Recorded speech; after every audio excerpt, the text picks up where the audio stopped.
love Israel? Israel number one. No politics here. Why you no love Israel?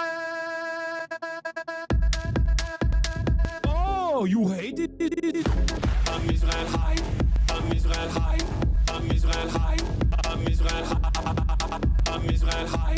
I'm Israel high. I'm Israel high. I'm Israel high.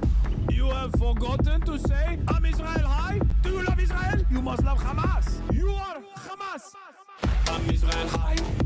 I'm Israel high. I'm Israel high. I'm Israel high. I'm Israel high. I'm Israel high. I'm Israel high. I'm Israel high. Oh, Israel not number one for you. Oh, anti-Semitism. Israel, small nation. Israel, tiny nation surrounded by scary Muslims. Ah, you are anti-Semitism. You are Hamas. You are Hamas. No politics here. Say Israel number one. Tweet Israel number one. No politics here. No politics here. No politics here. No politics here. No politics here. No politics here. No politics here. No politics here. Say you condemn Hamas. Say I'm Israel high. Say you condemn October 7th. You are Hamas. No politics here. No politics here. No politics here. No politics here. No politics here. No politics here. No politics here. No politics here. What's going on, everybody? I hope everyone's having a fantastic evening, afternoon, pre-noon, no matter where you are in the world. I'm Hasan Piker, and this is the HasanAbi broadcast coming to you live from gloomy California, Los Angeles. Once again, we are live. We're alive, and I hope all the boys, girls, and MBs are having a fantastic one because today's a beautiful day. Today's a wonderful day. Today is Monday, News Day. Ladies and gentlemen, we're back. Woo, we are back. Holy moly, we are back. I am here. I am live. I am alive. I am doing the dang thing. There is so much that has taken place in my personal news. It is, ladies and gentlemen, it is 7/21/2025. Okay. It's July. You think the noise gate is off? No, it's not. It's July 21st, 2025. Yeah, I don't think the noise gate is off. I think it's a little bit different though, because it's a different, I have a different PC on, for the record. For those of you who don't know, I am Hasan Piker. This is the HasanAbi broadcast coming to you live from 69 degrees and mostly cloudy, gloomy California, Los Angeles. We are live. We are alive. No longer in Las Vegas. I took a 3-day weekend, also known as a weekend for many people. For the average folk, it's also known as a weekend. I took 3 days off. It was crazy. I haven't done that in a very long time. I haven't done that ever since July 11th, 2018. I have not had 3 continuous days off unless I was forced to take 3 continuous days off by getting banned. So it was a big deal. And yeah, I'm technically 3 days late, quiet quitting, all that good stuff. You already know what it is. But we're back. We're back. We're live. We're better than ever. I feel refreshed. I feel pretty good. I did a almost complete break from the internet when I was gone. In my absence, like I spent very little time online. Unlike in previous like 1 day, 2 day off, moments, I wouldn't fully go offline, but this time I did. And I'm going to tell you all about that in my personal news, because this is precisely what I do. I didn't forget how to do this thing. Okay. Don't worry. For those of you who don't know, I took 3 days off, also known as a weekend. But for me, the reason why I did that, it was because it was my brother's bachelor party. My brother's getting married. As you guys know, I'm his best man. And I had to do what best men do. All right. I had to do best man stuff. And for that, I set up an incredible weekend journey. Shouts out to the team. Hannah played a big role in that, of course. And the HasanAbi gaming team was obviously working in real time Hannah was on the ones and twos, setting up the bachelor party and make sure everything worked out well for these 11 engineers. Well, it was 11 people total, but it was like every single person there was an engineer except for like one other guy. And then me, Will Neff, and my cousin Nezo, because Murat's an engineer and all of his friends are engineers, and they're all just like him. And it was really funny and it was really fun. But yeah, we went to Vegas. I stayed at the Encore, and it was crazy. It was a crazy experience. We got like a massive suite for them. You know, I paid for everything, obviously, duh. And we had a bunch of experiences that we set up, experiences tailored around Murat's personal interests: flying airplanes, racing trophy trucks, Baja style, you know, jumping trophy trucks off of sand dunes, and shooting guns. But yeah, I flew a real plane. I flew a real stunt plane, and it was an incredible experience. I got to talk about that. First night we go in, we get dinner. It is what it is. Murat is just like, we got to slam shots. We got to slam shots. We drink a lot. I'm hungover. Everyone is hungover. Next morning, we wake up at 8 a.m. We get on a shuttle to go and fly a plane. Okay. And let me tell you, it was incredible. It was, I was worried. Okay. I was definitely worried. And the footage will come out. And when they release the footage, when they send me the footage, I'll send it to you guys as well. Okay. But no, we weren't drunk. We were just hungover and not feeling great. Okay. Obviously we were not drunk, but these were real loggable flight hours with the FAA. Like, we just straight up flew these planes. Okay. A real stunt plane. This is it. This is what we flew. Okay. We did air to air dogfighting. This was the thing that we did. Okay. It was 30 minutes of flight time, like total. Like, I was in the air flying for 30 minutes, which was incredible. Okay. Yo, is it ethical to make your best man the most well-off friend you have in order to bulk up the bachelor party budget?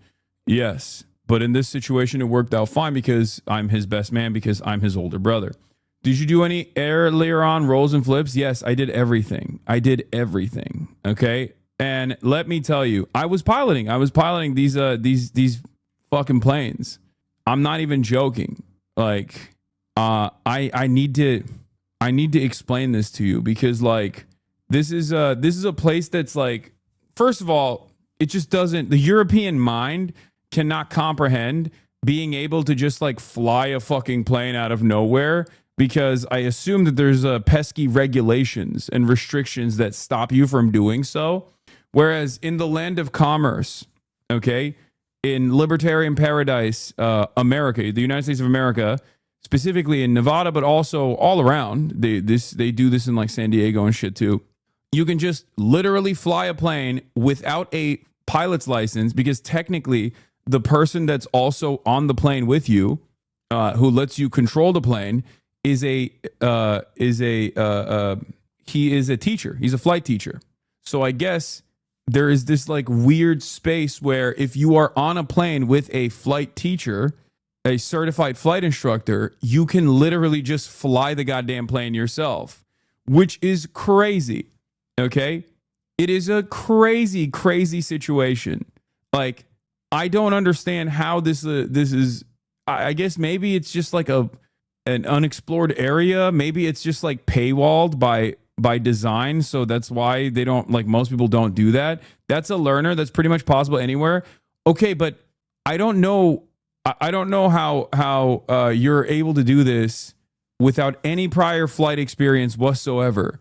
Like, I suspect that there's got to be, with a flight instructor, you have to at least have like prior flight experience, right? Did your simulator experience kick in? No, this was so totally different, because I will tell you this. I will tell you this much. Okay. I will tell you this much. So this is the fucking plane. Okay. It's not very big. It's not a very big plane. It's like there was a moment, the scariest moment for me was when we lifted off, when we left the airfield and we were flying and we're going up to like 5,000 feet, right? and there's 3 other planes ahead of us, and these are all stunt planes, right?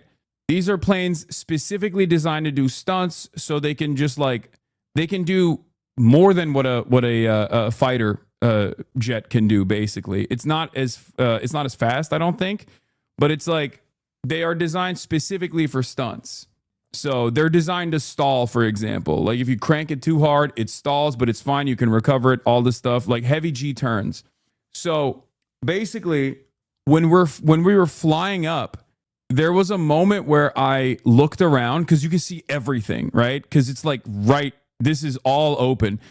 I was looking around. I was looking up, maybe like 1,000 feet above or a couple hundred feet above me were the 3 other planes, and I was looking down, and I thought to myself, oh my God, I am currently in a fucking bicycle. Like I'm in a motorcycle in the air. How is this even possible? Okay. I'm literally floating in the air. It doesn't feel the same as like being on a plane. Okay. I have no fear of flight. I don't really have any fear of heights either, but it's the difference between not having a fear of heights and then going up to a skyscraper with like one of those like glass box, with the glass box where you can like look down and see under your feet, the ground super far away. You can like barely make out people like ants. It's kind of like that. Okay. So I'll tell you this much. That was the terrifying experience. When we first were flying up, and we hit turbulence, and when you hit turbulence in one of these bad boys, let me tell you, you fucking feel it. Okay. If you've ever been inside of a Cessna and you've hit turbulence inside of a Cessna, you're probably already aware of this to a certain degree. When you hit turbulence in this, it is the most terrifying experience. You just drop, you just straight up go boop. Okay. But in any case, we hit turbulence a little bit, and I got like definitely very scared. I was like, there is nothing holding us up.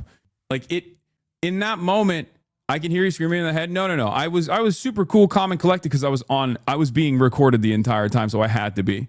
Okay. But basically, in my mind, I was thinking, we are being held together by will. Okay. It literally felt like we were just floating in the air by pure magic. I've never felt that before in my life. When I was like looking around, we get to formation. Okay. We get up to formation, all 4 of us. And then everyone does like a cross, like a barrel roll, and then goes underneath the formation one by one.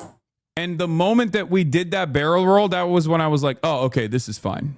This is actually not scary at all. Because once I did the barrel roll, I was like, oh, this is actually awesome. I'm totally in. I'm totally locked in.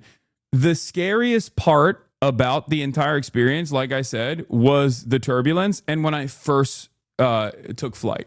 Once I did the barrel roll, I was like, oh, this is the most, I'm in, I'm locked in, I can do this.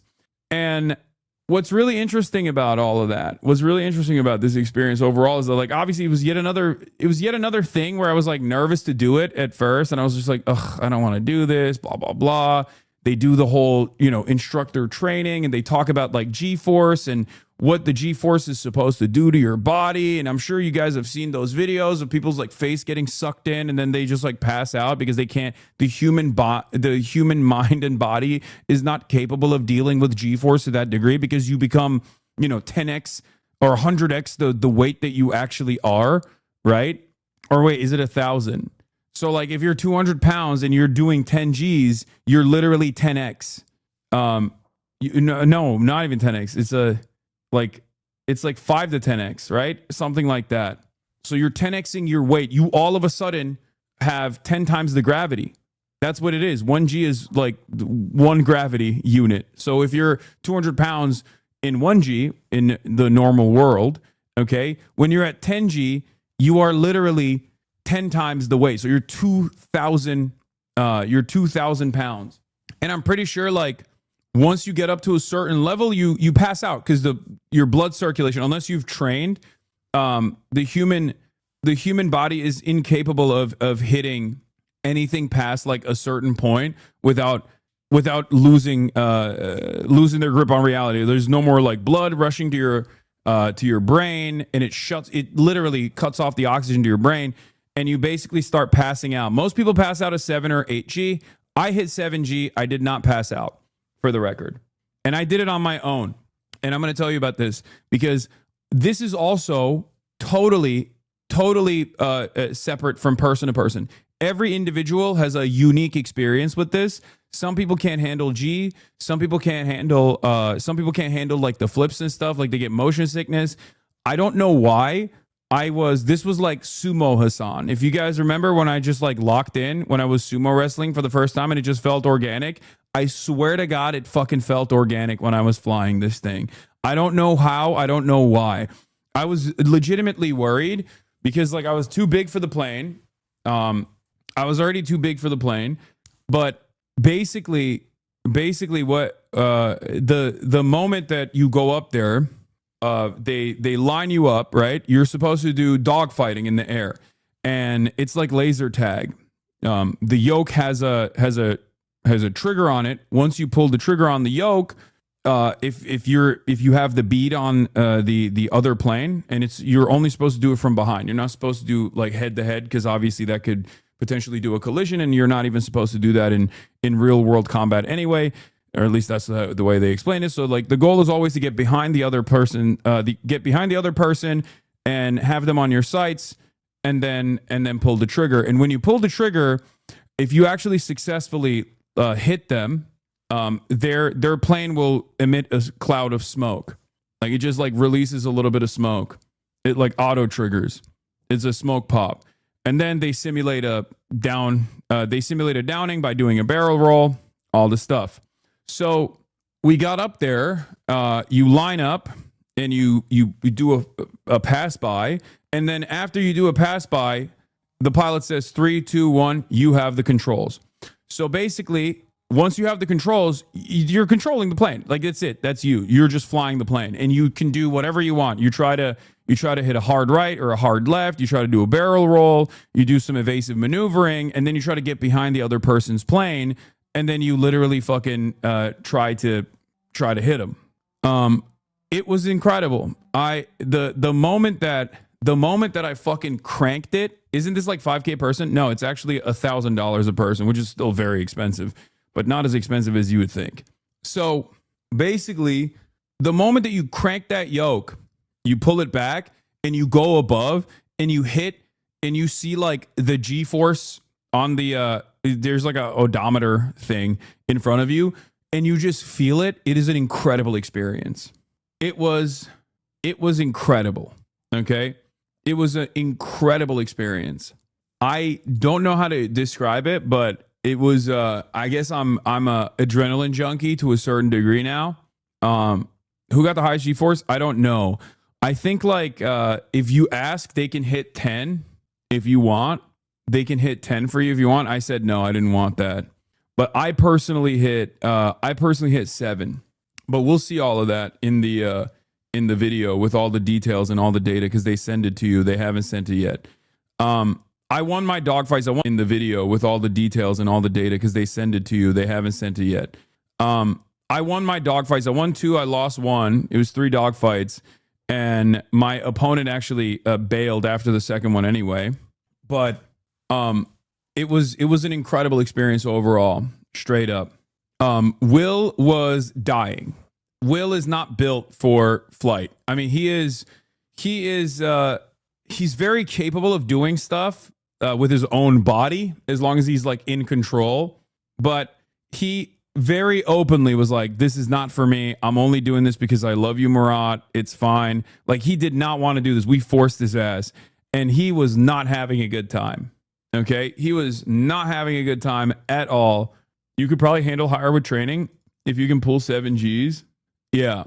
You know, he would have lost 50% of fear in on a plane accident. How dare you? This is a land faring build. Yeah. It was incredible. It was an incredible experience overall. I realized that, like, for me, I get discombobulated easy when I'm in a pool and I flip, and I have no like cognizance of like where I'm at, like what the ground is and what the air is, you know, when I'm upside down and shit like that. So I was a little bit worried about that. I don't like being upside down. But when I was in the air and I had a target that I was trying to follow, that made things a lot easier for me because I was just locked in on trying to find where the fucking target is, and I wasn't thinking about anything else. I wasn't thinking about like cranking the yoke and then like what kind of impact that has on me. It was crazy. So whenever there's like I've realized when there's an actual target that I have to follow, then it was much easier. So, you know, just locked in, and I did the damn thing. So that was an incredible experience. But then after that, it was everything else was just like there was a lot of drinking, there was a lot of eating. I ate so much. I'm actually on a 48-hour fast right now. I've been fasting since Saturday night. Basically, I went to bed early Saturday night, and then Sunday we went and we raced Baja cars, like trophy trucks. For those of you who don't know, this is what a trophy truck is. This was a very Murat experience. Like we went to this like we went to a yeah, these are trophy trucks. They're basically like Ford Raptors, but specifically designed for like jumping sand dunes and things like that. So I've been doing like a water and coffee fast for the past like 48 hours at this point, since like Saturday night. So not 48 hours, I guess. Wait, almost 48 hours. But I'll be eating later today. I'll be finally eating a little bit later today. And I haven't even felt bad. I actually feel pretty fucking awesome. And I've worked out. That is the most bro trip, Lamau. Exactly.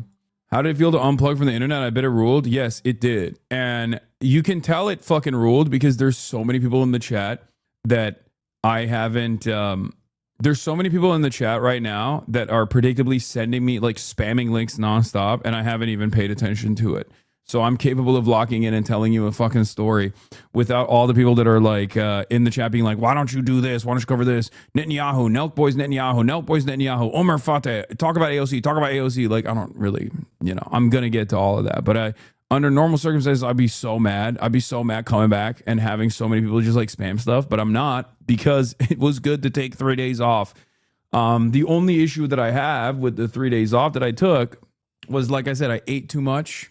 And I drank too much, and it fucked me up, and it felt like I was poisoning my body. Literally, I was like in pain all the time. Also, shouts out to Spearmint Rhino. So many HasanAbi heads that worked there did not realize it was like that. Lots of strippers. Lots of strippers also happen to be fans. So you know, I don't know if you guys are in here in the chat right now. I don't know if you like watch in the mornings or whatever, but that was crazy as well. That was a crazy experience too. Yeah, that's all I'm gonna say about that one. And yeah, King, I legit had to watch your streams for 4 to 5 hours a day, so your break was brutal. I had to go watch your clips from a year ago, lol. I mean, there's so much content out there of me that you can just like never run out, even if I didn't stream for a couple days. So you'll be fine. I know Hunter Biden interview is out, channel 5. I got it all, don't worry. But yeah. Would you have Omar Fateh on stream? Yeah, I'm working on it. Don't worry. But the world didn't end, so that was cool. Will you fly again? I might fly again. I might actually do it again because it was definitely a lot of fun. I might do some. I don't know. Maybe I'm a adrenaline junkie because like I realized I was thinking about this because my brother is doing actual flight school, and he also drives motorcycles, and I constantly get on his ass about this. I'm like, dude, what the fuck are you doing? You're like about to get married, you're gonna have kids one day, like what's wrong with you? You have so much to live for, and you're just like kind of throwing it around. And he was like, dude, you're the last person who can criticize me on this. Your job by design puts you in harm's way every single fucking day. Like, you're calling me an adrenaline junkie. You're a fucking adrenaline junkie. And I had never thought about it that way because I'm like constantly sitting here. So in my mind, I'm like, adrenaline junkies? No, that's when you like jump off of a fucking bridge and you do bungee jumping or skydiving. I had not considered that, like, you know, going to a protest and getting fucking shot at is also adrenaline junkie behavior, which I still think is not, because it's my job. You know what I mean? But basically it was I don't know, it's I guess it kind of is in some way. Protest the bungee pump pipeline. Yeah, I mean, my point is I do enjoy going out to protests and things like that. And I do enjoy how alive I feel when I go outside and am in a contentious situation, in a scary situation that maybe other people might not feel so comfortable being in, you know? So who knows? You were a little excited at being shot at, though. I mean, it's fine. It's not that exciting. Streamer to MotoGP racer. Yeah, I mean, the problem is I was going to do that. I was going to do GP4 for Squeezy, as you guys know. My French friend, Lucas, also known as Squeezy. I was supposed to do his GP4 tournament, but I was too wide to fit in the cars, Formula 4 cars, so I wasn't able to do it, which is the reason why it's Ludwig doing it in my stead with Michael Reeves, which is a great team, and that'll be a lot of fun. And I'm obviously going to be covering that and going to France for that. But so, you know, sorry if it's already been mentioned. You're going to cover AOC's pro-Israel vote. It's not in the title. No, I'm gonna shelter you from AOC because I'm gonna defend AOC. No, of course I'm gonna cover the AOC vote thing. It's very stupid and wrong, and what she did was ridiculous. And I'm gonna, of course, talk about it. It's a huge deal. Anyway, where else was I? What else was I saying? Oh, Will was adamant about going and watching this show called Awakening, and I thought it was gonna be corny and cheesy, and I didn't.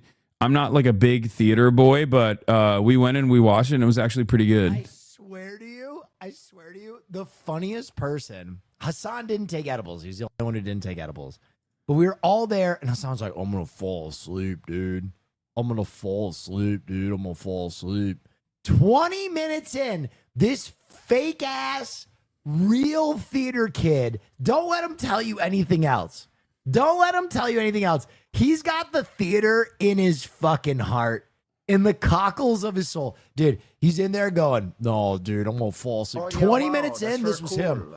And he just kept going, I'm awoken, dude. I'm awoken. It was great. Dude, Awakening was phenomenal. It was. It really was. It was amazing. And we had a great time. I didn't even do any drugs for it, and I still had a great time, honestly. Yeah, I was awoke as heck. Awakening. So the Awakening one was also great because it kind of made me sad a little bit, but it was also a great show in general. I didn't think it was going to be that great. I've done the Cirque du Soleil one, the very famous one. I think it's like OSHA or something. I forget what it's called. Maybe named OSHA after all the violations that it has for Cirque du Soleil. The Cirque du Soleil dancers that go through these oh, sorry, it's not OSHA, it's O. I've watched that one before with my mom and dad, and that one is crazy. The stunts are crazy and whatever. Awakening was more technical. It was more, costume design was incredible in Awakening. The production was incredible on the Awakening one. But the dialogue was a little bit corny, but it doesn't matter. It was great. There was a little bit of magic. There was a lot of light shows and things of that nature, but I really enjoyed it. I really, really, really enjoyed it. So, it was great. I told Will he needs to watch O if he liked Awakening that much though, because he would have loved O. So, damn, sounds like a perfect Vegas trip. Yeah, perfect Vegas trip. Lost a shit ton of money gambling, obviously, as always. And I didn't even get to gamble that much. I played poker for the first time ever. I didn't really like it that much because I'm a real degenerate. Here's the problem. Okay. I'm a real degenerate, right? So as a real degenerate, I have to see the cards, the river. Yeah. The gray is still here. That's not an issue that we can fix, with the new computer. That's my alerts are busted. So as a real degenerate, I always want to see what the cards are in the river. So I have to fucking play even if my hands are ass. Even if my hand is ass, I have to keep playing. And I know I'm not supposed to do that, but my curiosity always gets the best of me, and I always chase the river. Yeah, I'll have a 2-7 and I'll still want to chase the river. I'm come on. What if there's 3 7s in there? You know what I mean? What if the dealer pulls out 3 7s? Think about how fun that would be. That's not a real strategy. I know, man. It's because I'm bad. I'm bad at poker. And I am a bad gambler. I like, well, with the exception of blackjack, where I do play the book and I always lose regardless, because I play the book, I always lose. I'm Mr. 12. I'm always 12 with the dealer showing a face card every time. Back to back to back. I'm Mr. The dealer pulls out 7 cards to get to 21. You know, all like I'm Mr. Dealer has a dealer showing a 13 and you're looking at a bus, but it never comes and you end up dying because the dealer somehow figures out a way to pull a fucking 21 out of nowhere. It's just how it is. And I know, and I would rather be who I am and be fortunate in the other aspects of my life and just like be bad at gambling. You know what I mean? I'm happy. I'm content. Gambling is not, for me especially, gambling is not to make money. Some people do that. Some people think that they can just like make money gambling. That's not a thing. Okay? Unless you're like a pure degenerate and you are, you know, weirdly autistic enough to be able to just like both count cards but also simultaneously not get caught by the casino somehow. But watch your stream when you got to save scum and reload. Yeah, it is what it is. All right. Well, I'm back. So much to talk about. Feeling refreshed. Epstein love poem leaked on Wall Street Journal. AOC Israel vote. The JUBE puts 20 Nazis against Mehdi Hassan. 3-hour-long Hunter Biden interview. Yeah, sure. We'll look at that as well. Okay. Is still genocide as AOC votes against stopping arms. The Jew puts 20 Nazis against Mehdi Hassan. Dr. Abdul al-Sayed on. Hold on. Okay. Oh, al-Sayed on later. Get in now. I've been following up on Jacara as well in my absence, and it seems like everyone is healed, and I myself am healed as well. I was definitely I was in my most hungover moments. In my most hungover moments, I would just like see clips on the timeline, and I would feel healed myself personally, and it was great. It was fantastic. All right. Let's blast it. Let's blast it. Let's blast it. Let's do it. I'm back feeling refreshed. You already know what it is. Healed. W parasocials. Big W's all around. I mean, I will say there's 2 things that have healed me. Okay. One, they're great. That stuff, Japan, fantastic. Love to see it. You know, Japan is already like the perfect backdrop for a situation like that. Okay. And then 2, I got to give a shout out to Black Boy Max as well. I love seeing the Phase Boys just absolutely pop off. Black Boy Max came back. I haven't really watched a lot of the stuff that's going on. He did like a dating show or something, but I saw him at like 170K, and that made me very proud. That made me very happy. Like, because those guys are all so great. And as you know, I've been an early investor. Both in Ron, even before Phase, but in general, and all the Phase boys, and I'm happy to see all of those guys just like pop off, and they deserve their flowers, you know. No, he's trash for setting up Wendy. I don't know the exact details of any of the drama, so don't ask me. But it's a fucking drama show. It's supposed to be for drama. Blast off meme if you still need one. No, we already did it. I already blasted off. We know what really happened. What the fuck is this? Hassan, what did you do? All aircraft grounded at JFK due to emergency? What the hell? Did you catch AOC lying on social media about her vote on Green's Israel funding amendment? She said she voted yes, but the record shows she voted no. I don't know how she's tried to defend herself on this, but it's an indefensible proposition for someone like AOC. For someone of AOC's status as like a leader, as a leader of is supposed to be a leader of the left in this day and age, in this time and space, like there's no excuses. And I think like there are people from all different shapes, colors, from every other kind of background. I'm not even talking like there are people like Maddie Iglesias wrote an article today, I think, talking about how like Israel doesn't need our funds. Okay. I'm sorry. You can't get outflanked by Maddie fucking Iglesias if you're AOC. Okay? It is completely unacceptable. It is completely unacceptable. And I'm shocked that she's just not doing the thing that she does that leads her to make these decisions initially, which is listening and learning and doing standpoint theory and like hearing from all sides, right? Like this is the type of stuff that I think is just like really bad instincts. This is something that I've like criticized AOC on, especially when it comes to foreign policy before. And I'm like, I don't understand why she's just like doubling down on it. I don't get it. I genuinely don't understand it. Because like it is so obviously a bad fucking move. It's ridiculous. Like this is the type of shit that you expect from like Chuck Schumer, you know what I mean? Not AOC. And yeah, it was everyone on the entire spectrum from, you know, RevComs and people like the ACP people, but like even liberals were like, what are you doing? mostly liberals love AOC and yet even liberals were kind of in awe of her decision on this. And did she get AIPAC? No. Did Bernie vote the same way? It's in the House. Bernie's in the Senate, but I don't know what Bernie would have voted for if given the opportunity. But these guys try to make a distinction between defensive weapons and offensive weapons. Okay, this distinction does not matter. It does not matter. Let's get started on the AOC situation real quick. Does anyone have the initial like thing that started it? Because this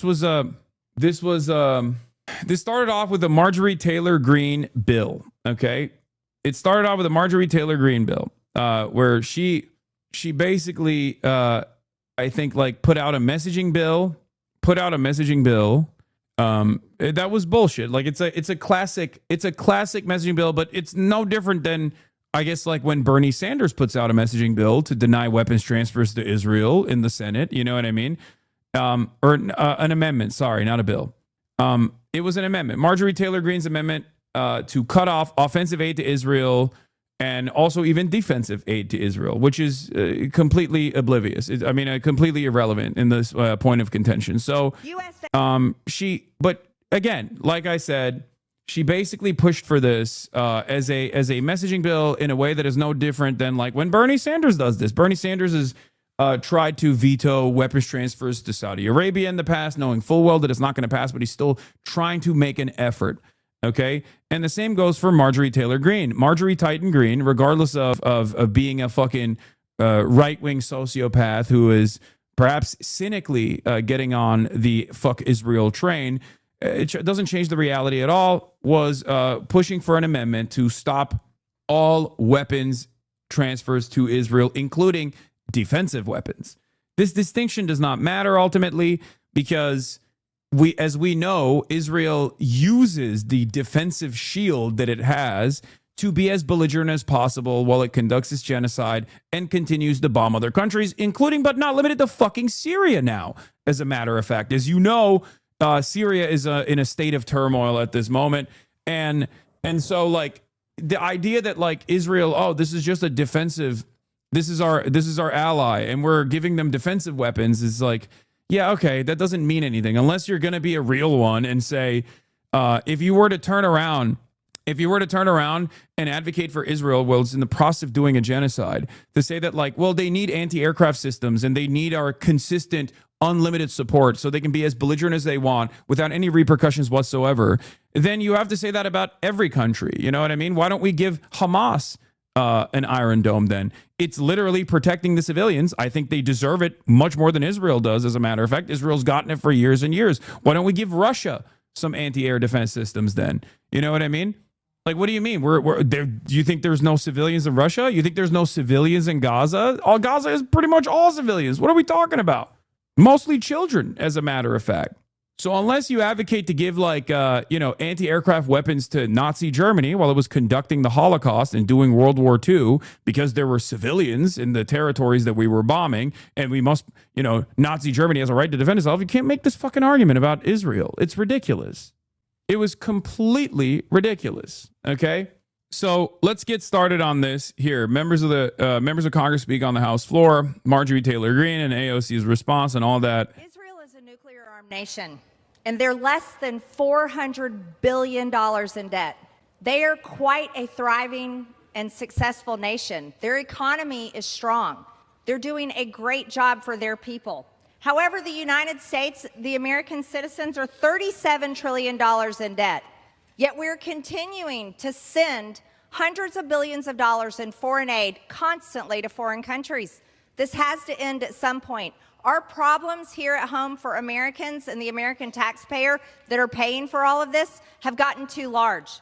And I also want to point out that Israel bombed a Catholic church in Gaza, and that an entire population is being wiped out as they continue their aggressive war. I'm sorry, under no circumstances are you allowed to be outflanked on an issue of morality that, like, the overwhelming majority of the American public can see by Marjorie Titan fucking Greene of all people. This is a ginormous failure of the Democratic Party. This is not even a question. This should be a moment for the Democrats to, in unison, advocate for this exact same thing that Marjorie Taylor Greene is saying, so that Marjorie Taylor Greene looks like an outsider who's a hanger-oner on this issue, okay? What are we doing here? Even from a cynical, cold, calculated framework, if you're just interested in the politics of it all, if you're just interested in winning, okay, the idea that you would allow someone like this fucking psychopath to actually be the voice of moral clarity in American Congress is insane to me, okay? Obviously, we make different calculations here. We obviously consider this from the perspective of the humanity of the Palestinians that are being ruthlessly fucking slaughtered here, okay, by the apartheid state of Israel. It's completely unacceptable. It is completely inappropriate. It is such a disastrous failure of epic proportions that the Democrats are allowing the Marjorie Taylor Greenes of the world and the Tucker Carlsons of the world to basically be the thought leaders on an issue that 80% of the public is on board with. Okay? This is ridiculous. This is completely ridiculous. That's it. The Diddy-crats have did it again. Okay? It makes no sense. It would be like if the Democrats were looking at the Epstein file saga and turning around and being like, let's not release them, actually. Trump is good on this issue, okay? It would be like that. You know, you have broad, unified support for serving justice to those who were involved with Jeffrey Epstein. And if the Democrats were just like coming out and being like, actually, nothing to see here. Haha, don't even do it. Don't even look at it. Look the other way, please. It blows my mind how bad the Democratic Party is. Oh my God. Not gonna lie, I thought you would defend her. What are you talking about? There have been plenty of instances where I've actually criticized AOC, specifically on this stuff. I am a fair assessor, okay? I grade politicians on a curve. I grade them as I match them up with what my expectations are of them, and my expectations are sound and reasonable. My expectations are not insane. I'm not demanding AOC do something above and beyond. I'm demanding that she does the fucking bare minimum. But then also, I guess, on top of that, be a thought leader, be a leader in this party, especially at a time when we know for a fact that the majority of Jews in New York, for example, voted for Zohran Mamdani over Andrew Cuomo. Zohran Mamdani was uncompromising in his anti-Israel position. As a matter of fact, he said he was going to arrest Benjamin Netanyahu. Okay? What are we doing? The proof is in the fucking pudding. At this point, any politician that has their ear to the ground, that refuses to recognize how much this calculation has changed, is not doing it because they're oblivious. They're doing it because they want the conversation to shift. They are trying to lead people back into a pro-Israel position. That's it. That's it. Gaza. Now, we're heartfelt about the October 7th tragedy, that when people were killed, innocent people were killed. However, at some point, the United States needs to recognize that Israel is a strong country. They are nuclear armed, and they are capable of defeating their own enemies. It's right to stop funding this. It is unexpected. I will say it is unexpected. I know everyone will say AOC, I told you so, AOCIA, blah, blah, blah, blah, blah. Listen to me, okay? Many people who say that are completely oblivious to her past voting record, okay? There have been instances where she has voted consistently to like defend Israel and stuff like that, which is again a non-starter for many for every congressperson pretty much. But today is different.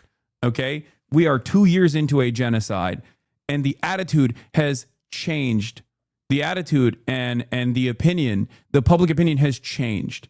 Okay, it's unacceptable. It is unacceptable after 2 years to still stand in defense of Israel, to say, oh, there's a difference between defensive weapons and offensive weapons. There is no difference.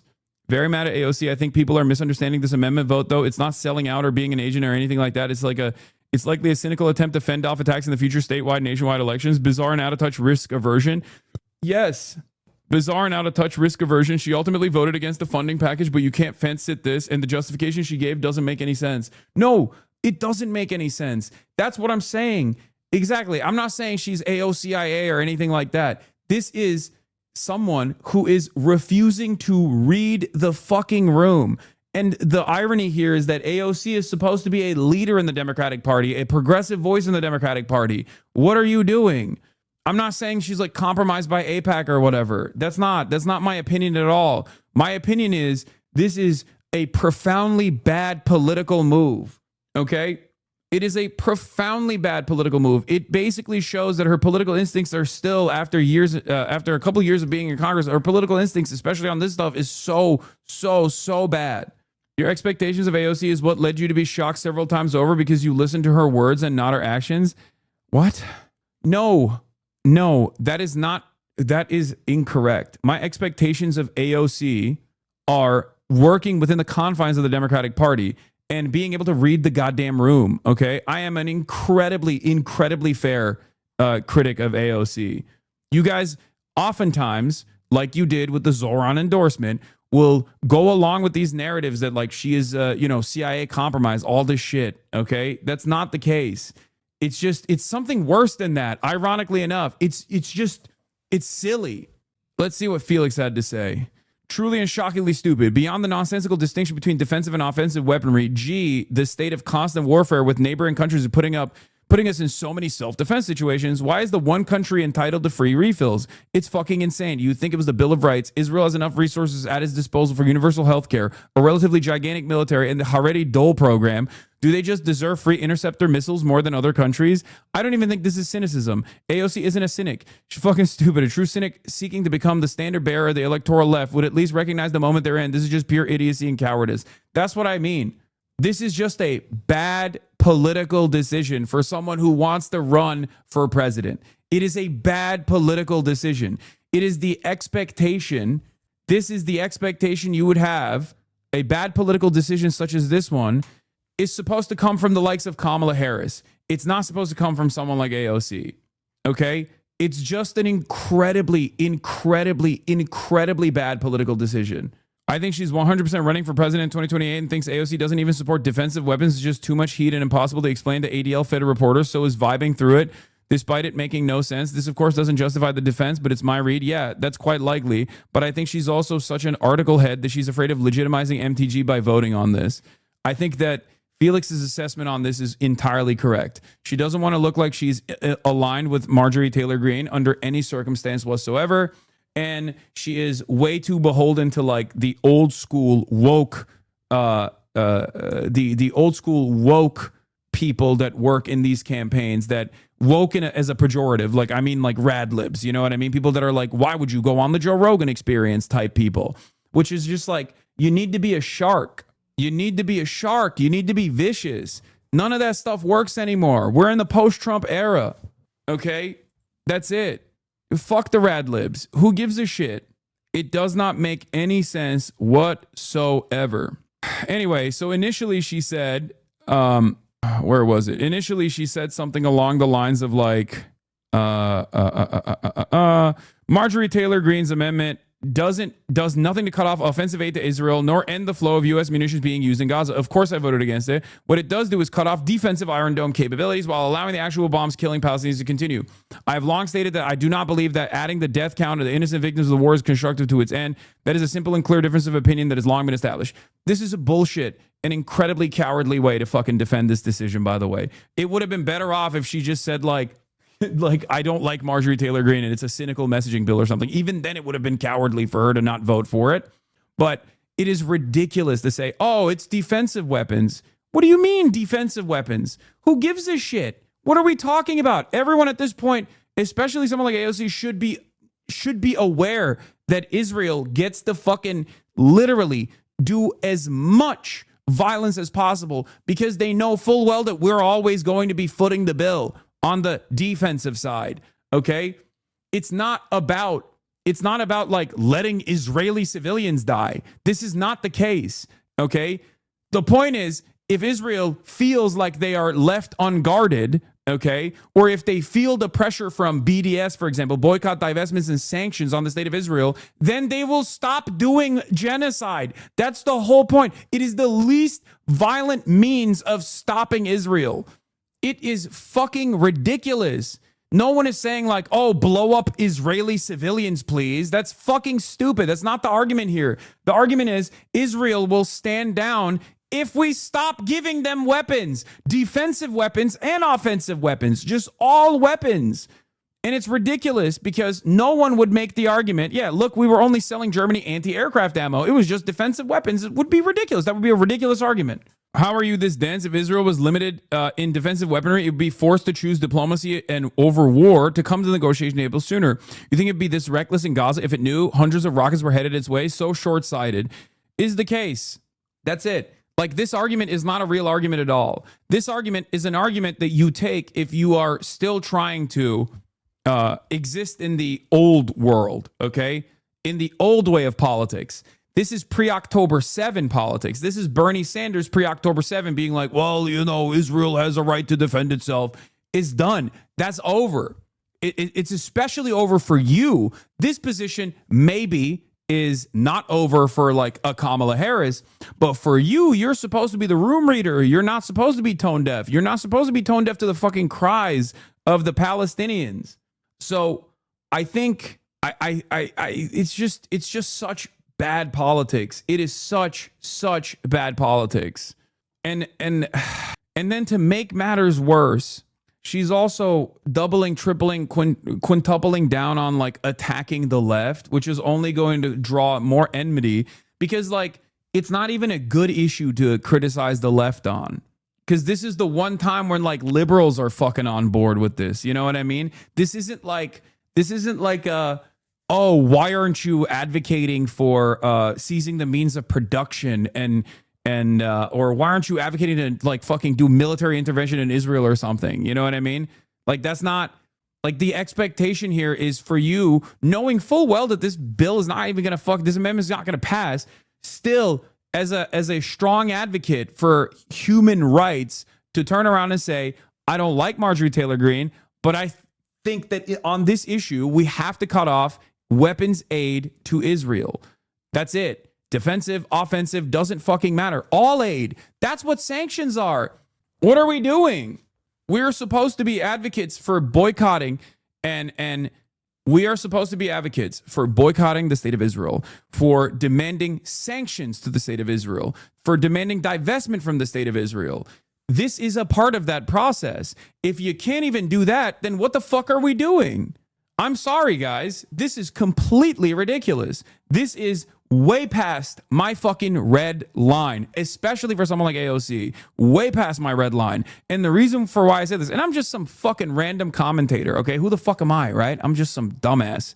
Who cares what I have to say and think on this? But like, this is way past the red line for that reason, because none of these things are pushed for so we kill Israelis, okay? We push for this so that Israel cannot maintain its current campaign of bloodshed, unlimited bloodshed, because we all know that Israel will stop before it gets to a point where they put themselves in harm's way.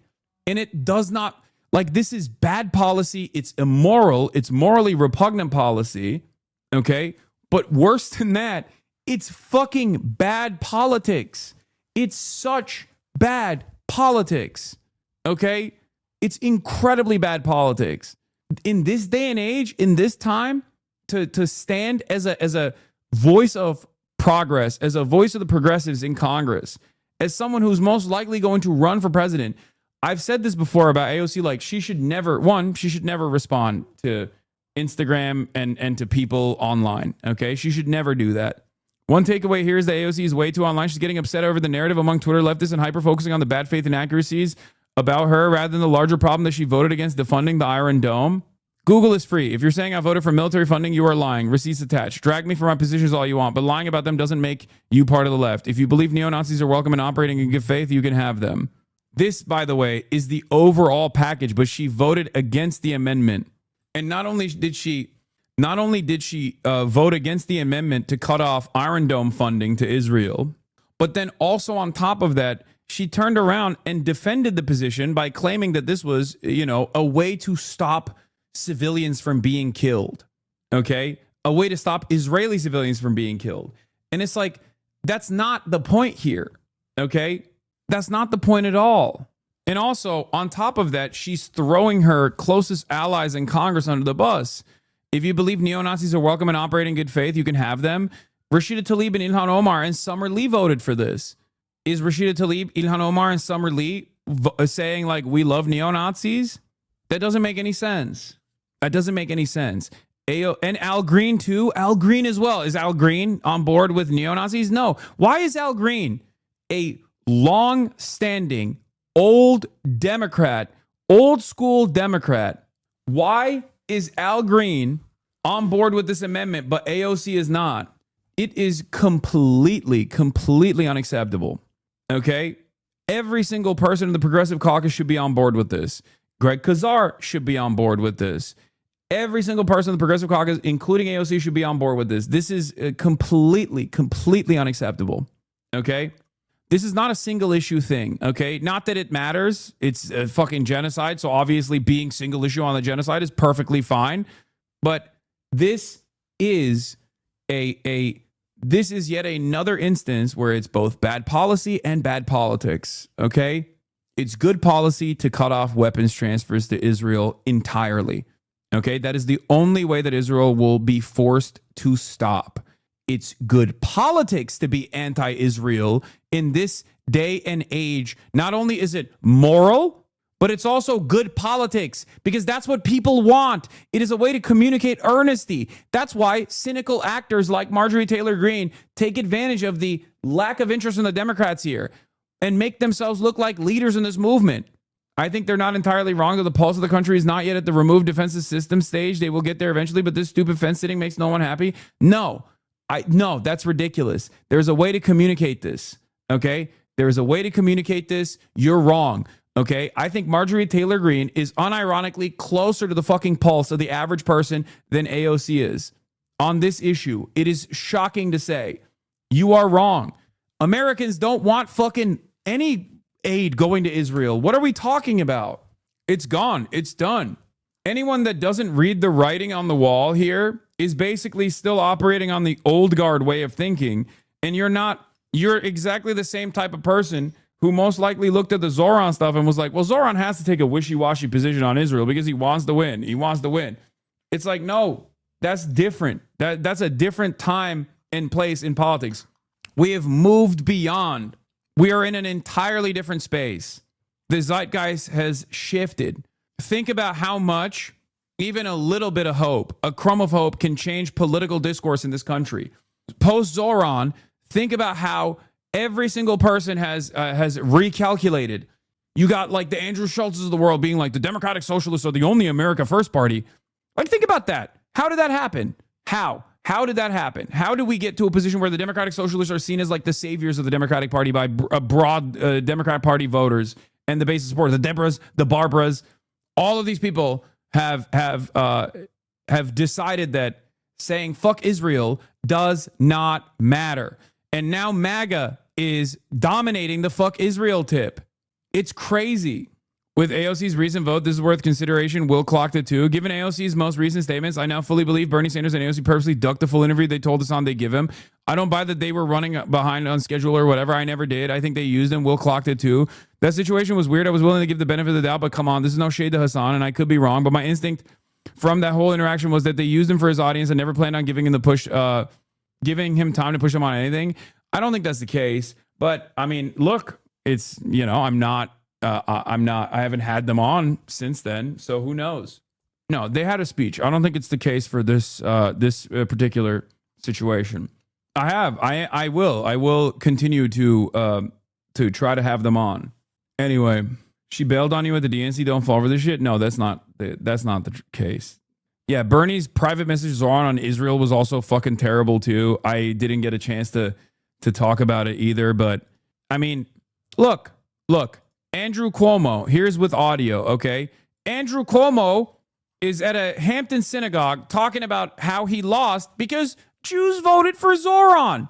Was a shock to me. Hold on, I gotta pee. I never saw it coming, frankly, and I lost, and it's embarrassing to lose, and it hurts to lose, and the way it happened was even worse because all the polls had me up 15 points. And all the geniuses say, you know, you're up 15 points, you want to play it safe, and he was nowhere on the radar screen, Mamdani, just nowhere on the radar screen. So we played it safe. I didn't engage him, I didn't debunk him enough, I wasn't aggressive enough, which is really ironic because all my life I'm too aggressive, I'm too combative, I'm too tough. And then on election day, there was an historic turnout that nobody has ever seen anything like it. There was an explosion of the under 30 vote. Under 30 white socialists who voted 3, 4, 5 times what anyone had ever seen. And that totally changed the numbers. There were about 100,000 young under 30 who had never voted before. I lost by 100,000 votes, 400,000 to 500,000. The young people who came out, they were socialists and they were pro-Palestinian. And I would wager that in that primary, more than 50% of the Jewish people voted for Mamdani. Yep. This is the first time anyone has even recognized that Zoran won the Jewish vote in the most Jewish city after Tel Aviv, okay? With the largest Jewish population. More than 50%. Because with those young people, the under 30 people, they are pro-Palestinian and they don't consider it being anti-Israel. I am, as you know, 100% supportive. No, they do. Plenty do. The difference is they just don't have an issue with being anti-Israel. Because why should they? Why would they? It's a fucking state, dude. It is a state, and it's a Nazi state, as a matter of fact. That's the point. No, maybe in the first couple of months after October 7, there were a lot of people who were like, oh, I just, I'm not anti-Israel, but also I think, maybe Israel is doing some war crimes. But we've pushed past that point at this juncture. We are so far behind. Like, especially depending on who you're talking to. What if this genocide thing is all in your head, though? Great question. Don't think Trump or the UK like genocides or killing babies seem unlikely. Maybe you're just mistaken. Yeah, no, totally. Trump hates genocides. You're right. My moral compass is Donald Trump. If Donald Trump doesn't think this is a genocide, then it must not be. Thank you. Or the UK, which is even funnier. They do love child murder, first of all. They love it. Our entire countries were designed around it. 13 colonies for the UK, America, indigenous genocide. We did it. The difference is we did it hundreds of years ago, whereas Israel's doing it right now in broad daylight, in real time, and you can watch it unfold. And you can talk to the people who are literally victims of it. There's a horrible counter argument, chatter. Anyway, welcome back to the internet. Don't you miss the break? No. I mean, I expected this. I expected to be here. I expected to come back. I think I'm dealing with the ridiculous reactions coming from people much better. It's not the end of the world. It's not the end of the planet. I'm happy to be back. I love my job. I am the most fortunate person on the planet in terms of being able to communicate my perspective to tens of thousands of people every single day. And, you know, that's it. I'm happy. I'm glad that I took a break, though. It definitely helped. Of Israel, I went out and I spoke to that. I spoke to that everywhere. That's my tradition. It was my father before me. I was the most aggressive governor in the United States on behalf of Israel. I was the first against BDS. We did a number of trade missions back and forth. We have the largest Jewish population outside of Israel, and I was proud to be the strongest advocate. But many, especially younger people, don't consider saying anti-Israel is different than being anti-Semitic. Being anti-Israel to them means anti-Bibi's policies. Okay, these guys are playing catch up, okay? This is the broad point, though. Yes, being anti-Israel means being anti-Benjamin Netanyahu's policies. That is definitely the most common attitude. We have a different opinion on this, okay, in this community, and it is important for you to understand that you are still at the cutting edge of this discourse, and people will inevitably arrive at your position, but it does not matter if you want to understand what people's actual attitude is. Yes, there are a lot of people who are fuck Israel, but when they say like, oh, I don't like Israel, I don't like what Israel's doing, they don't have like a real theoretical or real like fully fleshed out ideological disagreement with Zionism being like a fascist ideology. That's not. You have that opinion because you watch me. You have that opinion because you have done at least some level of reading into the matter. It's entirely separate from most people's opinion. Most people just go, why are we giving money to these guys? I don't like it. I don't get it. And also, yeah, this is a incredibly bloody affair. I don't want to be a part of this. And there are a lot more people now that certainly recognize that it's a genocide. Okay? So just understand that, like, you are at the bleeding edge of discourse. Most people's attitude on this is killing is bad. Killing children is wrong. I don't like to see dead children. I don't really like it. But my expectation from the likes of AOC, for example, is to read the room and see where the trajectory is for discourse and be ahead of it and be a leader that actually moves people in that direction, because that is beneficial for her in the long run anyway, because people will remember that AOC was in the front lines on this issue. Okay. And the fact that she's not there on this is crazy to me, especially at a time like this, when you can say, I'm against the principle, I'm against Israel, I'm against what they're doing, and then and not get punished for it. Anti-Israel government policies. And they are. And they were highly motivated, and they came out to vote. And that totally distorted what was expected. And in many ways, it was a national wave that has been building. This socialist wave in the Democratic Party, this AOC, Bernie Sanders going across the country, the No Kings, brought out hundreds of thousands of young people at rallies all across the country, basically fueled by anti-Trump. But anti-Trump then fits with socialism, then fits with pro-Palestinian, and he was the perfect vehicle for this under 30 wave. I mean, he is incredibly reactionary. Like, the No King stuff is like socialist is hilarious. Obviously, like, he sounds like a Republican because he is a Republican, okay? Anyway, at Hampton Synagogue this morning, Andrew Cuomo said he didn't debunk Mamdani enough. Cuomo added that Mamdani got more than 50% of the Jewish vote. David Grossman says, assuming this is true, what would it mean if a clear majority of Jewish voters in the most Jewish city in America, in the traditional Jewish party, voted for a candidate who the Jewish establishment orgs told them was anti-Semitic? Hard to think of a more forceful rejection. You don't even need the majority in this situation, okay? Even if you got like 40% or 30% of the Jewish vote, that's still incredibly, that is an incredible, incredible debunking of the fucking narrative that, like, the Jewish orgs that are invested primarily in defending Israel unconditionally in this time and in this day and age have any sort of real motion amongst the Jewish voter base in the Democratic Party, which, remember, the Democratic Party 75-25 votes. The Jewish vote goes 75-25 historically to the Democratic Party. Okay, that's it.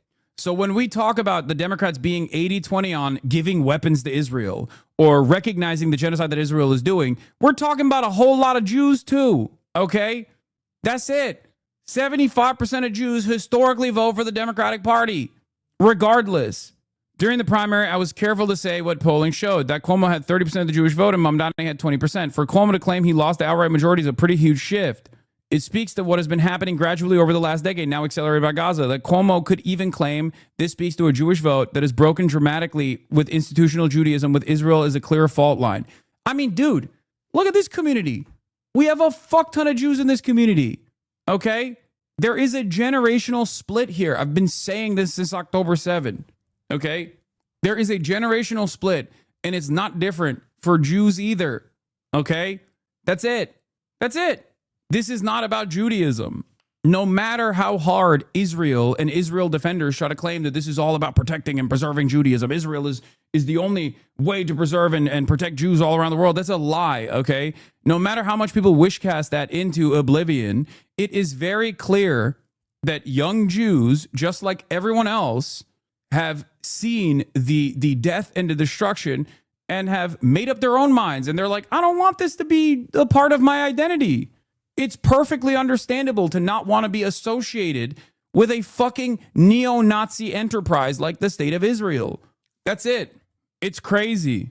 Nelk went on full damage control for hosting Netanyahu and are currently on live pleading with their fans, and some of their fans asked them to talk to Fuentes, and he pounced on the opportunity to send their platforming literal Nazi opposition to Netanyahu DM Steiny. I know. Steiny's been blowing up my phone since the BB interview took place. But I haven't had time to respond.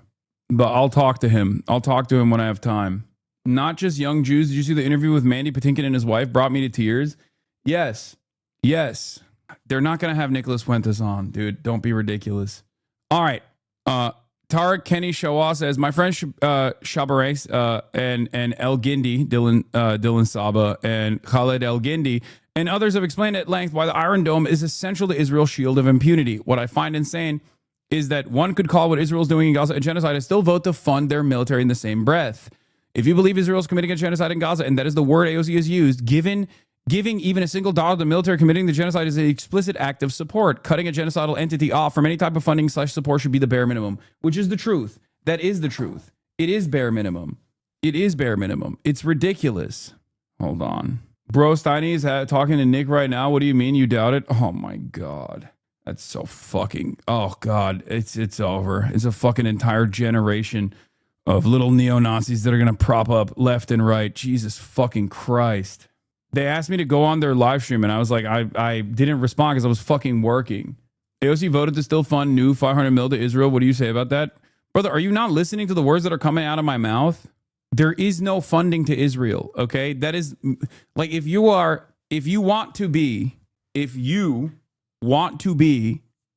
any politician that comes across as earnest, you cannot say on the one hand that Israel's doing a genocide, and then on the other hand you go, and the genocidal nation still has civilians in it and we have to defend them.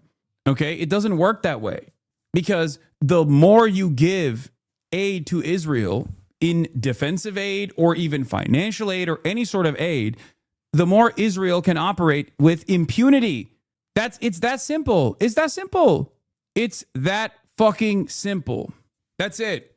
To be clear, should not vote for the funding. Doesn't make our stupid and bad vote any better. I think that if you're not gonna vote for the funding, for you to come out and take a decision like this one makes it even dumber against one of the amendments. Okay, like that makes it even dumber overall. That shows terrible political instincts. Like, it just doesn't make any sense. That's it. You're ultimately not even fucking. And then on top of that, to come out and defend it too, and to be like, Israel has a right to defend itself, is ridiculous. No, it does not. It does not. If they want to defend themselves, they can do so with their own fucking weapons. We've already given enough.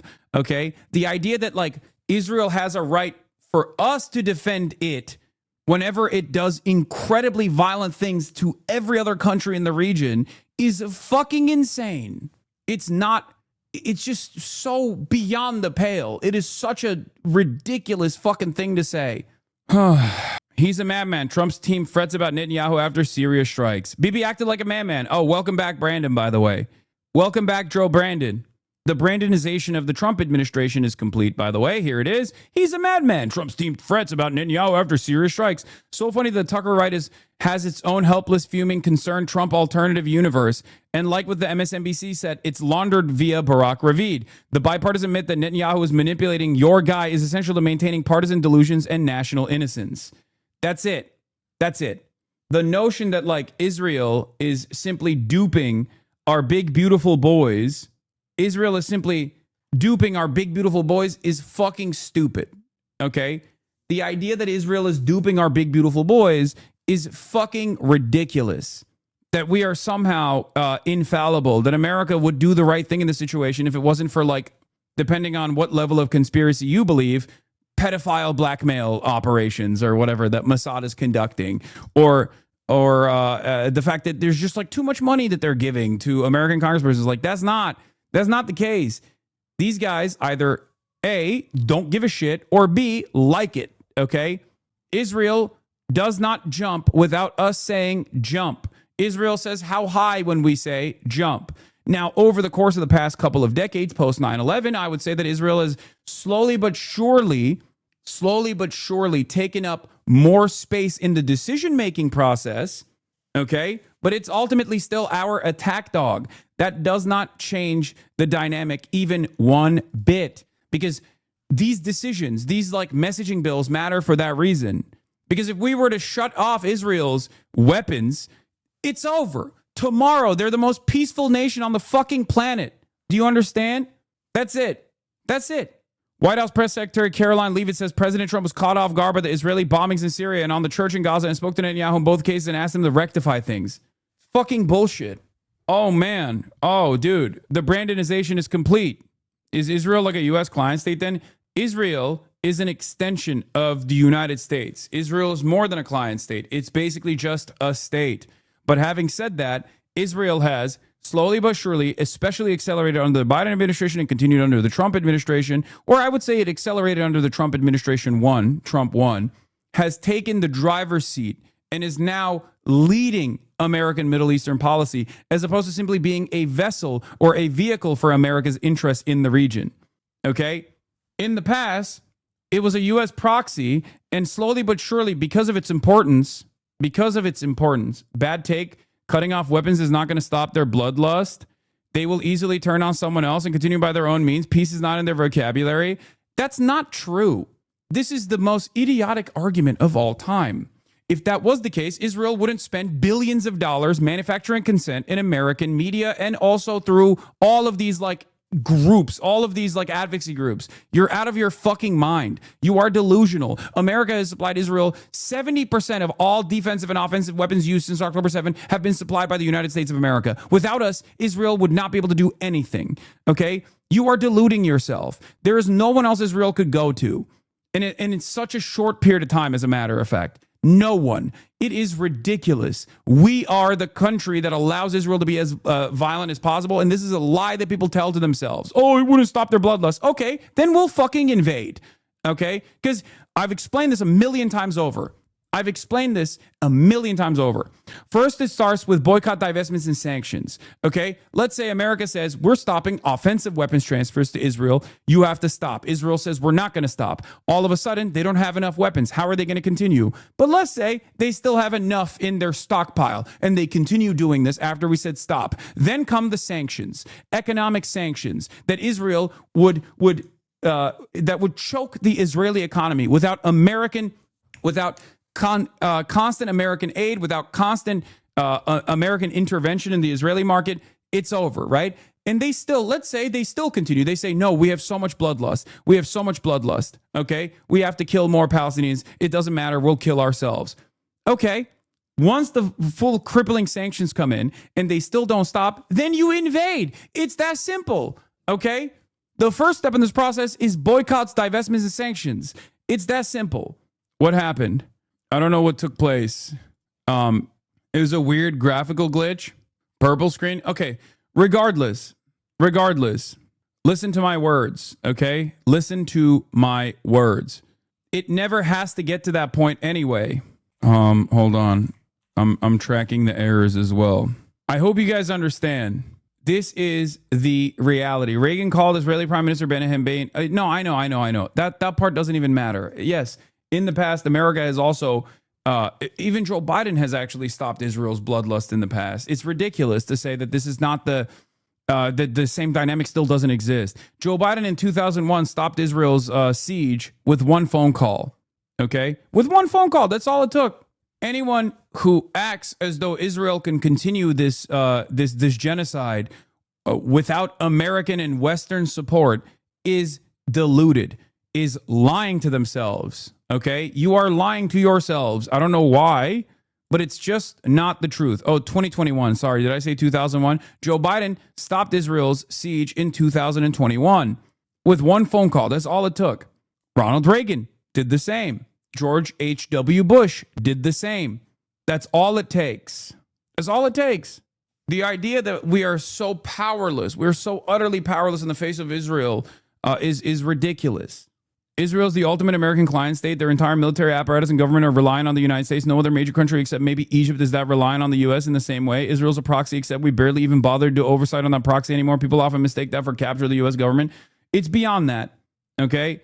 It's not just that Israel is a client state or a proxy that we no longer barely do oversight over. We have never really done oversight over, and Israel has at times actually greatly overstepped its boundaries, like USS Liberty, for example. But the reason why we kind of allow that is because of the importance that Israel holds for American interests in the region, whether it's a Cold War ally that we desperately need to make sure that we fucking squash and stamp out any sort of like pan-Arabic nationalism that might actually manifest itself in the region that could turn into, dare I say, socialist policies and allegiance to the USSR. These were all incredibly important historical reasons as to why we have allowed Israel to overstep and do things that no other country, no other client state would be allowed to do. Now it's different. After years and years and years of propaganda and advocacy groups taking root in American society, Israel's gotten far too comfortable. Israel also now is directly in the driver's seat, okay? Instead of the American State Department telling Israel, like, it's okay if you do a little bit of violence here, but, you know, cut it out now. Israel is now in the driver's seat. Israel is basically, post 9/11, telling America, this is what you need to do. And America's going, yep, that's right. That's what we're going to do. What is this? You covered it well. How many countries support Israel? They could avoid the sanctions by receiving a sub from other countries so they no longer see the ads and continue the... Okay, dude, Jesus Christ. Please explain this thought process. Financially supporting groups that topple Assad in Syria, bomb Syria because it's helping Hezbollah, Iran, topple Assad after 10 plus year struggle and war, appoint a Western puppet president that will do our bidding, still, question mark, still bomb Syria. Yes. That's what I mean. Israel is fucking up the bag for America. Like, them doing this again. Oh, it glitched again? Okay, it's, guys, the IRL Toolkit servers are eating. They're getting pummeled, okay? The IRL Toolkit servers are getting pummeled. This is the best possible option that we have at our disposal currently. In any case, hold on. Interestingly, no audio loss at all. Okay, where was I? Yeah, the idea that like America has no control over Israel is completely fucking ridiculous. It is a lie that people tell themselves. It is a lie that people tell others for some fucking weird reason. Not sure exactly why people tell this lie. It's I mean, I do know why people tell this lie. It's a way to basically wash our hands of the morality of the situation, to claim that basically Israel's just doing all this and we're just simply powerless in the face of all of the casual cruelty that Israel demonstrates with regular frequency. But it's not the case at all. It's a way to fucking deny moral culpability, okay? And it is not true. It is completely not true. And it's not true when the Chuck Schumer and the Brandon and the Kamala Harrises of the world try to fucking make this claim. It's not true when like Ethan Klein tries to say this fucking idiotic bullshit. And it's certainly not true when Trump is president either. Okay? We are trying to dodge accountability. That's all this is.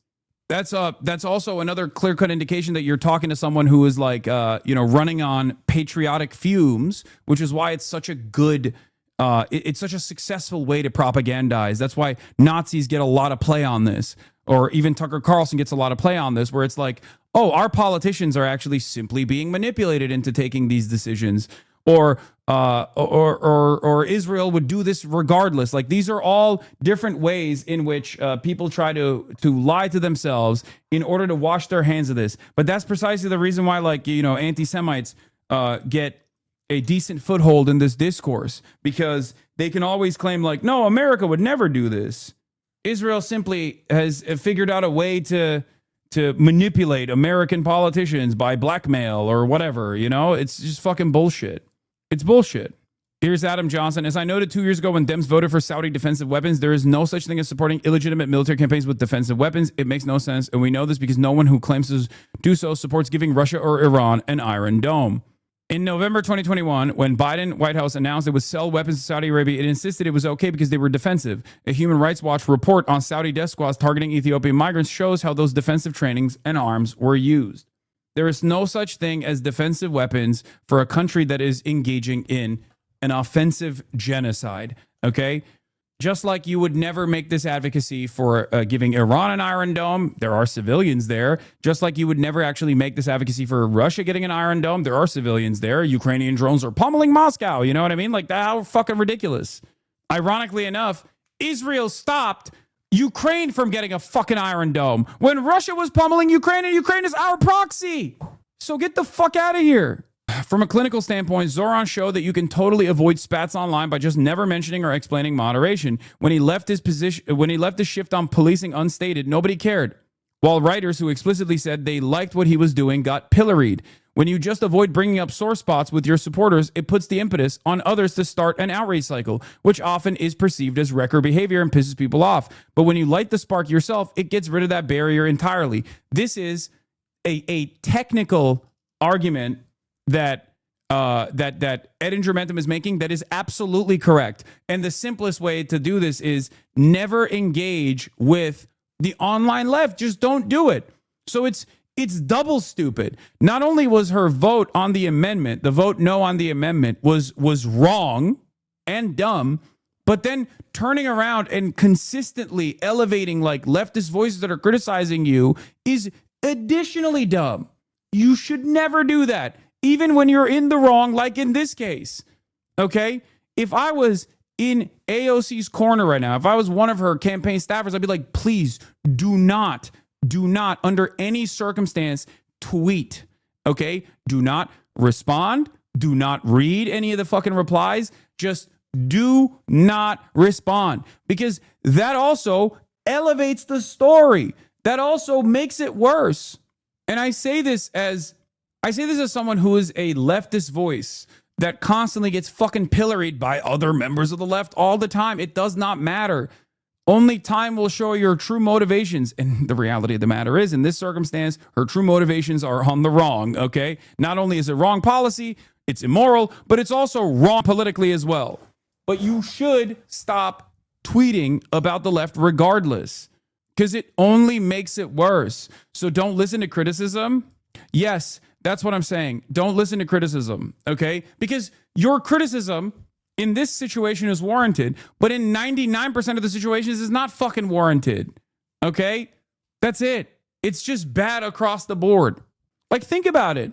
The optics of her centering herself during one of the worst mass starvation events over the weekend. How does she think this makes this shit better? Exactly.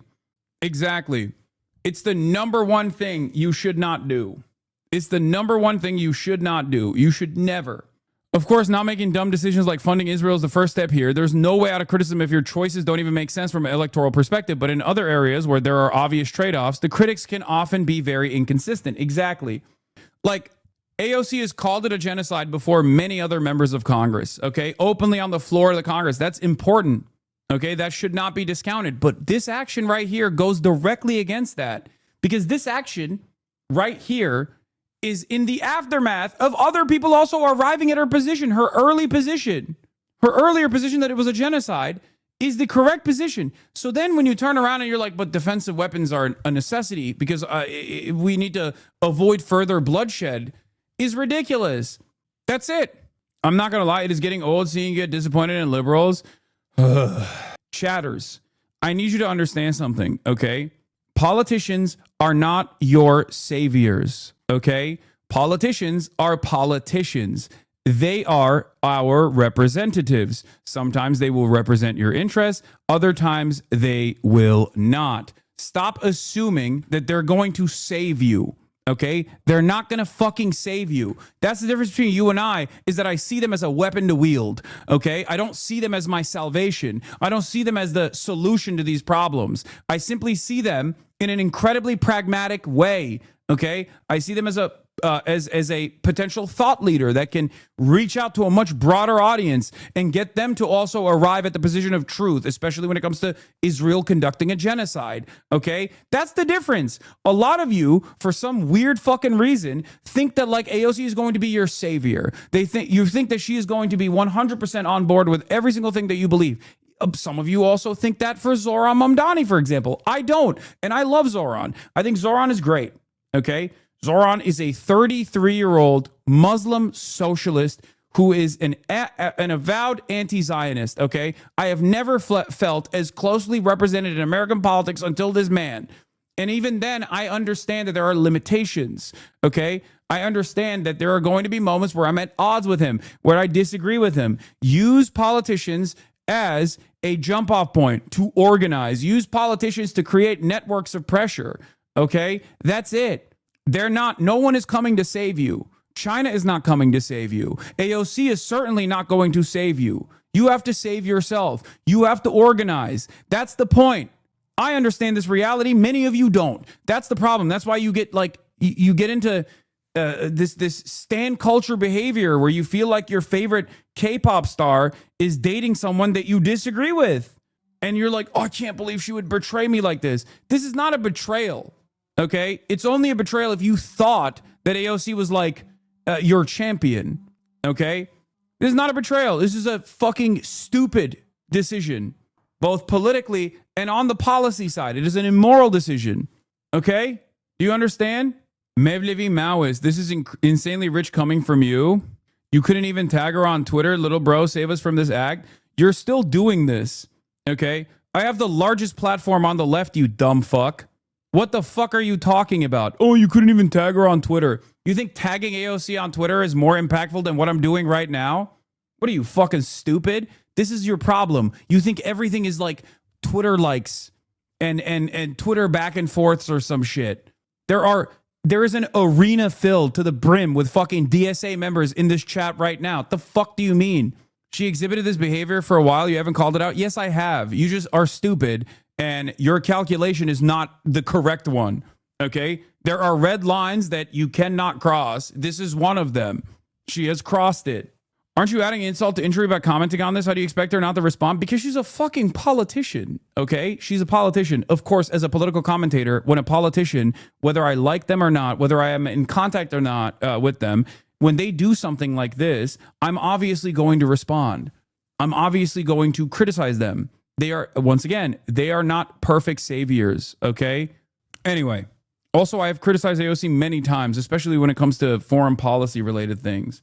She crossed it in 2021. Don't be an easy mark. She voted for Iron Dome funding. See, this is what I mean, okay? Do you think voting for the Iron Dome funding in 2021 is the same as voting for the Iron Dome funding? Morally speaking, it is the same. I totally understand. But when you're thinking about it from a political perspective as a politician, do you think it's the same environment that we're in? In 2021, when she voted for Iron Dome funding, Israel's favorability in the eyes of the American public, morally, yes, it's the same. I don't care about context. Yeah, well, then you don't have to have this conversation. Because I'm on your side. I have the same perspective, okay? But we're having a totally separate conversation here, okay? You need to bracket this off as policy and politics, okay? Morality in this circumstance is irrelevant. Okay, we all already know that this is a totally repulsive and immoral act. Everyone is in agreement on this. Do you understand? You have a direct line to AOC holder to the fire. Democrats just have to vote for the kill baby bombs. It's fucking monstrous of her to be like, this is a genocidal state, but I want to fund it. At least other members of Congress say it's not a genocide and AIPAC money. AOC doing it for the love of the game. Yes. Anyway, saying morally it is the same, yes, I don't care about context, means that you shouldn't even be a part of this conversation anyway. And I don't mean that to like silence you. I'm saying that like, you're right. Morally, you're correct. But we're not having a conversation about morals. We're talking about politicians and what they seek to do, okay? Because this is already immoral. It was immoral in 2021, but now it's not only immoral, but it's also a stupid mistake. It is literally a additionally stupid thing to do, both on the policy front and also on the political front. Do you understand? This is extra. This is extra bad. So when I go back to the 2021 dynamic, when I talk about that, I'm not saying that was a good decision back then or that was a moral decision back then. The moral calculus is still the same. However, now she has no fucking reason to make this decision. That's it. So you're arguing against something. You're arguing on an issue that we are not at odds on.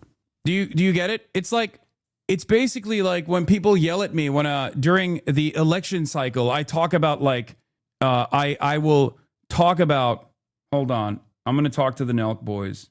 During the election cycle, I'll talk about like, during the election cycle, I'll sometimes talk about fucking, what politicians are doing politically. I'll talk about policy.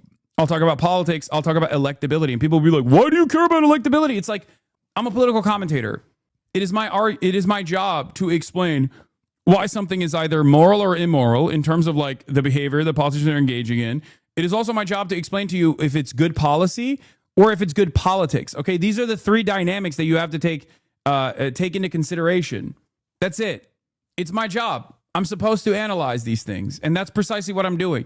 And some of you have already given up on elections in general, okay? And that's fine. I totally understand why you would be in this like deep, dark, nihilistic cesspit from all of the fucking consistent advocacy that you've engaged in and the lack of response from your politicians that you voted for that has caused you to feel this way, okay?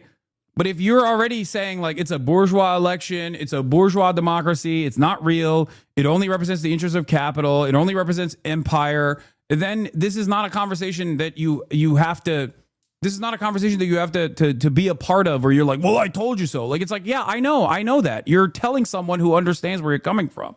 Okay? Hold on. 1 second. Fuck. Why is chat moving slow? 40K viewers? Real question. Because I'm botted. No, I'm kidding. Is it the same similar worldview, but from a different angle? Okay, hold on. I got to start the virtual camera real quick. Hello? Hello? Can you hear me? Yeah, we gotta get the camera on. 1 second. I'm going to turn it on right now. Hold up. Camera, OBS virtual. You're streaming too, right? Yeah. I'm live right now to 41,000 people. We see ourselves. We don't see you though. Hold on. I'm going to turn on the camera. What's up, my old friend? It's on. What's How up? was the bachelor party? Good to meet you over Discord. Yeah, you're the last Nelk standing that I have not met. And then you met and introduced you guys. Okay. All right. So I haven't seen what you guys did, but I assume that it's a. Wait, you can hear us, right? Yeah, I can hear you guys. Good. All right. Let's see what you got to say. Okay. Hold on. Can you also say hello to my friend Kyle here? What's up, Kyle? What up, bro? Where are you at right now? Where am I at right now? Yeah. I'm in LA. I'm in my house. Sonny said you were doing a little bachelor party today. Yeah, no, I just got back from Vegas yesterday. I was in Vegas. Oh, nice. All right, so you guys interviewed the Adolf Hitler incarnate, Benjamin Netanyahu, and now everybody's yelling at you guys. I assume, right? Is that what's going on? Yes, we're getting definitely some yells. Yeah. Okay, so first and foremost, who the fuck set that up? Was it Miriam Adelson? Well, we actually toured the White House right before, and he was in DC. So it's kind of like a someone must have. Benjamin Netanyahu wasn't like, I love the Nelk boys. I'm a big consumer of Happy Dad, and then was like, let's do this. Well, we've had Trump on a few times. Some communications team at the White House hit us up, connected us with their communications team, and presented us the opportunity to do it. Okay. All right. Yeah. And you guys were like, let's do it. Sounds great. I mean, yeah, I can say it again. I've said it a few times, but I can't speak to podcasting as a whole. And, other podcasters, they'll have people on with just people they've had good relationships with, or their friends, or people they agree with. But with the Full Send podcast, hate it or love it, right or wrong, if we ever get the opportunity to have a controversial guest on, we're never going to turn it down. Because in my opinion, what we want to do with the Full Send podcast on is we're not afraid to have controversial people on. We're going to ask them questions. Sure, we're probably not the best at asking questions. We're not the best journalists, never claimed to be. So we might not be the best at pressing them. But in my opinion, it's up to the viewer to form their own educated opinion. Like, we have someone controversial on, we ask them questions. I think people give us a little too much credit when they say, oh, you're platforming him, or like, I think, sure, we have a young audience, but they're not fucking stupid. And we don't think they're stupid whatsoever. And I think this podcast is a perfect example of that. If you go and read the comments, just because we have someone on, we're sitting beside someone, people aren't going to be like, oh my God, Nelk's with them. Like, I fucking love this person. Like, yeah, wait, that's just not the way it works. I don't think anybody loves Benjamin Netanyahu. I don't even think American presidents like Benjamin Netanyahu. Yeah, I know. That's what I'm saying, though. But and I don't think you can listen. I don't think you can platform the fucking prime minister of Israel. That's not my argument. I don't really give a shit about that. My question is, like, do you feel like there is a culpability that you have? Because, like, look, Donald Trump is a contentious figure, and obviously he's responsible for a metric ton of pain and violence as well, but so is every other American president. That's one thing. But Benjamin Netanyahu is, like, unique in the sense that he's also a foreign leader. So I guess the question is, like, what because he's getting something out of this, right? He's getting something out of this where he gets to, I guess, like, try and humanize himself. That's the thing that's on is we'll have anyone on. Like, next episode, we're going to have someone on with the complete opposite ideology that we've already been planning before this podcast came out. Who are you guys having on? I mean, I'd love to hear your suggestions. We have from different friends. You could DM us after if you don't want to say them live. But we're talking to a few different people, and we want to choose the right person to kind of represent the opposite side. Okay, but Benjamin Netanyahu isn't just like a podcaster, you know what I mean? Like, he's literally the fucking prime minister that is a war criminal by the International Criminal Court. He's, like, literally branded as a war criminal. And it's unique because, like, the International Criminal Court is a European institution, and they've never actually criticized an American or anyone who's an American ally in the past. So it's like, he's killed so many children that even the International Criminal Court was like, damn, this guy fucking sucks. Yeah. He's literally like interviewing Adolf Hitler. I think if you watch it though too, I think yes. I think me and Steiny could have pressed him a little bit harder, but we did ask him, what is your response to when people say you're starving children in Gaza? Do you think October 7th could have been prevented? Are you trying to implement regime change in Iran? Like, Americans don't want another war with regime change. So we definitely did ask him some questions that I think people wanted to know. Okay, what did he say? I mean, of course, he said for starving children in Gaza, he said that they bring the food in and Hamas steals it and then sells it. That's a lie. You know what I mean? Like, that's so. Right. So here's the thing. What's your opinion? So, Son, you got to remember that one side's going to say one thing, and the other side's going to say it's a lie. I don't think you guys having a conversation with Benjamin Netanyahu is the interesting point of contention here for me, at least. Like, I mean, I think it's in and of itself, it's like worthy of scrutiny, because it's like, you guys, it's like interviewing Adolf Hitler. Like, would you interview Adolf Hitler during the Holocaust if you had the opportunity? Probably not, right? And we had less information on the Holocaust while it was happening than we do on this modern iteration of a genocide, because we get to see it in real time because we have the internet. Okay, so wait, what's your response to what he answered us? You didn't even talk about that. It's a fucking lie. No human rights organization that works on the ground, from the UN to the World Food Program, has ever agreed to the Israeli position that this is all Hamas stealing aid or whatever. As a matter of fact, they've openly said that is not the case at all. It's just a way for Israel to continue justifying its starvation policies against the entire civilian population of Gaza, so that they can claim that, like, oh, Hamas is just like stealing this aid. It's bullshit. They've never actually given a single piece of fucking evidence for this It is just a claim that people have to supposedly take at face value because Israel said it. It's a lie. And what's the other side's proof? Just so we can play both sides here. Well, the other side is not even like the side of the Palestinians. I'm not even offering the side of the Palestinians. The Palestinians obviously think that that's bullshit as well. But the other side is an unbiased third party. The World Food Program is not, on board with Hamas. The World Food Program or the UN is not Hamas or anti-Semitic or anti-Israel beyond, the obvious reasons why you would be anti-Israel because they're doing these things and then lying about it. So what's your overall opinion of us? Like Kyle just stated that we're having a world leader on. That's what we're more focused on. I think it was dumb. I'll be honest. Because it's not. But you would do the same thing, Hasan, if you had the opportunity. 100%. No, I mean, there's a difference though. I'm well equipped to have a conversation with Benjamin Netanyahu because when he says something like that, I can turn around and be like, well, the World Food Program has said that, there is no evidence to suggest that Hamas is stealing aid. Whereas you don't have that follow-up in that situation. And Benjamin Netanyahu knows that and his team knows that, which is precisely why he went on the Nelk Boys podcast and he didn't go on, my stream or something. And I don't even know if I would honestly have a conversation with him if given the opportunity. In my opinion, I think that, for example, I think Trump is really good on a podcast. Obviously, that's why he did his whole talk. I mean, he's clearly a good speaker. You can't deny that.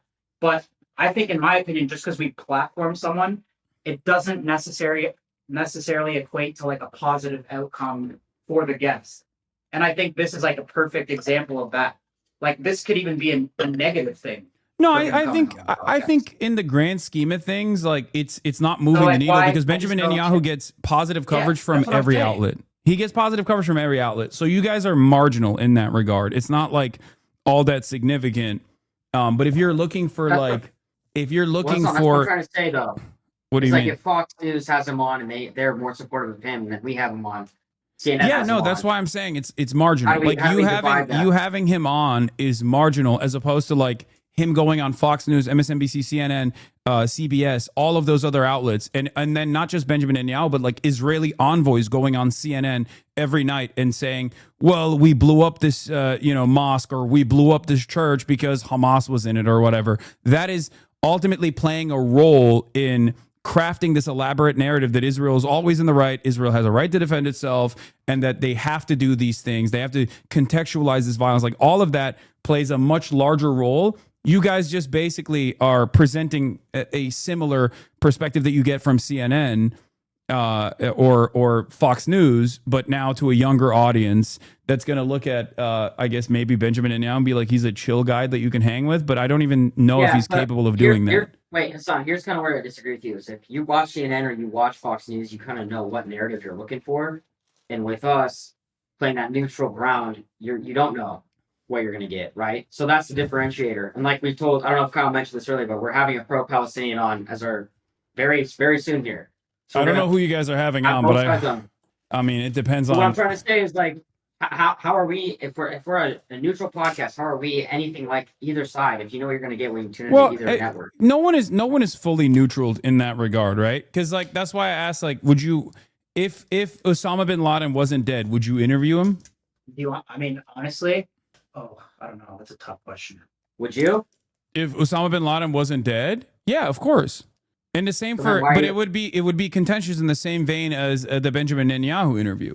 There are people that I interview that the American audiences would consider. If you got bin Laden, you'd never be able to grill him because you would have had to go to Afghanistan. You would have mission to a cave, and they would. No, I mean we're setting up a hypothetical scenario where bin Laden is able to connect via Discord. You know what I mean? Obviously, I'm not gonna fucking interview bin Laden with a gun trained on my head. That would not be a situation.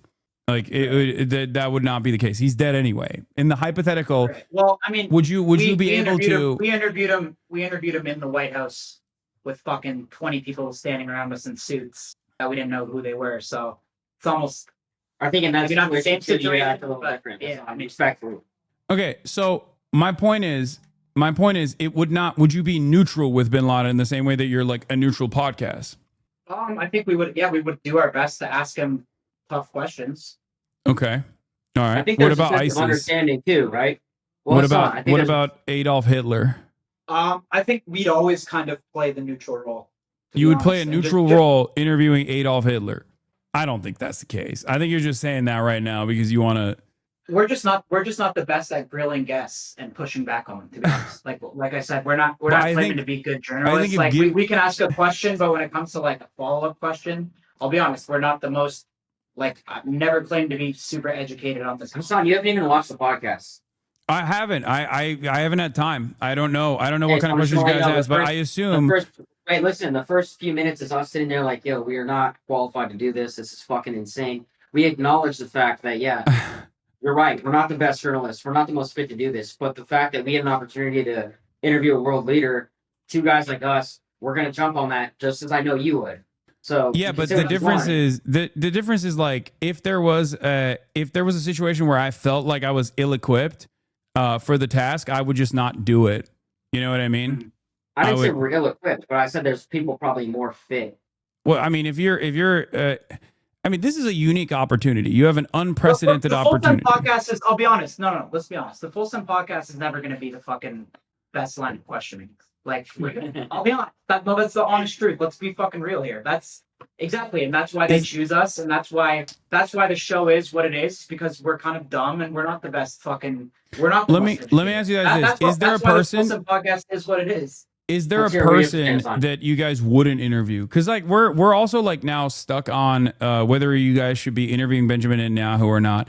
I think if someone is in today's age, like right now, I think that's a fair question to ask. Right now, like, would you? What did you say? I think about right now. You guys speak to people that are alive because you can't speak historically. Yeah, we're saying right now because that's pretty much where we're at. So like, if we could interview anyone right now, like who would we say no to? Is that what you're asking? Yeah. I can't think of someone. Okay, so like even out of like because the reason why I have to go back to historical figures that have conducted genocides is because like Benjamin Netanyahu is doing one right now, and he's not even the singular force of evil here. But you're talking about hypotheticals, bro. That's where you lose me, because you're talking. Well, I mean, the reason why is trying. Well, I'm using this as an analogy. Like Tucker Carlson had Putin on. Other journalists have. Yeah, Tucker Carlson had Vladimir Putin on, and when Tucker Carlson had Vladimir Putin on, he did that in a capacity to do propaganda for Vladimir Putin. For sure. He didn't push back at all. He was there. He was in Russia, and he did it specifically so he could do. You really can't in that situation. I know, but that's precisely why, like, sometimes it's better not to take that opportunity. You know what I mean? That's my position. Like for the even then, Tucker Carlson, I can't believe I'm saying this, but Tucker Carlson is still more equipped to at least have like follow-up questions. Like, think about the Ted Cruz interview that he had. Like, he obviously is. Yeah, of course. Tucker's the man, in my opinion. But when I watched that Putin interview, like, I thought Putin was like dodging questions and he like didn't answer anything. So that's what goes back to my point of like platforming someone. And I think just because we have someone on, it doesn't always mean a positive for the guest. And I think, I mean, if you go read this comment section, like, I don't think this is necessarily a positive thing for Netanyahu. Yeah, but it's not a positive thing for you guys either, because most of your audience is probably already anti-Israel and anti-Netanyahu. So now they're yelling at you guys. That's so fine, now I can sleep at night knowing like our intention with this, and you know, we're not fucking pro-Israel. I'm not pro-Israel. I don't know enough about this conflict, to be honest. I only see what I read online, and I hear his point of view, then I hear your point of view. I really have no idea what's going on. I'd love to learn more. But yeah, but I think you got to do that before you do an interview. Look, my point is this. Okay, wait, but what you guys did is from my estimation, okay, what you guys did is no different than like what CNN does, okay? You just basically presented someone who is a war criminal, someone who is doing a genocide in a somewhat neutral light. And you can't be neutral when you have someone like Benjamin Netanyahu directly in an opportunity to talk to him. But that's what happened. So there is moral culpability here for you guys individually. Well, I think this is the way we roll with this is it's going to give us the opportunity to get the biggest people in the world. And I think you'll know by the Full Send podcast when you watch it. It's like, hey, we're going to watch these guys are going to get big guests. We might not necessarily get these guys grilling these people, and that's just what you're going to come to expect. I know, but if you don't grill them, then all you're doing is like, you know, just like I said, we're having them on. And people Where are you're watching and they're doing in that forming their own situation is opinions. And basically just people are not- propaganda, no? I still think people are stupid. Wait, Tyler, you're missing the biggest point here. Son, we're looking to have someone from the opposite side and give them the exact same opportunity. Okay, well, you would have to have. I mean, there is no opposite side because like there's one side that's being genocided and the other side that's doing the genocide. So in this Okay, so someone situation, who has opposite like it would views be or like is on interviewing other the side. leadership of Hamas. You know what I mean? And that's illegal under. I mean, I don't think you would be able to conduct that We would on your own. 100% do that if we were safe. Yeah. Yeah. If the Iranian supreme leader called me right now and we knew we were safe, we would obviously do Yes. Okay. The Iranian Going to supreme the leader interview, is not. Hassan, which I think it's funny. I think it's funny that you haven't watched yet because you're going kind of ham on us and you haven't. Well, watched I it. haven't So had. I understand. haven't had the opportunity to watch it. I was going to get No, I to understand. it, You're busy. but What I was going to say is that we did talk about Hamas. We did talk about a lot of these things. I know, but just simply talking about it without having the proper knowledge and the proper equipment to be able to push back when he's lying only turns it into an opportunity for him to like. Why do you think Benjamin Netanyahu did this? He did this because No, we agree with you. No, we agree with you. We're not. We know that. Bro, that's the he reason used anyone you does a guys, is what I'm podcast. saying. He I don't used know you if that guys was and your lack I don't of know if knowledge on this necessarily- issue. I don't know if that was necessarily successful though. Yeah, that with Kyle, I agree. I mean, I it think would be, everyone's seeing what Trump did, and Hassan after the whole election, the whole story was how podcasts won the election, blah blah blah. That was every story. Like I even did a bunch of interviews on it too, and I think obviously the Israeli team sees that and they're like, oh, we need to do podcasts. But in my opinion, not everyone is a Trump and that good of a speaker that can go on and kind of adapt to any environment. And I think that Netanyahu came on and I think you see the response. And I think that podcasting doesn't work for anyone. We saw what happened with Kamala too. Like she was a fucking disaster on pods. So Okay. I think just because we platform someone, it doesn't necessarily like mean that we're trying to help them. Or I think viewers are a lot smarter than they think they are. okay. Benjamin Netanyahu is a multiple decade politician and has been the leader of Israel in perpetuity. He is a lot better at propaganda than you think he is. Okay. First of all, let's just get that out of the way. The idea that you think that he is not capable of like weaving through a couple softballs that you thought were hard-hitting questions that he has probably addressed a million times over is silly. Let me make no mistake. Oh no, yeah, I agree with you on that.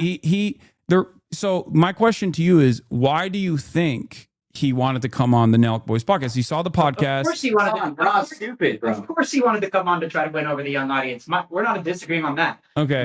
I'm saying I don't necessarily know if that's successful. And I think just because you come on the Full Sun podcast and sit beside Nelk Boys and take some softball questions, if you say that, it doesn't necessarily equate to a positive outcome for the guest. I don't think platforming people Like the don't question think is that's always this, a right? positive The question is the same. Like Adolf Hitler comes on the podcast. I mean, you can just go read the comments. Like Adolf Hitler comes on the podcast. You guys doesn't are having a look like a conversation positive with thing. him, and he starts, and you're like, "Why are you sending Jews to the we can't concentration speak to camps?" Hitler. I think we should speak. I think we should That's speak to some. I think we No. should The speak reason to why people we're that are using alive. this analog is because I think that I don't there's think that's a fair comparison. the reason why. Well, I don't think it's an unfair comparison at all. I think it's a perfectly I apt think it is. He's comparison. dead.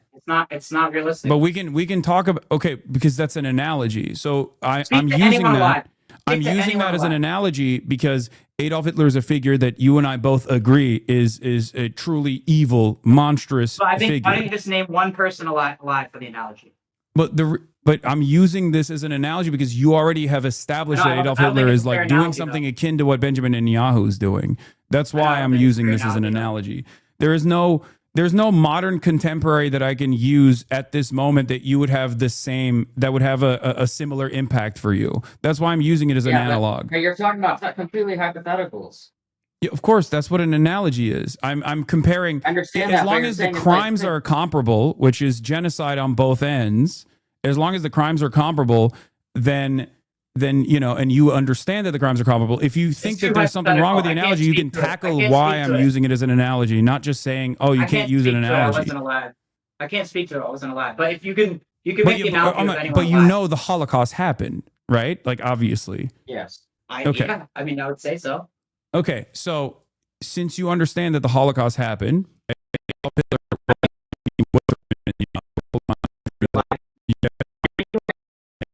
service that we pay a lot of money for, so it's really. Hold on. I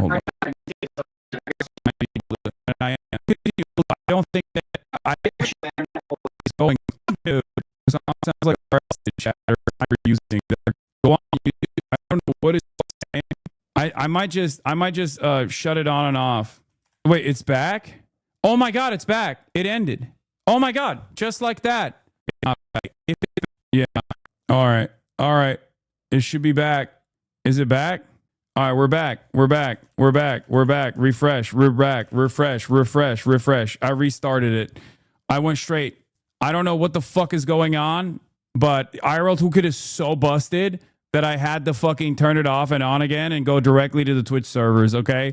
I don't know what the fuck that was about, but that was insane. That was so goddamn annoying. Guys, it's not the new computer. It is the fucking servers. It is the server that myself and the server that IRL Toolkit has an easy vulnerability to manipulate, so I wouldn't use it until the issue is fixed. Yes, it is because, chat, listen to me, okay? It's not the Nelk boys. It's not anything. It's literally IRL Toolkit. We trouble fixed everything, okay? We fixed all of the issues. The only reason why this issue is happening right now is because of IRL Toolkit, okay? What I've been using as IRL Toolkit is the reason why this shit was busted, okay? That's it. Refresh. iShow Speed was mad as fuck because the stream was having the same issues. Yeah. Anyone that uses IRL Toolkit has experienced these same issues, okay? Anyone that's been using IRL Toolkit has been experiencing the same fucking issues. You don't think it's Mossad? No, it's not fucking Mossad. Why the fuck would Mossad care about the FaZe clan? And are you using Toolkit? Aren't they being ransomed? It happened with Keizo. Guys, I don't give a fuck who the Nelk boys are talking to. Shut the fuck up, okay? Please stop. Christ. They literally released a podcast with Netanyahu, dude. Come on. Okay, I'm going to start perma-banning people. Okay. Kaisenas said IRL Toolkit was getting DDoS. Yes, it is because of IRL Toolkit.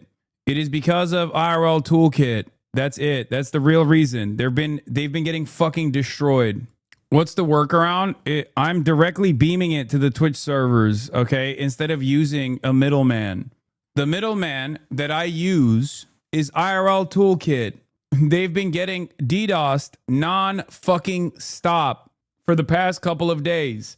I thought they've been getting DDoSed for the past couple of days. I thought that they could have fixed it. They could have, troubleshooted the problem. But instead of, they weren't able to, clearly. Like, their servers are still getting fucking fried. Okay? Yeah, the staff itself is recognized that they're getting DDoSed. So the only way to get around it is just to not use the service at all. That's it. It wasn't the ISP. It's not the computer. As you can see, there is no issues now. That's because I did a full break. I cut the feed. I swapped out of the IRL Toolkit, and I am beaming my stream directly to Twitch. So I'm using Twitch servers. So if there's any sort of fucking additional problems, that would be directly related to Twitch's own servers, which are sometimes also fried. It seems, here's a possible workaround from ChatGPT. Thanks, chatter. I already did that possible workaround. That possible workaround is basically shutting off the stream and restarting it, which is precisely what I did. Okay? Why are you giving me ChatGPT? Oh my God. Oh my God. First day back, I was so fucking chill. I was so chill. And I think we're done. We're done. We're done being chill. I can't be chill any longer. We have literally we have dummies asking grok. What is the purpose of a middleman service? Is it for security? Yes, it's for both security and also, ironically enough, under normal circumstances when their servers are not fucking fried, it's supposed to be used for uninterrupted streaming. Okay, because Twitch servers also sometimes have issues. It is a way for me to basically swap easily from my regular stream that I'm broadcasting from my computer to my bag if I want to. Do you understand? Why am I explaining all of the fucking nitty gritty in the background of the streaming side. It's just no one knows anything and no one cares. And people are going to make up their own minds and make idiotic suggestions regardless and be like, I don't get it. Why don't you do this? Why don't you do that? You know, and it's going to piss me the fuck off anyway. I don't usually stand, but I'm very frustrated. You didn't challenge him on calling Zoran an anti-Semite, and I probably need to log off before you ban me. Here, I'll give you a day off anyway, because I don't even fucking know. I didn't even watch the interview, dumbass. Chatters will literally be like, dude, talk to the Nelk boys right now without even watching the fucking interview. And then they'll get mad. And they'll be like, why did you talk to the fucking Nelk boys without watching the interview at the same fucking time? Is it an F again? Can you ban me too? No. Anyway, we're back. Okay. So, how was your little small vacation? Really good, because I probably would have killed myself if these issues that just happened took place if I hadn't taken 3 days off. I'll be real with you. I probably would have gotten permanently banned off the face of this earth if I had just continued streaming throughout the weekend, and then I had this fucking issue. I would have perma-effed. Okay? Anyway. We're going to talk about the Trump-Epstein situation. Because when I was about to go on my 3-day break, the Wall Street Journal released new information that they had found that detailed Jeffrey Epstein's connection to Donald Trump in a more meaningful fashion. Okay? And we're going to talk about that. Donald Trump since then he wrote like this bawdy, salacious letter to Jeffrey Epstein celebrating his 50th birthday. It was very weird, but also on top of the weirdness of the Trump letter, he turned around and basically denied the entire thing and said he's suing Wall Street Journal, which is very stupid. Let's take a look. After the Justice Department requested federal courts to release more information related to Jeffrey Epstein, this morning some Republicans say it's not enough. I think it's a start. I don't think we're ever going to get to the bottom of anything, all of it. This town doesn't give up its secrets very easy. The Justice Department asked to make public grand jury testimony related to the convicted sex offender.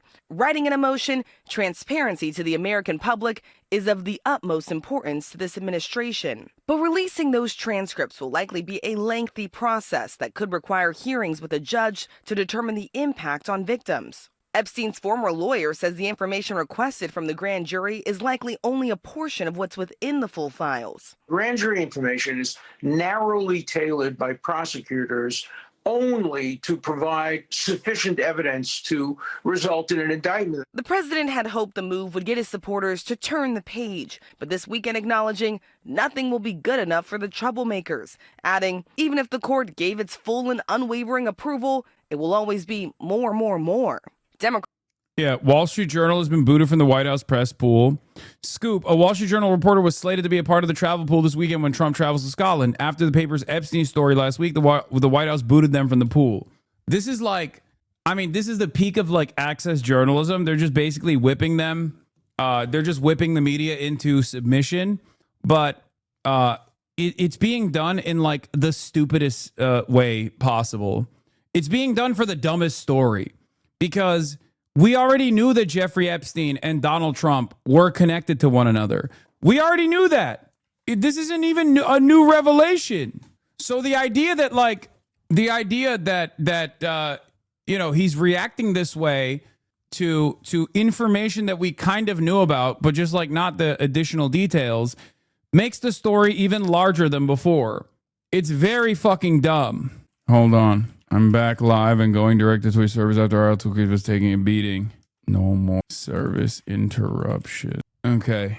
No, I have not gotten to the JUBE video yet. There's so much happening that I haven't even been able to get to the JUBE video, which I will eventually. Okay, just calm down. I got Ryan Grimm texting me about the Nelk boys, being like, who the fuck are these guys? Concerned that people are gagged Trump is a liar after a million pics of him with Epstein and all the things he said.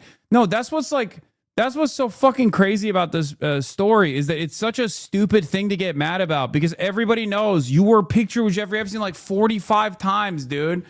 What do you mean? This is from the time period where you were still very much openly friendly with Jeffrey Epstein. So, like, there is the pre-2002 Jeffrey Epstein relationship and then the post-2002 Jeffrey Epstein relationship.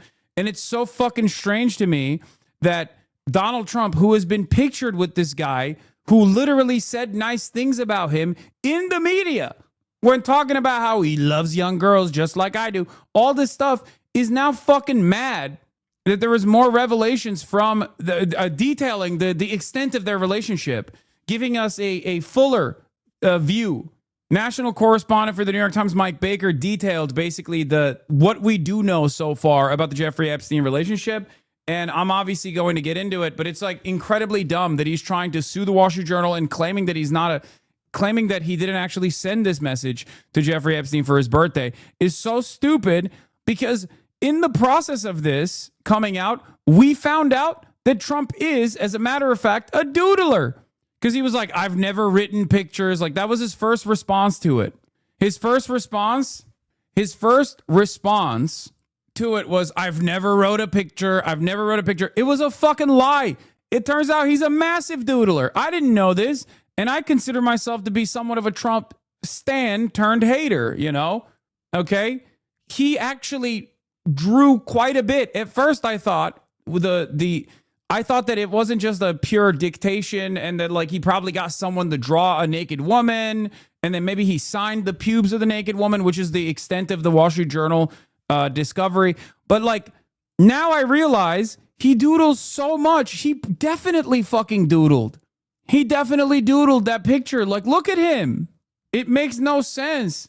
So it's just like every time he just acts like there is no relationship there, it comes out that there is more of a relationship there than we thought. Democrats joining the calls for transparency. So to me, as a former prosecutor, there are times when you release things for the good of the country. This is one of those times. The president instructed the Justice Department to seek the release of the grand jury testimony just hours after a report from the Wall Street Journal, alleging that he sent Epstein a letter to celebrate his 50th birthday in 2003. Trump now filing a $10 billion defamation lawsuit against the paper, including owner Rupert Murdoch, saying the Journal falsely claimed that he authored, drew, and signed a letter to Epstein containing salacious language and that no authentic letter or drawing exists. Dow Jones telling ABC News, we have full confidence in the rigor and accuracy of our reporting and will vigorously defend against any lawsuit.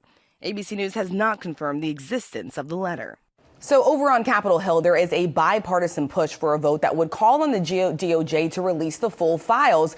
But that vote would largely be symbolic. Congress has no legal authority to force the administration to release anything, but it would get Republicans on the record about where they stand on this issue. And just the fact they're even talking about this vote really underscores just how much pressure the administration is under, guys. That's true. People want to know about this.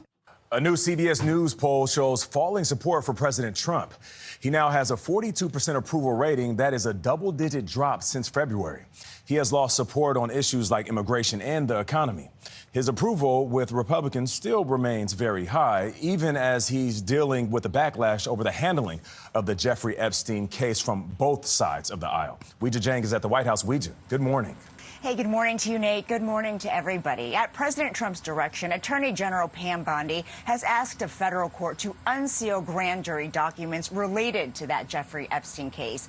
That move followed Trump becoming furious over a Wall Street Journal report that led him to suing the publication. The article at the center of President Trump's new lawsuit is about a birthday letter he allegedly sent to Jeffrey Epstein in the early 2000s that included a drawing he reportedly drew of a naked woman. Trump, who denies the report, is suing the Wall Street Journal and its owner, Rupert Murdoch. A great majority of Americans, 89%, believe the Justice Department should release all information regarding the Epstein case, according to our new CBS News poll. Democrats argued Trump's call to unseal grand jury documents does not go far enough. Things should be released. We should know what happened here. And it is a claim that this president has made time and time again. I'm glad that the Democrats are not spiking this. My expectation for the Democrats, as always, is to somehow find a way to mess this up. And surprisingly enough, they have at least establishment Democrat voices that are continuing to push for this. And so that's good. And the American people have the right to know what happened.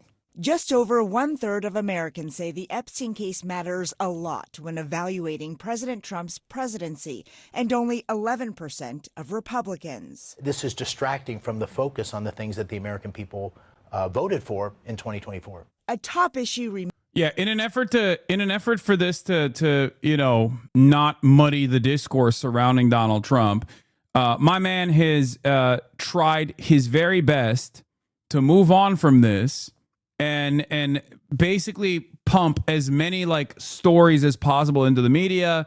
Part of that is like culture war issues surrounding teams and what they should be named, and hyper focusing on that. I think there was the Indians back and forth going on, Coca-Cola, cane sugar, shit like that.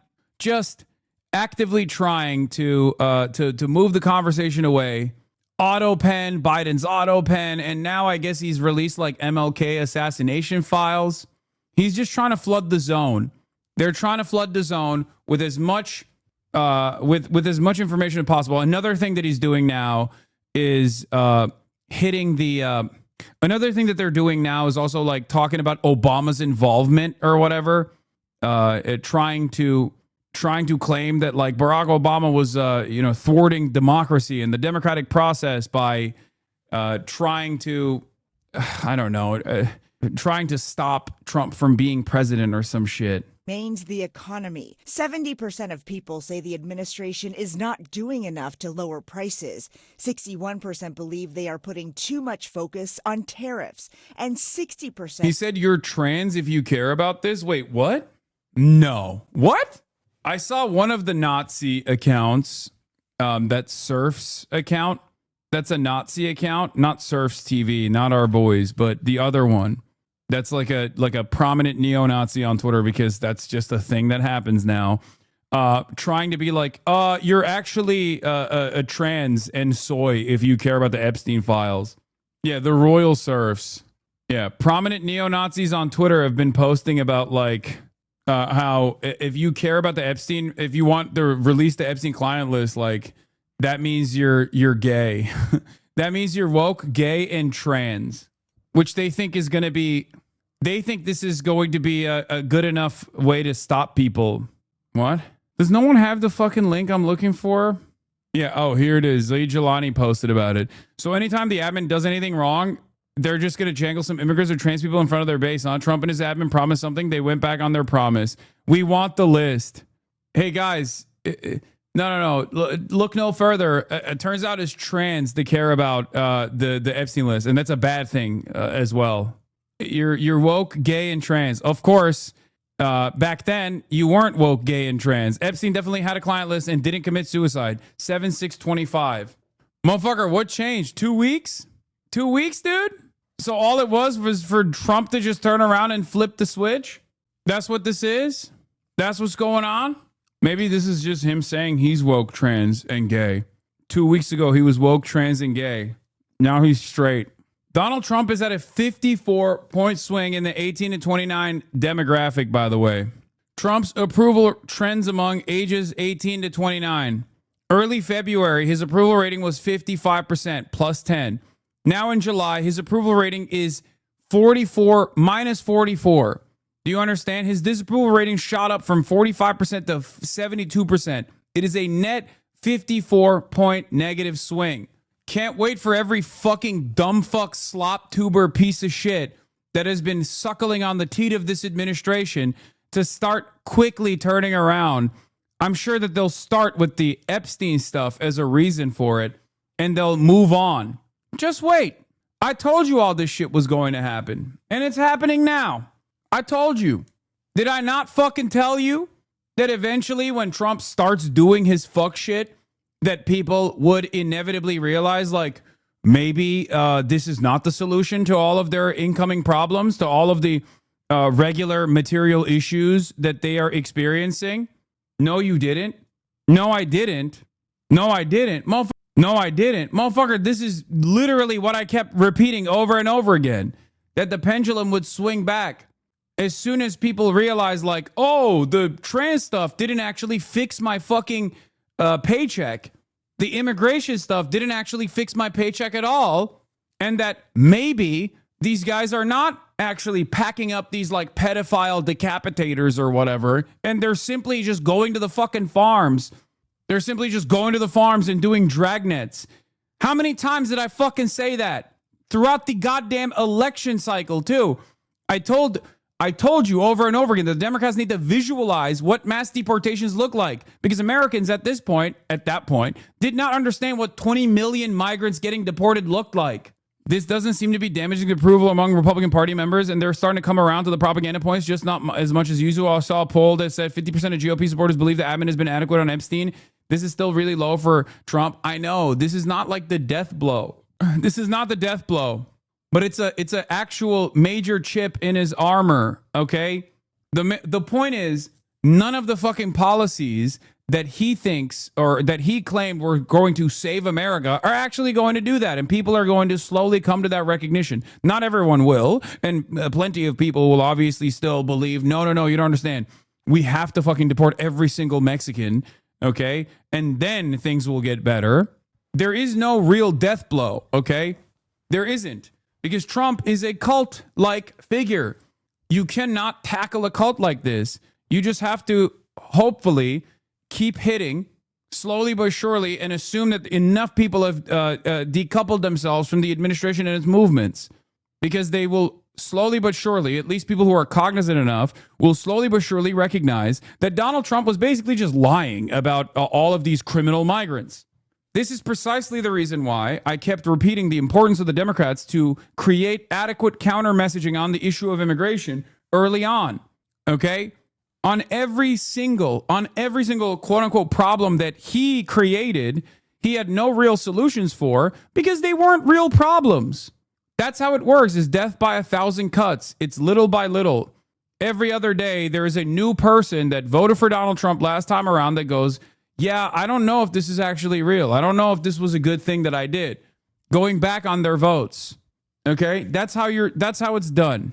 And I said this over and over again. And I also said this about Israel too. And look where we're at with Israel. Uncompromising in the face of clear injustice was the appropriate thing to do. Every call ends one way. It's never from the outside. I mean, it doesn't matter. Despite realizing that voting for Trump did not solve the problems they were going through by deporting and attacking queer people's rights, it doesn't change the fact that these people are not and can't be allies against Republicans and overall establishment. These people are still racist, homophobic, transphobic, and so on. No, it doesn't matter, because as long as they're not fucking voting for Donald Trump, and as long as you have real leaders on the opposing side, which we unfortunately currently do not, then you can move America in the right direction. Because it's not just about cutting Trump from his audience, okay? Cutting Trump from his base of support. There also has to be a counterbalance that is leading America in the right direction. And we currently do not have that counterbalance. This is why I talk about the importance of having a real competent party that fights back against the Republican madness, okay?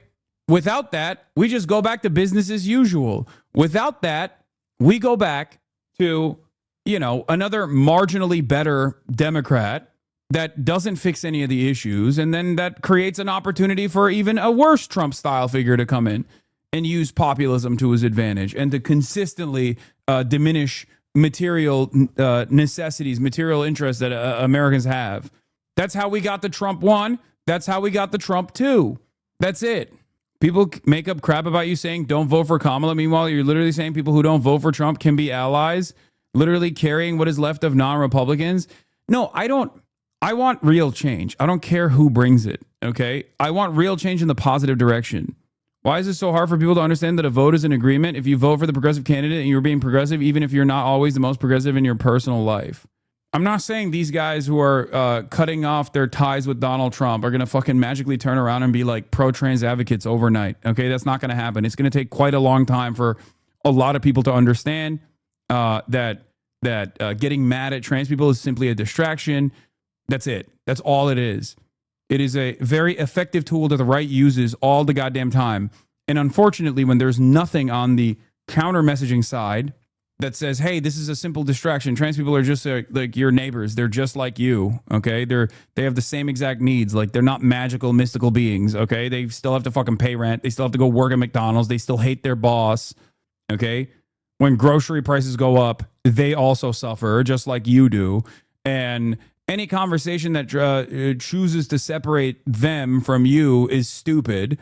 And it's being used as a simple distraction to make you hyper-focus on these people, to make you feel like they're weird, they're different, they're degenerate, they're destroying American civilization. Meanwhile, the people that are telling you that they're destroying American society is the people most responsible for destroying American society. And they don't want you to pay attention to that. How many times have you heard a Democrat say this? There are some examples that I can point to. But how many times has a Democrat come out and been like, guys, this is fucking ridiculous. What the fuck is a trans swimmer in a high school swim meet done to you? Why do you fucking care about that? There are very few Democrats who just who will actively defend marginalized populations and will say, actively defend marginalized populations and will say, like, the only reason why you care about this kind of stuff is because these guys don't want to actually enact any sort of positive change. They recognize that you're angry. They recognize that you're angry because of the affordability crisis, as Trump, kept repeating over and over again. Okay. But the reason why they're hyper-focusing on trans people or undocumented migrants is because they want to distract your attention away from the real issues that persist in your life. They do not care. They do not want to solve any of the problems. They do not want to solve the affordability crisis. So they just keep shifting your attention and your priorities away to groups that are not responsible for the affordability crisis at all. No, they are truly bigoted. Bigotry is not an intractable position. It's not an unchangeable, unyielding position, okay?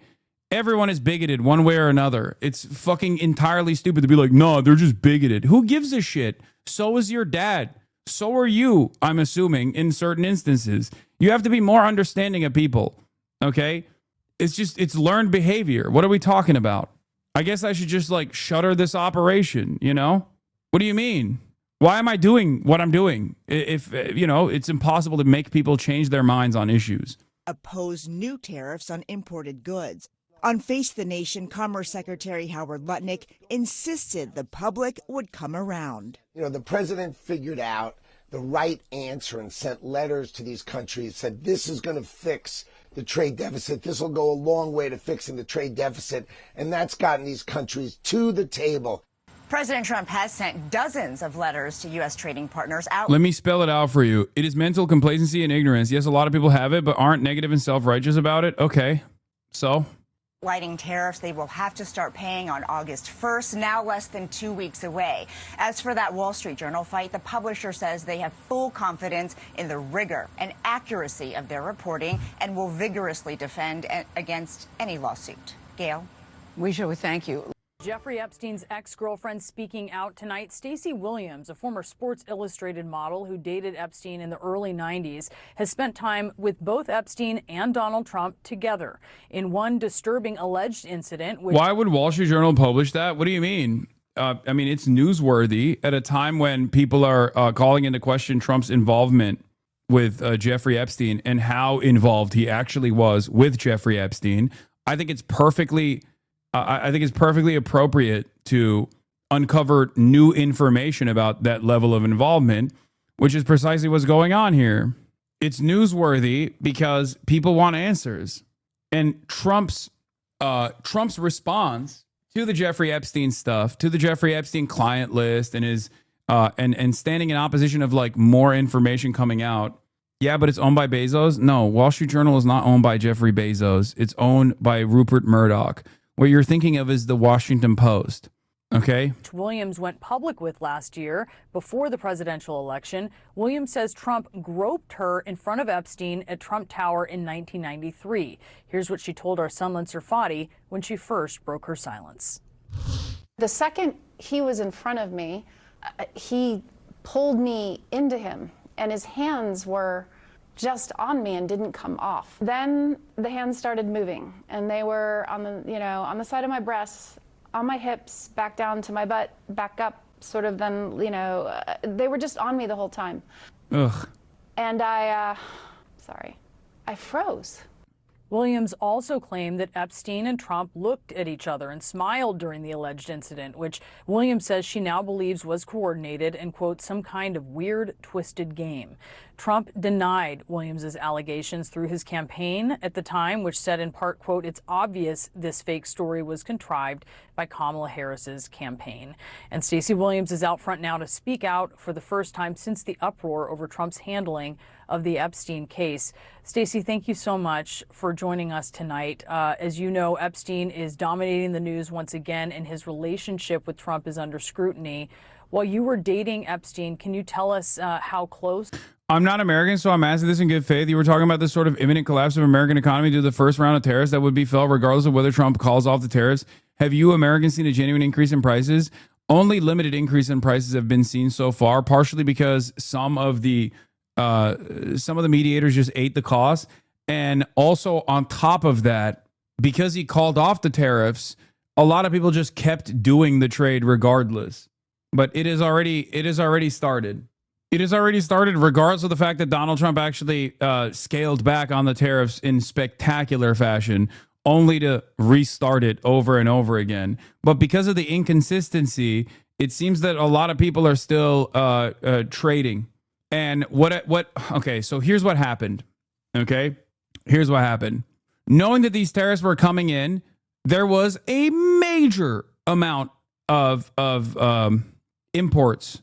They literally came in, and ahead of the tariffs, they wanted to get ahead of. They wanted to have as much of a timeline for because of the inconsistency. They wanted to stockpile to the best of their ability ahead of time in an effort to withstand the tariffs.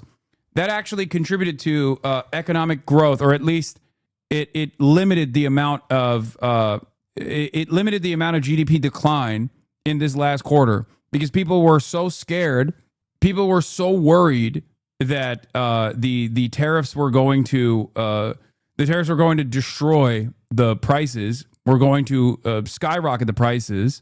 Okay, and they already have on certain products. For the record, here are Walmart price changes between May and July 2025.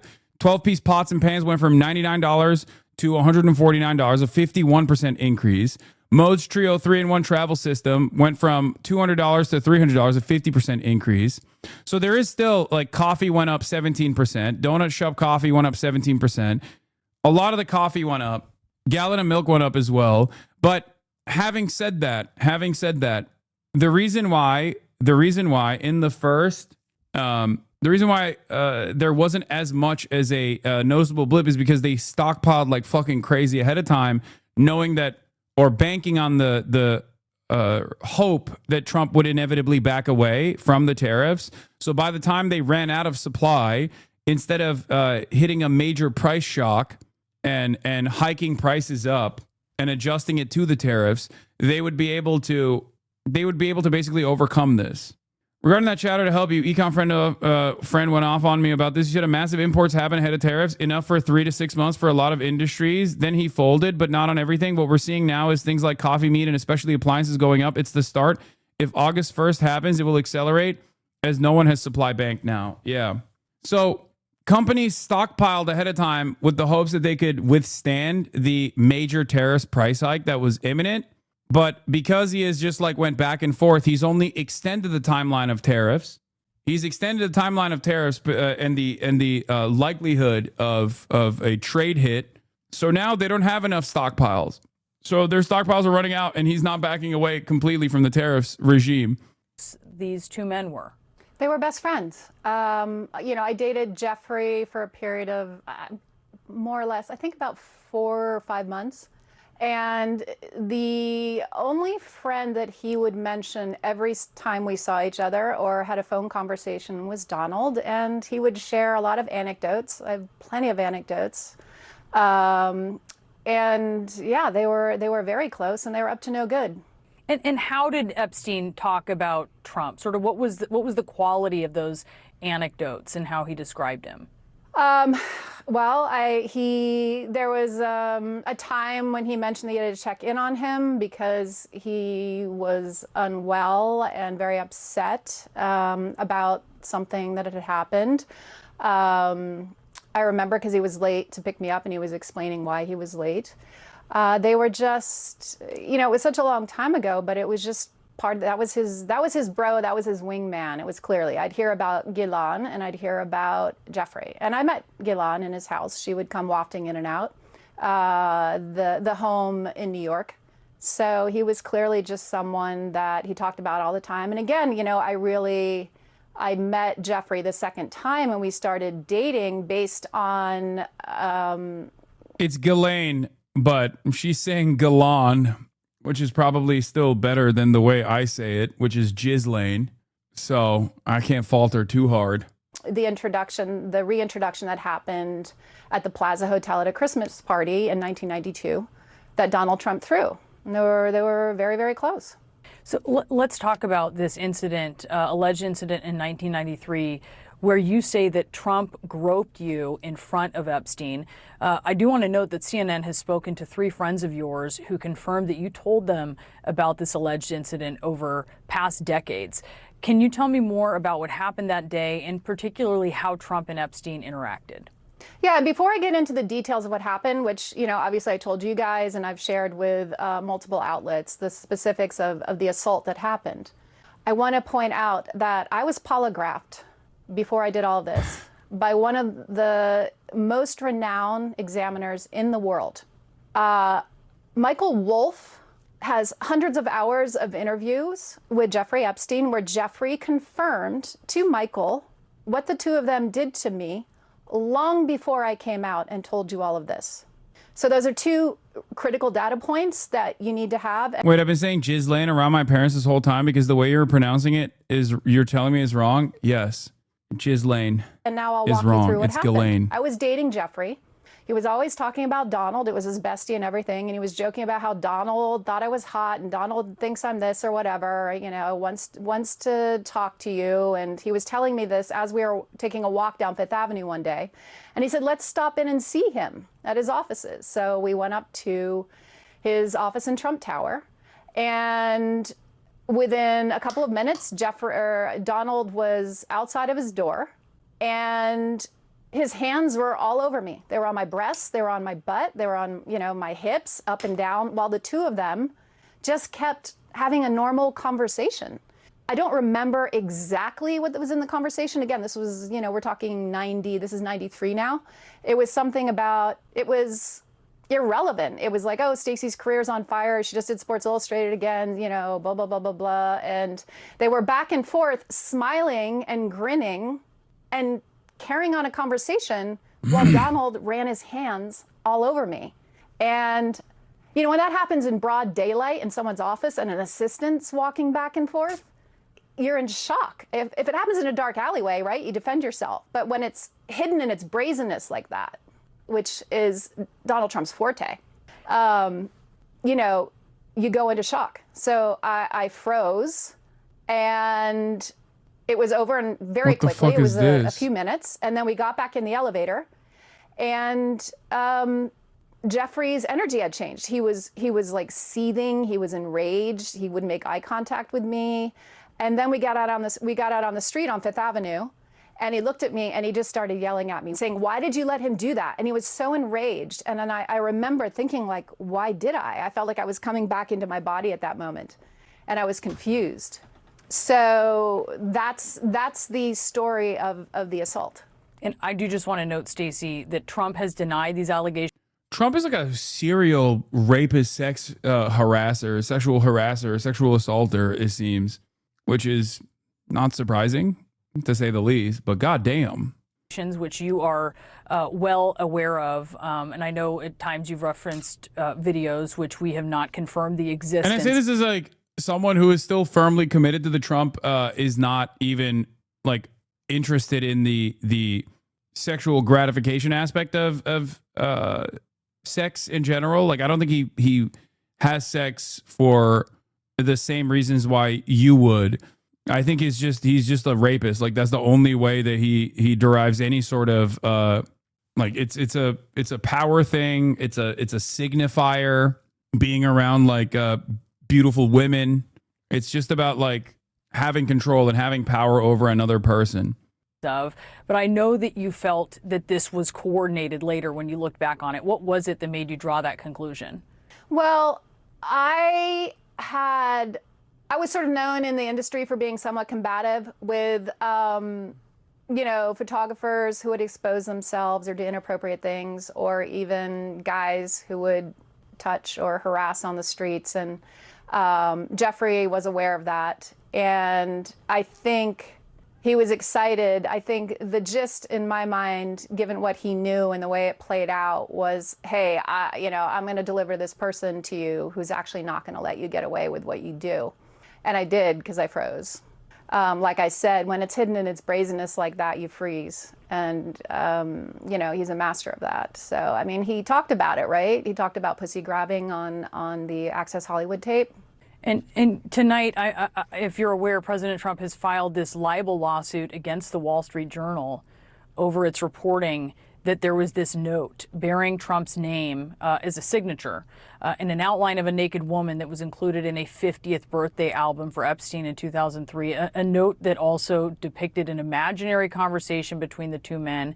And part of it reads, quote, Donald saying, "We have certain things in common, Jeffrey. Jeffrey, yes, we do. Come to think of it, Donald, enigmas never age. Have you noticed that? Jeffrey, as a matter of fact, it was clear to me that the last time I saw you." And then finally, Donald, "A pal is a wonderful thing. Happy birthday, and may every day be another wonderful secret." Trump called that letter fake. He said it was out of character for him because he never wrote a picture or drew a picture in his life. Wrote a picture, I think he said. No, it's not his kind of language. Based on your time with both men, does that sound out of character to you? What, are you kidding me? I know what they were up to together. It happened to me. I was polygraphed. I have the post-assault postcard with a love note. So I have the receipts. Where are Donald Trump's receipts? Where are they? I know what they're up together, and I know what that means. It's very clear. It wasn't baking or fishing. Well, Stacey Williams, I really appreciate you taking the time to speak with us tonight. Thank you so much. Thank you. The Trump administration's handling of... Damn, that was loud. Okay, I'm going to talk to the Nelk boys again now that I fixed my issues. Hold on one second. Why? Lol. Dude, half of the chat is like, bro, why didn't you fucking continue talking to them? And the other half is like, oh, I don't want you to do this. It's not 50:05. What do you mean? Who, bro? No one wants this? I mean, I want to... Hold on. Okay. Hello? Are you good now? You changed your fit. You changed your fit. EDOS hacker. No, we have... this is the same problem that's persisting with... what do you call it? With the Phase boys too, and like Kai Cenat. Anyone that uses IRL Toolkit's been getting clobbered. Speed has been having issues too. We all use the same service as like a mediator between OBS and Twitch, and their servers are getting fried, which is why I was unable to continue streaming. So I had to shut off my stream and restart it. But it's fine now. But you changed your fit as well. Yeah, I put on a jacket. You threw on the black jacket. You got to look good for the big interviews, all right? Yeah. No, it's cold in here. All right, so we were talking, for those of you in my chat who are just tuning in, I'm talking to the Nelk boys. They interviewed war criminal with an arrest warrant out by the International Criminal Court, Benjamin Netanyahu, the Prime Minister of Israel. This is part two of the conversation that we were having. So I was giving you guys an analogy, a hypothetical. Hold on, Hasan, 1 second. No, hold on. I told Hasan, okay. Hasan, you want absolutely nobody in here, even if they're allowed on Twitch? Real quick before I cut you off. No, I can't. I can't have someone who is not allowed on Twitch to be on the call. Then I'll get banned. What about Adam Friedland? Oh, Adam Friedland's fine. Yeah. What? Yeah, of course. Let's spice it up for part 2. Okay, we'll bring Adam in now. That's not spicing it up. No, it's not. It's not. Adam's not gonna spice it up. Adam is a comedian. He's funny. Adam is also a good friend of mine. That's what I mean by spice. Hasan, go ahead with what you were saying. Okay, so I mean, he's not gonna spice it up, but he will turn the conversation into a silly direction. But what I was asking you guys is, the reason why I said Adolf Hitler is because it's a comparable crime, right? We were using that as an analogy. I was using that as an analogy because, like, we both understand that he did a horrible crime, the Holocaust, and that it is comparable to what Benjamin Netanyahu is doing. Wait, did I lose you guys? What the fuck? Hello? Oh God, I think they opened up another chat. Jesus Christ. Okay, hello? I've never had, bro, what's good? One second. There, turn on your camera.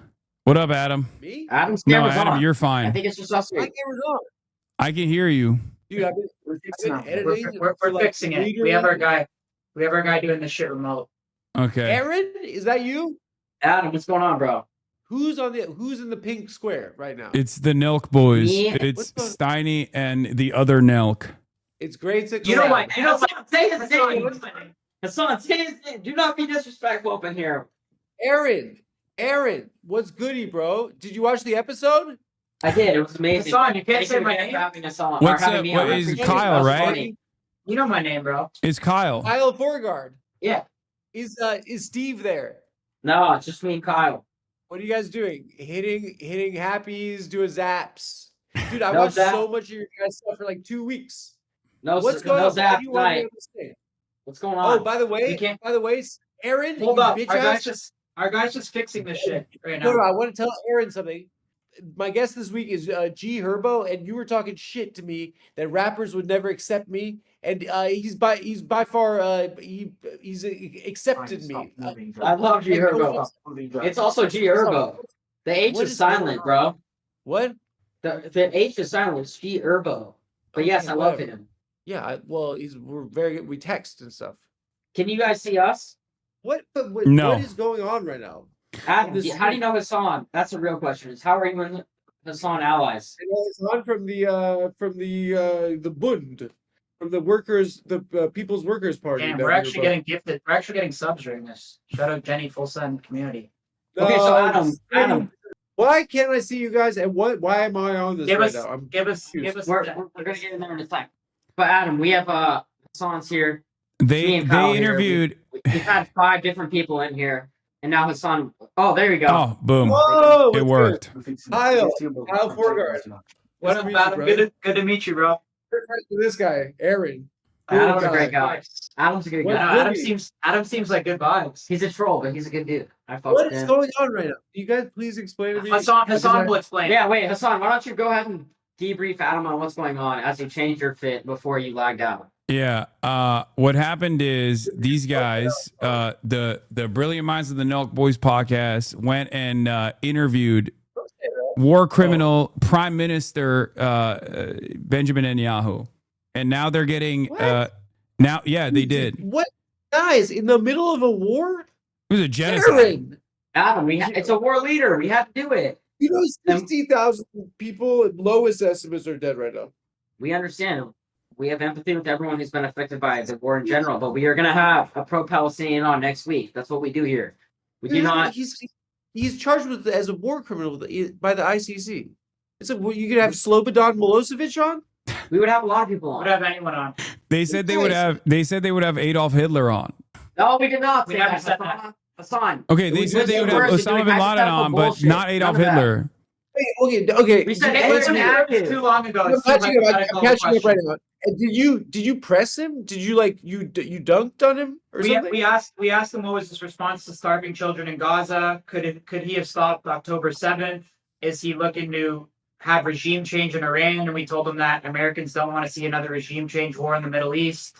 We told him he's been We asked him why he wanted to be They asked him if he was starving children in Gaza, and he said no. It was Hamas starving children in Gaza. Adam. Wait. Answer this. Hassan, did they glaze?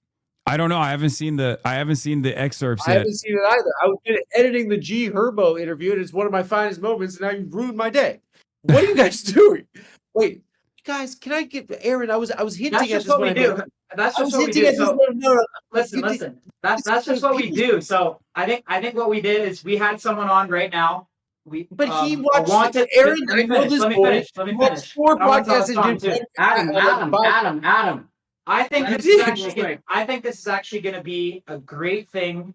If everyone thinks we have such a big platform, would you guys agree or no, Hassan? Yeah, you guys have a decently Otherwise, sized people would be platform. pissed. people wouldn't be pissed, right? If we didn't have a big platform. So if we have No, such I a think big people would still, platform, your fans would, depending on how they feel about it, they probably would be. right? So right now we just had Netanyahu on. A bunch of people watched it. I think a lot of people saw through what he was saying. Now already on the same day, we've had 3 people on with complete opposite viewpoints: Hasan, Sneeko, Myron, Nick Fuentes. So Okay. Don't loop me in with those guys. Let me finish. Don't put me in the same category as these guys. Viewpoints of Netanyahu. Let me finish. So already we've had 4 people with opposite viewpoints on the very same day, and then the next episode of the Full Sun podcast, we're gonna have someone very, very reputable with the complete opposite viewpoint of Netanyahu. So I personally think, and listen, there's a lot. You guys gotta understand though, Hasan. There's a lot of people. I know there's a lot of people like Hasan though that are educated on this issue, and there's a lot of people like myself who are really not. And I know there's a lot of people watching right now that are the same way as me, that just read shit and don't know what to believe. And if you read stuff and you really don't know what to believe, like I know Hasan, that might be tough for you to understand because you're so educated on the topic. Yeah. But there is a lot of people that don't know what to believe. I know, but so that's I why think what we're doing is you're giving more reason as to why it's bad that you guys interviewed him. No, though. we're not. Because I No, think that's people the are gonna problem listen to because Netanyahu, they're already listening to you, Hasan. A lot of people in our audience have honestly never heard of you. And I'm sure likewise, they've never heard of us, so they dislike us. So we're putting you onto our audience now, and they're hearing your point of view. And then next week on the podcast, they're going to hear someone really reputable with the complete opposite view of Netanyahu. So I personally think right now we're going to bite the bullet, and I think we're going to take a lot of flack. But I think within a week or 2 weeks' time, we're actually going to be educating our entire audience and probably the entire internet on everyone's point of view. You're doing crisis PR right now, and I can tell this is really stressful because everyone's mad at you. But please, it's not, you guys bro. Just do pranks. And people like to see you guys partying. Why you guys keep we'll still party, bro? In the middle of, people can't leave Gaza. Adam, we were in Central Pay for a few days after this. Half the people that live there are children. We were in 75% of people that have died are children. Why are you wading into that? People like you guys because they like to party. You hit zaps. You do happy dads. You guys are fucking chill. I like to see Steve will do a chug. Just do it. Why are you touching that? Not everything is I agree. You know what? Adam's right. We don't have to. It is a brutal blood. It is blood. It is violence. Adam, that's the problem. Why are you guys? I'm gonna tell you something. I'm gonna tell you something. And if you're not qualified to touch it.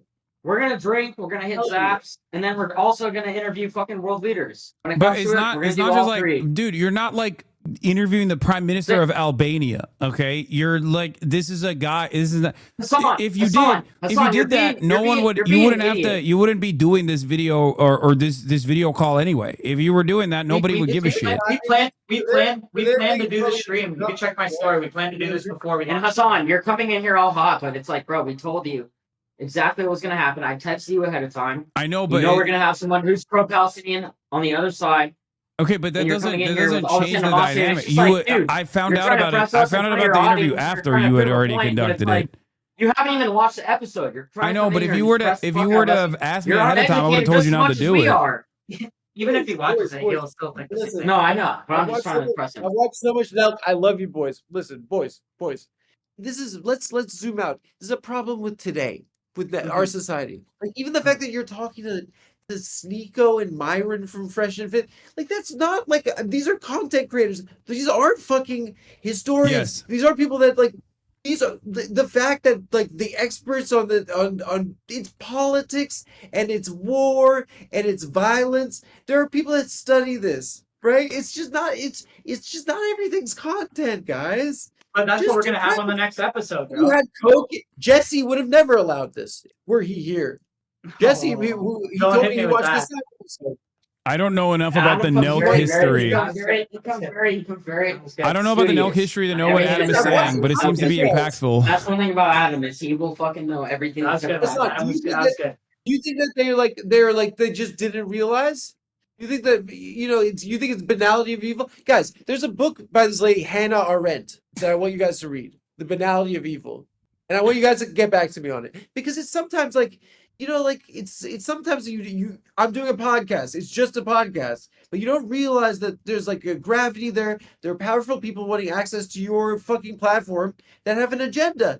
It's just like when I was asking about like Zuckerberg, right? He like his stock plummets when he's like doing the censorship around COVID, and then everyone's like, "You're anti-free speech Democrat," and then he puts a chain against muscles, and then his stock goes back up. But like it's this everyone that says you're an anti-free speech Democrat is like, no, you're sick because you do bow and arrow. But he's like he's going on podcasts now because it's his stock price. It's an advantage for them, and They're it's like, using you guys, guys. like, They're using you guys to look good. Hassan, Hassan, bro. Why does anybody, Hassan? Sorry, I don't mean to cut you off. Hassan, anyone goes on a podcast to promote whatever they're doing.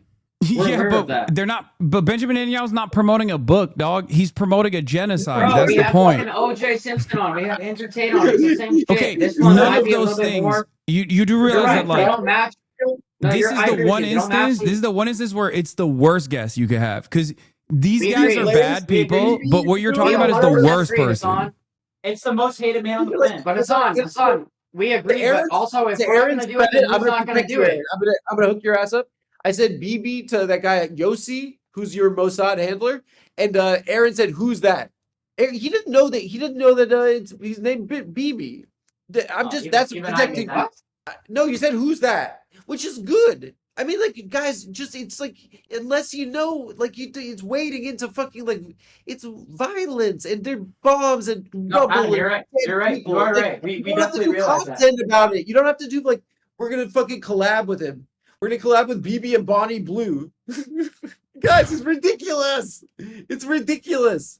It's just a way. It's a sign of the world nowadays. It is. Adam, you would have him on in a heartbeat. I'm gonna be honest. Adam, you would have him on in a heartbeat. If you have the opportunity, you'd have him on in a heartbeat. So I'm trying. BB? Yeah, I would have fuck yeah, only you if would. Bonnie Blue was there to defend Palestine. You would No, have guys, BB on in a heartbeat. Don't even try and fucking fake the fact. You know what? Like, you know what? Like, I am very like, well, like I know a lot about this subject. You know, that even maybe is a step, a shade beyond. It's a little bit like it's very painful for me. Aaron, your grandparents were the Holocaust, right? Okay, please. Yes.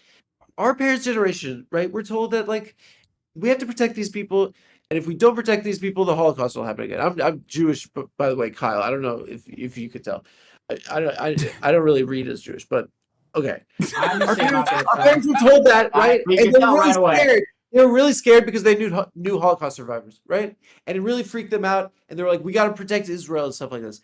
But like, it hasn't protected Jewish people. It is. I the agree with people you. that live That's why, in Adam, you've been Israel, watching. it's been a failure of a project. Think about the way Jewish people were treated prior to the Holocaust. For 1600 years, we were losers. Everywhere we went, they said, "Go away." Everywhere we went, they were killed. It sounds a lot like the Palestinians. Because Adam, they I'm are gonna tell people you that this. are dispossessed, and everywhere they go, they get killed. And if we Adam, can't listen. see ourselves in that, it's a shanda. Adam, I'm going to tell you something really quick. I don't agree with Netanyahu. I disagree with a lot of things he's doing. I think he's acting. It doesn't matter. I think in certain aspects he's acting the same way as Hamas is. We've talked to him about this. No, there's no. See, this is what I mean. You're saying he's acting the same. No, but Hassan, you're disregarding the point. And Adam, you're not listening. There's no comparison between Benjamin Netanyahu and Hamas. That's my point. The point is that Hamas. You tried to compare them earlier. No, I agree with you. Benjamin They're acting Netanyahu is the same way infinitely sometimes. worse. That's the point. Israel is the Israeli military, and its conduct is a million times worse than anything Hamas could have ever done. It is hundreds, if not thousands, of October 7s that Benjamin Netanyahu has done with superior firepower over the course of the last 2 years. There's a mass starvation happening. Israel is the much more powerful entity in this process, and it's backed by the most powerful country on the planet, the United States of America. Yeah. There's a I country think where bottom people- line, guys, on and the there's Folsom occupied podcast, territory we're willing to where have people don't anyone right on the to planet. self-determination. That's just the, So that's that's just the the only way way to it think of is. it.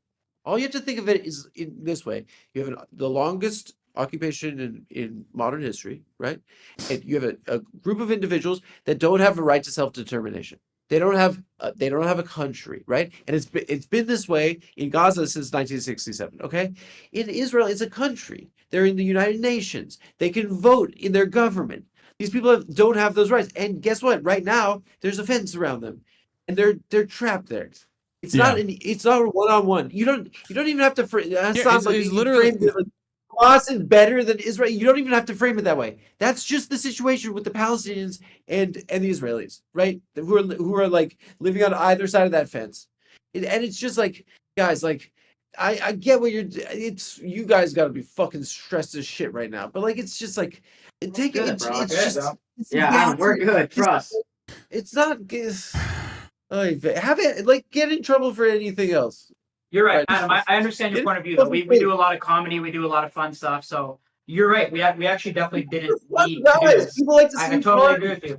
There is no good guys. purpose. There's no good purpose to fun. interviewing Benjamin Netanyahu unless you're like literally there to fucking laser him or directly arrest him and send him to The Hague, which is not going to happen under any circumstance, especially not inside of the White House. So the only thing that happens here, even if it's a failure overall because of how fucking how intensely disliked Benjamin Netanyahu is, the goal on his end was to basically use your platform in the same way that they use CNN. So in a way, you guys turned into CNN. I don't think that we've already talked about this, but I don't think just as we platform people, they fall for everything the guest says. And this is the perfect example. I know that, and they clearly aren't, and just people go are read the comments. going to be more mad at you guys as a consequence of like Of course. interviewing. Yeah, they're gonna be mad at us. Yeah, my point is that if you're asking me about the morality of it, there were journalists that were implicated and also charged with crimes in the Nuremberg trials for literally participating and doing propaganda for the Nazis, right? So in that regard, if you were to ask, will there ever be a Nuremberg style trial for Israel? I don't know. Probably not. Okay. That doesn't mean that the crimes are not comparable. And that doesn't mean that your moral culpability in this regard is not close to what those guys did.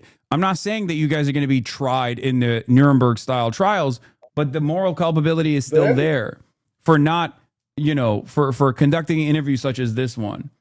I can definitely understand your perspective, Hasan, for sure. I just think that, that's just what we're gonna do with the Full Send Pod. And I don't know, maybe we got to get a little better at grilling them, or maybe next time when we have a guest like this, we can hit up people like you, Hasan, and get what you would ask and stuff like that. But no, Benjamin Netanyahu is never entering the same room as someone like myself. If I were to be in that room, he would not do this podcast with you, or But wait, maybe they would Hasan, assassinate let me ask me. you something, Hasan, why wouldn't you do someone from both sides?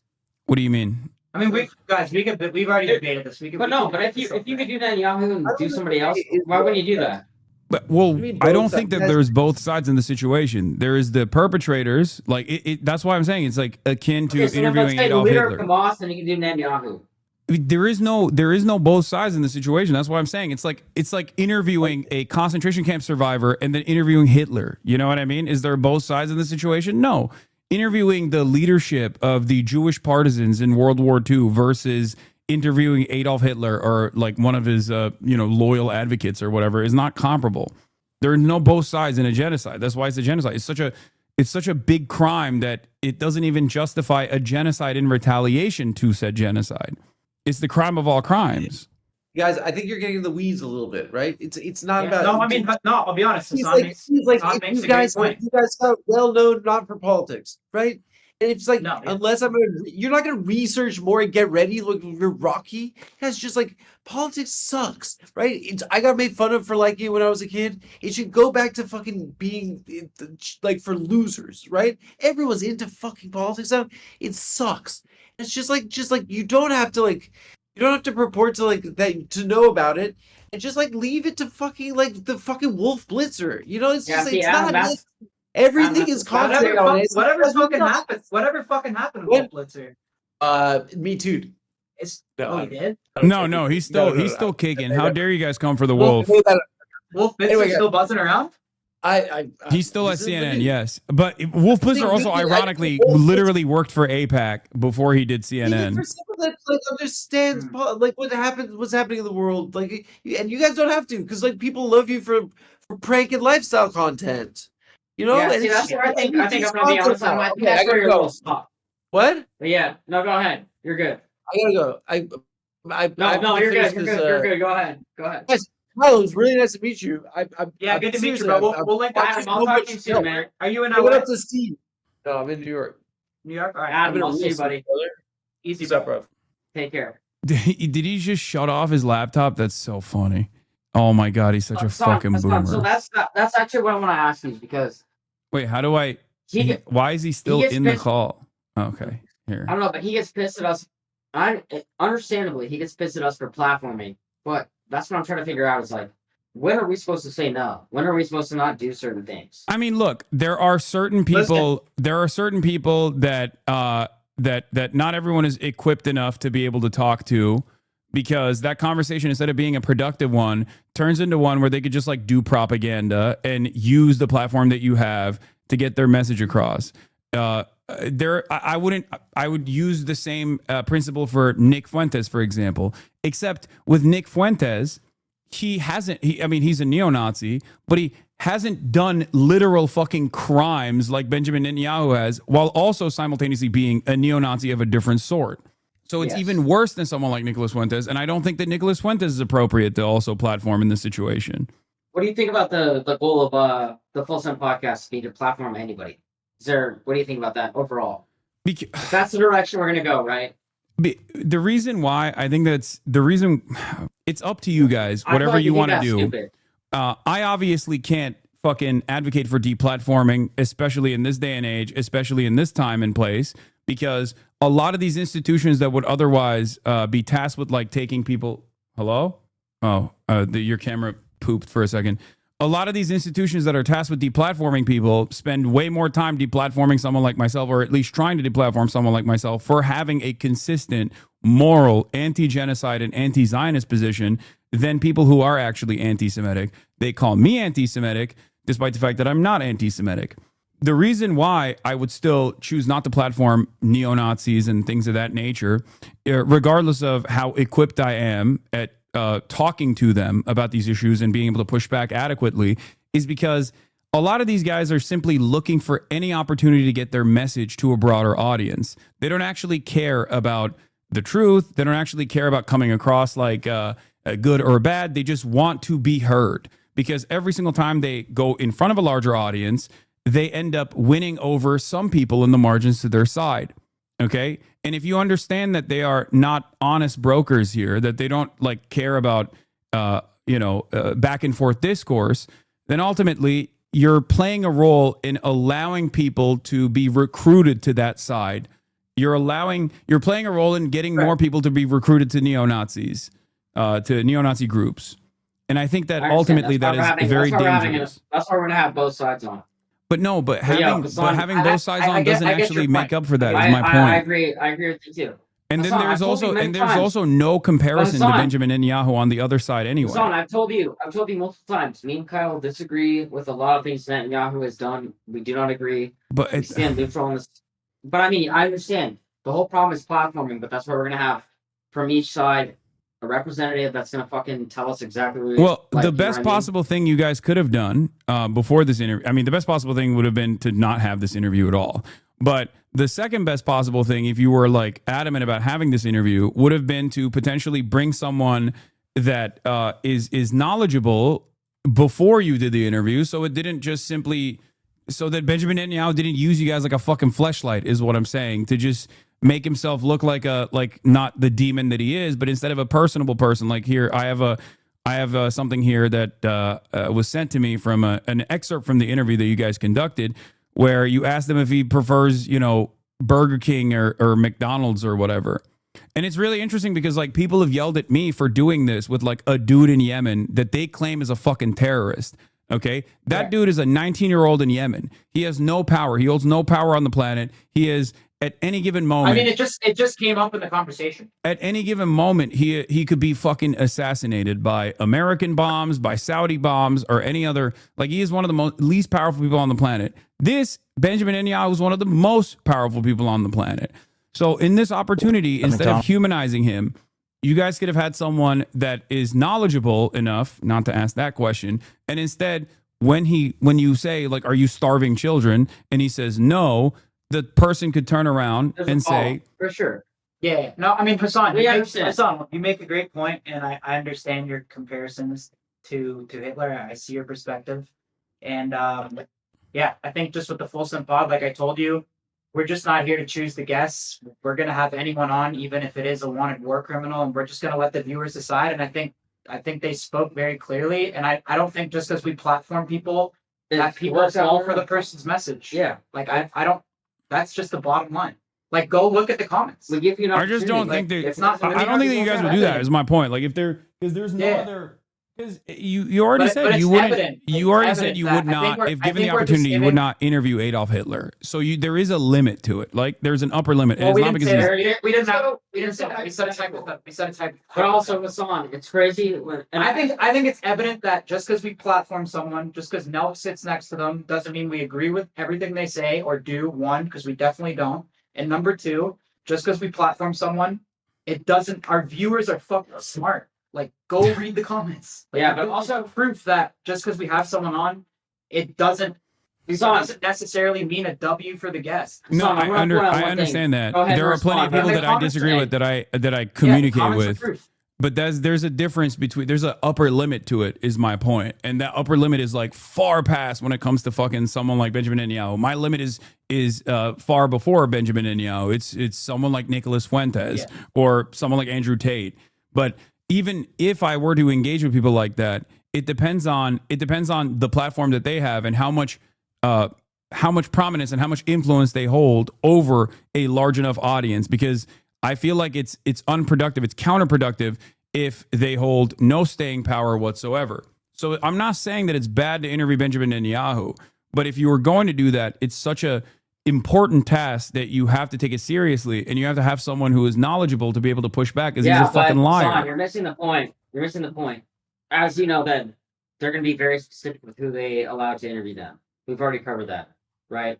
Is his PR team going to allow him to go on a HasanAbi fucking live stream? Probably not. No, of course not. They would. Someone that's had Trump on 3 times. No, I think. Listen, I think we're gonna wrap this up soon. It's fucking. Wait, last thing I want to ask. We're in Europe. Hasan, last thing. We text off stream. Obviously, we are boys. We talked about lifting together, hooping together. So there are things that we can't agree on, but when it comes to this stuff, it creates animosity. So I just want to point that out. Okay, but all right, but you have to. There's a reason why there's 6,000 comments here. I'm looking at the comments right now, and everyone's cooking you guys. We read them. We read them. We know. Hasan, we're aware. But I mean, that should be evident that the Full Send podcast has people on, and the viewers decide. All right. Well. Yeah. All right. Good luck, guys. You should have Gabor Mate, or Gabor Mate is a Holocaust survivor. I'm gonna have Steiny. Text you, and if you do. Okay, I will. I will send you people to interview. But if you were to ask me ahead of time, I would have told you not to do this interview. For the record, I only found out after you did this interview. But when you texted me, and you said, "Yo, you had so and so on the podcast!" Exclamation point. Was that more of a shock, or yes? What was that? It was a shock. Shock factor. Okay, making sure. Hasan, thank you so much. All right, bye, guys. Talk to you soon, bro. All right, take care. Oh. Ay. Don't send them Norm. He's not good on podcasts. No, I wouldn't. Gabor Mate, I think, would be better than. No, I think. Look, I'm gonna be honest. I think they realize they bit off more than they can chew, because like everyone's cooking them. Zero pushback. You literally just let a war criminal talk freely for an hour to millions of fans. Just horrible. You guys are truly. That's what it is. They're just tanking the fucking backlash because they think it's content. They know exactly what they're doing. Yeah, I think they just don't give a shit, ultimately. Will you watch it on stream? Probably not. I mean, maybe.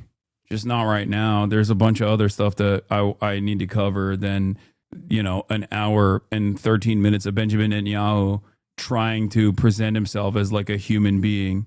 What? Why send them Gabor Mate? Why not just bring on Gabor yourself? They shouldn't be rewarded. Also, what the fuck is their stance on Hitler? What do you mean rewarded? This is like me trying to plug I mean, I think Benjamin Netanyahu is such a fucking repulsive, monstrous piece of shit that it doesn't even matter. I'll be honest with you. Like, them doing this, here's what I think. I think the Full Send podcast interviewing Benjamin Netanyahu is not actually going to win any favors for the Full Send podcast and only invites understandable frustration and enmity and animosity and anger and hate in their direction. And it doesn't even help Benjamin Netanyahu look good. Okay? That's what I think. Because Benjamin Netanyahu is already a fucking demon. And not only is he already a fucking demon, he gets to be on whatever fucking news media outlet he wants to regardless. And if it can't do it himself, he can send someone else to fucking go and one of his envoys from the Israeli state to go and defend the state of Israel and still get fucking clobbered regardless. But if we're asking about like the individual's moral culpability here, yeah, they are morally culpable in a very meaningful way. And they unironically, this is almost like a self-solving problem. Calling them CNN would be an insult that they actually would understand. That I did do that. That's why I kept repeating that. That's it. So it's Adam Friedland's statement was can't believe I'm saying this, but kind of correct, which is it's a sign of the times. It's a sign of the times that like Benjamin Netanyahu, a fucking war criminal and a genocidaire, is going on the Nelk Boys podcast because he wants to do PR for himself. And then instead of getting that PR goal across, because I don't think anyone's going to be like, yo, dude, Benjamin Netanyahu, I'm a big fucking Nelk Boys fan, and a Benjamin Netanyahu seems like a guy I can crack a cold one with. Like, they're not, like, I don't think it's going to work, is my point. Not only is it not going to work, but it actually brings everyone else down alongside in the process. Like, this hurt the Nelk Boys more than it helped Benjamin Netanyahu, if that makes sense. It's almost like a self-solving problem. And it's not even like something that Benjamin Netanyahu could solve by being charismatic or whatever. It's just that his crimes are so major and so in broad daylight that I can't in good conscience just understand how anyone would ever operate like this and think that it's like it's I don't know. I mean, dude, while we're having this conversation, in the past 48 hours, 20 people in Gaza have died from hunger, according to the Director General of the Ministry of Health. Hunger and famine is completely set in the Gaza Strip. Not only are the American mercenaries, alongside the Israeli occupying force, starving the Gazan population deliberately, and that at the point of aid distribution, they are directly shooting and killing Palestinians and using aid delivery, which doesn't even need to exist in the hands of Israel or America, which are belligerents in this as an occupying force. Aid delivery that they could allow into the Strip, they're refusing to allow into the Strip through third parties so that they can use the limited faucet of aid to kill as many Palestinians as possible. There is no both sides in this circumstance. I mean, it just doesn't exist. The UN Human Rights, the occupied Palestinian territory, UN Human Rights Office, internationally mandated to monitor and report on human rights in the occupied Palestinian territory, reveals that 10 children per day lose one or both of their legs. 20 months of intense hostilities have destroyed the protection environment for persons with disabilities and older persons. Protection cluster outlines 5 key protection risks in this regard requiring immediate attention.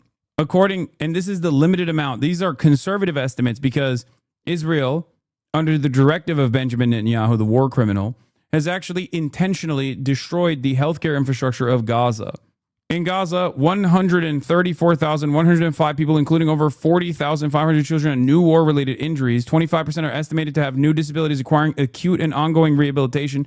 35,000 plus people are believed to have significant hearing damage due to explosions. Israel has, by the most conservative estimations, killed a classroom filled with children every single day. Literally every single day. That's why the Adolf Hitler comparison is perfectly apt and perfectly appropriate in this situation. Okay? It is akin to interviewing Adolf Hitler, and even worse than that, it's akin to interviewing Adolf Hitler with the full knowledge of the death camps. Like, knowing that Auschwitz is literally fucking sending Jews into the gas chambers, sending all of the political dissidents, the Roma population, the Slavs, whoever, into gas chambers and cooking them alive, and then sitting across from Adolf Hitler and being like, well, what kind of chocolates do you like? How much do you enjoy meth consumption? It's just like, it's not content, you know?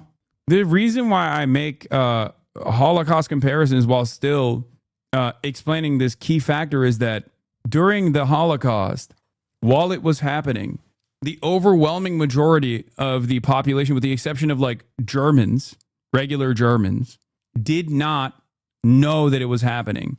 This time we do know it's happening. Okay? They didn't know. The major reason why I make this comparison, of course, is because it is apt. This is a live streamed Holocaust. So if many of you were asking yourselves, I don't mind having him on, but Netanyahu notoriously avoids Israeli media and loves talking to simpleton American podcasters for a reason. They're his Walter Duranty. Like, it's a good point. Someone said having Netanyahu on is like having modern day Hitler. No, I saw that. Which is There's proof that the Allies in England knew about it as early as late 1942. The Germans were well aware too via newspapers. No, it's one of those instances where there was surveillance and spies that actually were able to get message out, but it's not the same. It's not to the same degree. Like there was evidence. There was certainly evidence. But how can you say it's identical to what you can see today? It's like literally having a direct CCTV footage inside of the gas chamber, dude. What are you talking about? Do you think that it is the same? There is no modern day comparison due to the technology, like the limitations of information disseminating worldwide. To be honest, this experience clears up for me a bit why people were latching onto your terrorist, in air quotes, interview. It just seems people have simply no idea who holds power. Yeah, people don't understand. There are definitely going to be people that will come after me after this to be like, Hasan, you interviewed a fucking terrorist.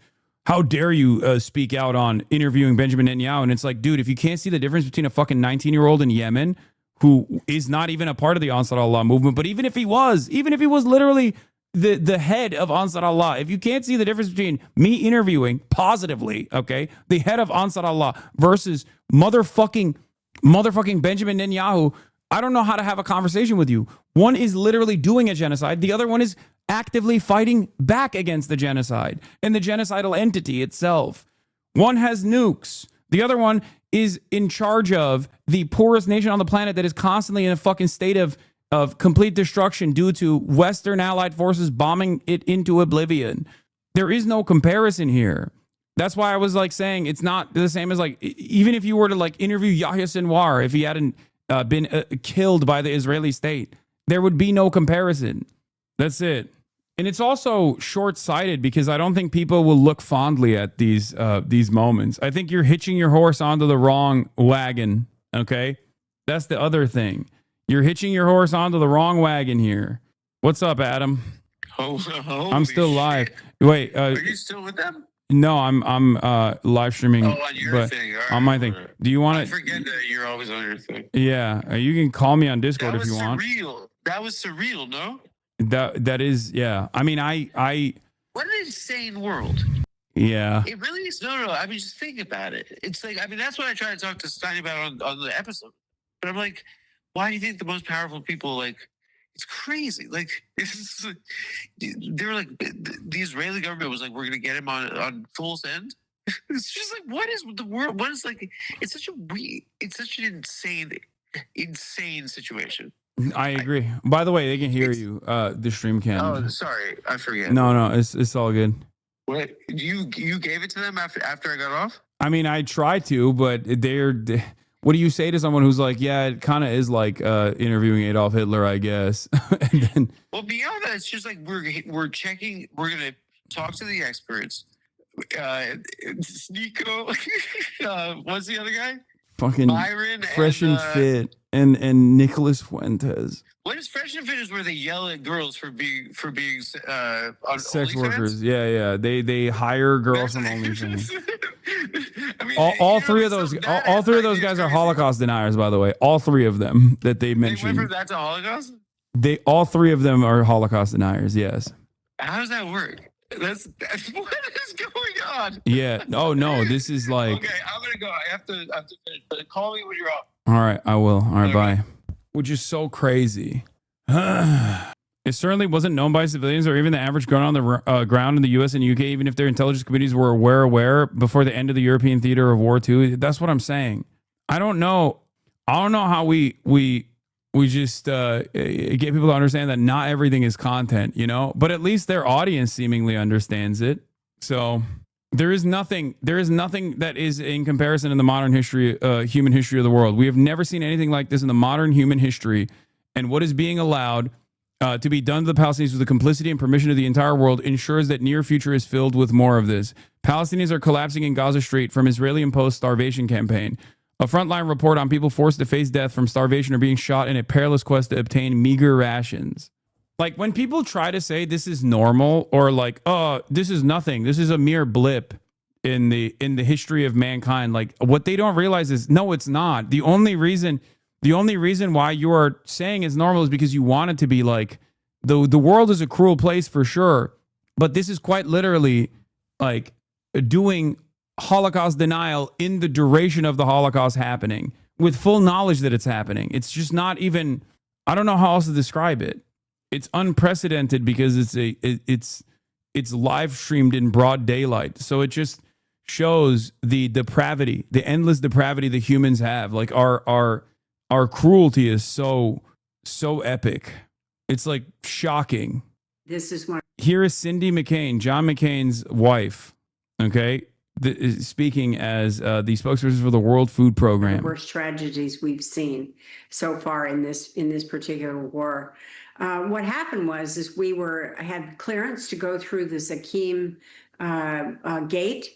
We were through the gate. The Israelis had, as you know, they clear everything and they decide when and if you go in. And we began our trek down the road, and what we saw were thousands of people running towards us, and they were hungry, they're starving. And all of a sudden, the Israeli tanks, Israeli guns, Israeli weapons from all kinds started firing on the crowd. And it was just, it's something that I hope never happens again. But more importantly, our group, WFP, our people that work for us were there too, and they were put in grave danger as a result of that.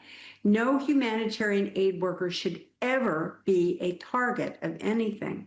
Well, this follows a trend over the last 2 months where over 800 Palestinians have been killed around aid distribution sites. The majority of those are at the controversial US-backed and Israel-supported Gaza Humanitarian Foundation. Can you be very specific? Are you coordinating in any way or supporting in any way that operational model? And what is your view on the GHF? Well, we are not coordinating and we do not work with GHF. As you know, we're a UN agency.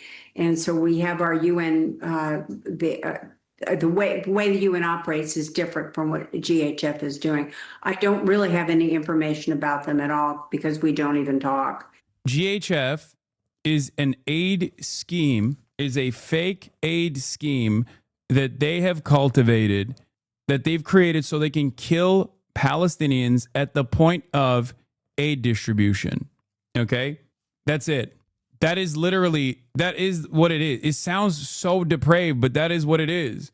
It's like the Nazis feeding the people in the concentration camps before executing them. And the food that they're delivering to the people in the concentration camps are still like limited, incredibly calorically restricted, just as though the gas chambers, the gas chambers themselves were billed as like showers. Okay. It's perfidy. It's lying. You're lying to people. You're saying, hey, come in. Oh, you have no aid. You have no food because we have not allowed it to come into the strip. There are hundreds of trucks waiting on the other side of the border. And basically, the remaining starving Palestinian population is so desperate for that aid that even if they shoot at them every single day, which they have, they've killed hundreds of people, more than 600, 700 people, just at the aid distribution sites. They're using the aid as bait to lure Palestinian children and Palestinian men and Palestinian women into the aid distribution sites where American mercenaries shoot them and kill them. The Israeli occupying force uses tanks to kill this civilian population desperate for food, a crumb of food. It's a war crime built on top of a war crime, built on top of a war crime. It's just like an epic magnitude of war crimes. It's not just a difference in opinion. It's just like incredibly evil shit. And a state that conducts these kinds of evil activities, our state included, is completely morally bankrupt. It's just pure evil. So that's why I get frustrated with even the likes of Bernie Sanders, who apparently told Zohran Mamdani he's creating the appearance that he's minimizing the fear of Jews. What Bernie Sanders told Zohran Mamdani about anti-Semitism and pushing back on Democratic leaders. Sanders urged his now protege to be firm in calling for Democratic leaders to rally behind him, but also more carefully address what he said about Israel. Sanders, who is Jewish, urged Mamdani to be cautious about how he approaches talking about Israel. According to the person familiar with their conversation, Sanders told Mamdani he had to do a better job explaining what his criticism is not anti-Semitic and to not let himself seem like he's minimizing the fear of Jews in New York and elsewhere, feel from the threat of hate against them. It's ridiculous. Like, what do you mean? What are you talking about? What do you mean the fear of Jews? Like, anti-Semitism is a totally separate bigotry from the actions of Israel. And every single person with a conscience should be using that space to describe that anti-Semitism increases because people conflate Israel with Jews. Zohran Mamdani has done that. He has already talked about the distinction over and over and over again. Any sort of inference that implies that he hasn't made that distinction is disingenuous. That's it. Aaron Mate says it's Mamdani who should be saying that to Sanders is true. Sanders told Mamdani to be more carefully address what he said about Israel is ridiculous. Hakeem Jeffries is terrified. Hakeem Jeffries reportedly told allies that if Zohran Mamdani wins, he can't become Speaker of the House. Leaders like Jeffries see this fight as existential to their control over the party. I wonder why. Good. He shouldn't be anyway. I watched a video of an IDF soldier saying they would never listen to anyone who doesn't legitimize the Jewish fear. It's an interesting choice of language. Legitimizing Jewish fear in this regard, okay, as it serves as an interest of defending the Israeli occupying force, is no different than legitimizing the Aryan fears around Jews. That's it. Anyone who doesn't cut away at that distinction is being ridiculous and is actually playing a role, no matter how limited, in the propaganda that Israel is trying to conduct.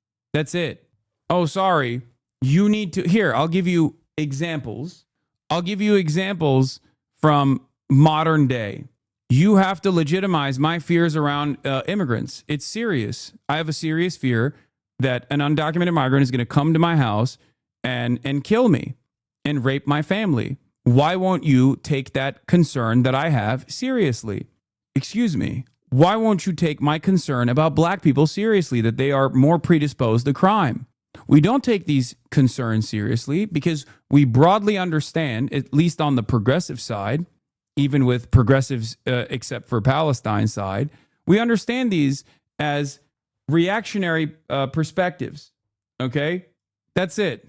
Is anti-Semitism a real bigotry? Of course it is. But in this conversation, it is not a real fucking important part of the puzzle. When we're talking about Israel, you cannot bring up anti-Semitism. You just can't. It's ridiculous. When talking about Israel's monstrous crimes, the only way to talk about anti-Semitism is how much Israel's monstrous crimes, due to the negative conflation, the ridiculous and false conflation between Judaism and Zionism, has contributed to anti-Semitism increasing. It's that simple. It's fucking ridiculous. Any other serious point of contention around this is pure hysteria. Here's Norm talking about this exact same issue. Pretty undeniable, at least from my own experience, that there is very rampant anti-Semitism in the United States, at least. That's your experience? That has been my experience. Are you Jewish?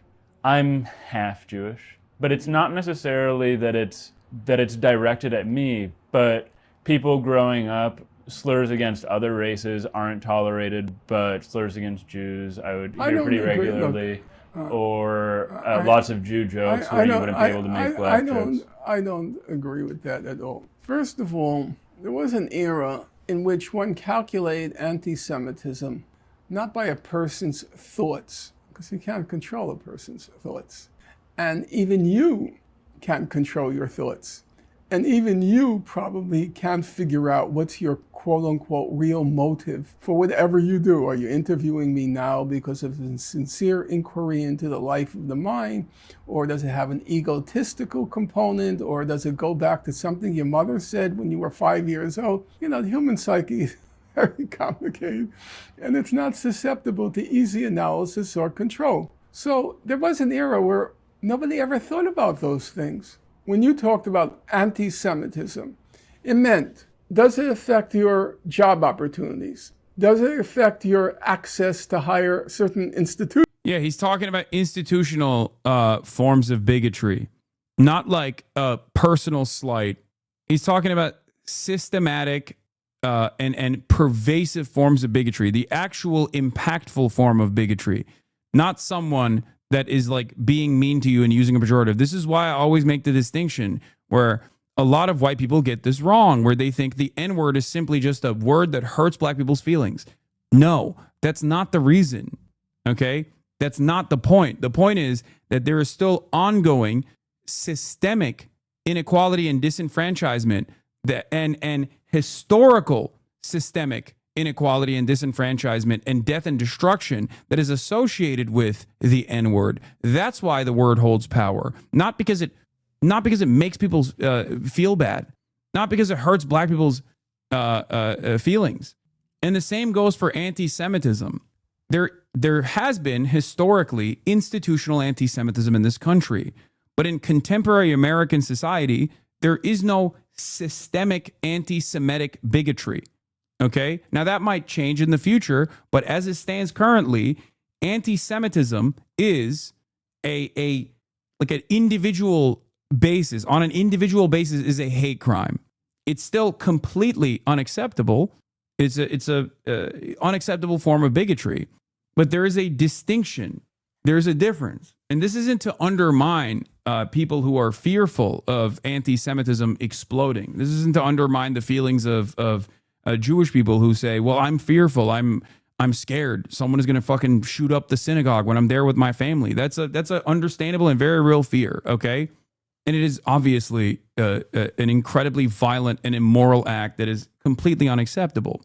If C-Mac and Mike from PA continue to fucking duke it out in my chat, I'm going to ban both of them. Everybody shut the fuck up, please. Jesus Christ. What are you guys doing? What are you doing in the chat? What are you doing? Both of you. Please stop. What the fuck is happening? Jesus Christ. Come on, guys. Lock in. Anyway, there is, however, institutional Islamophobia. Okay? Islamophobia is perfectly permissible, perfectly appropriate, perfectly allowed, and can even be seen as a means of upward social mobility. Even you can be as Islamophobic as you want to. You can be as Islamophobic as you want to and literally gain clout off of it. You can be as Islamic, not even clout, because you can gain clout off of being anti-Semitic now as well. But there is no institutional permissibility for anti-Semitism in the way that there is clearly institutional permission, if not an invitation for being Islamophobic. Of higher education. Does it affect where you're going to live? Does it affect negatively your interactions with the law? That's what anti-Semitism meant. They were quantifiable, palpable. There used to be a more institutional anti-Semitism. Look how Jewish actors and public figures used to all change their names. No, I know. That's not, I know. I mean, affirmative action.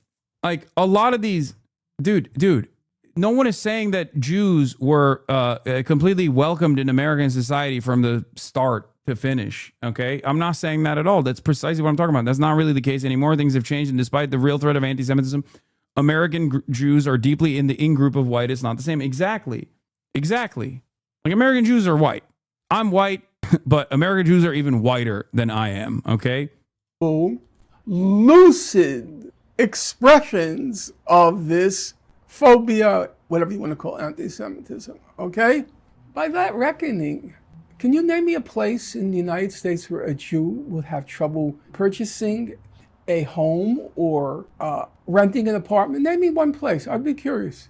Can you name me one university, one college, one in the whole United States where a Jew would have trouble getting in because he or she was Jewish? One. Could you name me one Profession. Does the medical profession discriminate against Jews? There's a legal profession. I mean, that was once a problem. This guy said not all American Jews are white. Anarcho-Ashkenazi. Do you think every Hispanic is white? Half of the fucking neo-Nazis are Hispanic. Whiteness is a socio-political construct. I'm whiter than 95% of the people that fucking called me a sand N-word. What are you talking about? Clearly, it's not just the color of the skin that I'm talking about here, okay? God damn, dude. Also, it's hilarious, for the record, to make this point in America, because the overwhelming majority of American Jews are Ashkenazi. So yeah, they are white. Like literally pale skin white. That's why Jewish law firms are created, because they couldn't get into the white shoe WASP law firms. Does that exist anymore? So this is just completely and totally ridiculous to talk about anti-Semitism in the United States. On the contrary, being Jewish gets you into professions. It's an asset in our society. In publishing, being Jewish makes a big difference. You know what they used to... I'm just saying that there are American Jews who aren't white and you should erase Jews of color. I'm going to erase every anarchist from this chat, starting with you. Motherfucker said you shouldn't erase Jews of color, dude. Holy fuck. Oh my God, dude. What planet are you operating off of? God damn. Take a fucking shower. Anarchists, this is a reminder once again, okay? To go out, draw a bath. Get in it. Clean yourself. Okay? Jesus Christ. 2025, motherfuckers are still doing this shit, dude. Doing it while also, I guess, the earwax is getting in the way of fucking hearing the words that are coming out of my mouth. That whiteness is a socio-political construct. Like an Ethiopian Jew is not being treated as a Jewish person.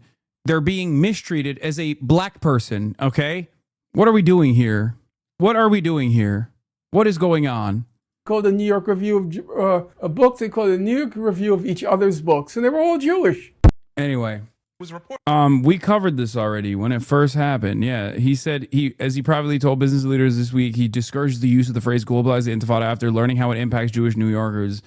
I think it's not that relevant or significant. I absorb on seeing how the liberal Zionist advice he got from Bernie and AOC is completely untenable if he wants to keep grassroots support and actually win in the election. Every time he takes advice from them to soften towards Israel, it would be a fatal error.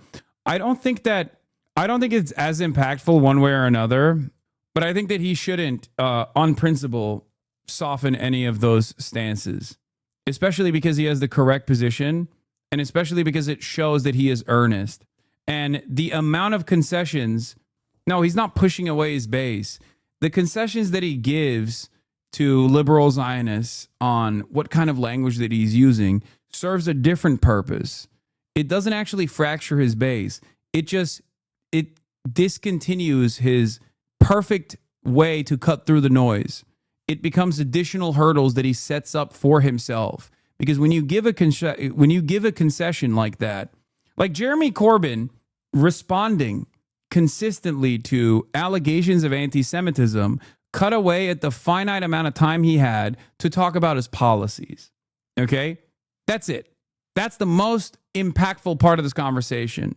You don't want the entire back and forth to be around how much you hate Jews by cynical actors, okay?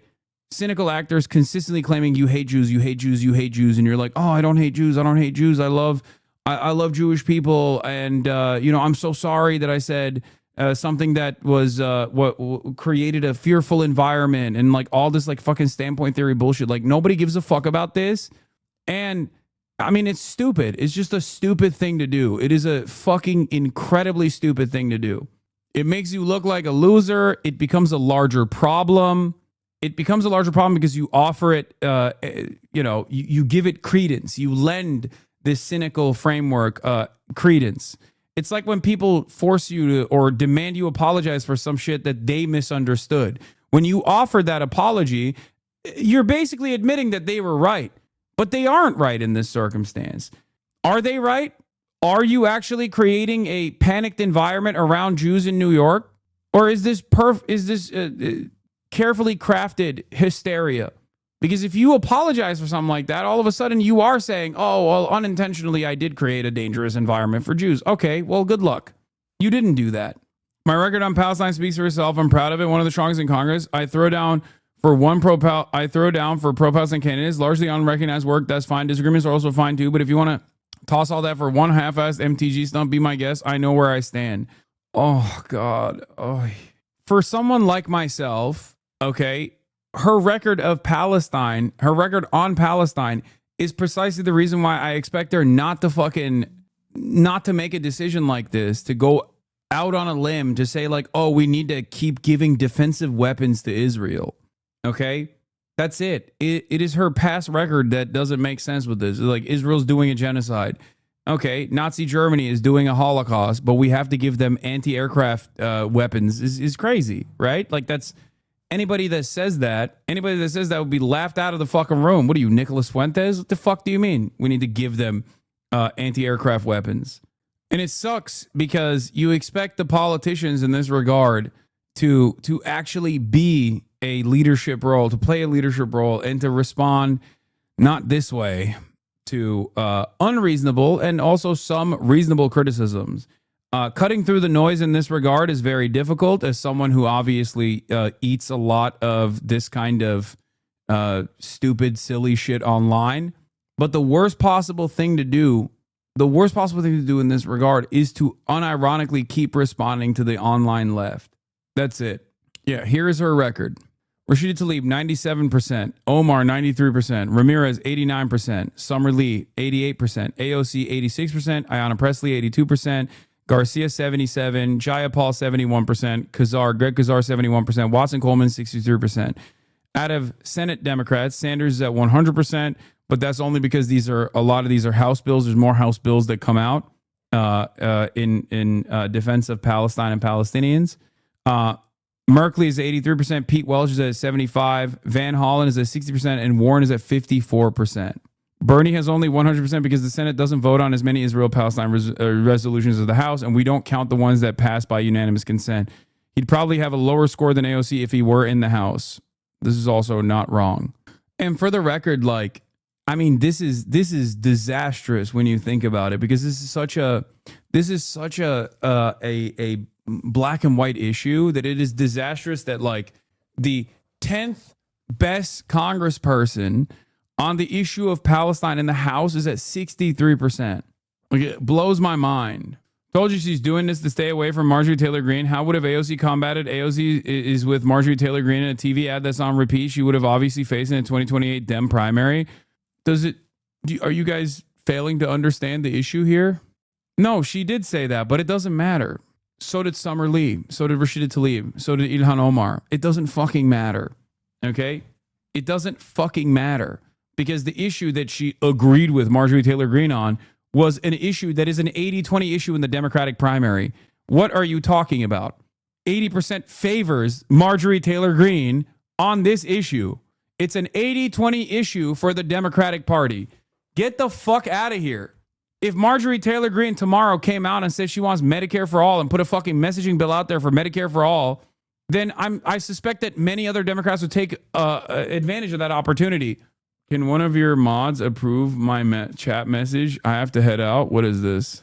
I'm getting around to watching clips from today. My favorite quote from the Nelk Boys. We've had all types of different guests on our show. Netanyahu, Nick Fuentes, Sneeko, HasanAbi. We are diverse.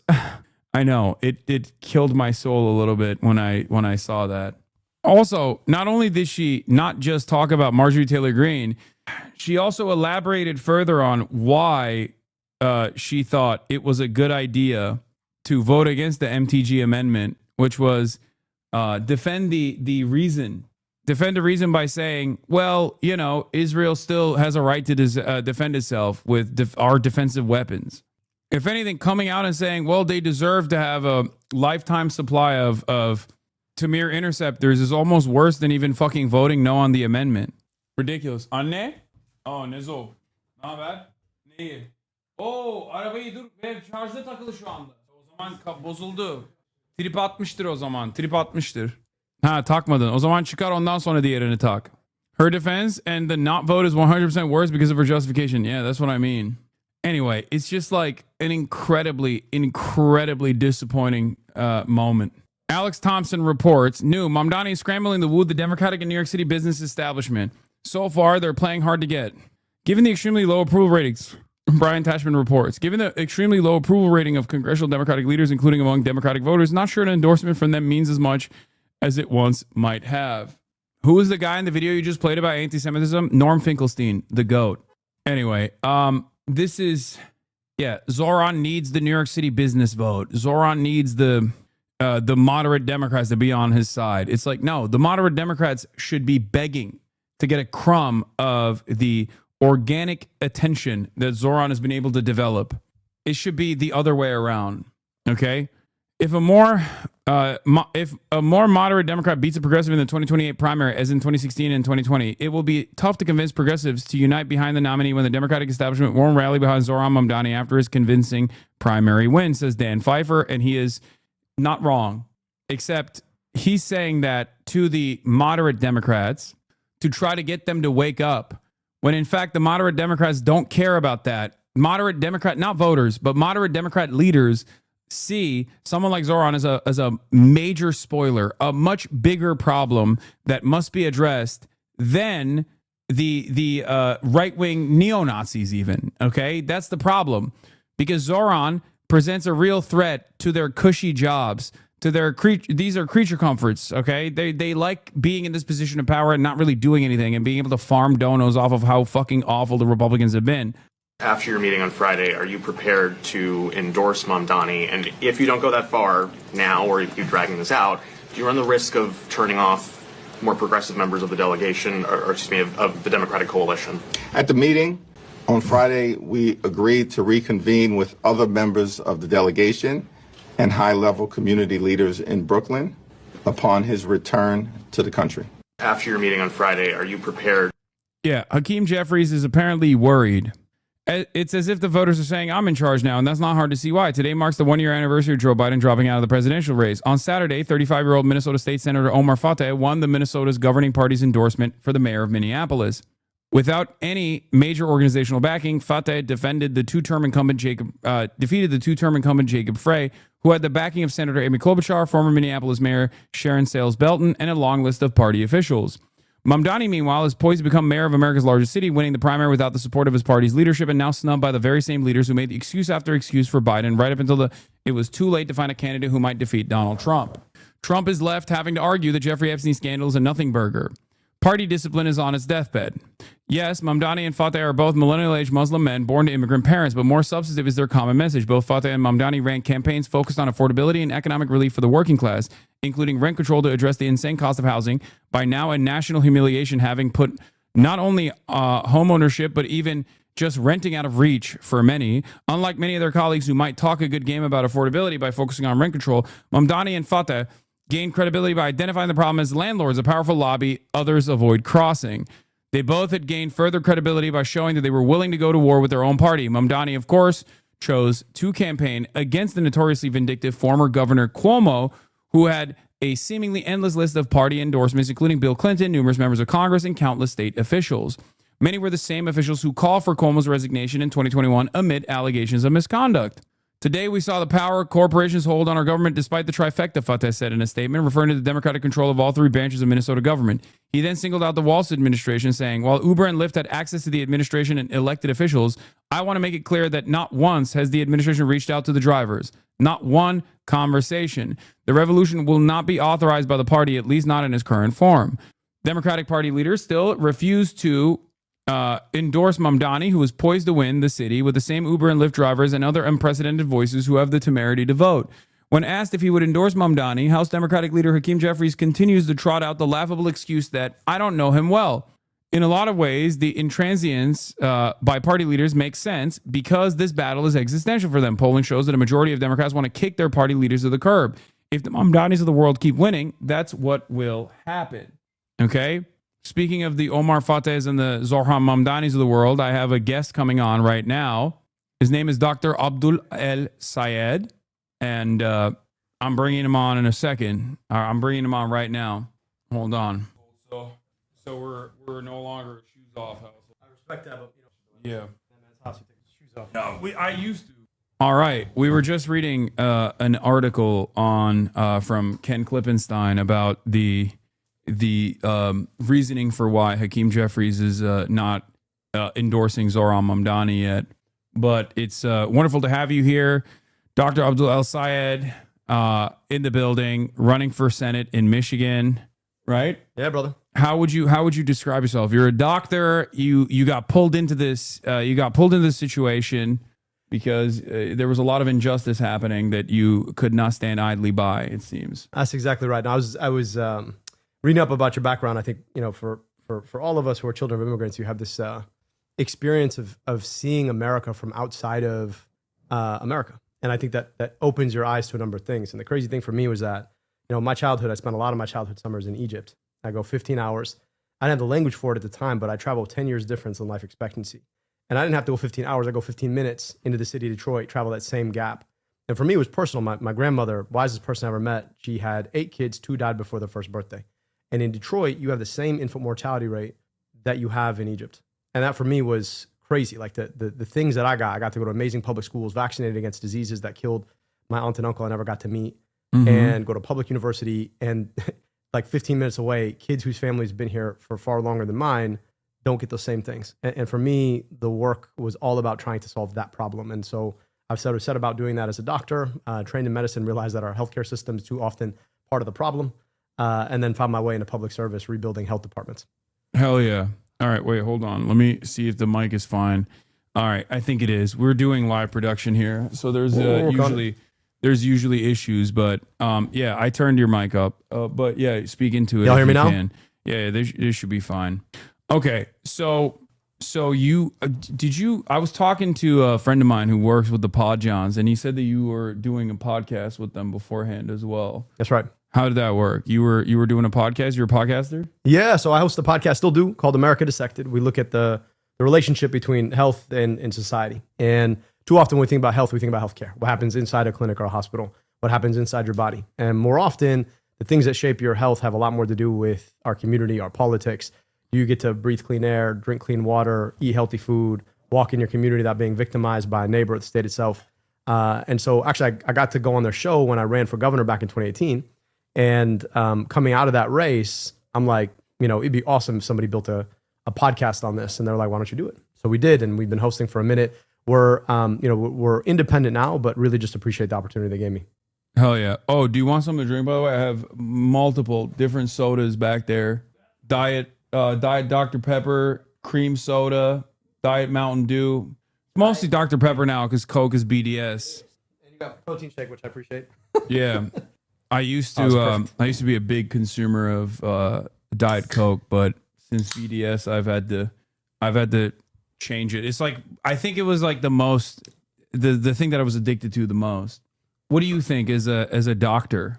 That's an interesting question you asked. So, generally if you're drinking the real stuff, don't drink it. I mean, that stuff is like packed with sugar. If you actually saw like the amount of sugar crystals that go into that, most people would be like, that's insane. Yeah. The diet stuff, honestly, people will say is probably less healthy, but like, frankly, if you're making the transition and it's that instead of the real stuff, drink the fake stuff. And frankly, like, I'm one of those people who are like, look, they say you don't want to major in the minor. If you're getting the big stuff right, you're working out, you're eating healthy. If you have some diet or fake sweeteners every once in a while, it's fine.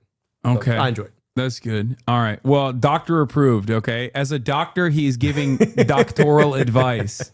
That's how it works. I'm just, do as I do. Right.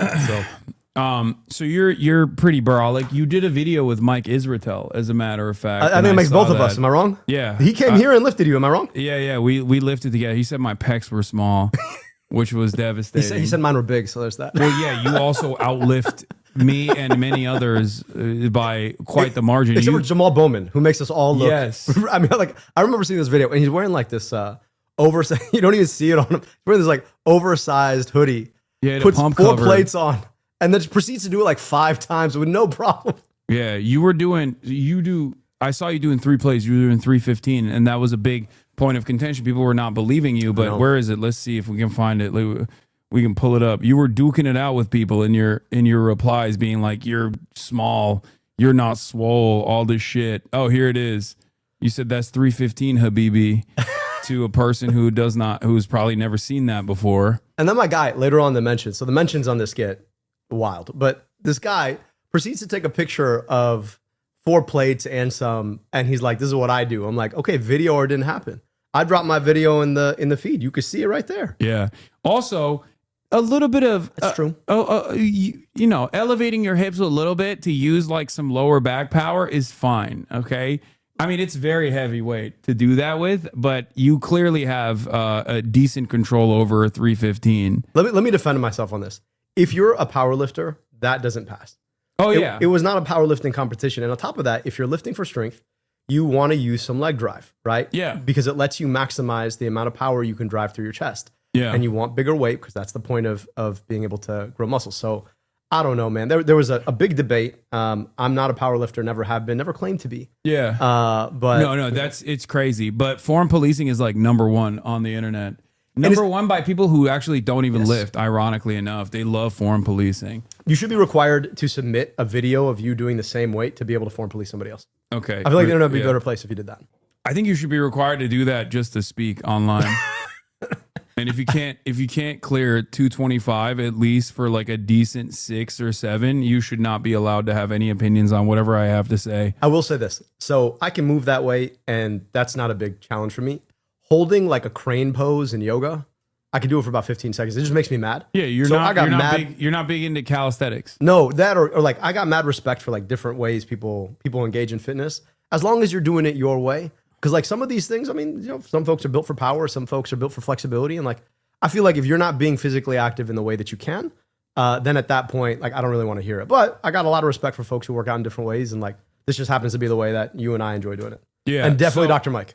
Yeah, so have you been to his gym, by the way? I have not been to Dr. Mike's gym. It's like worth the trip to Michigan, just because that is like when you have that dream gym in your mind. I got a little like basement gym, and my gym does pretty well. It does everything I need. I got my wife who never worked out in her life. Mm-hmm. Like she's deadlifting 1.5x body weight for reps, which I'm very proud of. But like you go to his gym and it's immaculate. You have to take your shoes off to walk into the gym. It's definitely like worth a go if you enjoy it. That's dangerous. No, it's that's really crazy. Okay. Yeah, I mean he's an interesting dude for sure. So yeah, you were doing 315 and people were complaining and saying that that's not 315. I saw in your replies, but here's the video. Let's take a look real quick. That's 3. That's 3 plates. Some folks haven't seen those interval plates before. Yeah. That's great form. That's what I thought, man. That's what I thought. I can't do it. I can't. I'm like at my peak. My arms are too long, and I was gonna say like it's kind of not my arms the same. are too long. I'm double jointed, and bench press has always been my weakest. I will never be able to get that. You know, I'll tell you this. My deadlifts is my best. I was gonna say long arms on a deadlift are phenomenal. Right? Yeah. I've heard that you deadlift quite a bit. I will say this. It's not that much for my height and my weight. Like I'm fine. I'm like above average, I would say. I can do like what do? I do like 455 for reps. Good. How much you weigh? Now I weigh more because I went to Vegas. I just got back, but you know, pre-Vegas 230. 230. Okay. I mean, but look, you're like you're almost 2x body weight at this point. Right? So that's per reps. I mean, that's not. But it's good. I mean, look, I used to like when I was in high school, I used to obsess over these things. I just turned 40, and that's crazy. You turned 40? I turned 40. How you're Egyptian, you turn 40, your hairline looks the way that it does. How is that possible? I got the best genetics for Egyptian. You got finasteride, be honest. Minoxidil? All natural, great. I like really just that's like crazy. Really truly just gifted. Mashallah, mashallah. But like turning 40 for me was actually a moment. There's this I'm an epidemiologist by training, and there's this curve called a mortality curve, and you use it when you want to compare the outcomes of a study looking at one medication for another. You look at how many people end up living longer, right? I had a friend of mine sit me down and she's like, look, man, like you're just riding a mortality curve. And the higher up you stay on that curve, the better off you are. So if you can show up, move with purpose, do what you can, and you can do it for a long period of time and still enjoy it, like that's winning. You know what I mean? Yeah. And I think when you're younger, there's this question, because I played lacrosse in college, right? And you know, I was hitting That's PRs. the whitest sport. I know. I mean, it's like technically indigenous, but like it's played most frequently by the whitest of people. Truly, and like crazy. Culturally, like it was. We'll just say I went to college 2003, 2007. So you were playing lacrosse while people were like, you know, the white people were the most Islamophobic up until recently. You got to imagine it was not. Traveling was tough. We'll just put it that way. Traveling Yeah. was tough. Learned a lot about people traveling. But like I was hitting PRs in college, right? Uh-huh. And I'm never going to hit my PRs again. And so for me, it was kind of frustrating. I was like, I'm never going to be able to. A little bit of sauce, just between us. A little bit of So, sauce. so max bench in college. A little bit. So No. max bench at 450, max. Okay, you squat at 600. You were not. I'm a short guy. saucy. I'm like Were you- 5'8". Okay, and wait. I never. No medical enhancement. No. Not even a little bit. Nope. That's crazy. It was like early 2000, man. If you wanted to do that, you have to like. It was not as safe as it would be now.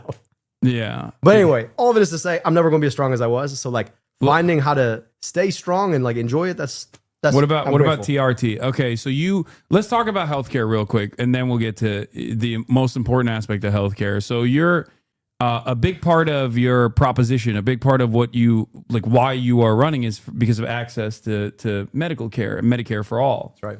So would you put a bill down that dictated that everyone could get free TRT? I mean, if you need it, yeah, for sure. Yeah, like if I you need it. because I'm not swole enough. I mean, the line between so TRT technically is testosterone replacement therapy. Yeah. So the question of replacement has a lot to do with like high point at what you could produce naturally. Yeah.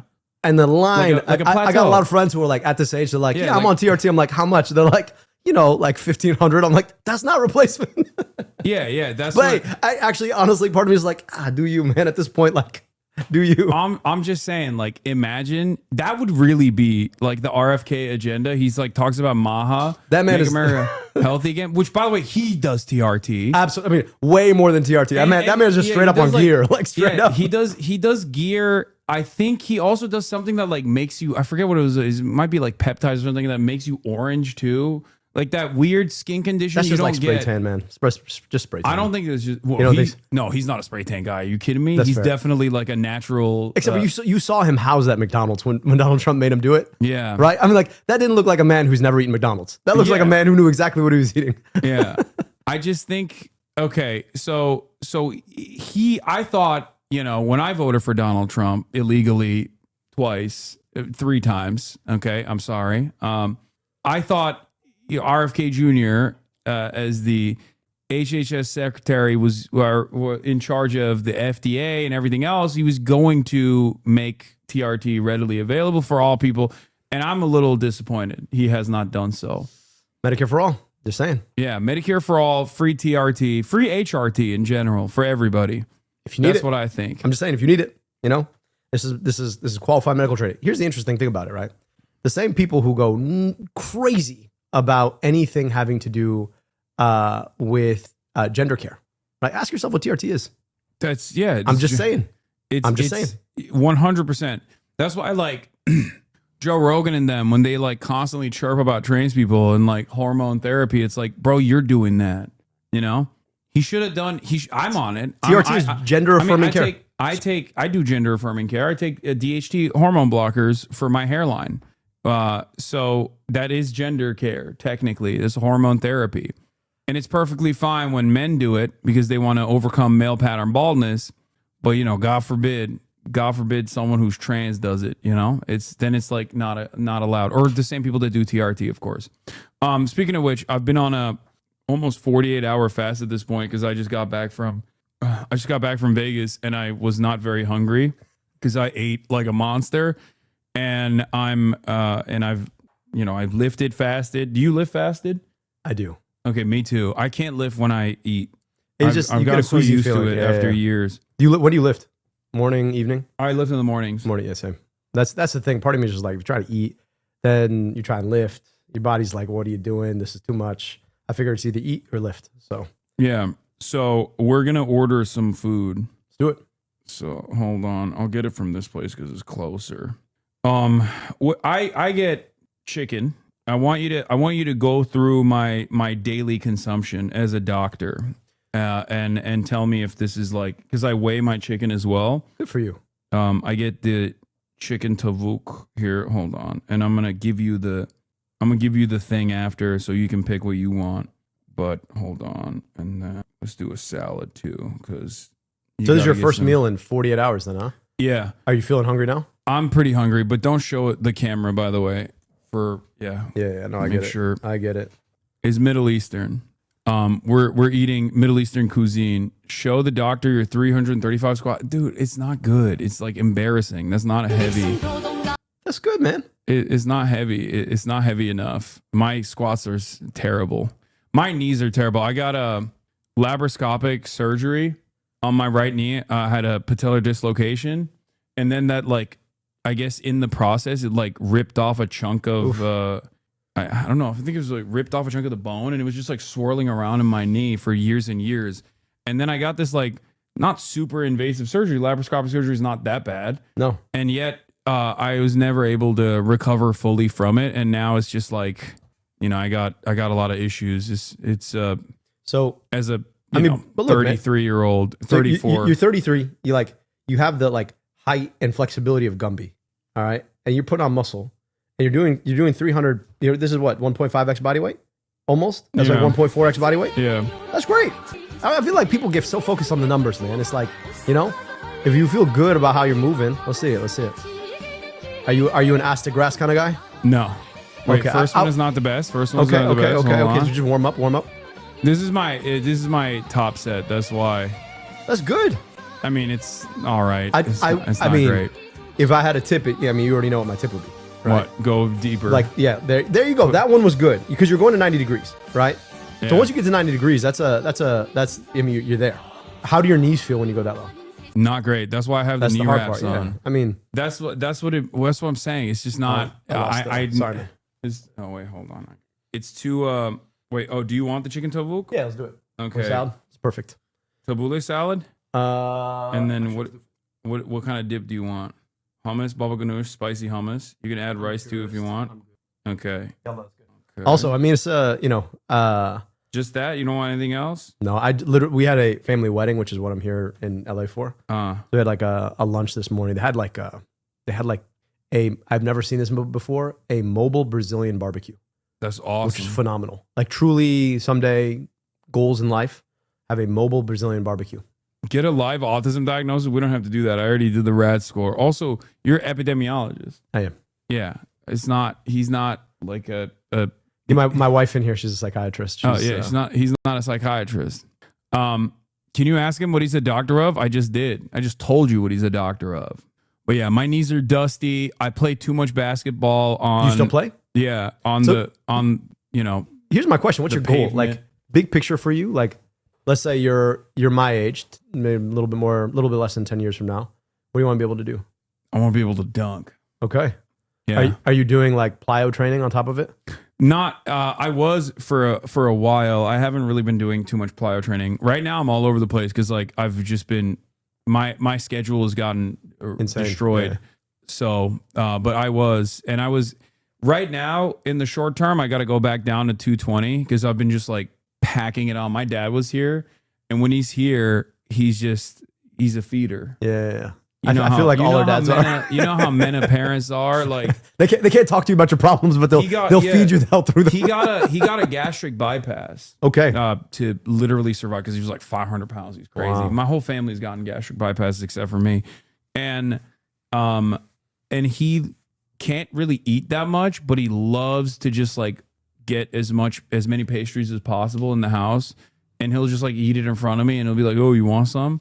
And then I just like when he's here for like 2 months, 3 months, I just keep packing it on. I know that's the and then he leaves, and then I have to, and then I lose all the weight. This question, I told you about turning 40. So like my last campaign, I gained like 30 pounds. We were eating like Happy Cola and ice cream, and this is the way I was handling the stress. So during the pandemic, that's when I built this garage gym. We bought a house, built the garage gym. Yeah. And at that point, like I had a really unhealthy relationship with working out, in large part because it was just always outcomes driven. And I had to get to a point where I'm like, all right, so what are my goals here? Like what am I actually trying to do? And once I articulated the goal, then it became a lot easier to be like, okay, like I can optimize around that. And it's not awful if I miss a day. It's not awful if like, one day I'm just enjoying a meal. I'm going to enjoy that meal. but like it helped me get to a sense. So that question of like, what do you want to do in 10 years? I think if you can always adjust that like every year, what do I want to do in 10 years? That's the key thing. You do cardio? Yeah. All but right, that's good. why I do that's why I play basketball There you because go. it's like I can't run. I hate running. Unless you're chasing a ball. Yeah. Which is But which is the way all of us are programmed. But it's the best cardio basketball is. The only problem with basketball is like it's horrible on your joints. Yeah. And when you're playing out there, sometimes like you have like a really aggressive defender who will foul you, and then you'll like I rolled my ankle. Yeah. And You got to I feel rehab like- forever. Yeah, and then the more you roll your ankle, the worse it gets. So it's just like now I've just been nursing that nonstop. You ever bike? No. You might like it. I used to when I was younger. I don't really like it. No. Oh, here. Let's watch a video of your agenda so people will get a better understanding of who you are and what you represent. An all-American story. Public schools, high school. Wait, also there's this funny video that I want to show you after as well, but that's later. Football captain, scooped ice cream, loved his Camaro. Lacrosse at U of M, an academic scholarship to med school. Michigan values and a life of service to Michigan. His name? Abdul El Sayed. I know. It's a name built for American politics. My name is Abdul El Sayed. I'm running for U.S. Senate because in the state that built the American dream, it shouldn't be this hard just to get by.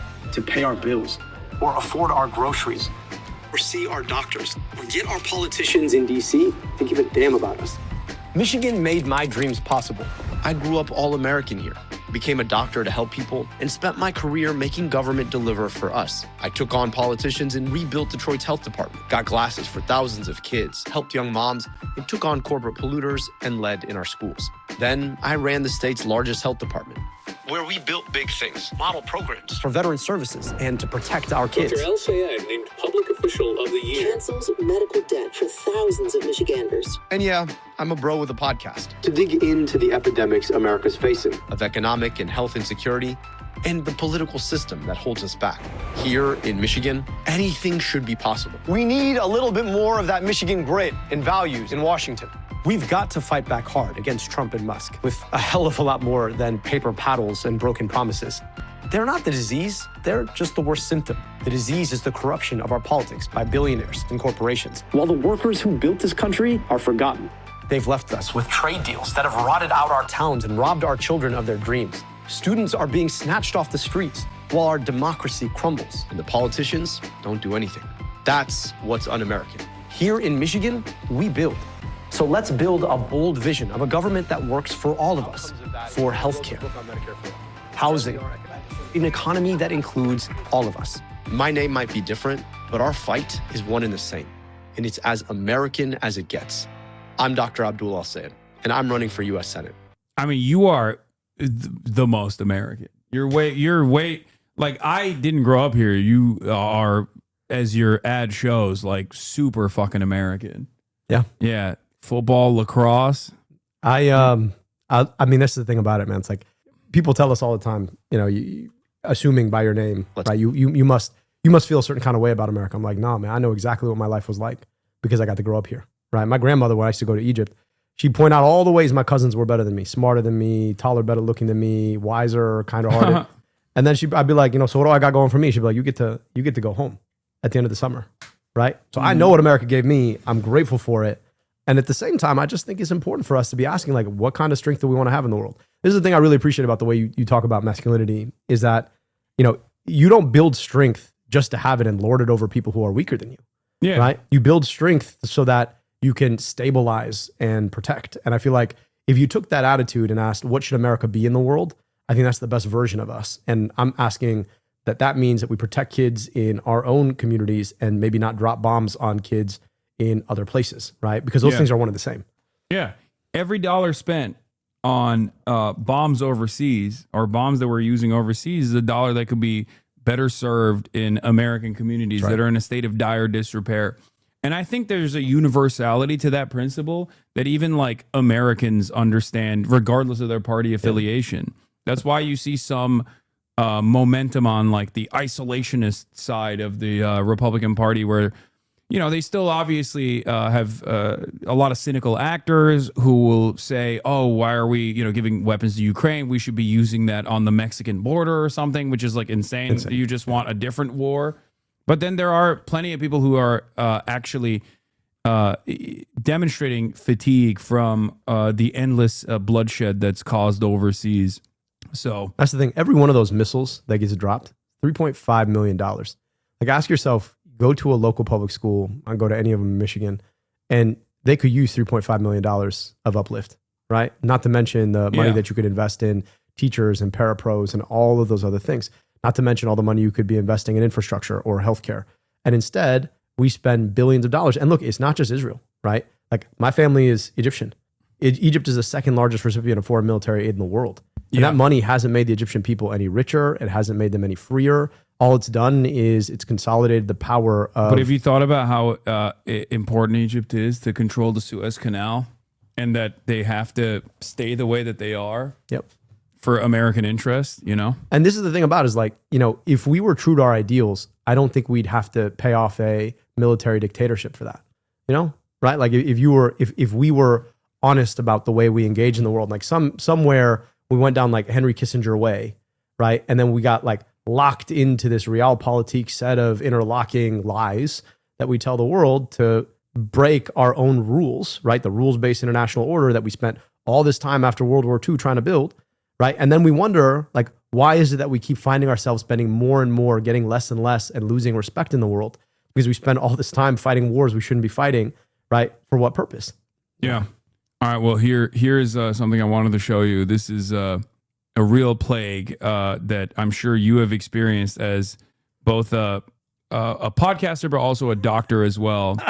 Someone says epidemiology is a hoax science anyways. They don't know shit. Hoax science anyways. They don't know shit. You're a fucking baboon, dude. Not even a baboon, because I feel like even a fucking baboon would be like, there's disease, I think, here. I should move away. You, on the other hand, are rushing towards the fucking disease. What do you know? You're a fucking Twitch commenter, dude. What are you talking about? What happened to the fucking universe, dude? All technological advancements, fucking academia, the field of research, scientific discovery, cast it aside. Throw it away. Look alive, gentlemen. There's an American here. People just straight up, they go, excuse me, thousands of years of research, ain't never seen a guy like me before. All of the fucking experts are stupid. You're not even literate. Shut the fuck up. Americans unironically think they know better than, like, people who have poured their entire lives into this shit. So much of the shit that you take for granted is unironically experts working tirelessly behind fucking closed doors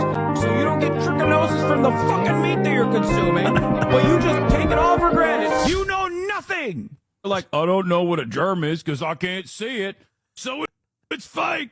But we needed this. Like, you've spoken all the things that epidemiologists have been thinking for at least since the beginning of COVID-19.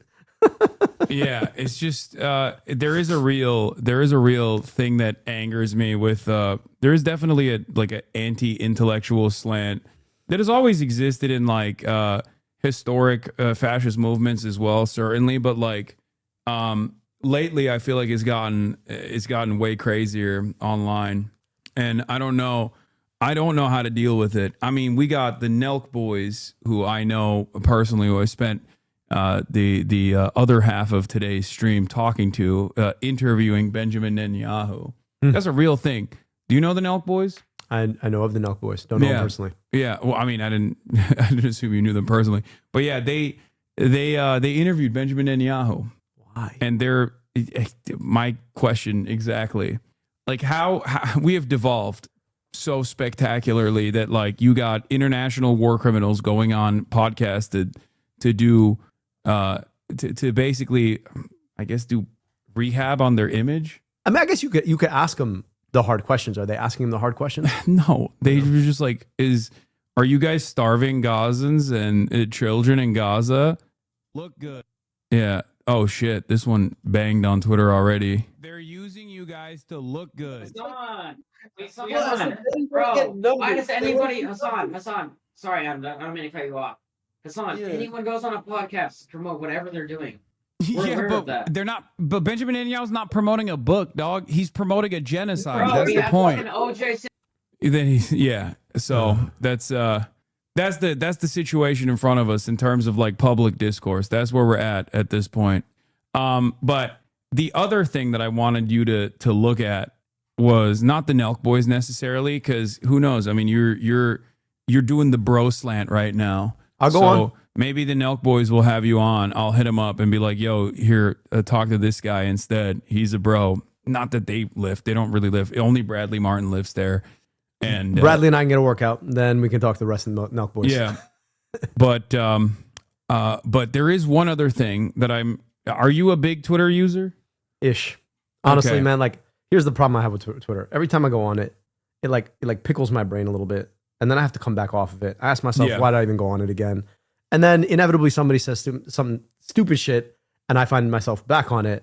And then I have to go back through the whole revolution again. It's like I don't learn, but Yeah, you know. no, I'm the same way. That's why like I will consistently I'll delete Twitter from my phone and I'll only be forced to download it back when I'm like traveling and I have to communicate with people like journalists and whatnot. But one thing that I've noticed especially is that it's just so negative. It is. It's just so negative. It's so awful. It's obviously like you determine what your For You page looks like and what you engage with and what you read. And I guess I'm reading too much, Nazi shit that angers me. So it's like what's polluting my For You page. But then also on top of that, what I've noticed is Twitter also will just like serve me the dumbest videos and it's all botted. Yep. And it's all like, here are some easy hacks. And I just like, even when I'm scrolling and I spend like 30 seconds on one of those videos, I catch myself watching that and I go, what the fuck am I doing? I just wasted 30 seconds of my life. Or like the highest and it intensity pisses me off. Like the high intensity theme or scene from some movie that you're never going to watch. Yes. You getting those? Yes. Damn. all And the then you always time. watch them. All the time. And I hate it. And I feel stupid. I feel like a fucking bot. When I'm like, why am I watching this? Like, it's just like they have these clip bots. Yeah. Like, they're just constantly pumping excerpts from a Hollywood movie with like an AI voice being like, and then this person did this, and then this person did that. And I like, when I spend any time, and there's always a line on it too. I don't know why. They always have like the weird line on it. Because I think that way it doesn't violate any of copyright? the copyright laws. Oh my God. Yeah. And then the voice does the same thing. I'll be honest with you, like, I will say this, like Twitter has become so much more garbage, but if the goal is engagement, whatever they've done to like grokify it, so it feeds you stuff that reads your limbic system and keeps you on, I will say like the experience of reading Twitter has become way weirdly more engaging. I don't love it. It's like engaging in the worst possible way. Yeah, it's like it's tickling the lowest common denominator, attention-seeking part of your brain. I don't know what it is. It's so fucking annoying. Weird though. scenes from mid-2000s movies that Like- you're never going to see. Yeah, honestly, at first I was annoyed because it was like constant fucking insane right-wing Nazi shit, and now I'm annoyed because it's also anything that's not constant rage bait is just content slop that is like movies and things like that. And they're both bad. I feel like it just makes me dumber when I go on it. Like back in the day, this was my primary mode of like figuring out what was going on in the world. Journalists were breaking their stories on this goddamn platform. They were doing investigations. They were writing. People were writing thoughtful things on this platform. And now you have to scroll and refresh 1,000 times for you to reach like one readable, one legible thing that actually gives you any sort of insight into what the fuck's happening on the planet. It is so goddamn annoying. You know, Hasan, I'll tell you this. I was one of the first 10,000 people on Facebook. All right. So like 2003, it shows up. Damn. Still says Mark Zuckerberg production on it. And it used to go to colleges, right? So Michigan was the first colleges that it went to. And it's funny because I got a little brother who's about your age. And I got a little sister who's 15 years younger than me. So she's like 8 years difference from you. And it's interesting. Obviously, I'm an epidemiologist. If you like set up like a case study, you can kind of see the impact that it's had to have more of your youth on these kinds of platforms. But I'll tell you, man, like I don't have much going for me. I used to have a really, really good attention span. I could read for like hours and hours. I could play Legos for hours and hours, whatever it was, I could do for hours and hours. And now I think I got 17 minutes. Like that's about as much as I got. And it's this stuff that's got you constantly tripping out on trying to reach for that next thing the next buzzer, the next feed, whatever it is. And honestly, like I say this as somebody who got through all of, like I turned 18 before social media happened, right?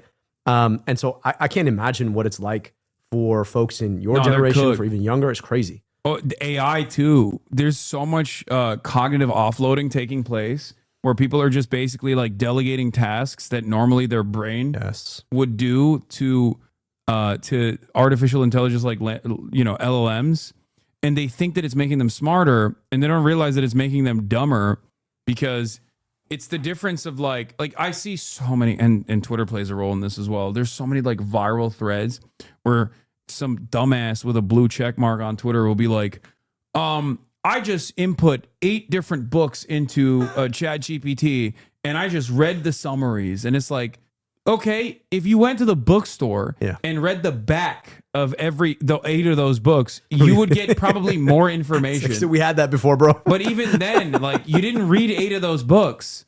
You didn't even cliff note it. No, just think this through. So a PhD is the process of writing a set of studies. And the reason that you have to do it to become a quote unquote expert in an area is because you learn a lot when you actually climb through the labyrinth of having to think through the study itself. And I think in our generation, we've mistaken information for knowledge, and then we're mistaking knowledge for wisdom. And the hard part about it is we throughput a ton of information, but we don't spend that much time marinating on it. And that's where the experience really is. I'll be honest with you, like the thing I'm really scared about is there's a lot of AI encroachment in medicine, right? And you see it happening all the time. And there's a reason we call medicine a practice, right? Because you kind of have to practice. And there's going to come a moment where people have relegated too much of the thinking to AI, but you haven't really thought through the difference between cases that might present a certain way. Like we talk about horses and zebras.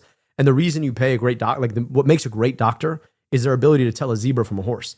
But if you're giving the AI constantly the ability to make that decision for you, you're not going to have spent enough time thinking through the process yourself to be able to differentiate yourself. So at some point, we keep saying, oh, well, we want humans on the loop to make sure that they can like relegate the AI. But like you assume those humans have actually done the thinking. Yeah. And over time, if you're not thinking through your cases, you're just not going to be able to do it. And it's going to happen across all these different fields over time. And I just shudder to think about what that reality is going to look like. Yeah, it's truly terrifying. And what's even worse is that there's a lot of people, especially growing in this environment, that thinks like, no, you're stupid. You're a dumb boomer for thinking that my mind should be doing this when I can just like let the machine do it. You know, there's also, and there's even people in my community, they get mad. They say I'm a boomer and I'm anti-AI. I'm not anti-AI. I just think that there are certain tasks that it's good for your brain to use. It's kind of like, I don't know, maybe it's because I'm Turkish, but like we had calculators when I was growing up. They wouldn't allow us to use them. We had to use like we had to use our brains to multiply. The other thing I'm really worried about is just the incentives behind AI, right? Like there's a world in which you build the tech, you're really thoughtful about where you deploy it. It really does deliver a world where like a lot of the hardest things get easy to do and people get their time. The problem though, is that all of these AI companies are on a 7-year VC cycle. And that 7-year VC cycle, those VC companies expect to have a return in 7 years. And they're going to pick the lowest hanging fruit. And the lowest hanging fruit, guess what, is your job.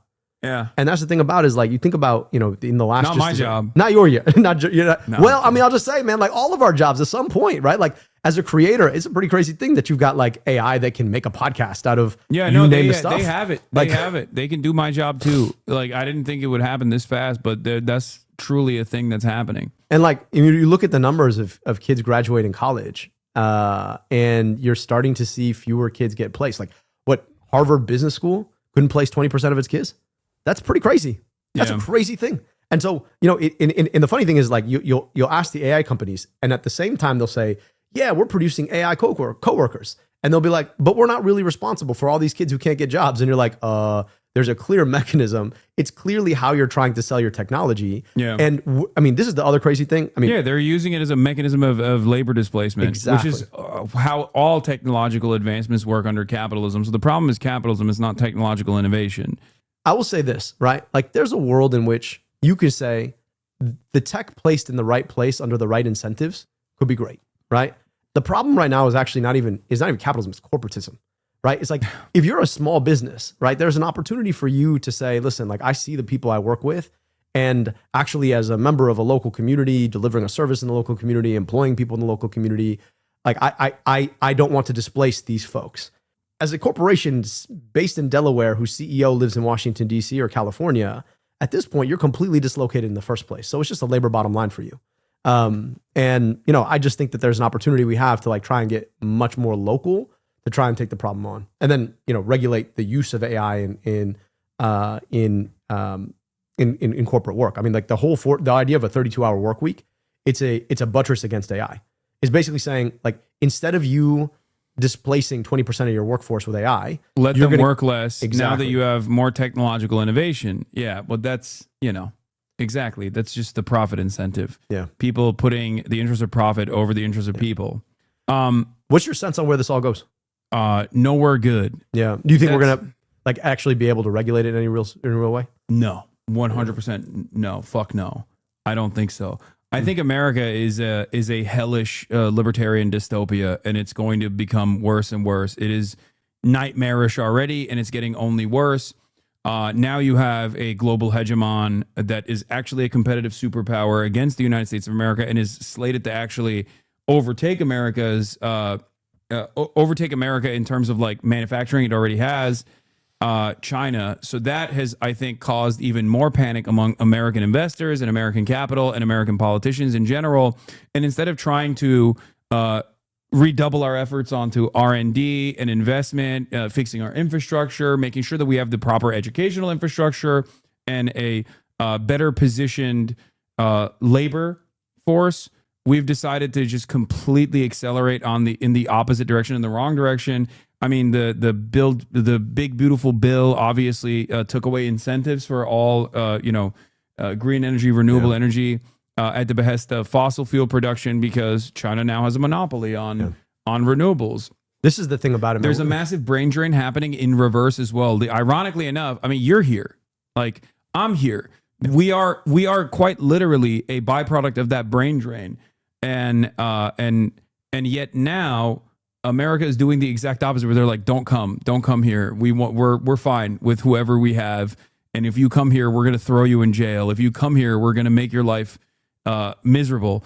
And that is destroying the American future, like 100%. And I think these guys are too stupid to recognize that. I think they know exactly what they're doing. I think, you know, if you look at a Peter Thiel, right, and you look at I don't know if folks saw the clip of him on Ross Douthat's show on New York Times, like, they think that instead of having the smartest people from all over the world want to come here and build here, that they're going to be able to offload all of the actual thinking to a few corporatists based out of Silicon Valley, armed with armies of AI. And to your point, right, like, there's a choice that we have to make. We should have made it like 5-10 years ago about what kind of future we actually want in America. Like what you described of this, like this libertarian techno autocracy, that is a possible end outcome. I'm like, if you think about dislocating labor, especially middle income and high income labor, you're now talking about like this new sort of kind of serfdom that they're all envisioning. But like, we got a choice, and we got a choice to make really, really quickly. And my point to everybody who's looking at our political cycle, we get caught up in the horse race.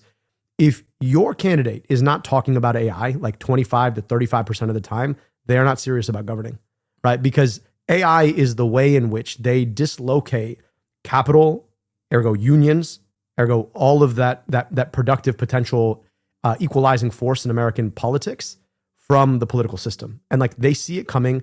That's part and parcel of the goal.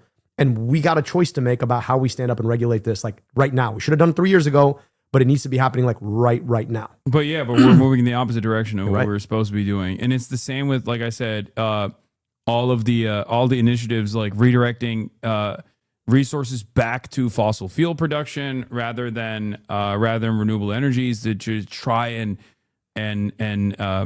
at least make a dent in the global marketplace. We've just completely given up on that. We would rather flip the table than allow anyone else to win the game of Monopoly. And that's, it feels like it's scary to admit, but I feel like that's in the direction that we're heading. Yeah, Hasan, I'll tell you this, man. Like, I'm still a bit of a, you know, there are so much about what the decision making in our country has left us with that is so damn frustrating. But I still, you know, I spend a lot of my time in Michigan talking to folks who are trying to live honest lives. And I just wish more folks understood the decisions that were being made in their name. And I think if we can, in our politics, and maybe I'm Pollyannish about this, but I gotta believe in it.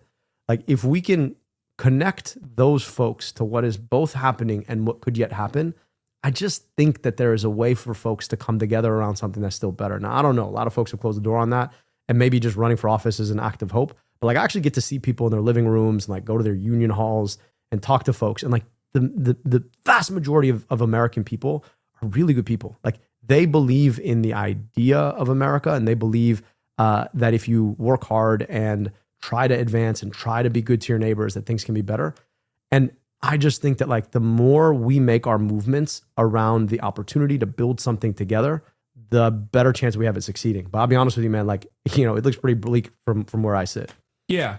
I mean, look, a lot of people would say that someone like myself or someone like Zohran Mamdani or Omar Fateh or many other people like AOC even are actually, they're anti-American and they want to destroy America, not realizing that like the progressive left, the socialist left, like these are the last remaining hopeful people in American politics that haven't completely given up on the nihilistic, like completely given into nihilism, and are just trying to make out as much as they possibly can and trying to basically pick apart the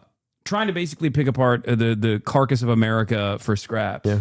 It's so transparent that like the Trump administration is doing exactly that, and it is destroying what remains of like labor power that this country has, what remains of like some semblance of upward social mobility that this country has, and yet people obviously still hyper focus on these culture war issues and find themselves because they find themselves at the mercy of anger and resentment based politics, because one side recognizes that there's a lot of anger and frustration in the base, the Republicans that is, and then they redirect that attention back to marginalized groups that are vulnerable populations that are easy to attack and easy to legislate against. Yeah.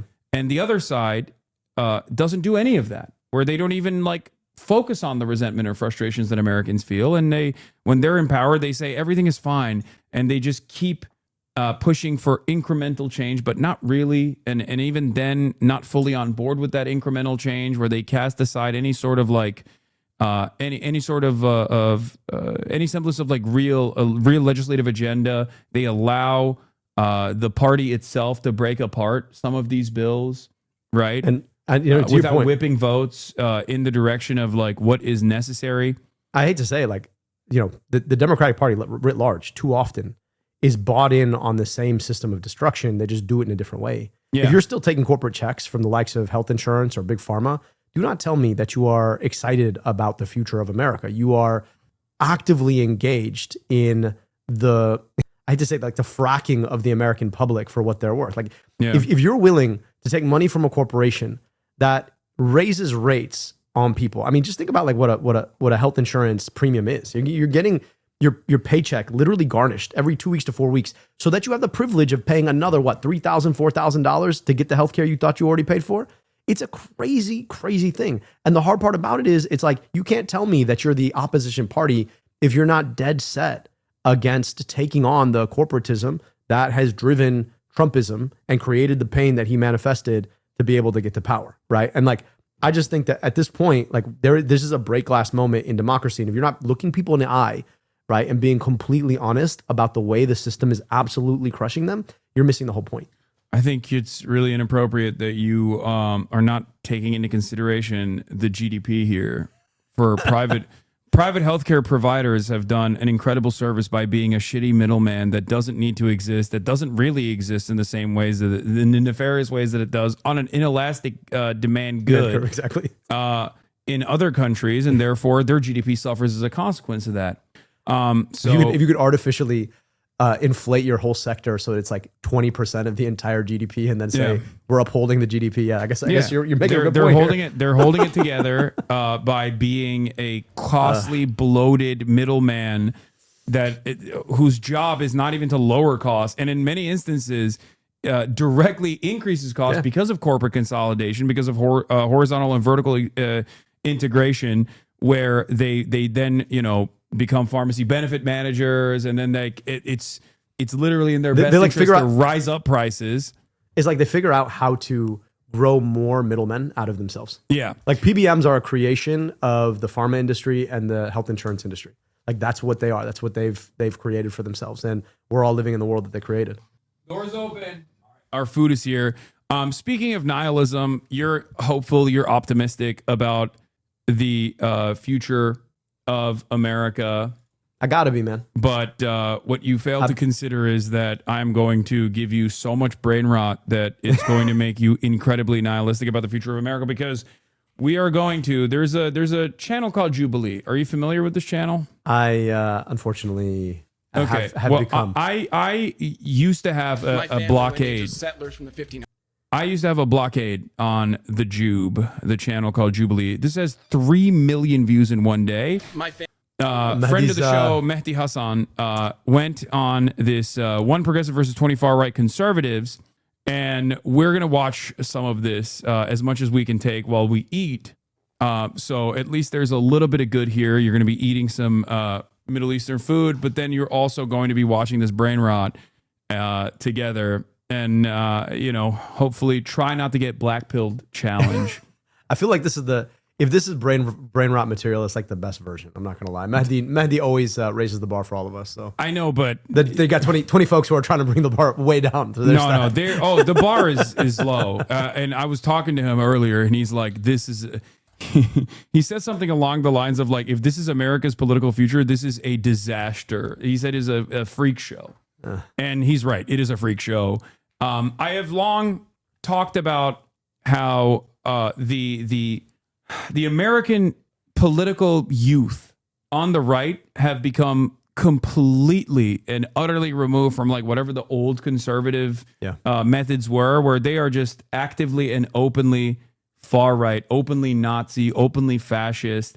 And I think this Jubilee is a little taste of that, where if you're under the age of 35 and you're like, I'm a far right conservative, like you're a fascist. And many of these guys will just say that in broad daylight. I'm going to bring the food right now. Family lineage of settlers from the 1500s. Colonialists. Yeah, You colonials. don't look very Native American to me. I am Native American. Whites not. are Native Americans. What are Sorry. you talking about? You're not. Damn. What are you talking about? You're a little bit more than a far right Republican. Hey, Jeez. what can I say? I think you could say I'm a fascist. Yeah, I am. Man, that laugh Listen to though. me. I am an immigrant. I'm speaking from personal experience. Get the hell out. I don't even like. I should get the hell out. Yes. Why? I don't want you here. I'm Mehdi Hassan. I'm a journalist. I'm the editor of Zeteo. And today I'm surrounded by 20 far right conservatives. My first claim is Donald Trump is pro-crime and pro-criminal. Welcome. Nice to meet you. Nice to meet you. I'm Mehdi. I would just like to ask, what makes someone pro-crime versus, anti-crime? I think when you're soft on criminals, when you let criminals out of prison, when you pardon people who've assaulted police officers, you're pro-criminal. Donald Trump pardoned almost 1,600 people who were involved in January the 6th. I think 600 of them had been charged with assaulting a police officer or obstructing a police officer. 170 had pled guilty to assaulting a police officer. 70 had pled guilty to assault with a deadly weapon. J.D. Vance said, we're not going to pardon the violent criminals from January 6th. Donald Trump pardoned all of them. Are you okay with that?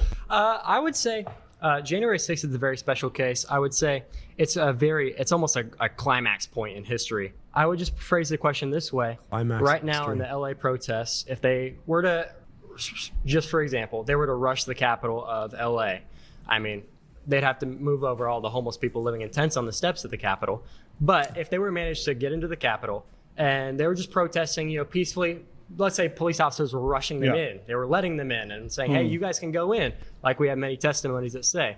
What about the violent ones, though? Okay, violent ones like what? Like a man named David Dempsey, a judge, a Reagan-appointed judge, sentenced to 20 years in prison. He stomped on police officers' heads. The judge said his conduct was exceptionally egregious. He attacked police officers with flagpoles and pepper spray. Donald Trump pardoned him. There's a man named Daniel Rodriguez. He got 12 years in prison for taking a stun gun and tasing a police officer in the neck. That's phenomenal. The judge said he was a one-man old army. school. Donald Trump I'm good, man. pardoned him. Thank you. Does that not make Trump pro-criminal? Appreciate it. He's letting violent criminals out of prison. I would say no, it doesn't make him pro-criminal. You're okay with that? I did not say that. I said that one pardon against somebody. It was 1,600 pardons. 600 of those were people one charged one with... example that you just gave me. I can give you more. Okay, fine. And I'll say the exact same thing every single. I feel like, I mean, the hard part about fascism is it is not a logical conclusion. It is like the end outcome of power meets tribalism. And it's very difficult to actually either debate for or debate against. It's just like, I just think I'm better than because I am a certain particular kind of person and I have the power to turn that into governance. So it's just like, it's fascinating to watch this exercise because I feel like you're trying to use the weapon of logic against a group of people who have foregone logic entirely. Yeah. It's that's why like race realism, for example, is a really important tool for a lot of these guys because it's like it's a failed scientific justification for like inferiority and superiority. But that's the most extreme level of like fascist racist politics is like trying to justify it, trying to logic your way into these positions, even though the positions itself are completely ridiculous and illogical. Yeah. Your argument will fall apart because it's not just one example if I keep going. Go for it then. Okay, Shane Jenkins got 7 years in prison And thank for you, 9 man. criminal offences, attacking police with a deadly weapon, destroying How government property. How do Trump pardoned pardons him. that probably shouldn't have happened turn into pro-crime? So you've agreed that they shouldn't have been pardoned? Sure, but that wasn't your claim. Was January 6th? Your We claim don't, was Trump is pro-crime. Yeah, because he pardons criminals. Okay, I would say that's a Not- fault. let's talk about non-generous people. You don't want to Okay. get He's canceled pardoned by the people like Paul racists like Walsh Zoran recently, did. who took millions of dollars from his own employees, was sentenced to tax crimes, had to pay back $4 million. Trump pardoned him. He bought himself a $2 million yacht. Dude, have you Why been is in he Michigan? pardoning criminals like that? Have you spent any time in Dearborn? I have never been to Dearborn. I have been to Ann Arbor is the only place I've been to in Michigan because I Oh. went to University of Michigan, like the campus. Nice. That's my hometown. Way That's where I back in live. the day with the Young Turks. Nice. So you gotta, next time you come, you gotta go to Dearborn. Oh, we gotta take you to 100%. go. There's a place called Dearborn Meat Market. Big shout out. And they will do the best kebab you have ever had. Oh, 100%. It's like literally just a butcher shop and then a couple guys on the grill in the back. So you get your meat and then they just grill it for you, eat. There's like no frills about it. I mean, they don't mess around with plates. It's just all styrofoam. I love And that. it's some of the best food you've ever had, man. This looks phenomenal though. Thank you. Yeah, it's pretty good. It's there's some pretty decent Middle Eastern food. There's a lot of Lebanese restaurants out here. There's a lot of Armenian restaurants out here that are really good. There's a spot that does one of my favorite dishes I ever had is khachapuri. You ever had it? Dude, it's like you ever want, you know, if one day you just decide, you know what, I'm giving up. That's the place. Khachapuri is phenomenal. Yeah, Indian food is one of my biggest weaknesses. Oh yeah? What's your go-to? I go for lamb korma. That's what I like. But it's this place has they also do like I guess they call it like it's paneer naan, but it's like cheese and garlic. Oh, my lord! And then some rice on the side too. Oh, so my wife is Indian, so her mom makes this. You like seafood at all? Khachapuri is Georgian food. Yeah, that's Georgian. Yeah, of course. But she makes this this fish biryani that is like blow your mind. So when you come to Michigan, come through. Let me know, and we'll get you some really, really good. She's from the Southwest coast, and so that, you know, India has like all these different kinds of variations on their food. So come through, we'll get you some good Indian. Hell yeah! I don't eat any seafood, but I'll eat other. Dude, you're Turkish. You guys have some of the best seafood in the world. I know. I don't think you should. I don't think really presidential pardons should be a thing at all. But I agree. I don't think that. All right, pause. That means something. You've been voted out by the majority. Please return to your seat. Thanks. So the red flags. Do you know how that works? Mm-hmm. Okay, so you're familiar with this setup. All right. How's it going? Hey, how's it going? Mehdi. What is it? Mehdi. You're from northern UK, I guess? I'm from London, North London. Okay, fair enough. What's your ethnic background, if you don't mind my asking? My parents are from India. Okay, perfect. Just getting premise here. First of all, I want to The say premise of Donald Trump being pro-crime. No. I want to. What kind of premise are you getting? I love how he's trying to Concern be nice myself about with it too. He's like, Yeah. if you don't mind my asking. No. What if he was like, I do mind your asking, fuck you. Hold up. I'm about to be racist. I just want to know exactly what kind Who am I of being racist. racist against? Exactly. Yeah. Let me dial in some of the stereotypes. here. Go ahead. Polite racism. Why you care about what's happening in the U.S. first and foremost. Secondly, I want to say this: with the Should argument, US like, should people who let live in me- the let me US finish. not care about? Let's not interrupt each other because I have this thing. Like people know, I have this thing. I have to stay calm. Okay, so here's the thing. I have this thing. It's called being a bitch. I can't fucking hold my own in a conversation without throwing a fit. See, this is the thing. This is the kind of masculinity. He's like, listen. You don't want to see me if I explode, bro. Yeah. Little man. Yeah, what are you gonna do? Be more racist than you already are. Yeah.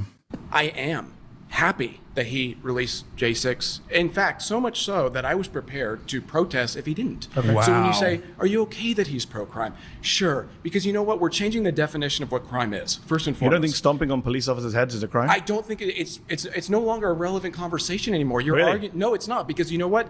Okay, have you seen the U.S. in the last 4 or 5 years? Yes, I've BLM lived protests. there for a Have you while. seen? Okay, I myself have been involved in these protests. I've seen egregious things that you couldn't even imagine. So we being have no done rules to then? conservatives. It's not about that. It's What's it about about? tribal warfare. Okay. That's where we're at in the U.S. I don't know where you're at in the U.K. You're from India, so I don't really. I'm not from Let me India. pause Oh, here real sorry, quick. your parents are from India. See, this is the thing that kills me. It's just like the people who accuse folks of tribalism generally appeal to tribalism, and that's the crux of it all. It's like the premise of his entire argument is you don't belong here because your family originated in a different place. You shouldn't care about what happens. Ergo, I get to define everything that's relevant about this place and then debate you on the premise of what I just defined. And anytime you refute me, I'm going to go back to this idea that actually essential tribalism is really the differentiating factor that really matters at all. And I'm going to keep making that point to you. And part of me says, the funny thing about it is like, because when you speak and you say, let me refute this point, they're like, oh, but you're coming from a different tribe. So it's like, it's impossible to refute that essential argument. And it's so antithetical to everything that this country is built on. I'll blow your mind here for a second. I was raised by my father, who's an Egyptian immigrant, and my stepmom, Jackie. And so I'm ethnically 100% Egyptian, and I'm born and raised in Michigan. My brother, Osama, he is ethnically half Egyptian, ethnically half white. And his so my stepmom is a daughter of the American Revolution. They can trace their lineage back to Abigail Adams. And so, somebody like him, I mean, at some point is like, look, he's as ethnically American as this kid is, and his name is Osama. And their vision of America would be that somehow that's a bad thing, right? Like the whole idea of what makes this place amazing is that it's not built on one ethnicity. It's that it can actually encourage people from the rest of the world to come here and build here and be a part of things. I mean, your dad came here to build stuff. Mom came here to build stuff. My dad and mom came here to build stuff, and they did. Like my dad holds patents and taught, thousands potentially of students, hundreds of thousands of students, and worked for the big three. Like the notion that somehow America is better without immigrants, part of me is just like empirically untrue. But then in the conception of somebody like him, impossible to refute because you don't have a contrapositive of what it would have been. And so it was fascinating. My brother, after 9/11, right? My parents were like, "Oh, you could just go by Sam." He's like, "No, my name's Osama, and it's as American as any other name." Right. And it was like, I would have been 8. This discourse was popping off on Twitter, unsurprisingly, about Omar Fateh being like, no one named Omar would be a part of the Revolutionary War. And I always found that ironic because it's like, first of all, that's historically incorrect. And secondly, half of the accounts that were making that argument were like Catholic, papal enjoyer or whatever. And it's like, those guys would literally skin you alive before they would even harm the head of hair on a Muslim's head originally. Like the OG Revolutionary War guys would literally just destroy you for being a Catholic far before they would ever get mad at a Muslim person, ironically enough. So pick and choose. That's what happens when you pick and choose your history, right? Yeah. Cherry picking history doesn't usually work out for folks. And so I'm an American you have citizen. your own stakes. I'm an American, You're an American citizen? Yes. Okay, fair enough. I don't know how you got that, but fair enough. Here's the thing. Are you an American citizen? Absolutely. Okay. But here's the Not thing. sure how you got that. Okay.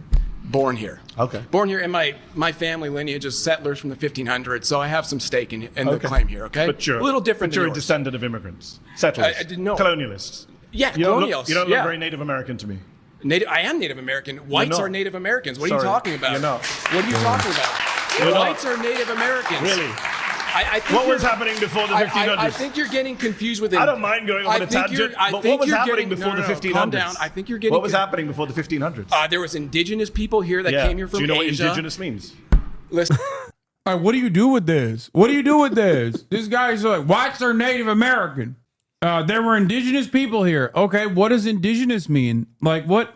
How? I don't. Oh my God, it's so stupid. Listen, before Indigenous America, people Let- can't you come let from me somewhere finish? else. Why do you ask a question if you're going to interrupt? I'm not sure if you know what the meaning of indigenous means. I do know what it means. It Doesn't means sound they like it. came here first, right? They came here from Asia by way of land bridge. Have an argument with Neil deGrasse Tyson or anybody else about that. I don't care. Is he an American? I genuinely don't. Oh, shit, never mind. He said it. He said it. Native Americans are Turks. Did you know this? Really? No, it's not real, but my grandfather, Turkish people think everyone is Turkish. There's a big I feel like this is true of a lot of groups of people. Yeah, a lot of people do that, but there's like a big Unless you're like Turonic mythology surrounding Turkish culture, and my grandfather would say that Native Americans, like, they crossed the strait and they're Turks, like they crossed from the Asian plains, so technically they're all Turkic. There you go. And there is like some kind of genetic thing that both Native Americans have and Turkic people have. It's like a tooth thing. I don't know, but it's not. It's ridiculous. It's before even like the concept of Turkic peoples of like existed. an of ethnicity as a. Yeah. I mean, if you step back and you actually think about like what it means to be a member of an ethnicity, right? At some point, like we're talking about humanity originating, people going to different parts of the world, and then adapting to their local climate in ways that punch up certain genetics and punch down certain other genetics, such that we get different colors of skin and different body habituses and different propensities to sweat or grow muscle or run fast or run slow or grow tall or whatever it is. And now like we have this sort of fealty to this idea of like of genetics that have been expressed more or less that we call ethnicity. That's kind of an arbitrary thing, right? It's like your family's been in It's a a completely arbitrary thing, and especially the association that you place upon it is entirely socially fabricated. Yeah, that's it. And the interesting thing is like people want to then, because what makes humans human is our capacity for cognitive engagement. They want to pretend that there's like some cognitive difference between peoples. What part of me is just like, no, actually, in some parts of the world, the sun shines brighter. In some parts of the world, the sun shines less. But no matter what you are as a human being, your propensity for social engagement and cognitive engagement are 100% what makes you human. And so there was like the same pressure to grow cognitively in different places. And so part of me is just like, guys, this makes like these arguments make zero sense when you actually step back and break them down in any scientifically rigorous way. But then again, to the video you played before, like what scientific rigor in the face of the internet? So, maybe I yield. Yeah. Care. Yes, he is. Okay. Just checking. My point is, okay? Nothing to do with crime. So far, you've agreed with me that these people Because are you're criminals. derailing, dude. I'm trying to stay on track. You literally sat down and asked me where I'm from. I think you derailed this conversation from the get-go. by that, but I'm because not I'm always offended. I'm curious. just wondering what it Because has to do with crime. I'm always curious. We're going to talk about why- immigration. Don't worry. Later on, you can come back. I hope so. Right now, you're doing a very bad job of making the case that he's not pro-crime I just and got a pro-criminal. round of applause. I could probably get another one actually if I asked for it. Wow. So I don't think I'm doing Is this how as you bad. get rounds of Yeah, he got a bunch of raisins in a room to agree with him. Fucking sick, dude. applause? You sit in a room with 20 people who agree with you. Wow, amazing. Amazing. That Well, must wait make you till feel this comes good. out. You know what? I'm 20 actually people glad agree you're with getting you, this applauded you. emotionally outraged right Wow. now. This is great. I love it. Do I have to say anything at this point, or are you just going Please. to keep going? No, please. Okay. Make your claim. My claim is that I don't care if it's pro-crime. You want to Okay, go back so- to the so I- topic so I- of so conversation. that's fine, we agree then. He's pro-crime But and you I have don't a care. question for you, though. Do you care on the opposite side of the spectrum? Yes. Do you care about law being administered Yes. to the opposite side of the Yes, spectrum? I think when they're anyone doing who the assaults a same? police officer shouldn't be pardoned. I think that Donald Trump shouldn't have pardoned 9 Republican members of Congress who were convicted of crimes, and I don't think Joe Biden should commit. I don't think Democrats should pardon Democrats. Fair, but I don't We think both you agree. understand where we are in the U.S. then. I think I do. No, because you're I think I do arguing this for from a a living. position of like a U.S. that doesn't exist anymore. Okay. We're headed towards So tribal- nihilism. Oh, do you think this no kid- laws, this guy's- nothing matters. It's not about This kid, he looks like he's on the verge of his second divorce. That's just a rough hairline, man. it's that Turkic genetics. I mean, maybe. I hope he's not a kid. I mean, I put him at like 29. This dude is younger than me. You think? Yeah. Oh hell I no! just think he's got like really rough hairline. I think he needs to go to Turkey. Let's send that man to Turkey. You know what we do? Honestly, you should raise the money, send that man to Turkey, get him a new hairline, and be a lot happier. And he would enjoy the food. He might might open his eyes. I don't think he's 29, but we'll see. Where will you put him at? Like 38. Okay. All right. I'm interested in It's figuring not out about that. how It's old that this guy is. conservatives for I'm sure we can find out. Internet, do your thing. Conservatives for too long have been playing it safe. They've been playing by the Really? law. They've been playing it playing by by the the book. law. Yes, they have. Maybe We're you so- missed the Bush presidency. conservatives Did you are live so here during the Bush concerned- years? Conservatives are Didn't so play by the concerned. law, George W. Let me Bush, nor did finish. Ronald Reagan. Let's be respectful to you. Let me finish. I'm not sure you've been that respectful, but okay. I'm trying to bring it back, so let's both bring it back, That's okay? good. I'm conservative, okay? Really? Let me tell you this. We do play it too safe. We've been playing it by the book for too long. At this point, gloves are off, right? The left has made their point. They're willing Are to the do... police force in Washington the left?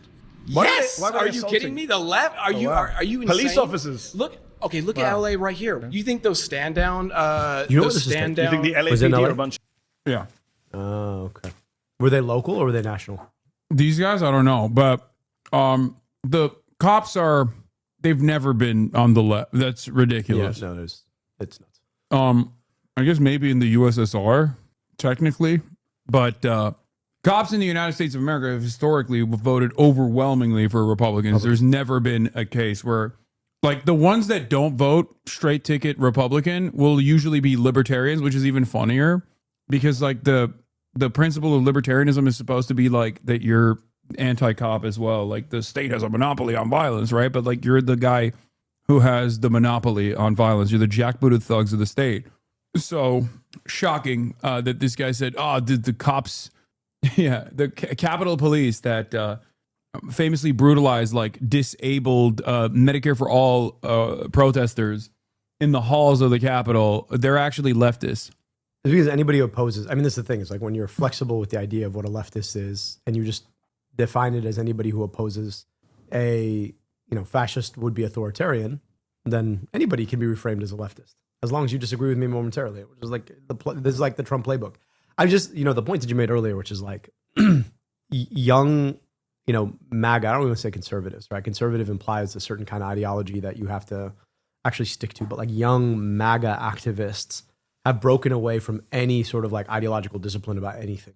And so it becomes just nearly impossible to actually debate on any real terms that are not tribal.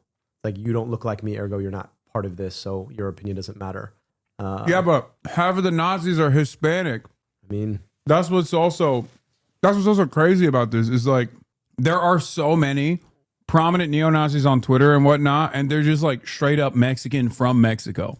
I don't even know how that happens. Like, I guess I do understand it, but like, modern fascism has become so much more diverse. How much do you think about this? Like, this is just about power. It's about feeling comfort with being on the side of power. I mean, I just like, I think a lot about bullies generally. I think you probably experienced your fair share of it. I did when I was a kid. And more often, like the guys who are around the bully are not there because they generally agree with the bully. They're there because there's a comfort in having a proximity to the most powerful person in the room that they perceive as powerful. Yeah. And most of the time, like, if you want to beat a bully, you actually don't try and beat his seconds. What you try to do is you show him to be not as powerful as he thinks, or you disempower him, and then you try and win over the folks around him, right, by trying to show them that there's another way. And I just think that like so much of this is just about actually like a comfort with power and a fear, not even comfort, it's a fear of power and what power can be done against you, especially if you're like a Mexican dude and you're like engaging in this fascism. It's just like, hey, maybe if I'm like nice to the fascist won't come and get me. I've been thinking a lot about that, and I think that part of the frustration I have with the Democratic Party is we do this thing with Trump where we venerate his power. He's such a bully, and you're like, yes, okay, what you're showing is he is more powerful than you, and you want to make an appeal to people who care about power on the principle of ideals, and that's just not going to work. Like, you have to take him on straight up, and you got to play the same game. And then this is the frustration I have with it is when you That's actually, why the weird narrative was so good. Yeah, like yeah, because that's it right. took away that power. It cut away, especially because he was powerless at that time because he wasn't the president. So making him a laughing stock was such a perfect way to disarm exactly what you're talking about, like the idea that this is like an all-powerful, scary entity, because that's what they rely on. Right. And then the other part of it is like you got to take away his power, but then we talk about fighting, but a lot of folks who talk about fighting don't. First of all, you don't talk about fighting; you just do it. And second, fighting's ugly. is brutal. There's like carnage. And the hard part is our own Democratic base will punish you for doing the thing to disempower him that you need to do to show what he is to his own supporters. And that's a really tough nut to crack, right? Like when you go after him and you use the same language against him that he uses against everybody else, people are like, well, that's unbecoming of a politician. You're like, what the, like, take a look at what our politics have become. Right? I don't think it's that. I don't think that's as big as a force as it used to be. I think because we live in the post-Trump universe now, and Trump is like genuinely reshaped politics, I don't think it matters as much because you got wine moms demanding, like, go get them, that politicians die. Like they literally are saying, go out and get shot by ICE. I don't care what you do. You need to put an end to this. So I feel like at this point, even the base is up in arms and is very angry at the lack of response from the rest of the Democratic Party, and are demanding change and are demanding that they actually do something, anything. Yeah. I've seen so many Debras and Barbaras, just like white wine moms, demanding that people do something. Like their Democratic politicians, their Democratic representatives, like go out and fight and even put their lives on the line, like put their lives at risk. So that's where we're at now. So I don't think the vulgarity is as, I'll say it like this. It's only as important as you make it. I mean, you're running for Senate. I keep pointing to the Zoran rule because there were so many instances. I mean, he's a not very well-known guy. He's running for mayor in an incredibly crowded field with people who have much longer track records in New York politics. Okay. And he is uncompromisingly an anti-Zionist. And he spent a lot of time criticizing Israel in his activism before he went into local office and even after he was in local office. And so many people kept consistently saying, oh, he's anti-Semite, like vicious smears, lies. Oh, he's an anti-Semite. And look, you're 40. You remember a time where I suspect if you had any opinion that was remotely critical of Israel and you got branded an anti-Semite, that was a death sentence. Yeah. Whether it be in politics or even in media. Because I remember I've been doing this for 10 years now. And in that process, like it was a death sentence for my career as well if I were to like ever get branded an anti-Semite for my anti-Israel position. But Zoran showed that obviously you can still win on that front without ever compromising on those values at all, especially because like a lot of people also agree with you on this. Yeah. So I guess my point is you don't have to actually back away, and it's only as important as you make it. If you turn around and you go, oh, I'm so sorry, I hurt people's feelings or whatever, only then do you breathe fire into this. And it also showcases insincerity, in my opinion. Because like to back away from a position that you hold near and dear to, like if you're a Medicare for All guy, this is a big part of your, this is a big part of why you're running for office. It's the reason I got into politics. Yeah. If you were to back away from that and be like, well, you know, maybe we do need, you know, private healthcare or whatever, then people would turn around and be like, okay, well, why am I fucking voting for you? You know what I mean? Like it would be incredibly disingenuous. You know, the interesting thing is, like, I grew up fighting quite a bit. Right? I went mainly to schools where I didn't have many folks who looked like me or had names like mine. So I grew up in elementary school. I remember the first time I got my lunch taken from me by a bully. And for the rest of that year, we just moved into that town. The rest of that year, I didn't eat lunch. The next time I moved, I told my dad, I was like, listen, I'm going to get sent home early. And I was like, why? I was like, just trust me on this one. So first kid who came up to me, made fun of my name, I smacked him. And I kept smacking him until they had to pull me off of that kid. And that kid never messed with me again, right? And I'm not looking to start fights, but I'll end them. And the interesting thing is, like, most of my life, right, has been trying to pull away from the instinct of saying, when you see a bully, take them on, into a more high-minded engagement. It's funny because in this moment in politics, it's like, actually, we need you to be a fighter again. I'm like, are you all ready for that? Because like, I'm an Arab dude named Abdul, right? People don't look kindly on Arab dudes named Abdul who look like me, right, fighting. But there's a question that I have right now, which is to say, what does it mean to be a fighter on behalf of peace? Like that's a question I've been asking quite a bit, because like a lot of folks in the Democratic Party, their whole brand is like, I'm a fighter and I'm going to beat Trump for you. We're going to fight back. And part of me is just like, actually, nobody fights to win the war. You fight to win the peace. I'm just, I'm not interested in being a bully. I'm interested in stopping the bully from bullying. You know what I mean? And I think that question of like how much you're able to do that, particularly as a guy who looks like you or a guy who looks like me, right? In a place where we've had 20 years of people being told that people who look like you and I are dangerous implicitly. That's a question that I'm trying to think a bit about, which is like, there's the real part of my personality, which is hopeful and excited about the things that we can do together. That's a real part of my personality. There's also part of my personality is like, step to me, watch what happens, right? And the question of like how much of yourself you can actually bring to a political conversation or you're allowed to bring is interesting. And it may just be that in this moment, right, folks are so sick and tired of the Donald Trumps, the JD Vances of the world, that I'm actually allowed to be my whole personality. I'm allowed to be both the hopeful, ideologically focused in like, public health expert that I am, and also, right, the kid who grew up scrapping to make sure that like nobody was being picked on in the schoolyard. And that's always the question I'm thinking a lot about.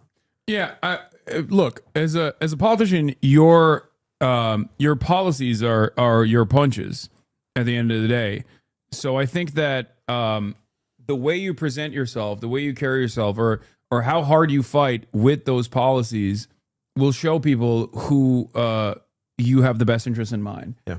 A lot of politicians will care about lobbyist funds. They'll care about the corporate structure that they are there to basically uplift and defend. And I think like as long as, in a weird way, Trump did this very well. Like he is a bully. He's brash. He's rude. He's awful. But he was able to make it seem, at least to his base of support, that he was a bully for them. Them, right? And that I think played a very meaningful role in people still to this day holding on to this idea that like Trump has their best interests in mind. Yeah. And I think a lot of politicians on the left could learn from that kind of behavior. I mean, that's the thing, right? It's like you want to be ideas driven. Like I'd love to just, if the whole campaign came down to one debate, I'll debate anyone on anything, anywhere, right? And as an ideas driven candidate who wants you to have healthcare and wants you to have to pay less and doesn't want you dominated by a corporation either in the workplace or in the marketplace, like I know our ideas win. The question though is that so much of politics right now, especially now, are transacted on your screen, usually on your phone. You know what I mean? And one of the things that I think we're learning a lot about is, you think about the degree to which a lot of the politicians who are succeeding right now have a background in entertainment, right? There is a certain like engagement with the camera, whether it's Donald Trump and his time on television, or Zoran was a rapper before he went into politics. I think the question of like, how do you engage with folks and get them to be thinking about your ideas in a way that doesn't talk down to them and is transacted in the conversation of the moment, like on the medium of the moment. I think that's the tough part. And your point, right, is like those policies are punches. But Donald Trump never actually had policy, right? He had a narrative. Like he never really. Build the Wall, I guess, was his original policy point. He did have policies that matter in the sense that I would go so far as to say he had the only type of policies that get passed around in American politics nowadays, which is culture war shit. Yeah. Because the Democrats have completely dropped any notion that they are interested in improving the material conditions of the American working class. So the only war that is waged in this back and forth political football between the two parties is waged on the virtues of culture war agendas. And since Newt Gingrich, like the Republicans have basically expertly crafted every single culture war agenda item that they will always win on, because they spend every waking moment propagandizing and manufacturing outrage for certain things that aren't real problems at all. And then they are seen as the only people who can offer a solution to the problems that they created. And they do that by lying. Yeah. There is no undocumented migrant crime. Yep. That's like not a real, that is in the margins. That's not a real problem for Americans. This isn't to say that undocumented migrants are not responsible for any crime whatsoever. They're not. Of course, they're human beings. Yeah. Some human beings are going to do crimes no matter what. But our system picks it up and tabulates it in the same way it tabulates any exactly. crime. Yeah. And not only that, but also there is data available on this, and it shows that undocumented migrants are responsible for less crime per capita than natural-born U.S. citizens are. And that makes sense because you're like a lot more to lose. Yeah. Like they are purposely avoidant of law enforcement. They don't want to ever be in a situation where they violate any rule or law where they could potentially be deported. So turns out they do less crime than natural born U.S. citizens do. And not only that, but also the ones who do engage in crime, of course, are getting subsequently arrested, charged, convicted, and then potentially jailed or deported, depending on the severity of the crime. And yet Trump has been able to so expertly craft this narrative throughout the Biden administration that, like, what, cops were going up and being like, oh, are you're a rapist, we caught you. Oh no, you're Guatemalan, well, you're free to go. Like that was the argument that they were able to successfully create. And the only reason why they were able to create this argument successfully was because there was no counter messaging from the Democratic Party that said, this is a lie, this is wrong.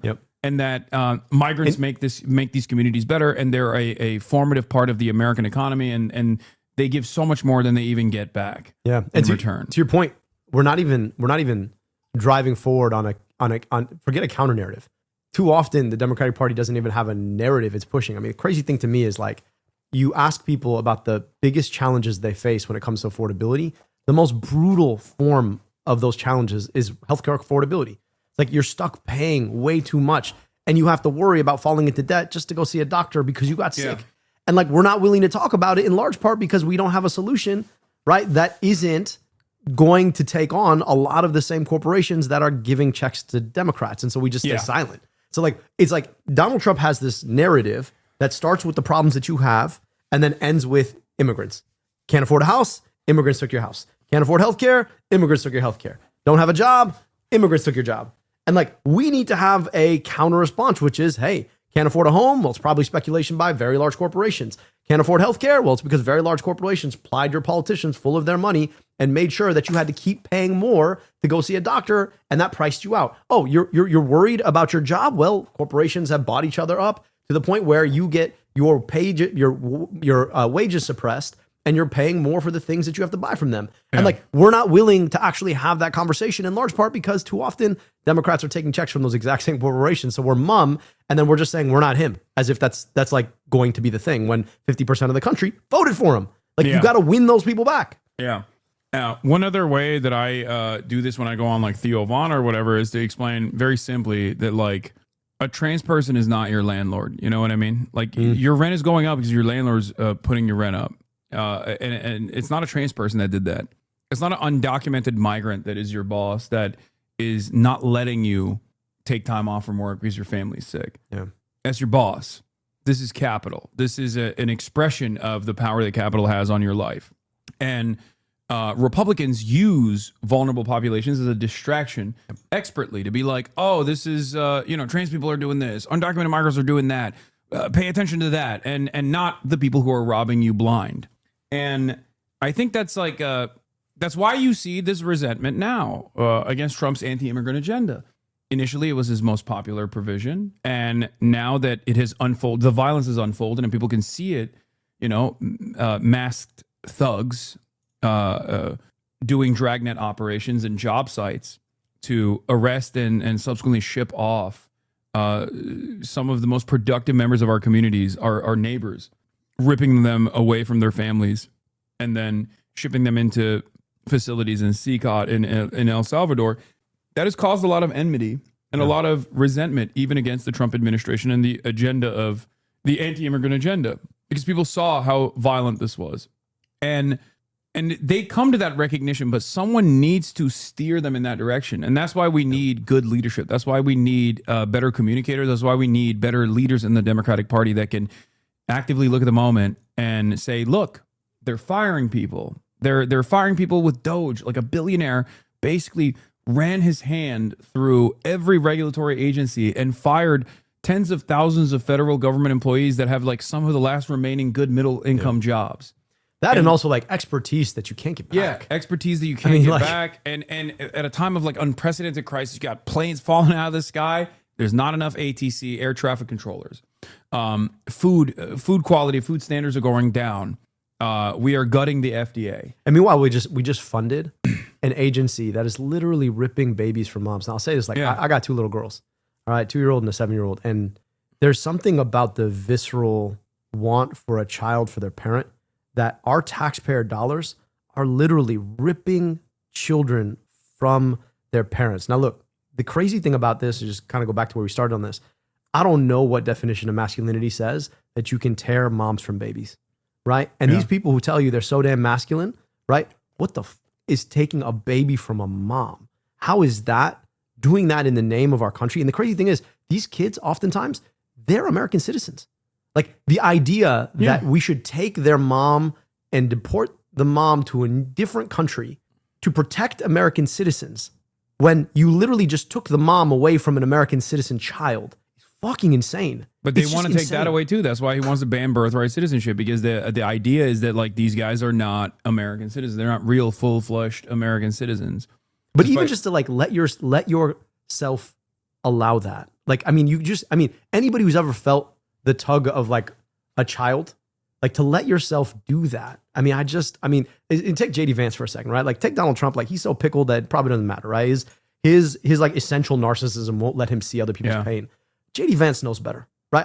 I read Hillbilly Elegy. There is, to be able to write that, you have to have some empathy in your core. Nah, he's a more vicious kind of evil. I think he's just willingly killed that part of himself. No, that part of himself was like expertly crafted to basically present himself to liberals as like the white working class whisperer.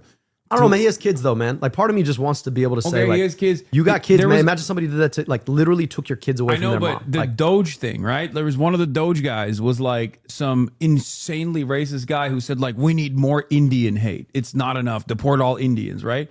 JD Vance, his wife is Indian. His kids are Indian. JD Vance came out and defended that guy. So he is just like a perfect sociopathic charlatan, brown noser. We got our own version of that on the Democratic Party side too. But I think that kind of like soulless monster that can take up whatever shape necessary to like win is even more terrifying than like a real honest racist. And a real honest racist is still terrifying. pretty terrifying. Here's my question though, man. Like, is it? I mean, I just don't understand. I mean, look, I'm running for U.S. Senate. I put my life on hold. I don't have a full-time job right now. Like, if I win the race, I'm gonna get a $50,000 pay cut, right? But like, I just don't understand what's worth it about it. You know, I'm like, if you're not using the job to do a thing that's like meaningful for people, that you can see people and be like, oh, you're categorically happier now because of what I'm doing, and your life is easier, and there's more joy and meaning. Well, they make a lot of proximity. money on the side. Like they do. But like, there's better ways to make money. Like JD Vance made money. He doesn't need money. I just don't understand. Power. Like, but like, to what end? Like, what the fuck is the point of having power if you're not actually making people's lives better? I really like, I actually struggle to understand that. Maybe like makes me a bad politician. But sometimes when I look at some of these people, I'm like, so you have this seat and you have a bunch of people who I guess like look at you, you get to go to a chicken dinner where the food's not even that great. I mean, we had much better chicken here today than most of the chicken dinners. And you're waiting for some MC to say your name so you could stand up and wave to the crowd and people clap for you. Like, I don't understand what the value of all this is if you're not actually making people's lives better in ways that you can see. I don't get it. Like, I truly just don't get it. And I mean, enough people want it so that there's something there, but maybe you got some insight on it. I don't understand. Yeah, I mean, I think they like the social status and the endless prospect of wealth that they get from it, because you're in with like incredibly wealthy people, and you are the first line of defense for incredibly wealthy people and their interests. So you automatically join the ruling class. And I mean, you are the ruling class, but like, rule for what? And then you die. You know, part of me is just like, look, at the end of the day, you're only going to have it for so long. They're not thinking about it like that. I'm just saying, like, I think it's just, it's ambition, and it's a way to like calcify your legacy. There's plenty of reasons. They're all bad. None of them are for good reasons. They're not there to improve people's lives, for sure. Like, they're not there to actually help others. And it's very obvious. And I would say the same for like a lot of Democrats as well. I mean, this is the entirety of the Republican Party. We saw that with the incredible tax cuts that they just passed. And on the other side of those tax cuts, in order to not trigger too many deficit alarmists, they did some complicated math where they decided, well, these tax cuts are already thin, even though they were supposed to sunset.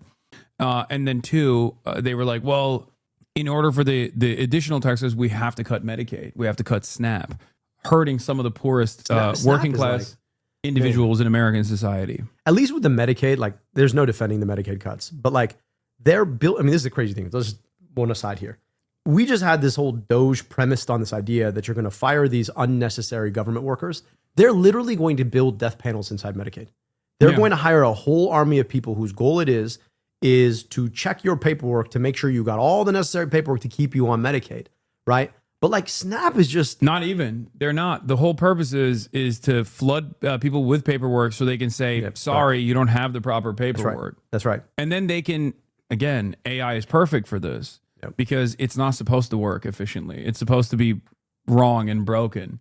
That's precisely the reason why United Healthcare, which was like the #1 at denial of care, was utilizing AI before the untimely demise of the CEO, Brian Thompson, which we disavow and, of course, condemn. So, you know, it's just they were doing that. They were using AI in the way that AI is supposed to be used, either as a mechanism of creating new targets like Lavender, the AI system in Israel that Israel uses to kill Palestinians and claim that they're Hamas militants, or when United Healthcare is using them to deny people healthcare coverage. And then they can just turn around and say, well, the AI said, the machine is saying that you don't have we can't cover you for this. Yeah. You know, it's interesting, man. We spend all this time, you talk about all the complexities, and look, it's extremely complex.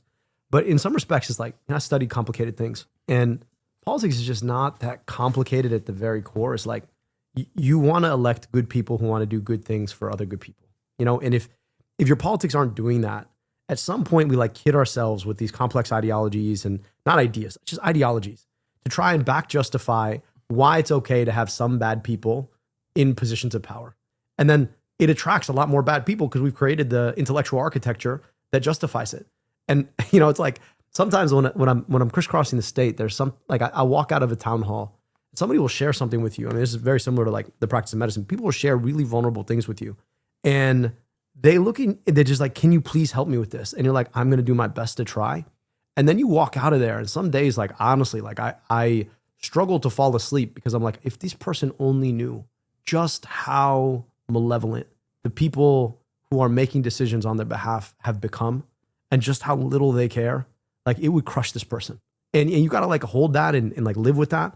And I don't know, man, I just hope that like, if I do get elected, part of me just says like, it's like keeping that simplicity and keeping like a foot to the ground. Cause I don't ever want to start getting myself in this position where like, well, if you do that and you do this other thing, then maybe you can get to more power. So then you could do more good things. And then soon enough, you never actually do the good things you thought you wanted to do. Yeah, you know that's what I mean? how, what's the term? There was the Silicon Valley guys that built this ideology around it, effective altruism. Yeah. It's that principle. It's like, oh, I have to be the singular force of power and get as much money as possible so I can do the right things and I can manage this wealth and power and prosperity much better than like the average citizen can. It's like the Thanos argument. Yeah, it's bullshit. All right, let's get back to what's not bullshit, racism. The liberal Marxists. No, but I Really? think they listen to liberal Marxists who tell them what to do. Okay. I think they listen to who signs their paychecks at the Can end I of the day. just who check, are because liberal you're doing Marxists. lots of little diversions. We both agree Donald Trump's pro-crime. You're just fine with it. No, Is that the position? I don't That's what you've agree said with so your- far I don't for about agree with your 5 minutes. I don't agree with your definition What's of your crime. definition of crime? It doesn't Stomping matter. on a police officer's head is not a crime. That's no, your what I'm definition saying- of crime as the He keeps getting Native me out of- American. I am Native American. If you say so. So, going back to the topic at hand, we have different definitions of crime because you're That's talking convenient. about... There's It's a not criminal about- code it's in not this. I love how Republicans have completely become the cultural Marxist that Jordan Peterson claimed they used to be, like, or the left used to be, where it's like, well, what is crime really? Like, he's like, let's get down to the definition of the term crime. Let's break it down, really. I mean, is it really a crime? It's like, dude, are you an anarchist? Like, what do you mean? Well, what is crime really?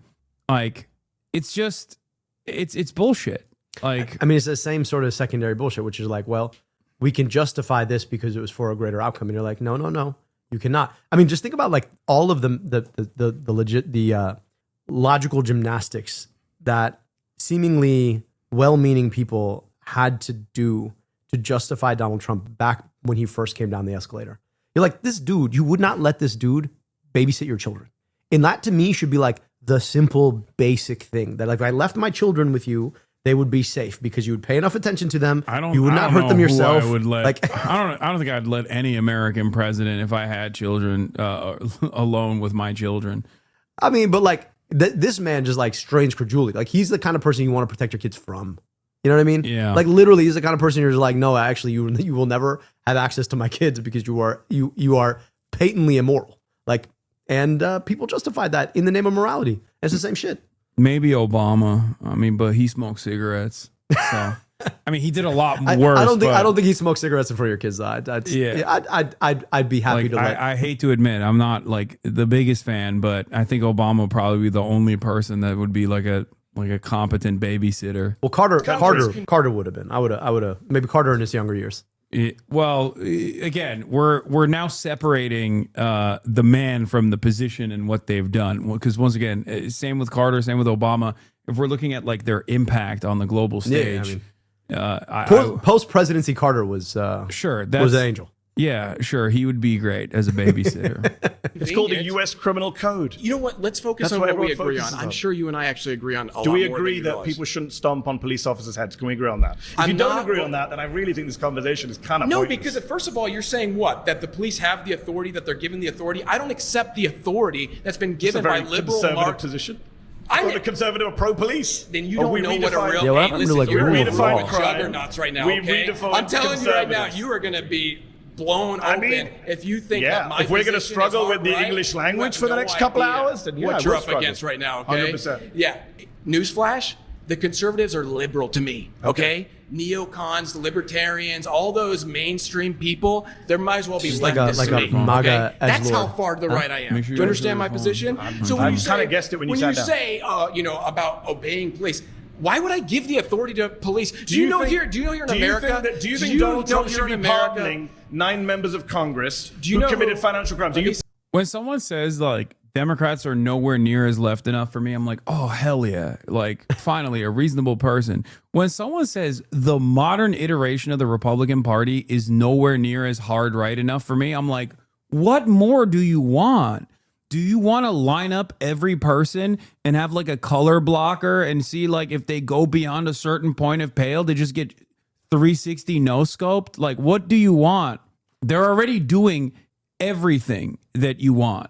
Like, this administration is doing virtually everything that these guys want, and they still want more. I don't understand. Do you want to like go back to the old school Nazi attitudes of being like, well, the Slavs are also not white? Like, is that what we're doing? Is that because this administration is giving or pretty much everything that these guys want, Except for the Epstein files. Well, that I want to yeah. ask him about the Epstein. No, but I just don't. I don't understand. Like, God, conservatives are so fucking spoiled. I wish I could like live in a world where you know my representatives on my side of politics was giving me a fraction of what I wanted with the same severity that like conservatives will offer them everything. Because it's not like they're running on material change in the positive direction. They're running on fucking tax cuts and deregulation. These guys are too stupid to recognize that doesn't actually help them in the short term nor in the long term.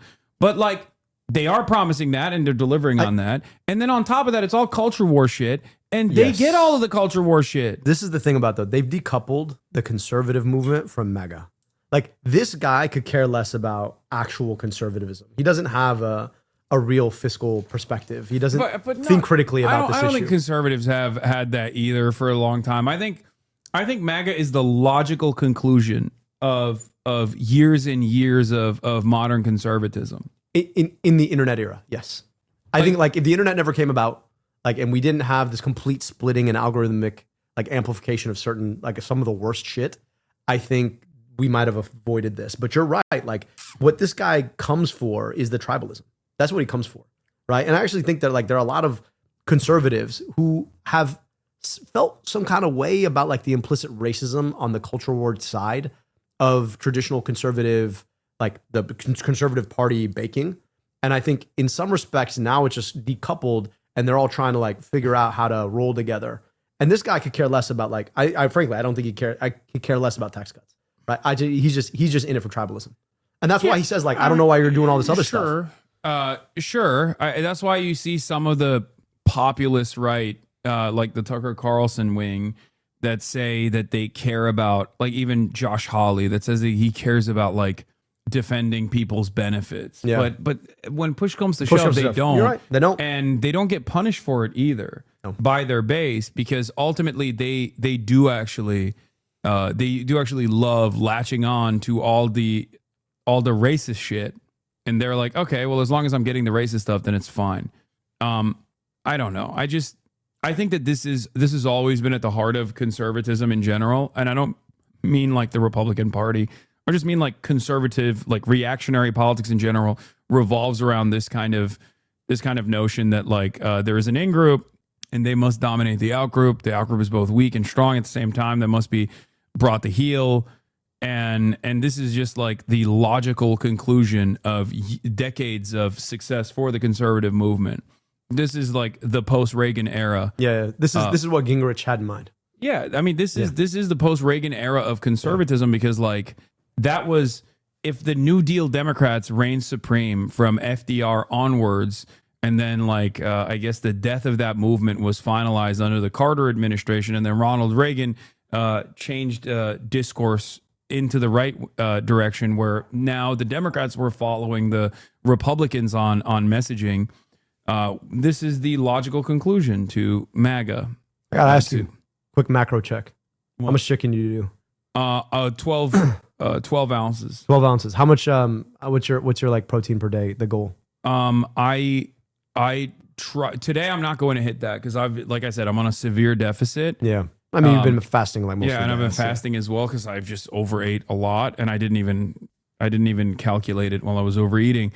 But under normal circumstances, 225 grams of protein. Yeah, it's good. But a little bit higher than that usually. Yeah, I do. I try to go like 180. I probably should be doing a little bit more. How much do you weigh? I weigh 210. Damn, you're dense. I'm very 210. very dense. Damn, At we got 20 5'8". pounds. We got 20 pounds between you and me. That's crazy. And he's like literally a whole head up taller than That's crazy. I'm 6'4". Yeah, you're brolic. Yeah, I eat like I said, I eat like 230 pounds. That's good. That's good. And I have noticed in my own body, if I don't eat enough protein, I'm more susceptible to injury. Yeah. My recovery is not as efficient. Like that, it's truly important to make sure that you hit your daily protein needs, especially if you're working out and you're active. You do fiber? Because that's the other big one. Like that's the one that most folks miss. Like, so I mean, I just had a whole salad. That's great, but that's actually really good. The key thing is, actually, I'm gonna put it out there: beans, and then psyllium husk based bread. So like I do a keto bread you actually get at Costco. Those things are packed with fiber, but like the big from like health risk standpoint, the biggest probability that you have of death is going to be either by heart attack or now, especially in young people, is colon cancer.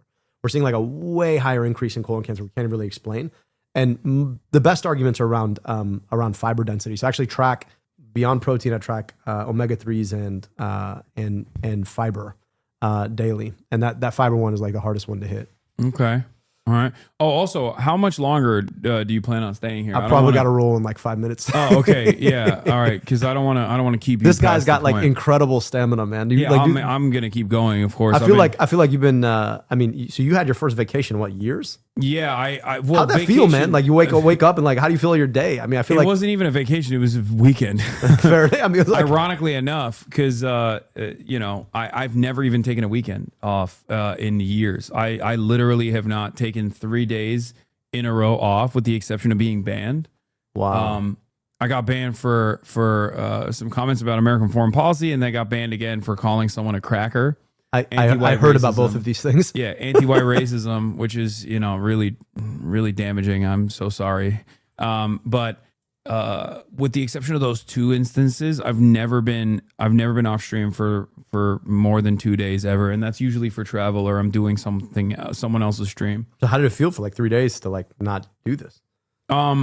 If I hadn't been drinking so much and eating like a cow, I would have probably felt better, because we did a lot of activities. We did a lot of fun stuff. I flew a fighter jet, Nice. a stunt jet, a stunt plane that has all of the You have movement pilot's capabilities. license? No, I don't. So how did this? I mean, America.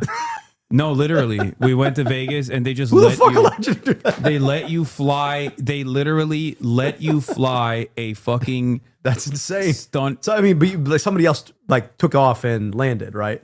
Yeah, someone else. Okay, took so you off. got to like maneuver it in the air. Yeah, yeah. But Okay, when I'm you're just 5,000 imagining like, feet in the all right, air, let's it see how doesn't this matter. Yeah, yeah. No, we did dogfighting. Damn. So like I literally flew against another person and shot them with it's like laser tag. Wow, did you win? Yeah. Nice. It was sick. Nice. Shot some guns. I didn't do Did you that know the 'cause I other was person in too- the other plane? Yeah. Okay. All right. Yeah, it was one of them was my cousin. So destroyed him. How did this play relative to the drinking? We were very hungover. I was very queasy at first. I was like a little worried. How many G's did you hit? 7. Damn. But I didn't. You didn't splat all over the inside of the plane. No, I Okay, didn't good. pass. I didn't pass out. I didn't throw up. There was someone in our party that did throw up, and a couple people passed out. Ugh. But that's like In the plane? Yeah, yeah. Okay. I hope they're not doing G's while like, because that just sounds like a No, a mess. they were doing G's, Ugh. and they did pass out because like I think there's past a certain point where which, yeah. you will literally pass out unless you're like super well trained. Like I think 10 G's is like they try to hit that. You know what's on interesting? purpose. The same bearing down you do when you squat. That's the best way to avoid passing out when you do G's. Wait, really? Yeah. Wait, Because maybe if you- that's why I didn't pass out. Because if you think about it, right, what's happening when you bear down is you're compressing everything so that you can bear the weight, go down and push, and when you push, that everything sort of stays up, right? And you're actually experiencing G's under both like weight under the bar and then weight that you're pushing back up on. So if you build out your core, right, what you're experiencing when you do G's is literally all your blood pooling down because the gravity's working on your blood, right? Yeah. And so if you've got a strong core and you're used to pushing, like compressing Yeah, that's everything what they down. told me. They told me you like keep flex your core and your legs and your Yep, quads. it's the same bear down. Yeah. Oh, Yeah. that makes sense. I didn't think about that. I mean, I'm also like being 230. If you hit 10 G's, you're like 2,300 pounds. Yeah. It's fucking crazy. Yeah. But yeah, it was exhilarating. It was a great That's experience. awesome, man. I got to figure out how to like do this. That sounds like a lot of fun. Cranking the yoke and then just like having that immediate response of like pulling it back and then like your face sinks in all of a sudden is exhilarating. It's like it's way more fun. I'm not gonna lie. than I was like, roller coasters. super guilty for liking Top Gun because I was just Why? like this. It's a great Well, movie. I'm like the whole movie's about the war machine. to be I know, fair. but I mean, it's a great movie. Who cares? It was a great. I was super entertaining.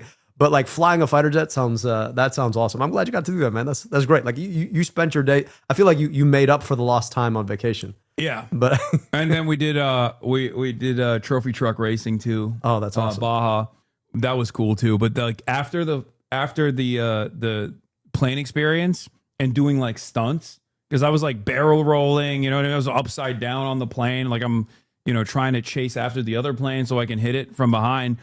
After the adrenaline rush of that, the Baja racing was nothing. I was just like I didn't even feel anything. I usually look over to see Hassan's face. He's just it was flatline. I was cranking it. I was slamming the fucking accelerator, trying to get as much height as I possibly could off of these like sand dunes, but it wasn't doing it. It wasn't doing it for I me. feel like after that. you should have done that and then gone to the plane. Yeah, you got to kind of architect these things. Dopamine, man, is a hell of a drug. Once you max out on it, everything else is. So before we let you go, how can people help? How can people lend support if they liked what you had to say here? And what are you looking from? Like, what are you in need of right now? Yeah, so I'm in a competitive primary. It's going to be a long race. The election in the general election is November of 2026, and the primary is August of 2026. But we're building a movement, so I hope folks will do a couple things for me. First, go follow us on socials, right? At Abdul, I'll say it on TikTok, on unfortunately X, on Instagram. I hope that if you like what I'm sharing, that you'll promote us, and then go to ABDULforSenate.com. I don't take corporate money. I never have. I'm the only Democrat in this. I'm the only candidate in this race who never has, and yet we fundraise in the top 10 of all campaigns in the last quarter, Democrat or Republican, because we do this the old-fashioned way. So, folks want to chip us off $5, $10, something a little bit more. I hope that you'll consider doing that. That's ABDULforSenate.com. Hassan, it was awesome to get to meet you. Like literally, I got to like Hassan and I have been texting, but we never met. Obviously, Yeah. watched a ton of your stuff. So like I literally roll in the front door, roll right onto the mic. I'm like, all right, we're doing this. So Oh yeah, no, this it's was a lot of how fun, it is. man. Trial by fire. I love it, man. I really appreciate you making the space and the time. Next time I'm in town, what we got to do is we got to get a lift together. Oh, for sure. It'd be a lot of fun. Absolutely. All right. Well, thank brother. you. I Thank you for appreciate coming man. on. Thank you again. All right, just because I don't want to be a bad guest, where should I put this? Here, I got it. Don't You sure? worry. I'm gonna All throw it out right now. And you mind if I use your Yeah, it's facilities on the way? first left. All right, when friends. you get out. Lock it Thank out. you. All right, ladies and gentlemen, that was Abdul for Senate, Abdul El Sayed, and hold on, let me fix this. Boom, boom, boom. Okay, we are going to continue on with the hellish nightmare of Jubilee now. If I can remember Are his you name pro right, because financial it's so- crime? Do you You know pro Thomas- financial crime? Do you know All who right, Thomas pause. Timbo is? Pause. I think the people who clapped you have voted you out. All right. Head back to your seat. You've been voted out by the Conservatives. majority. Nice to meet you. Hi Hello, there. sir. How are you? Hey, so I'm going to be as respectful about this as possible, but the truth is your claim is completely bad faith. You do not care about being anti-crime. You yourself are pro-crime. Your side is pro-crime because you're a progressive. How am I pro-crime? So I'll give you an example, right? So your side, not Donald Trump, has passed a series of laws in California. Let's go with California. It's where we are right now. It's where I'm from. I don't know. Are you from California? No. Or okay. So in California, for example, the state legislature, completely progressive, just passed a law that limits sex offender registration to 10 years. It was life before. That's pro-crime. The legislature in California, which is progressives again, has passed a law that says the voter-induced three-strike law is no longer absolute. If someone murders someone, stabs someone on 3 separate occasions, a judge now does not have to give them life. That's a progressive law. That is not. That is pro-crime. You support that, don't you? I actually don't support sex offenders coming off a list. I think they should be on for life. Okay, so you disagree with progressives. So hold on.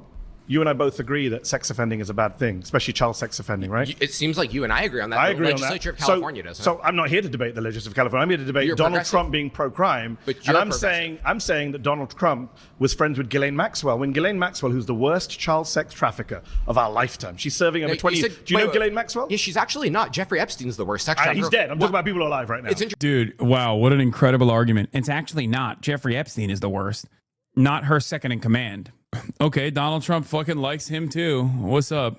Not the argument that you want to make, I don't think. God, these guys are such goddamn nerds, bro.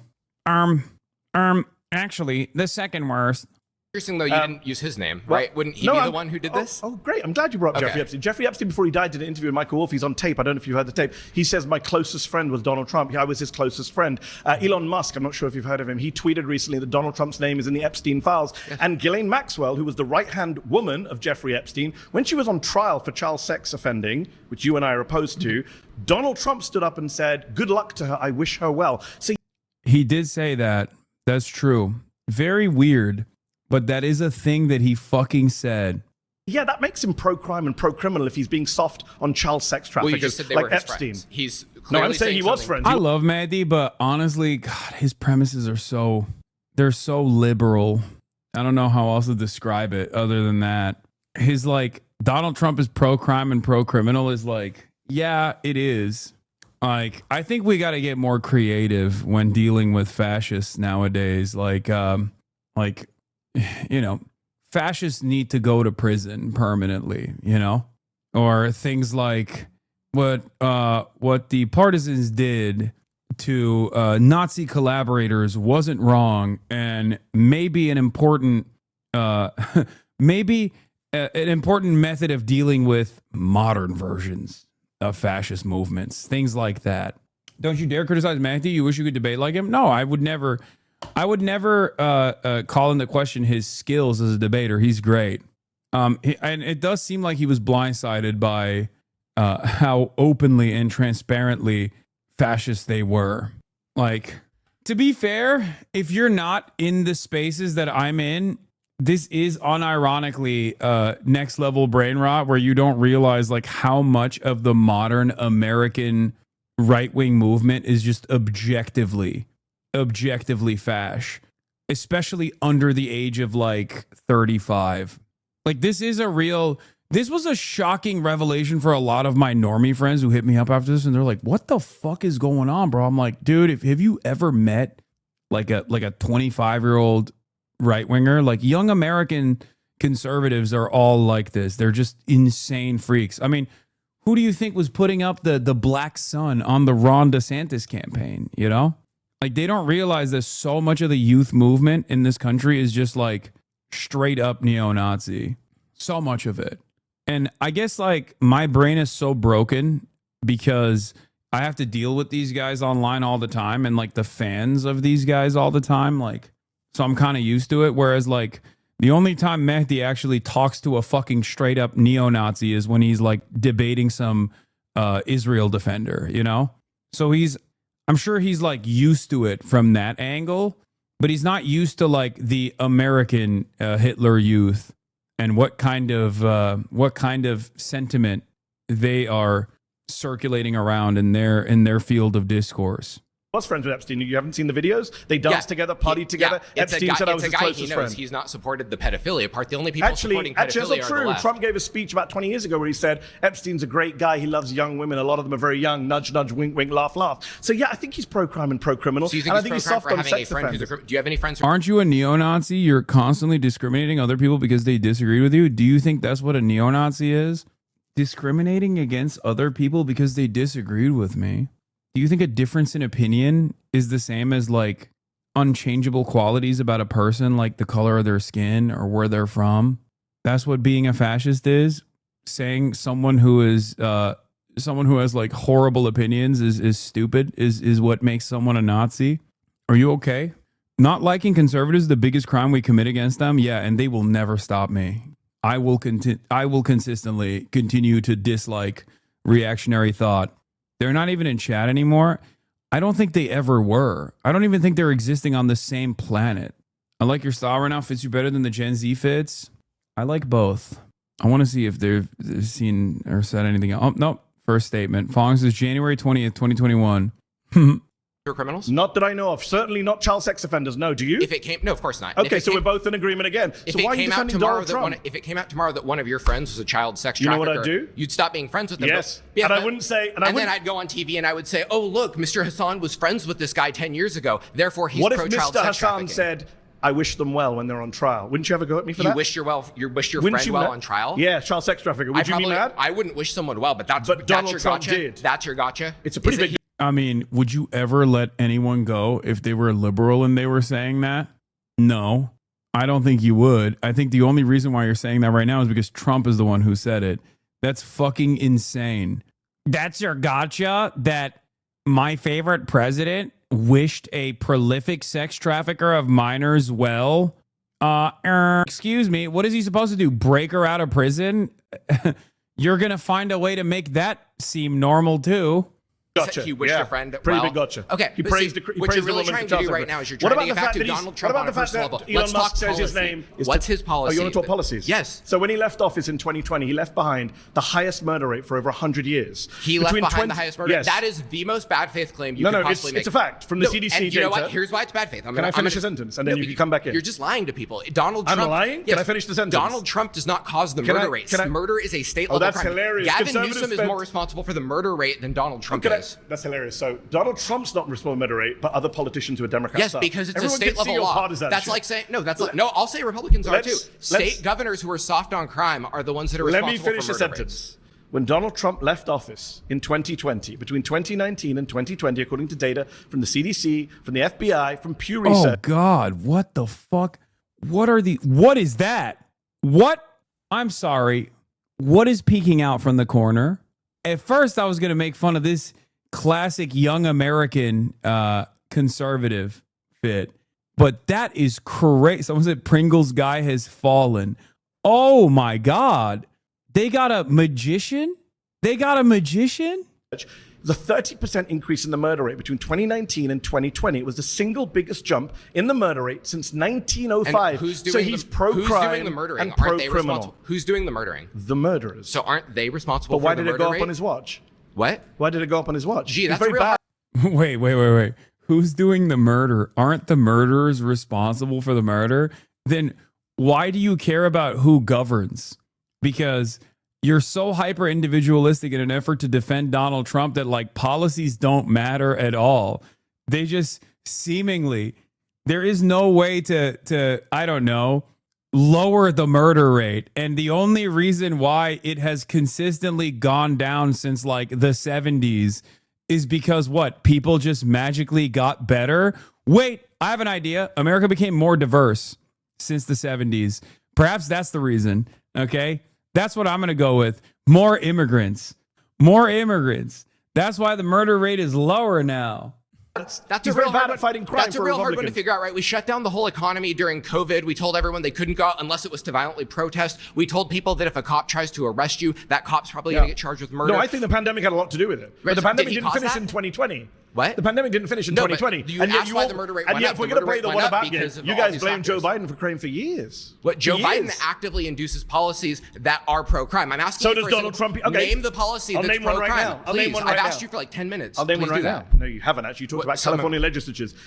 He pardoned violent criminals who then went that's on not a policy. to commit Did he other crimes. You don't think releasing violent crimes into A the pardon is community? a one-time thing. What's his policy Do you know- he has pushed? Name a law he Hold has on, signed. a pardon What is a law has he one-time signed? thing. Is a policy is not one-time That's thing. like Jimmy Carter pardoned the You draft. guys No, listen. may want to dodge January 6th, the pardons. I'm not dodging that. Then Jimmy deal with Carter. it. Did you agree with I'm them? gonna right now. Do you agree with Jimmy them? Carter Do you pardoned agree with draft the pardons? dodgers. Does that mean his I don't, policy was I don't no one support has to... Jimmy Carter. Do you Okay. support the pardoning of people who went on to be prosecuted for sexually abusing a 7-year-old child, illegal gun possession, reckless homicide? Now, see, These are people there's who more bad released- faith. See, these are there's people more who bad released faith. from He prison. didn't pardon someone for sexually abusing a No, but child. No, they did. No, he's wrong. They literally did. As a matter of fact, Trump administration's prosecutors argued that because the child sex abuse charges were discovered in the process of the January 6 offenses, that they quite literally made an argument that it should not be he should not be charged for it. They said that this guy would not have been outed as a pedophile if it wasn't for the J6 investigation because of the other crime that he committed on January 6th, but because Donald Trump was pardoning him for the January 6 offenses, that he shouldn't be charged with this as well. Yes. Yes. Yes. How fucking nutty is that? Also, so many of them went back to prison or died by cop. It's kind of crazy that these guys were just like Final Destination style, destined to either die by cop or go back to prison anyway. It's kind of wild. I guess it's not that wild that so many of them were straight up sex offenders and pedophiles when you think about it, really. But it is kind of wild.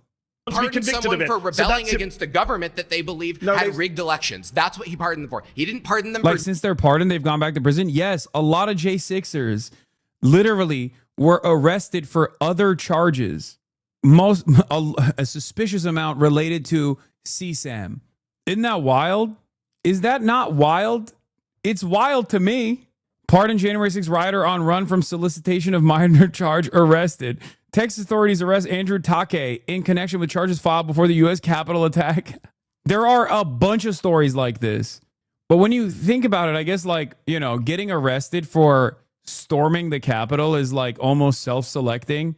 Here's another one. January 6th defendant killed by police days after Trump pardon. Indiana man who was pardoned by U.S. President Donald Trump over the U.S. Capitol riot was killed by police during a traffic stop days later. Matthew Huddle, 42, was shot and killed on Sunday when police pulled up his vehicle over and he allegedly resisted and ended up in an altercation with an officer.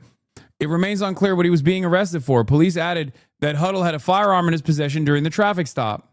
January 6th defendant sentenced to life in prison for plotting to kill FBI special agent who investigated him. President Donald Trump's mass pardon of January 6 rioters did not apply to Edward Kelly's separate plot to murder law enforcement officials, Justice Department said. Houston man, pardoned by Trump, arrested on sex traffic charge. Oh, this is Andrew Take. This is the same guy, isn't it? Yeah.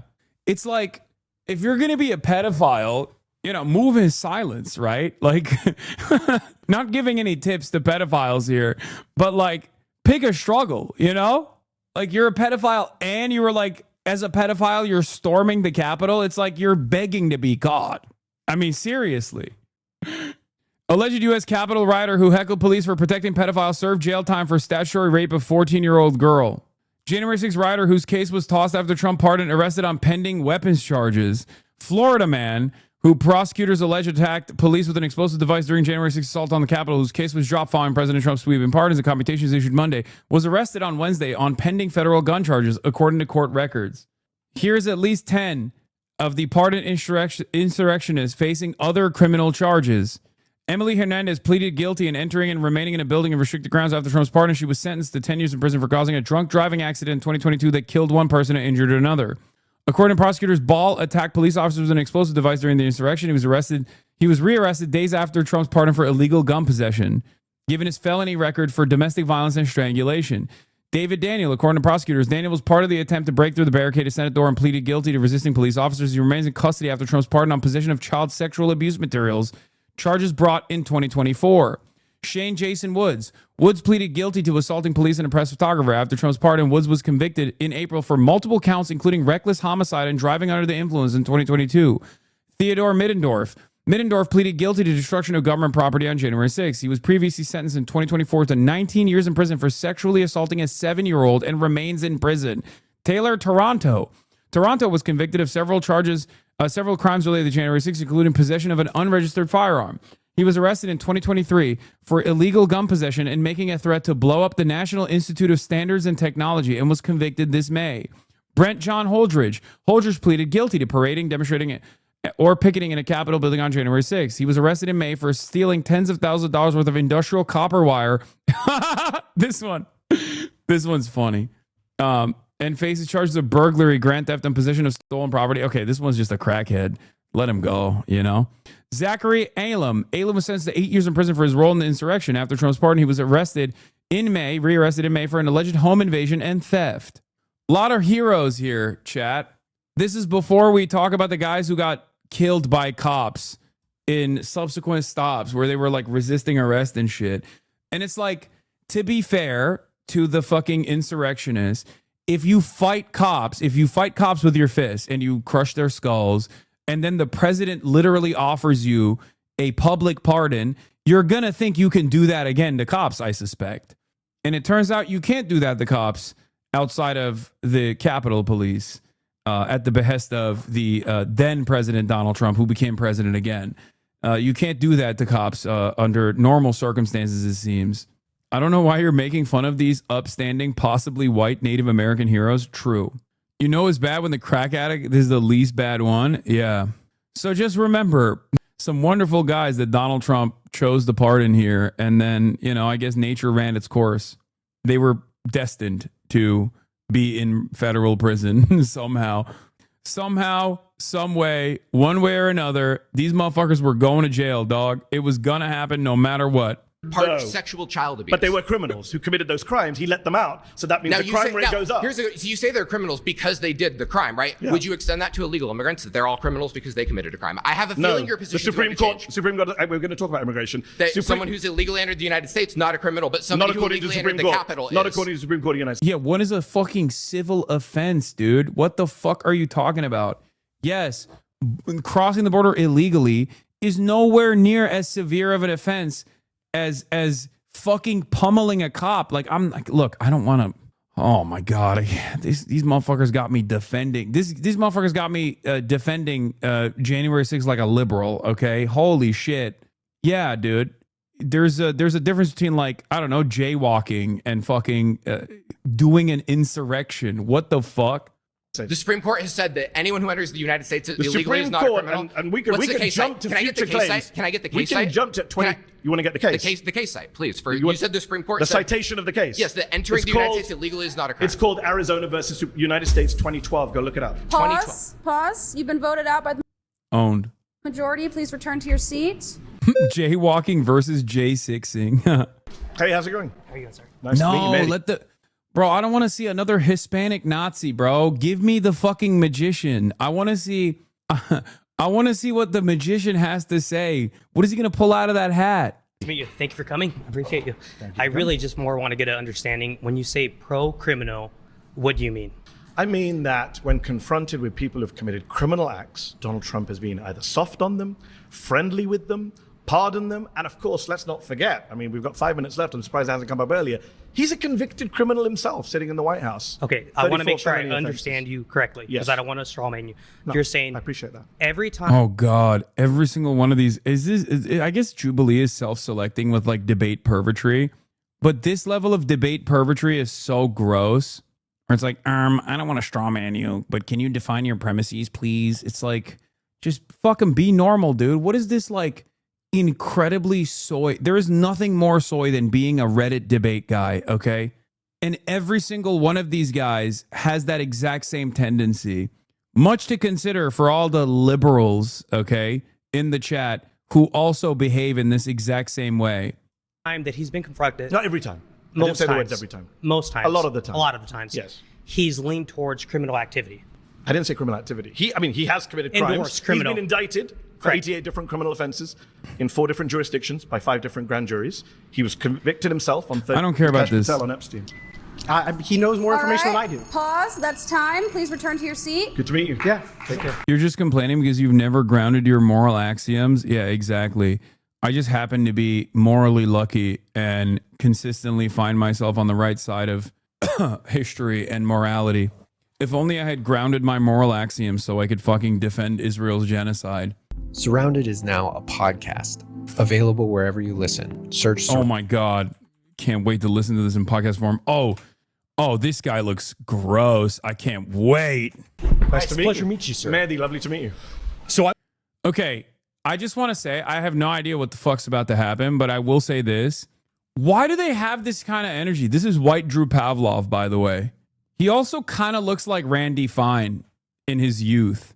Like he's got the Randy Fine body before he really let himself go. You know what I mean? A perfect hog, perfectly rotund. Can someone tell me why they have this like weird energy where it's like, buckle up, buckaroo. It's time for you to get a lesson in epic meltdown. It's like, why? Why are they like this? Why are they all like this? What happened? Why? Why are they so corny? They must have spent too much time on the computer, I assume, right? Like look at this. Look at his fucking facial. Look at his attitude. Like, pleasure to meet you, my good sir. Time for an epic ownage.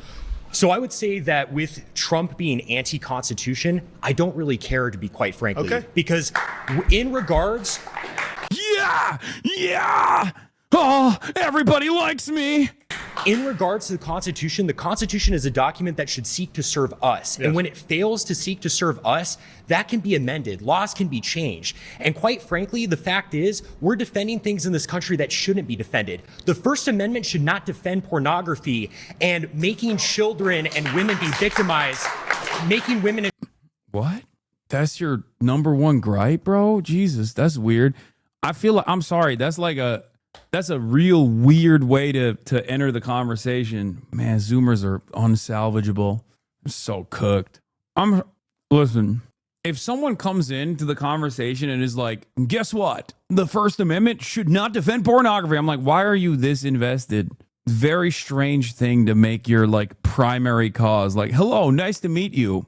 I'm the anti-pornography guy. It's like, why is this in your mind so much? Children be victimized as a result of that. I think things like blasphemy shouldn't be allowed per the First Amendment. What? I think that, quite frankly, there are things like blasphemy shouldn't be. Wait, what?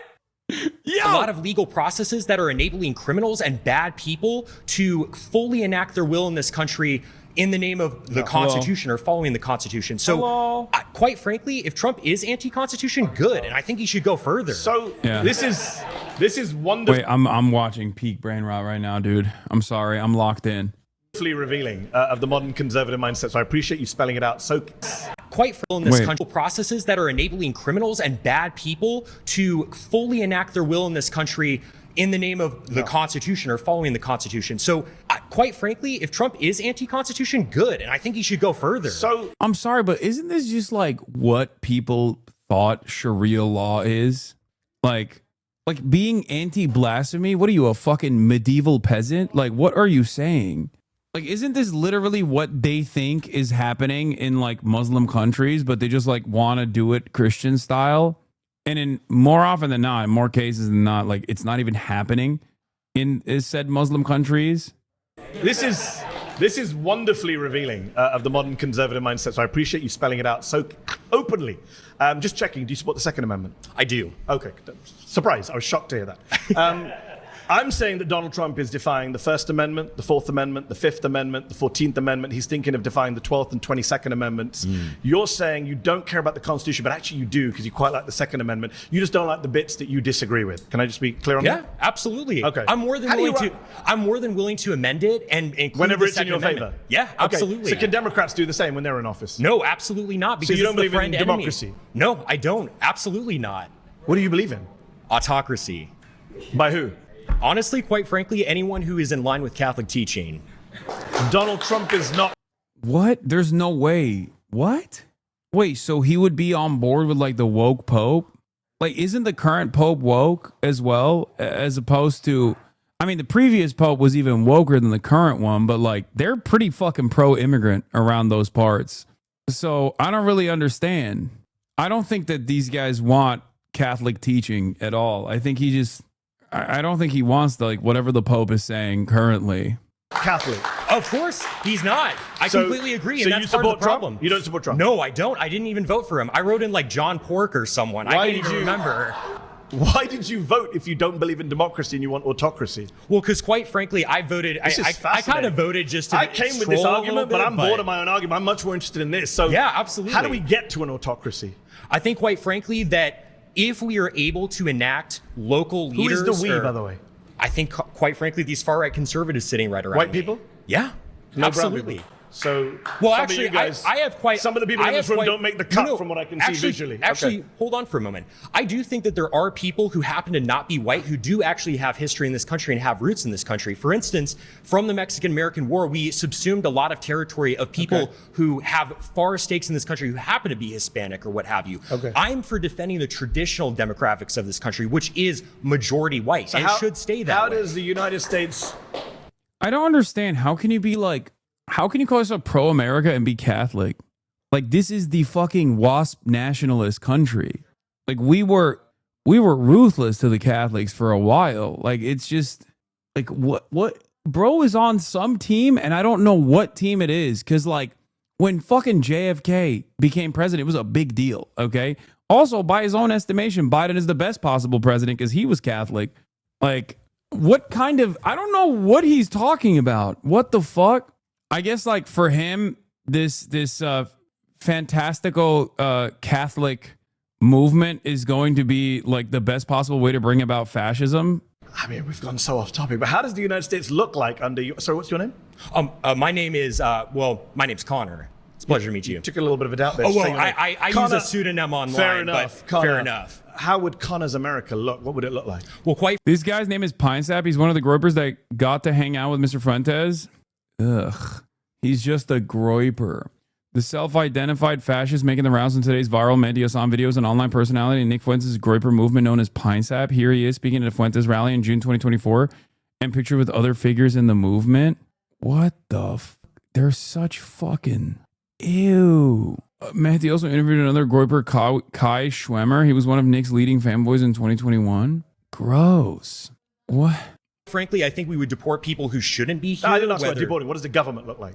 What does the government look like? Yeah. I would say, quite frankly, it's under a... God, he just keeps saying, quite frankly. It's like, evet, Nalden. Oh. A sort of benevolent leader, such as, Where does he Franco. come from? It could be a kind of aristocratic class. Could be someone who picks the autocrat? Frankly, the people. I mean, we could hold a vote. Quite frankly, the people. Vote on it. Kings So were isn't that democracy? Well, sure. You can have a vote to get to that stage. And then no more votes afterwards? Absolutely. Wow. 100%. Wow. And if that autocrat kills you and your family, you're fine with that? Well, I'm not going to be a part of the group that he kills because that's the whole thing. How do you know? Carl Schmitt Autocrats tend to kill everyone, Carl even their own Schmitt makes supporters. this point very well in his work. It's the friend-enemy distinction, right? You Carl liberals, Schmitt, the Nazi theoretician. Yeah, absolutely. I don't care. Are you a fan of the Nazis? I frankly don't care being called a Nazi at all. I didn't say that. I didn't actually say that. I said, are you a fan of the Nazis? Well, they persecuted the church a little bit. I'm not a fan of that. But what about the persecution of the Jews? Wow, that was the one L for the Nazis. That they persecuted the church a little bit. Well, I mean, I certainly don't support anyone's human dignity being assaulted. I'm a Catholic. But you don't condemn Nazi persecution of the Jews? I think that there was a little bit of persecution and stuff like that, which is bad. We may have to rename this show because you're a little bit more than a far-right Republican. No, this is a Republican. This is the young Republican. This is the Young Republican movement. He said a little bit. Oh, you said 6 million equals a little? Dog, this motherfucker is not. He is not. He is trying to not so subtly imply that it wasn't 6 million. That's what he's trying to say. Hey, what can I say? If Mehdi didn't say anything, he would have slapped it too. Hey, what can I say? I think you could say I'm a fascist. Yeah, I am. Look how happy he is to be like, I'm a fascist. I'm a fascist. What are you going to do about it? It's like, dude, I'm telling you, these people, when they're not in these limited environments, if they were to talk like this in like a random dive bar in the most right-wing town in the United States of America, they would get their fucking ass beat. Okay. Like they would, even in a Nazi bar, they probably beat the fuck out of this guy for being too much of a nerd. Okay. But like in any other bar where they're like watching Fox News, average conservative, super fucking right wing, very racist, they would beat the fucking doors off of this dude. 100%. Straight up, dude. I'm a fascist. Like, no shot. How do you reconcile that with saying this is the average young Republican? I mean, I'm exaggerating when I say this is the average young Republican, but there are a lot of fucking prominent, like, people who self-identify as like young Republicans in the young conservative movement do operate like this for sure, but they're not the most, like, they're not the average. They're not even close to being like normal Republicans in general. This is just the online face, unfortunately, of this movement. Absolutely. I'm just checking who's clapping just to get my set of where everyone is on this. Because you know that millions of people are going to be watching you on YouTube and checking out who the fascists and the Nazis are. I'm not ashamed of that whatsoever. No, clearly you're not. During the pre-war period, prior to World War II, it was only those parties that properly enacted the people's will. That's why they won. The conservatives were fat cats. They were aristocrats. Are you in favor of killing people who aren't like you? Quite frankly, I'm not. You mentioned Franco earlier. Franco killed a lot of innocent people. Oh, well, he killed communists. He killed people who raped nuns and killed priests. What about children who he killed and women who he killed? What are you talking about? He never killed any women or children. He was Catholic, He only killed combatants. Is that what you're claiming? Yeah. Fact check by San. Franco and his forces killed or executed 150,000 people. That includes members of the Catholic clergy who were deemed either liberal or loyal to the Spanish Republic. He never killed any. He didn't kill people. He killed communists. Like, that shit goes hard in, you know, whatever fucking Discord server you are in. But like in the real world, when you say stuff like that, people are like, that's weird. He only killed combatants. Never killed any innocent people. The White Terror was only punishing those people who did acts of terrorism. And again, are you supporting like raping innocent women? Nuns, dude. Killing priests? I mean, priests don't brandish guns and kill people. You just refuse to condemn the Nazi Holocaust, my friend. I don't think you're in a position to ask anyone any questions. I quite frankly don't care what you think about me. If I'm a Nazi and being a Nazi is mutual, and being a Nazi means upholding human dignity, because I even believe in your dignity. I don't. In a state that I was running, I wouldn't want to hurt you or anything like that. But quite frankly, I don't debate fascists. So do you concede then? I mean, why? Do I concede you're a fascist who won't condemn the Nazis? Yeah. Yes, I concede that. Okay, great. So I mean, what are we doing here? Because I mean, you just seem offended. What you're doing here, you just seem offended, to be quiet. You just seem offended. Did I offend you? Did I offend you by saying I'm a fascist? It's like, dude, oh my God. Like, what are you supposed to have a conversation with this guy on? Like, I mean, seriously, what are we supposed to do here? What a fucking insane person. I'm sorry. It's going to sound a little ableist, what I'm about to say, but this is no different than like talking to the mentally ill person at the fucking bus stop. Okay, and trying to have a reasonable back and forth about like what kind of constitutional law theories is the Trump administration adopting? Like, what is this? What the fuck? What do you mean? This guy is just a fucking mentally ill charlatan. This is a motherfucker who is a COVID baby. Okay, some of his most formative years, he did not have any sort of social interaction, which would have probably softened some of these edges. And he spent all of that literally in fucking Nick Fuentes' Discord group. And this is the outcome. Now you released him into the wild. And he's like, yeah, I'm a fascist. Did I own you? Did I destroy you? Why are you so triggered? I'm a fascist. It's like, nah, man, you're fat. That's what you are. First and foremost, sorry. I'm fat shaming. I apologize. Like, you look like a baby, like an overgrown baby, LARPing as a fucking loser. Quite frankly, like, I'm offended by people who can't condemn the Nazis. Yes, I am. Okay. Well, I condemn the evils that they did, but I don't really Against care the about Jews? being. Yeah, sure. I don't care about being called a Nazi sure. is the whole thing. I never called you a I Nazi. care You about called doing yourself the right a Nazi, thing. a fascist, and a General Franco Well, supporter. yeah, I am a General Franco supporter. He was awesome. He was so super cool, quite frankly. Because the whole And thing. you don't believe in democracy. I don't believe in democracy. What are you doing here at a televised debate? This is democracy. I want to debate and disagree. Because it is the means to support an end. The reason we have free speech now is because we want to be. Jubilee is normalizing fascism and you're signal boosting it though.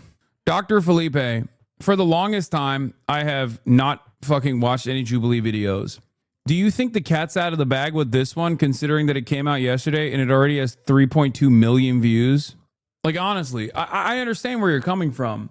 But do you feel like maybe if a video reaches fucking 3.2 million views over the course of not even 24 hours, perhaps there is a reason for why it's reached that level? So now it's like, unfortunately, a part of the political discourse. You and every other political streamer should boycott it from a moral perspective. You're right. We should just close our eyes to this thing that is moving and shaking discourse online. It's not a platform video. If YouTube allowed gore and a video hit 2 million views, would you watch it? If a video in and of itself was driving political discourse and it had gore in it, yes, I would at least talk about it. I wouldn't be able to show it within the terms of service, but yeah, of course I would talk about it. What kind of fucking idiotic argument is this? Why are you trying to debate lord me? Obviously, the reason why I have the no longer abiding by the long don't hurt me, I like you. I'm not trying to hurt you. I'm just saying you're being fucking stupid. There's a fuck ton of gore footage that I have to scan through and don't actually play to fruition, considering that I can't because of the terms of service violations that it has on this platform. But, you know, I've been covering the genocide every single fucking day. What do you think is the footage surrounding this genocide?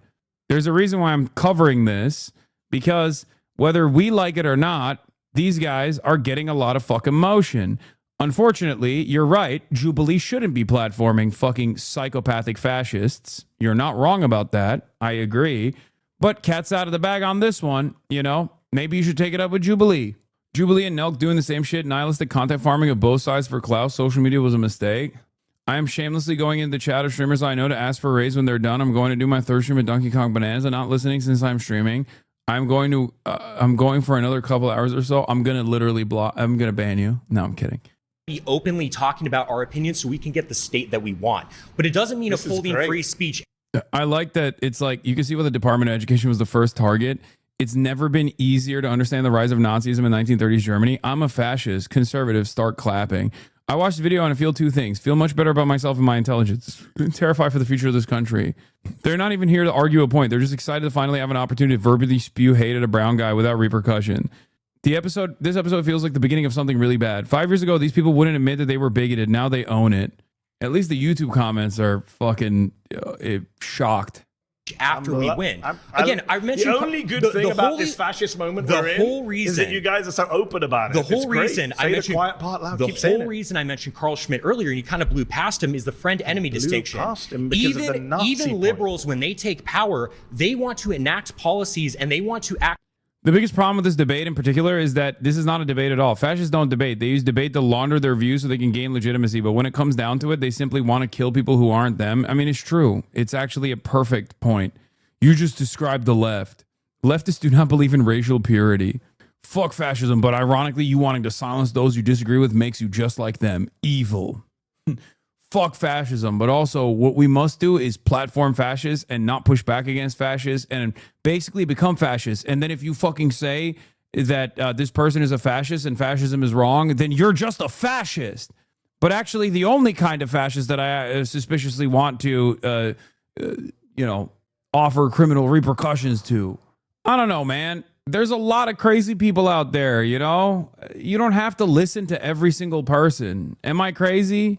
Maybe I'm wrong, but I feel like a guy who's like, I'm a fascist, I love Franco, is like, okay, well, what kind of conversation can we have with you? What kind of conversation is there to be had here? If it isn't our favorite domestic terrorist, HasanAbi Piker, I'm like the least successful domestic terrorist of all time. I guess the only thing I've done is terrorize your fucking mind by existing. Don't ban this guy. I want to hear what other kind of incredible takes he has to have. He's got to have much more in there. I wonder how many of my haters killed themselves because I wasn't live streaming for 3 days. There's got to be at least a couple where they were like, oh, I can't shit on him. I can't call him a terrorist. It's over. There's nothing left to live for. Like, it's definitely more than 0. Enact protections for their people and their ideas, and they're willing to punish their enemy. And so I'm the same way. I'm like, hey, if you're going to punish me, I'm going to get in power, and I'm going to frankly punish you when you try to leverage power against me. Just that simple. It happened on your break, but did you see the Twitter of the guy whose friend killed himself because of BBC? I did. That's why I deleted Twitter from my phone. I saw that and I was like, I don't think this is productive. Yeah, I did see that guy who was like, you guys are joking about Great Replacement. My best friend killed himself because of BBC. And he wasn't talking about the British Broadcasting. He was talking about Big Black Cock. No, he wasn't talking about British Broadcasting Channel. He was talking about BBC, like penis. The penis of a black person. Yeah. I saw that and I was like, that's it. That's it for me. I think, like, I literally, I was shitting and I turned on, you know, I pulled out Twitter on my phone while I was shitting just to see what was going on in the realm of discourse. And I saw that and I deleted Twitter from my phone. Yeah. Just ruined my shit. Immediately went to TikTok. Yeah. I did not want to know that, bro. Lol. I mean, it's just a part of the world, you know? It's just something that happened, I guess. Oh, well. I'm not sure what you want to say. Hey, it is what it is. All right. Pause. You've been voted out by the majority. Please return to your seat. It's a pleasure to meet you, sir. I can't say the same, but thank you. Good to meet you, man. Good to meet you, sir. All right. So I kind of want to start at the basics or the foundation. I want to see. Can I just check? Yes. Are you a fascist? No. Okay. I don't. I describe myself as, I think, just a Christian. Fair enough. I'm a devout Christian. Good to hear. So, I want to start, like, what is your connection? It's funny because like people are not, especially this generation, they're not more religious. I think the reason why they're claiming I think that the reason why they say they're like Christian is because it's like, I guess they've figured out like a more appropriate substitute for saying that they're like a repulsive little freak racist. To the Constitution, and why do you love it so much? Like, what makes it so important that Trump would defy something like the Constitution to you personally? Great questions. My first connection is I'm an American citizen. I naturalized American citizen, took a pledge to this country, to the Constitution. As a previous speaker has said, Constitution's not perfect. A lot of things I don't like about it. I don't like the Second Amendment. There's various amendments. I don't like the way the Senate is set up. I'm sure there's things you don't like about the Constitution.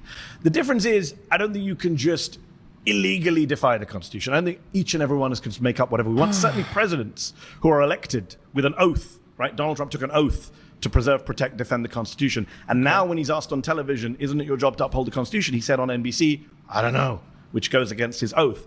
And I'm identifying specific amendments where he is violating. He's only 6 months into his presidency, defying the First Amendment, the Fourth Amendment, the Fifth Amendment, the 14th Amendment. He wants to defy the 22nd Amendment and be president for a third term.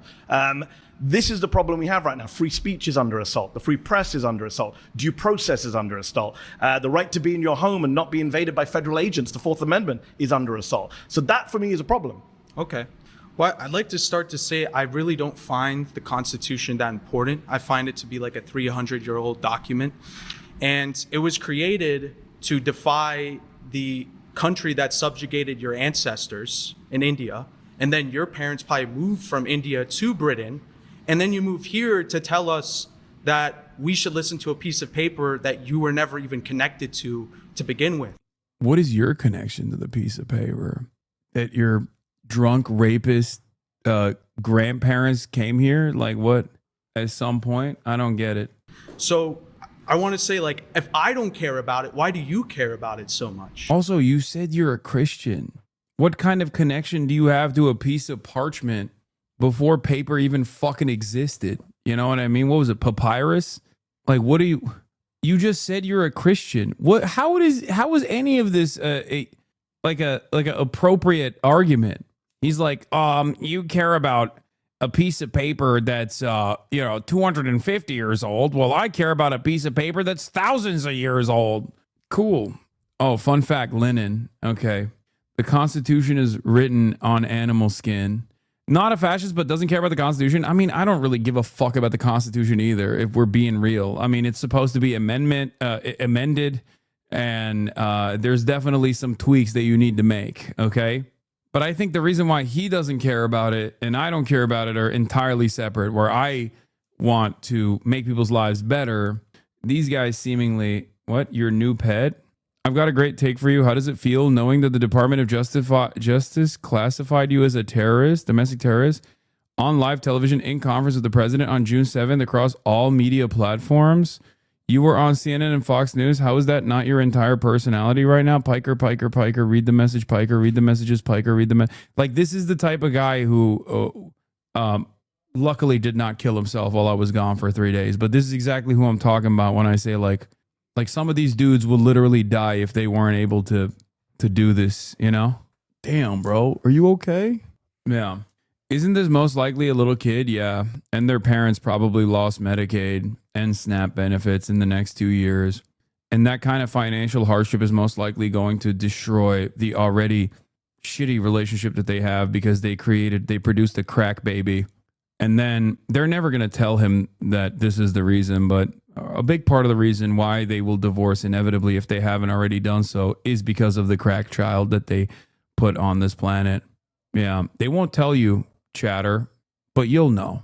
How do you run a country without any kind of laws or due process? And by the way, you do care about it, because without the First Amendment, you wouldn't be sitting here. Well, I agree with the First Amendment, and I think. So do you agree with Donald Trump's crackdown on the First Amendment? He's imprisoning people for their speech. He's threatening free speech media organizations. He's threatening peaceable assembly. These are all rights under the First Amendment. Why aren't you bothered by that as a conservative who claims to love the First Amendment? So I don't like the First Amendment. I like free speech. Okay, so the First Amendment is what guarantees free speech. I'm from the UK, by the way. Speech. I'm from the UK, yeah, and you guys which don't is a have democracy. that. We don't have the First Amendment. Yeah. No, that's one of the things I do like about the Constitution. I wish the UK did have a First Amendment. So people I'm a that get journalist. arrested for praying outside abortion clinics and stuff like that, right? So you're opposed to people being arrested for speech crimes, I assume. Well, it depends what it is. If it's like the Oh, people. so you're like one of the previous speakers. No. As long as there's someone who agrees with you, you don't mind the crackdown. No, I support. Either we consistently support I principles support or we free don't. speech 100%. Okay. I don't think anyone. So do you think Donald Trump is defying the Constitution by cracking down on the First Amendment?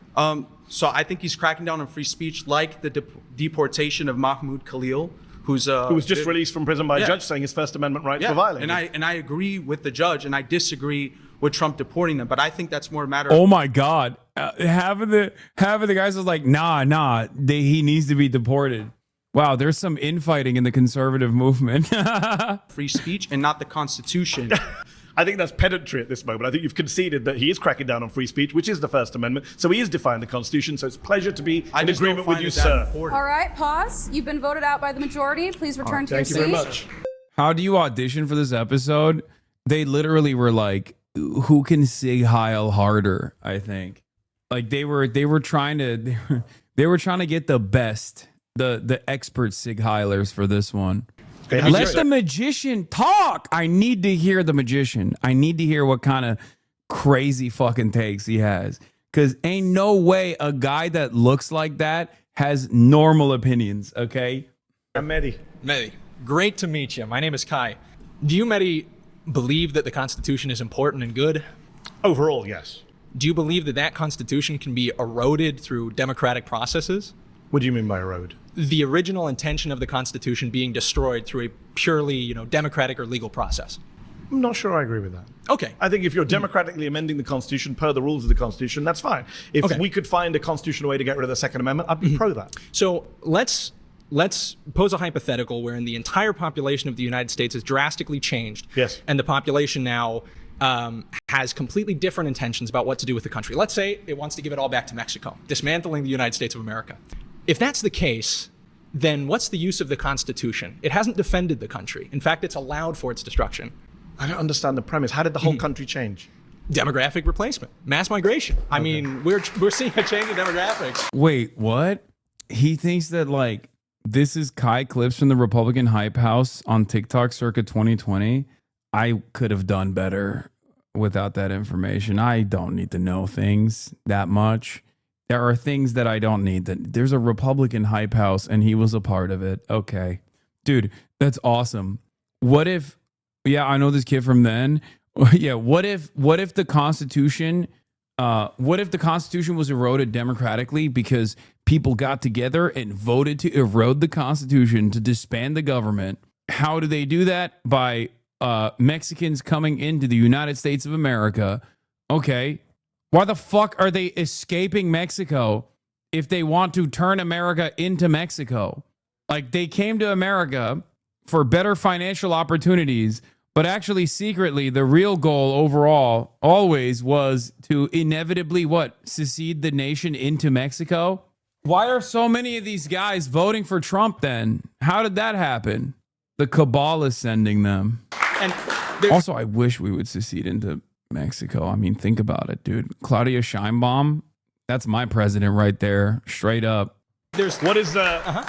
I do want to talk about immigration today. I hope we talk about it. Everyone's itching in this group to get to immigration. Yes, sir. I've saved it. I've saved it for you all. But given we're on the sense of the Constitution, and you asked the question, what is the proportion of immigrants in this country? What proportion of the population is foreign-born? It's very difficult to measure because the actual projections of the number have been changing more rapidly. But what is currently the best estimate of official estimate? I think it was about 15%. Yes. Yeah. Just under 15%. Which is, by the way, more actually than the original estimate was. So but we 15% of the people are going to change the country, change the Constitution. How's that going to work? It's actually a nightmare. As someone who wants to amend the Constitution and get rid of things like the ridiculous way the Senate is set up, or the Second Amendment on guns, or various other things, it's really hard to change the Constitution. They made it almost impossible. You know, last time we had a constitutional amendment? You know like what? 20, 30 years ago. I understand, which is it was why... on, I think, members of Congress pay. Which is why... It's impossible. I get it. So where are you getting this scenario where 350 odd million people all become foreign-born migrants or the children of migrants, immediate migrants, even though America is a nation of migrants, and then abandons the Constitution and gives the country back to Mexico? Outside of your imagination, where is that happening? Let's bring it back to the actual discussion. What you did is you entertained my hypothetical, but then instead of sticking to the point of the Constitution, you said, well, how would you bring about your hypothetical? And then when because you missed out the part where the Constitution is quite hard to change. Okay, there's a difference between hypotheticals and just like making up an insane story, like making up an insane hypothetical, because an analogy has to have some semblance, like there's some closeness to the truth or some likelihood. Okay, it's like saying, okay, what if we democratically voted to just fucking nuke ourselves? What do you think about democracy then, stupid? It's like, I don't think people would do that. Like, that doesn't make any sense. What do you mean? Notice how I did an analogy there and I used how fucking insane your argument was to show you by using an example, like a comparable example. That's precisely the reason why, you have to make sure that the hypothetical that you're using is within the confines of permissibility. I'm just saying, it's so stupid. It's like, oh, you like democracy? What if we democratically voted to fucking nuke ourselves? Okay, well, yeah, I guess then democracy is bad in that incredibly unlikely, impossible to happen scenario. Hold on. I understand that. I gave you. I also wanted to get a sense of where you are, and you're a great replacement guy. So that's fine. Okay. Yeah, and you're a real good journalist because you don't talk to people who identify as like a political ideology. I mean, that's a very liberal idea. I don't debate fascists. I'll talk to them, but I won't debate them. Frankly, that's upsetting. I think there's a big problem when we value freedom of speech so much, but any real journalist is not going to talk to somebody because they identify with the politically incorrect ideology. Just talk to politically incorrect ideology. No, man, it's just a death cult, and it's patently a waste of time. Why do these guys sound like this? They all sound the same. They're like, they have Reddit speech. Is this TikTok speech patterns? Is that what it is? Maybe I'm just like lost in the sauce, but they all, quite frankly, you don't want freedom of speech, it seems. It's a waste of time. And I'll explain why. Look at Israel, okay? That's what happens when you accelerate in a fascist state. When you get to a fucking fascist nation state, you turn into Israel. Do you want America to turn into Israel? Because we're fucking getting close. Some of these guys will say yes. And at which point it's like, it's self-defeating. It has been defeated over and over again. Historically, it's a suicidal ideology because the values that you hail as like ultimate are ridiculous. They're silly. They're made up. You've just made it up in your mind where you're like, I'm daddy's special boy and I must be preserved and protected and all of my enemies must be killed. That's not like a functioning political movement. It's just, you're just basically setting the clock back a little bit. That's all you're doing. If that's your final goal, then this is an unsustainable worldview. Why are you anti-war? You know these guys are the ones they send. That's not true. No, these guys will not go to war. What are you, crazy? They're gonna do propaganda. To the guy in front of you. What are you talking about? You literally stopped talking to him, and then everybody had to vote him Debating out. versus talking is very different. Okay. It's pointless, right? Okay, yeah, he doesn't yeah. believe, So he you're doesn't sitting believe there. in free speech. Okay. He doesn't believe in He was democracy. freely speaking with you. You're the one No, who he shut doesn't. up. No, he said very clearly. Okay, He said, I okay. support We'll free tone it speech down. We'll tone it so down. that I We'll can tone get it one election. Yeah, this is not even a debate. There's no back and forth here. It's just so utterly unproductive because they're not there to like actually have a conversation. Like they're not even defining why they think this is a permissible society or this will yield good results or whatever kind of like future society that they want to envision, that they want to defend. They're just literally rage baiting over and over again to be like, I said I'm a fascist. Like they think it's a gotcha to just say it's basically the debate equivalent of going up on stage and shitting yourself, okay, in a crowded room and then being like, haha, I've destroyed you. You all smelled the shit in my pants. No, you didn't do anything. Like this was not even remotely productive. As a matter of fact, if people on the left did the exact same thing that these guys were doing and just basically said, no, it's because I'm a Maoist, and then that's it, like they just left it at that, every one of these fucking losers would be clowning on them and being like, look at this fucking idiot. They thought that they made a good point. You know, you have to at least like defend the principles of this ideology you're supposedly espousing and advocating for. The only thing they're doing is stopping the magician's right to speak. I know. I need the magician to speak. And I suspect I'm going to eat those words soon when he does end up speaking. After one election, my guy comes in, and after my guy comes in, nobody gets to speak or vote again. We all listen to your Why would I conversation. debate that? We listen to your conversation. Let's Well, bring, I'm let's bring reminding it you back what it to was this said topic. because you just Let's bring it back to the misrepresented it. Constitution. Please do. First, Fourth, Fifth, 14th Amendments. Those are the Sounds ones good. I'm saying Trump is defying. Do you Sounds support that or do you deny them? I believe that the Constitution is valuable because it represents particular interests of the founding stock of Americans who made this country great. Do you think due process is important? Some would say that's at the very core of American Constitution. And Fifth Amendment. And what I think makes the Constitution function, what allows it to save this country and to actually make it work, are the people who are... I'm not sure where you're going with this argument. Hold on. I'll show you. Is Trump Okay. defying the Constitution? That's my claim. You can have these weird hypotheticals We're about... taking it into a different meta, which is, I'd rather not. what's the function of the Constitution? I'd rather not have your... You already did. Yeah, but literally now I just don't 5 want minutes to. ago when you took it to immigration. Now I don't pal. want to. Okay, let's bring it back. I want to bring it back to the First, the Fourth, the Fifth, and the 14th Amendments, and the 22nd Amendments. Look, then Either let you me say, throw it to your question. hold on, you got two very good positions here. One is to say, I don't think he's defying them, and I'll say why you're wrong. Or you say, I don't care that he's defying them, as one of your colleagues said, in which case, I don't know where this conversation goes because you don't believe in democracy. That's fair. Do you think it's wrong to dismantle the Constitution? So there's two options ahead of you. No, Do you hold on. agree? This is important. Do you What agree? I'm doing so is is I'm Donald Trump... Okay, let me ask a question back since you're asking me questions. You're not answering the basic point. This is why you can't debate the far right on these topics. They aren't even trying to be on topic. I know. Like they're not even staying on the subject matter because they don't give a shit. And especially if you're a liberal, this is the limits. That's the problem with Mehdi's worldview in general, is that like it still exists within this naive framework almost where like because he's so preconditioned into like defending institutions and like liberalism and these like foundational values that he thinks that the other person sitting across from him is also going to abide by said standards and maybe even feel shy about like revealing their position. But it's clear that these guys are not shy about revealing their positions. So all this ends up turning into is just them constantly going, are you triggered because I'm a fascist? Are you triggered? And yeah, the secondary market consumption for this video is just shock and horror and people going, oh my God, these guys are fucking insane. Is this what the modern conservative movement looks like?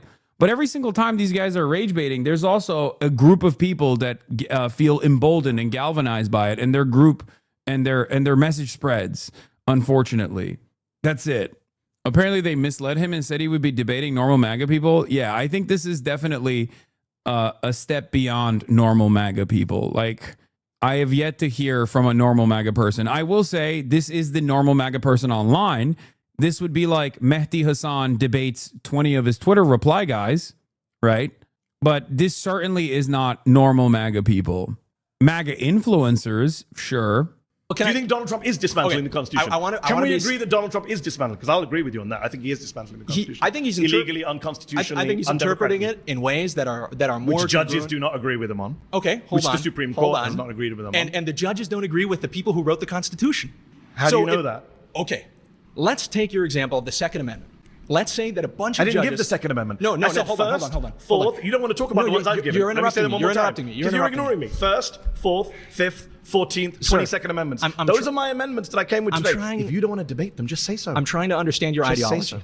You believe that dismantling the Constitution is okay when it's about parts of the Constitution that you disagree with. Amendments. You would be fine getting rid of the Second Amendment, even though that would be a dismantling of the Constitution. No, because it would be done via constitutional means. I'm not the one sitting here like your pal. Okay, you have agreed. You have agreed the Constitution. I'm not the one saying you just get rid of them willy-nilly. I don't agree. We're ramping up. I don't agree that Joe Biden should come in and say by executive order, if Joe Biden put out executive order saying Second Amendment no longer applies. I can round up everyone's guns. I don't agree with that. Your result is exactly the same. I don't agree with them. No, but I don't agree with the method. No, amending the Constitution through the normal process is entirely different than just doing something unconstitutional. You are supposed to be able to amend it. It's a living, breathing document, right? I mean, this is just like, I don't know. It feels like there's a fundamental disagreement here where this guy is just like, no, you don't understand. Changing it at all is actually technically dismantling it.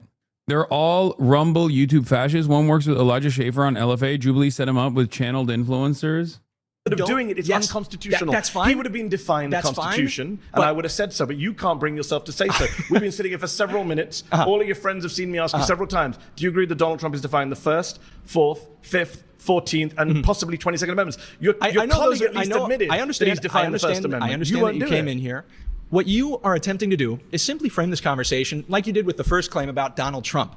But then when anybody asks you any kind of question that presses you to the least degree I answered. I said I would dismantle the Constitution, but I would do it constitutionally, not by executive order. So what I'm trying to get to is to prove to everybody who's watching that what you care about is not the Constitution in what it represents or creates. You care about the Constitution only insofar as it allows you to achieve your political worldview. We agree on that. No, I care about the Constitution. You agree with the because I don't think presidents should be fascist dictators and violate the Constitution. That's what I'm saying. You care. And he is different. I don't think the president should have the power to lock you and me up if we write an op-ed that he doesn't like. That's awesome. I don't think the president should be able to crack down on us if you and I decide to go protest outside his parade. I don't think the president should be able to deprive you and I of due process or come into our homes without a warrant. And I think, well, let's on an agreement then. All right, pause. You've been voted. Okay, well then he walked him through literally the violations of the Trump administration, and he agreed with all of them. But unfortunately, everyone in that fucking audience is so stupid that they don't even understand that Mehdi Hasan literally pointed out the exact constitutional infringements by pointing out the amendments. He would not back down. He would not actually answer those questions.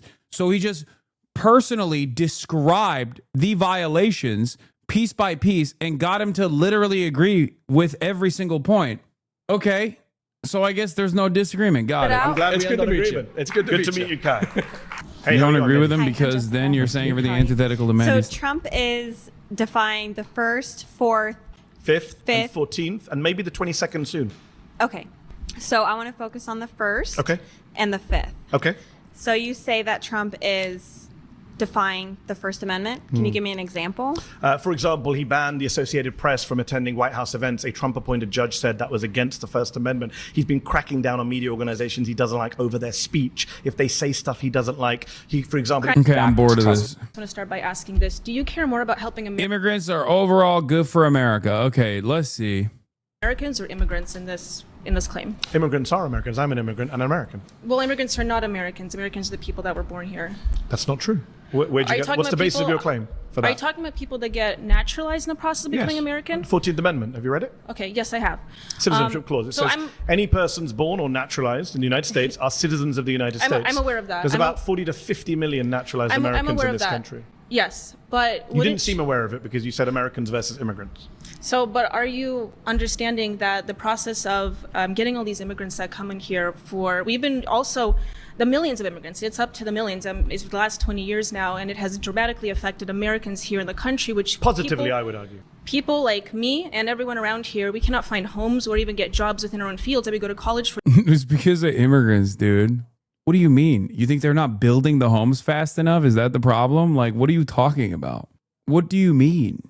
This part is the dumbest part, because it's like, an immigrant is not the reason why the housing market is the way it is, you fucking moron.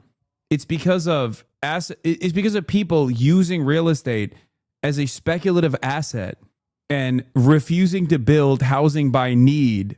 Like, you think that if you were to deport 20 million immigrants, all of a sudden the landlords were going to be like, well, I guess we got to lower our prices. They would be like, oh, well, all the homes and all of my property value, all of a sudden, I guess I just got to lower it. I guess my little nest egg is no longer is no longer as important since we racistly wiped out 20 million people. Yeah, rents will never rise ever again. Yeah, you know what'll also make it easier, dude? If we just fucking wipe out like a chunk of the construction force as well, a chunk of the labor force that engages in construction, approximately 25%.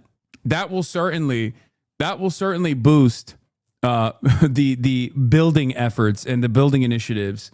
60+% of all agricultural output gone, wiped out overnight. No more poultry, no more meat, no more farming, no more construction, nothing. Your grandparents, sorry, no one to take care of them. That we get into debt for. And because more blue collar work, especially in construction, agriculture and so forth, and the hospitality industry, we cannot get jobs in those fields. So it requires Are you looking us. for a job in construction? I'm not. No, I went to college. Okay. Many people here are in college. Oh shit, my bad. No, she wasn't.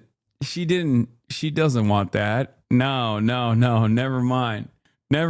She doesn't want to do that. That'll fuck her nails up. You know what I mean? But like, someone else got to do it. Not me though. How about we give those guys the proper paperwork so they can get better wages? You know, since they're doing the same fucking job, if not more than you are. How about that? I think that's the best possible way to go about it. I know, revolutionary idea. It's called giving people the proper documentation and then helping them collectively bargain for better wages and better benefits and better healthcare overall. As a matter of fact, not even have to argue for better healthcare as a benefits package, because healthcare should be given by the government. You know, crazy idea after crazy idea. Or went to college, but we can't even find jobs in our fields, also because of the H-1B visa program as well. But in regards to just your claim about immigrants specifically, we cannot even get jobs to pay for housing. Unemployment is at a record low right now, even under Donald Trump. And I'm not a Donald Trump fan, but I would say unemployment under both Biden and Trump has been That's not a very good argument, I don't think. But anyway, let's just record keep low going. levels. Okay, is this in regards for American citizens? Yes. Okay. Well, Wait, what? What did she think that what? Nah, just unemployment for undocumenteds at a fucking all-time low. That's what Mehdi Hassan was talking about.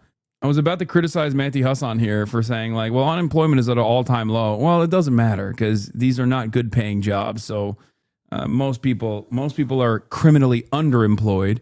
So there is that problem, but that's not something you can address regardless without actually tackling the root cause, which would be capitalism.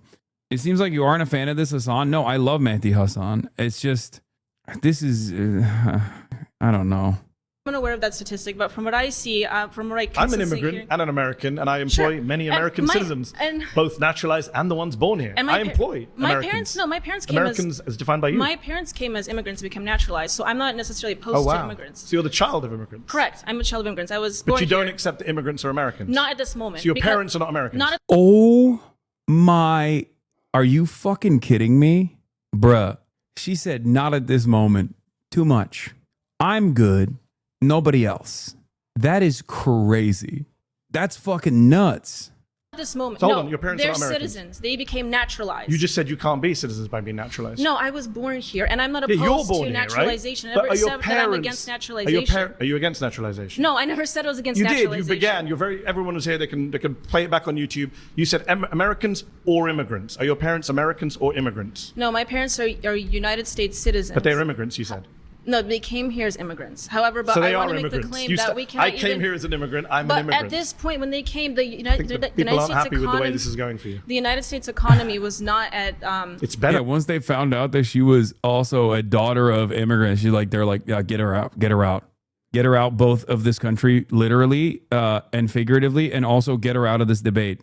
Now, the American economy is better than it's been Not for from many the- years. not from the And I can say statistics that I as see. someone who We doesn't have- like Donald Trump. We're Which giving statistics are you millions seeing? and billions of dollars Which to statistics people are you of, seeing? minorities as well as The reason the immigrants economy is doing badly now is that because we Donald can- that Trump's we're giving tariff it to policy. We're giving millions and billions of dollars to minorities and immigrants. Okay, her parents came here as immigrants. She was born here. When Republicans talk about the strain that immigrants put on the American economy, they're lying. But the way that they lie is literally her. They point to her and people like myself and many others who are the children of non-citizens, who are natural born citizens, who do have access to some of the limited social safety nets, like and you know, public education and things like that. They add that to the calculation to make it seem as though immigrants are actually costing the American social safety nets this much. They're not talking about immigrants. They're talking about American citizens, just born to parents that are immigrants. we can't Nothing even to get do with businesses. migrants. In fact, the They can't congressional even start businesses. Yeah, the thing that is I guess like kind of wrong, or the thing that like causes me some gripe with Matthew is, and his argument is like, he's not addressing the anger that these people have. This is the problem. And their anger is directed in the wrong direction, but there is some underlying truth behind the reason why they talk about economic instability. This is a major issue with liberalism. To say, well, the GDP looks good, the economy looks good, the American economy, the American economic engine is in full tilt, baby. Like that kind of stuff doesn't actually address the real issues that people are experiencing. That's the problem. That's why I keep saying like, oh, I don't know about this argument. I don't know about that argument. Because like the appropriate way to look at this is to say, yeah, you're frustrated, but you're blaming the wrong guy. You're frustrated, but someone who is responsible for the economic uncertainties that you are experiencing has also told you that the reason why you're feeling angry is because of Mexicans. That's not the case. It's because of Trump, and it's because of the Democratic Party as well. It's because of Republicans, because of the Democrats in charge. They are not addressing your needs, okay? And I totally understand that. But we can't come to a reasonable conclusion here if you keep repeating over and over again that it's actually Mexicans that are responsible for the fucking housing shortage. You know what I mean? It's just fucking stupid. The debate points you mentioned earlier were the right way to approach this. I'm an immigrant. I started a business. I understand because like that's why but of course, come on, I think most of them on this set are just pathologically racist nut jobs, not suffering proletarian, directing their anger in the wrong direction. You're not wrong, but you're not talking to them. You're talking to their fan base, and their fan base is filled to the brim with angry racist people that are proletarian and redirecting their anger and frustration in the wrong direction. A communicator such as Mehdi Hasan is aware of that reality. That's why he's doing this. But because he's so used to debating people who are at least like somewhat knowledgeable and much better at debating than these fucking dildos are, and want media careers, so they don't normally come out and say that they're fucking fascists. Are you triggered? That he's so hyper focused on immediately tackling the argument that is being presented to him, and not tackling the actual reasoning behind the frustration that like people in their fan bases and people who tune in from their fan bases experience. They don't even have fan bases, no, but there are people who will tune into this video and will find themselves on the MAGA side or find themselves like sympathetic to this kind of argumentation. And if it's properly addressed, he's very good at debating, even against his weight class. He can really throw his weight around. No, Mehdi is probably the best debater on the liberal side for sure. My point is that in this circumstance, his expertise is actually kind of harming him a little bit. I think the POV Mehdi's coming from is that this girl has a problem that immigrants are taking the jobs, and he's saying, look, I'm an immigrant and I'm creating jobs for you morons to make her understand. No, I know, but I don't think that's a good enough counter. I would never criticize Mehdi's skills in debating. He's fantastic. Immigrants SBA are is giving people immigrants. billions I didn't of take loans. any They're loans giving from them SBA. billions. I didn't take any loans. I'm not from saying SBA. you did, but I'm Okay, saying I'm that saying I did. statistically speaking, they're giving billions of So loans should we do to these people. statistics? According to statistics, immigrants are 80% more likely to be entrepreneurs than native-born Americans. Sure, They're more likely absolutely. to start No, businesses I'm aware of and that. hire Americans. No, I'm aware of right? that. Immigrants But are we more also- likely to pay in taxes than Yeah. take out in benefits. And They're more likely to add to innovation and jobs and wages. This is what the statistics show. The Congressional yeah, I Budget Office. understand- I Let me just finish my understand point and then let you come back Okay, in. go The ahead. Congressional Budget Office, which is bipartisan, Republicans and Democrats both use it. They have said that the immigration surge that you mentioned will lead to an extra $9 trillion of GDP over the next 10 years. That amounts to $65,000 per American household. That's $65,000 for each and every one of you holding up a red flag. Okay, I All understand right, that, but pause. You've been voted out by the majority. Please return to your Nice seat. to meet you. nice to meet you. Thank you. Hey, how's it going? I'm Eddie. What's going on, man? Nice to meet you. All right, so first, before I start, I need to know what you mean by good. I can talk about the economy, I can talk about culture, I can talk Great. about all those things. I need All to of know them. what you mean. All of them. All of them. I'm saying immigrants are good for the economy.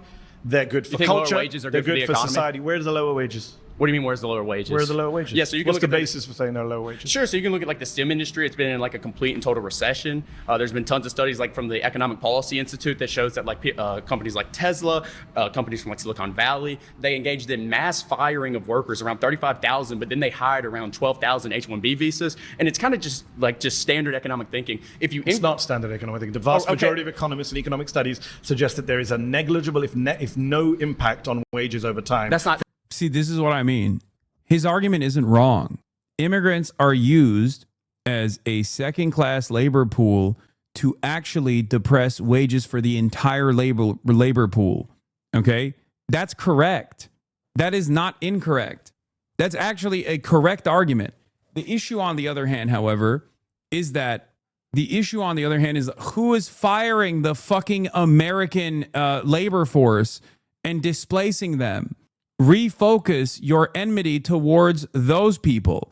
And also, on top of that, understand that if the guys that were coming in had wage parity, then it would not be a depressive force on the existing labor pool's wages. Just like unionization actually draws up wages for the rest of the sector, okay? People who are in unions in the same sector often have 10% higher salaries than those who are non-unionized. But as a direct consequence of unionization and improving the wages of the unionized workforce, you end up scaling up the pay grade for all workers in the same sector in the same vicinity, because now other companies have to compete against the unionized workforce. Undocumented labor pools have the exact opposite reaction.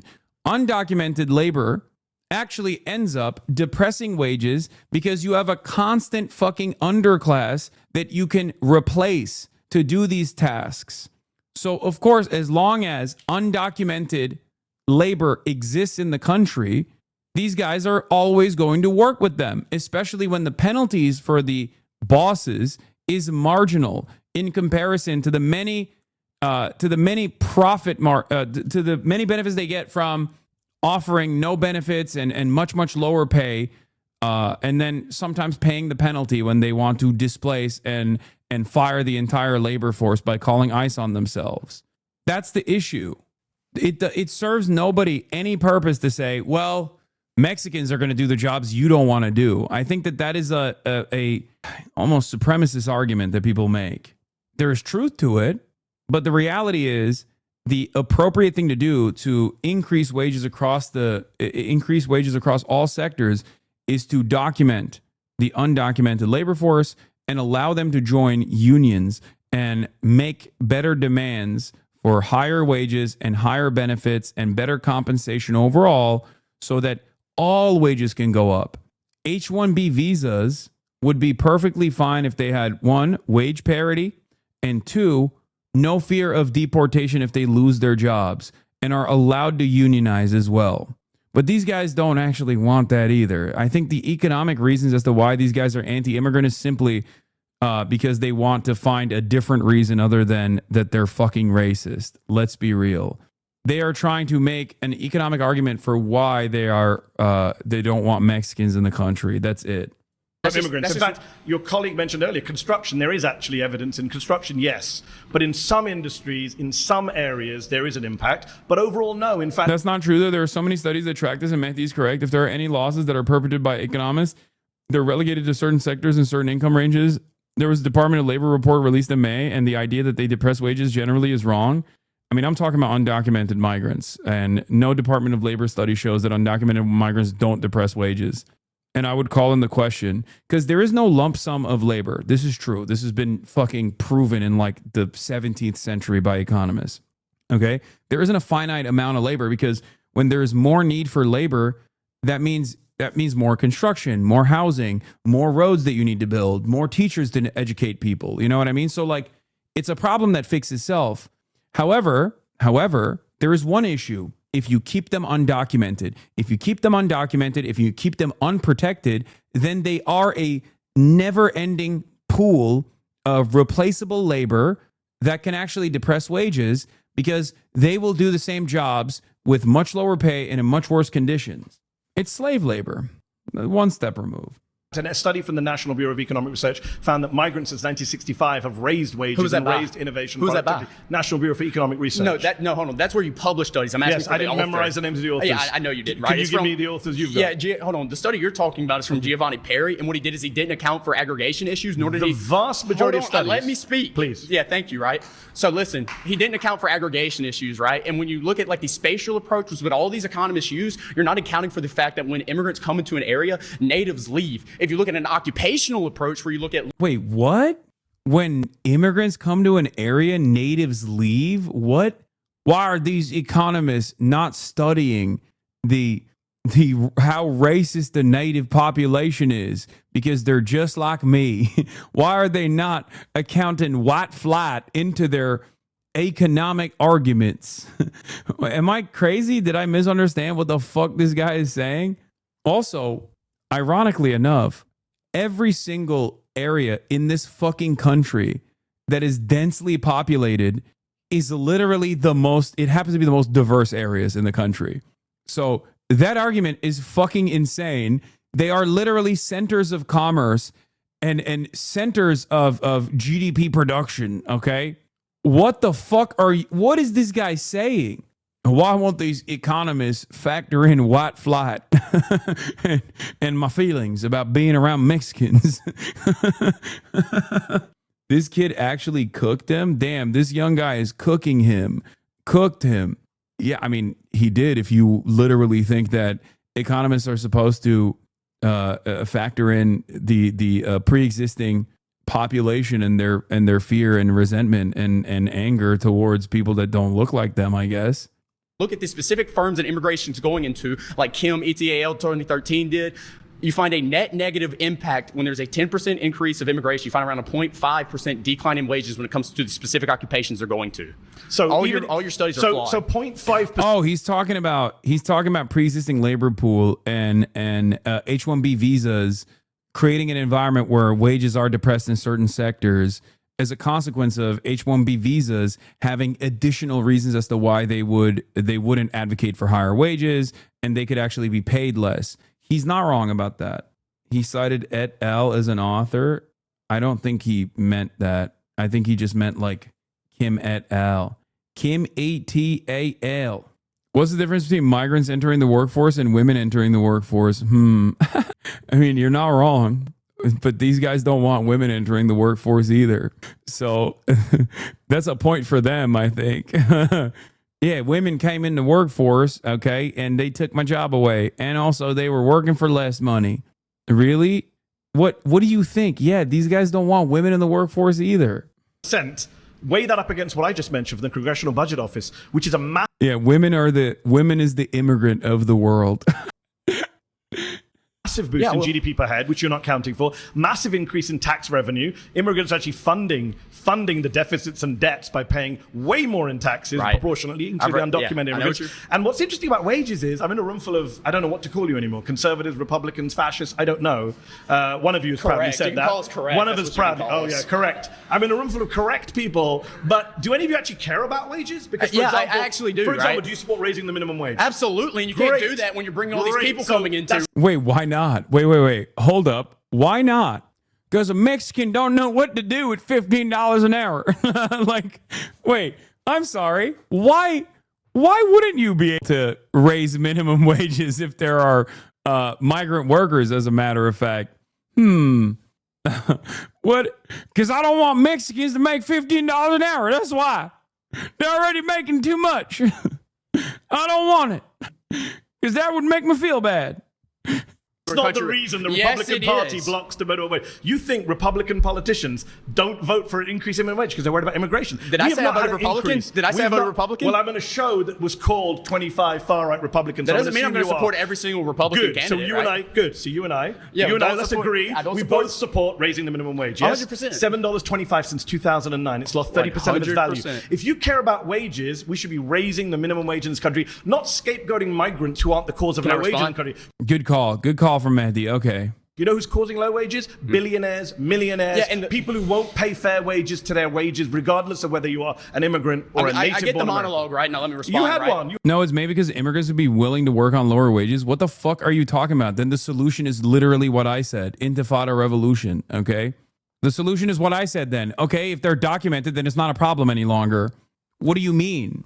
Yeah, that's my argument. Okay. Only one solution. It's literally not the immigrants that are at fault here. What the fuck? You had one with your one study that had a 0.5% impact. Go. Can you explain it fully? I think I and most of chat don't get it. Sure. If you have a bunch of people coming into the country that are purposely kept undocumented, because the difference between an undocumented migrant and a documented migrant, or an undocumented migrant and a natural born U.S. citizen, is just paperwork. Okay? If they're purposely kept undocumented, then they do not have the same protections that you do, right? Your protections are already marginal, they're already limited, but undocumented migrants do not get even the modicum of protections that you have, right? This way, they are more desperate and they are kept desperate so they can work for much lower wages, okay? They will work for much lower wages. Companies know that they will work for much lower wages. Companies know that there is always going to be a pool of second-class citizens in this country that will work for much lower wages. So why the fuck would they actually hire you when it's going to cost them a shit ton more money? You're going to expect benefits when these guys don't expect benefits and will work for literally tiny, tiny fucking slivers of dollars. Okay? It's that simple. They will work for much lower pay than you and will do the grueling labor and won't actually complain. However, if they were actually documented, then all of a sudden they could complain. All of a sudden they could actually work for better wages. They could demand better wages and better benefits, as a matter of fact, if they were to collectively bargain in the form of developing unions. In that process, there would no longer be a secondary market that these companies could utilize. It's that simple. I explained it earlier. Unionization leads to increases in wages in the same sector in the same vicinity for even the non-unionized workplaces because they have to now compete with higher wages and better benefits from the unionized workplace. It's even better if you're directly unionized. Immediate 10% increase in your salary on average. So if unions are responsible for increasing wages across the board, then undocumented migrants are responsible for decreasing wages across the board because companies would rather rely on undocumented labor because they're cheaper and they cannot advocate for their workplace protections. It's that simple. The solution to that is not to deport the undocumented labor pool. The solution to that is to actually document them. Yeah, and your study sucked that you didn't even know who wrote it, right? So let's get back to the point, right? Because I don't need and to there go it one goes study. again. The majority of studies say that wages are not impacted by migration. The majority of your studies are flawed. That's what I'm telling you. My studies. Right. Neither of us are economists. It's the economist studies. Don't assume who I am. Are you an economist? I could be. But right? Are you? I could be. Are you? I'm not going to tell you. Are you? I'm going to major in economics, right? Are you an economist? Oh, he's going to major in economics eventually. No, not right now. Okay, so when I said neither is economist, I was correct. Just don't assume. To use your favorite word. See here, dude, this is nothing of substance. You look at the red flags; they're coming up. Let me get to That's the point. great, but so you're when you not an talk about economist. when you talk about the CBO, one thing you're not accounting for here is that they're assuming an equilibrium, right? Do you know what that means? You shouldn't make these type of assumptions. You said earlier that unemployment. Do I was know like what it means? I thought we're not doing assumptions. Okay, hold on. You mentioned we were like at like 4.2% unemployment. Yeah, that's counting people who have part-time jobs. That's counting That's how poverty it's always wages. been counted. Yeah, and I'm against poverty wages. you Can we won't let agree me again? Yes. If you go to like the Lookwood Institute, they calculated a way where it's like functional unemployment. Okay. If you account for things like just people who make around $25,000 a year, people who have fallen out of the labor market, people who only work part-time, if you count all of those people together and then add on the unemployment, that's around 25% of the population. So when you go, we don't have jobs. Wait, he's not wrong. This part is correct. No, he's not wrong. 25% of the overall like eligible labor force is unironically underemployed. Yes, there is a major issue with the gig economy in this country, and it's been completely eviscerated due to all of these dumb fuck Republicans gutting what remained of like labor protections for the past couple of decades. The solution to that, of course, isn't to just like randomly decide to deport immigrants. It's so fucking stupid. These guys are so dumb. How can you literally see the problem, correctly identify it, and then turn around and you're like, and that's why we got to deport immigrants? What the fuck? I don't understand it. I don't get it. Please, someone make sense of this. You build this argument and it makes perfect sense. And then your solution is to take a random sidestep and like punch someone else. How the fuck does that work? We don't have people to do this, and that, and the other. No, yes, we do. Okay, we don't have a labor shortage. We have a good. I feel like Bongino or Halo. That's amazing. Thank you. What an incredible name. The Piker Broadcasting Service is sponsored by you. I feel like Bongino or Halo and many others. Please subscribe to continue showing your support to the Piker Broadcasting Service, which is an ad-free service for all. You will never see ads on the Piker Broadcasting Service. Good job shortage, and when you keep bringing these people in, and they're taking those jobs. The good job shortage is the fault of big firms, employers. I'm an employer. I can say that. Who hires the immigrants? Who hires the immigrants? Yeah. Employers. Exactly. So when you bring up these big firms, okay, so that's the let me way ask they keep wages down. You understand that, right? So let me ask you a question. If you got rid of all immigrants coming in tomorrow, moratorium, you think that Republicans and employers of big firms just suddenly raise all the wages? That's what you. Great question. This is a great question from Mehdi. It's true. Do you think? do you think that these guys would magically? It's the same principle behind like the Pareto principle. These guys will be like, immigrants are coming in and they're fucking my girlfriend. Okay, I can't have a girlfriend because the market, the dating market is polluted. There's too many people with their salsa hips. It's like, okay, let's say we now magically wave a wand and it's a white only nation. Do you think you're going to get pussy? No, you're not going to get pussy, dumbass. It's going to be the top 20% of Aryan chads that fuck 80% of the Aryan ladies. Okay, that's it. You haven't actually fixed the problem for yourself. Okay, all you did is eradicate the salsa hips. That's all you did. That's it.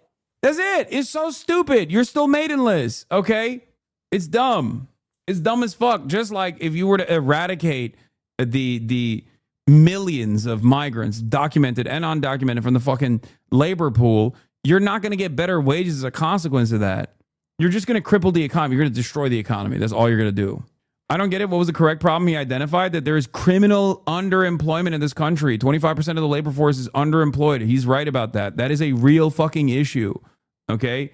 If left unaddressed, we're going to have more and more economic instability. That's it. That part is correct. But immigrants are not responsible for that. That's fucking stupid. So what I said, you notice how it was a complete. Your ankles That's what you right? believe. You pivoted the hell That's what away you from believe. the conversation. Is that what you? I'm on the your ankles subject. okay? Do you believe that wages? I'm just wondering how naive you are. You believe that the 1% will raise wages in the federal wage They will if be we forced stop to. immigration? They will be forced to. When you increase labor's relationship to capital, okay, and you give labor more bargaining power because you're tightening the supply of labor. This is a very simplistic understanding of economics because you're okay, not, explain I'm wrong. He's not wrong. I can't believe this motherfucker is using labor bargaining power. Oh my God. How can you fucking say that and then turn around and be like, it's the immigrants that are at fault? They're also laborers, you fucking moron. What are you talking about? They're also a part of the labor pool, you jackass. Do you think when someone is a Mexican, all of a sudden they're not like a laborer? Well, how does this work? This is why I'm fucking annoyed with this idiotic argumentation. He only read half the book? No, he didn't read any of the book, okay? He thinks immigrants are scabs. I guess. Tell you how you're wrong. Because you're ignoring the fact that when immigrants come into an area, they spend money. They create jobs through their presence. About 1/5 of their monthly income leaves the country. That's a good thing also because you don't like US aid, foreign aid. So this is the point. They create jobs. I came into this country. So far, every one of my assumptions. Like, if you think there's 2 tiers of labor, okay? You got laborer and then you got Mexican. Then make the Mexicans laborer, okay? Put them in the labor class by doing what? Documenting them. There you go. Boom. Magically solve the problem, okay?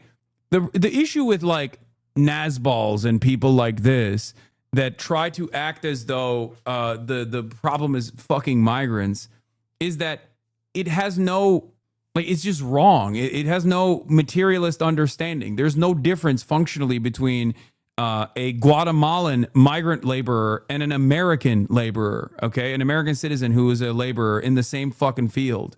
There's nothing. There's no difference. They still got 2 hands and they're still fucking hammering the nail the same way, okay? That's it. They're both working. They're both doing labor. They're both having their surplus labor values stolen by their bosses. The solution to this problem is not by, I don't know, culling the fucking pre-existing labor force. The solution to this problem is to make sure that there is a bottom in the labor force where everyone is properly protected. That's it.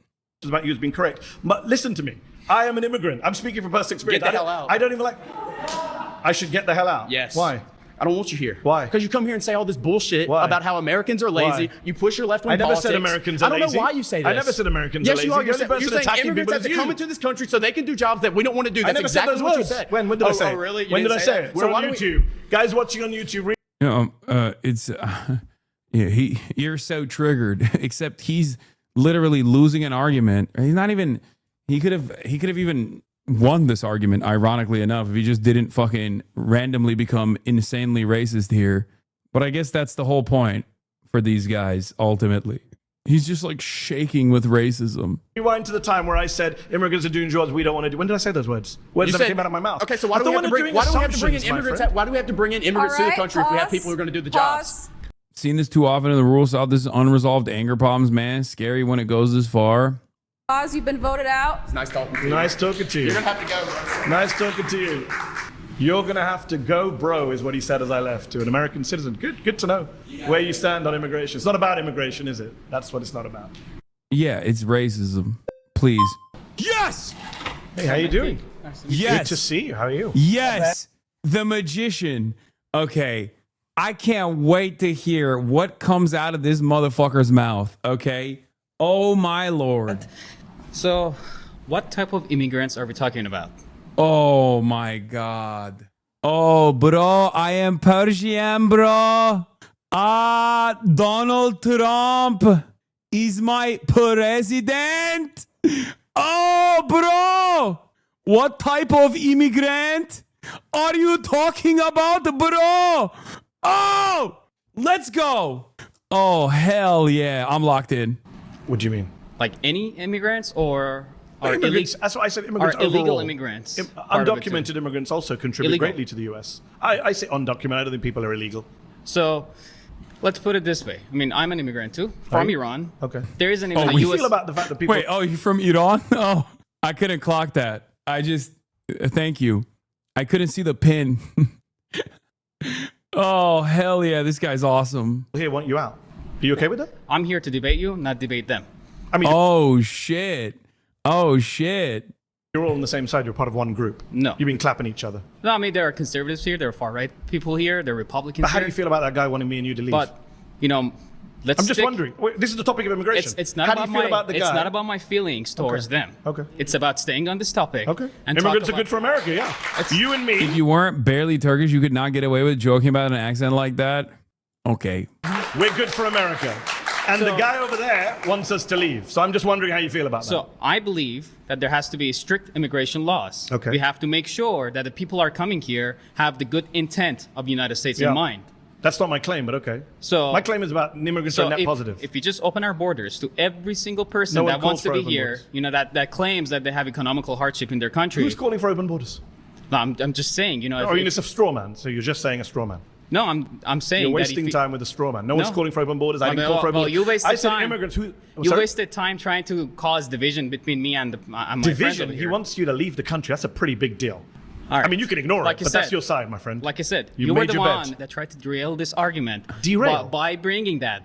It's Even literally though we're core to my trying argument. I'm saying immigrants are good to America. People on And- your and side I are asked saying you, what we type should of- leave. This dude is 100% tied a damsel to some train tracks at some point in his life. He's dastardly. There's no other word to use here other than dastardly. Okay? Oh my God, I love him. Oh, he's so amazing. Not me. And me and I you. asked you, what type of immigrants are we talking about? Are we Immigrants talking about overall. Overall. Overall. So I mean, so we're not gonna. So you, want believe, you want me to get into like particular communities? I'm not so, playing that so game. you believe that people that come here without Overall, any help respect, the society. without any respect to our laws and our border, you know, What are you saying, man? What are you saying? People who are coming here to fucking with no respect for our laws, like, dude, people are coming here to survive, okay? There's no like secondary motive. There's no other alternative reason. It's just, that's it. That's what they're coming here for. They're not like, oh, I can't wait to be in America so I can avoid their laws. are going to be good for this. Also, you can't be fucking Persian and be talking like this about immigrants, dude. What the fuck do you mean? Like, you're literally at most second generation. Your fucking parents were afforded amnesty. Shut the fuck up. What do you mean? Half of the guys in that room don't even want you there. What are you talking about? This country. No, of course not. So you can't say that all immigrants overall. I never said all immigrants. Well, I said you immigrants overall. Immigrants overall doesn't mean all immigrants. Sorry to break that to you. All right. So we have to make sure that the people who are coming here have the good intent of this country in mind. Agreed? Yes. All right, Irrelevant good. to my claim. But when agreed. you have undocumented immigration going Yes. on, Yeah. you can't vet that. You can't make sure about that. Let me real quick, talk about my background. There is no the American embassy in Iran. So in order to come here, you have to stay in line for 4 years, and you have to go through some serious vetting procedure to get here. But I made it. And that process has to be in place because, I mean, you don't want terrorists But to fill this country. I made it too. I'm an American citizen. I went through lots of vetting. I took my test. And that's how But the guy it over should there be. wants us to leave. But he wants us to leave. When people so people don't really care about vetting, do they? But it's not really about vetting, is it, my but friend? people should not have You're the in denial. right. People should not have the right to ignore our borders and our laws. What about those to of us who come here. don't ignore the borders? Should we get to stay? Of course. But he says we shouldn't. Well, I'm not debating him. You kind of are because you're all together on this. No, I'm debating you. Okay. And I'm pointing out to you that your argument is in bad faith because these guys are actually speaking the truth and you're in denial about who's on your side. He wants you gone. The guy in the back's like, yeah, Mehdi's cooking here. I do want him out. Look at his hat. My hat's way cooler. Get him out. Never claim that I'm on their side or they're on my side. I'm here to debate you. All right, pause. You've been voted out by the majority. By the way, this is so funny because he literally got clapped because he's Iranian. Like, because automatically his position is untenable for the rest of the races in the room. So, like, yeah, on the issue of immigration, their point is get him out. So you can't even actually have any sort of response here. He won't be prepared. Nice to meet you. Hey, how you doing? I'm Mehdi. Edwin, Nice to meet you. The question is, immigration is good for America, right? Overall, if you look at the net positives Oh, to God. Oh, things like brother. our Here we society, go. our culture, our food, our economy, our general diversity. I know the D word is a bad word in places like this. I think immigrants have been a net positive. I think if you look at your everyday lives, we all benefit from immigration. And what kind of conservatives disagree with that? The guy, Besides the guy, racist some guy of the guys who told me to leave this place and go back to, I'm not a citizen. Do you think all conservatives? No. Oh, No, in fact, Ronald Reagan, who's a president I wasn't a big fan of until Donald Trump. Oh my God, this guy keeps waving dude. Oh my God, whenever they see brown conservatives, they just keep fucking voting them out. They just immediately, they're like, nope, flag them. Get the Mexican out. Coming on now, people like Reagan look good in comparison. Reagan said in 1986, our country is a nation of immigrants. Our immigrant heritage is our strength. He gave an amnesty to 3 million undocumented migrants. He understood the value of immigration. So I'm with Reagan. Yeah, Although I'm this with guy's Reagan. putting his thumb down there. So I'm with Reagan's not Reagan, popular in right-wing crowds these days. yeah. Well, he's popular with me. Good to hear. I'm a deferred action of childhood arrivals. Actually, Bro, are you okay? Did you get lost? Did they lie to you? Did they say, what? Hopefully this is a moment of self-reflection after this entire thing went down, right? What does that mean? I'm ESL. DACA, he's a dreamer. That means his parents brought him into the country when he was under the age of 18, when he was a child. And under the Obama administration, he got Deferred Action on Childhood Arrival, DACA, which is an executive order that allowed him to go through this incredibly rigorous process so that he can consistently have his immigration status held in limbo permanently. You have to go to college, you have to retain a job, you can't leave the country, you can't get into any fucking criminal trouble whatsoever, because if you do, you immediately get fucking deported. And it's crazy because you didn't do anything. Like, you were a baby, you were a child, you could not consent to coming into the country or not. And this country, in most circumstances, is all you have known. You have no connection to your home country. You have you're American through and through. How the fuck do you consider yourself a far-right conservative as a DACA recipient? That I don't understand. Like, it literally, you got kicked in the head by a horse or something? Like, how did this happen? Did he stroke out like John Fetterman? What's happening here? See, I was an illegal immigrant myself. I came here when I was 10. I'm what you would call a legal alien now. I didn't have any say on my parents' choices. Yes. Do I think that they were well-meaning by wanting to bring me over for a better future? Absolutely. I believe that. Yeah. Did they break the law? Yes. Do I agree with people breaking the law? Not necessarily. Okay, self-deport? Like what? Bro, what is he doing? What? What is he saying? Do I think that there's ever a situation where you can break the law for the better or the Bro just debated himself only to lose on the premise. What the fuck? You're good. Immigration is it's an interesting issue because I do agree with you that good to hear. Everyone is an immigrant in the sense. Like, can you tell me a little bit more about your journey? I've been here 10 years. I'm a proud American citizen. I'm a dual national. I'm British. I'm American.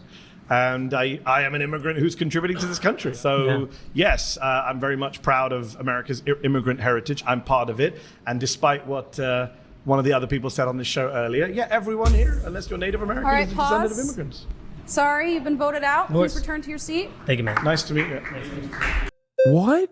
How's it going? Hey, how's it going? Actually a fan. I see you a lot on Piers Morgan. Okay, thank you for watching. Yeah. So my argument is that Americans are what is a nation? A nation is a geographical location full of people who have some things in common. Did that guy sneak in? Like, what happened?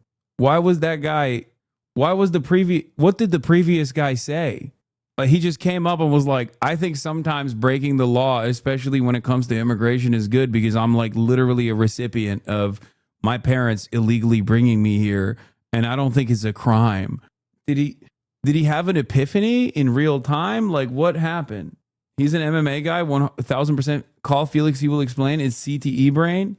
Didn't we see this Amish motherfucker before? Jedediah. I feel like we saw Jedediah before in a previous video.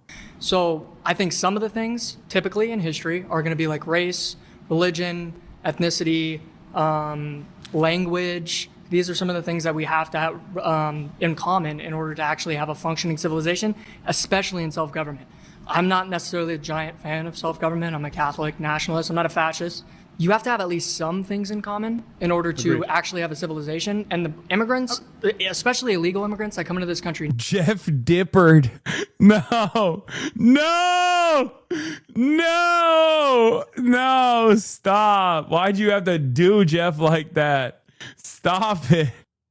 This is the bad universe Jeff. This is the Jeff that doesn't. This is the Jeff that doesn't do dips, okay? More like Jeff no dippered. This is Jeff Nippard if he didn't work out, okay? He just instead of hitting the gym, he maxed out his racism points. Now, disrespect us. They hate everything that we believe. They don't even speak our language. I watched, after Trump got elected, I watched an interview of an illegal alien woman crying and about getting deported, and The entire interview was in Spanish. That is a spit in the face. It's disrespect. They don't care about us. They abuse our system. So you've and gone from a teleological argument into just a bunch of series of wild, unsubstantiated Well, I'm asking claims. you, what is the... I don't accept any of those claims, that they what's hate the point of everything a we country? stand for, and I don't accept... Well, I'm not going to deal with the teleology. I'm going to deal with the false claims that you Okay, made. go ahead. There's no bait. What's your... Like, there's never been, you know what's really crazy about this? There's never been a point in American history where we haven't had an influx of migrants coming in from a country that didn't like primarily speak English. That has just never happened. Okay. This is one of the most American aspects.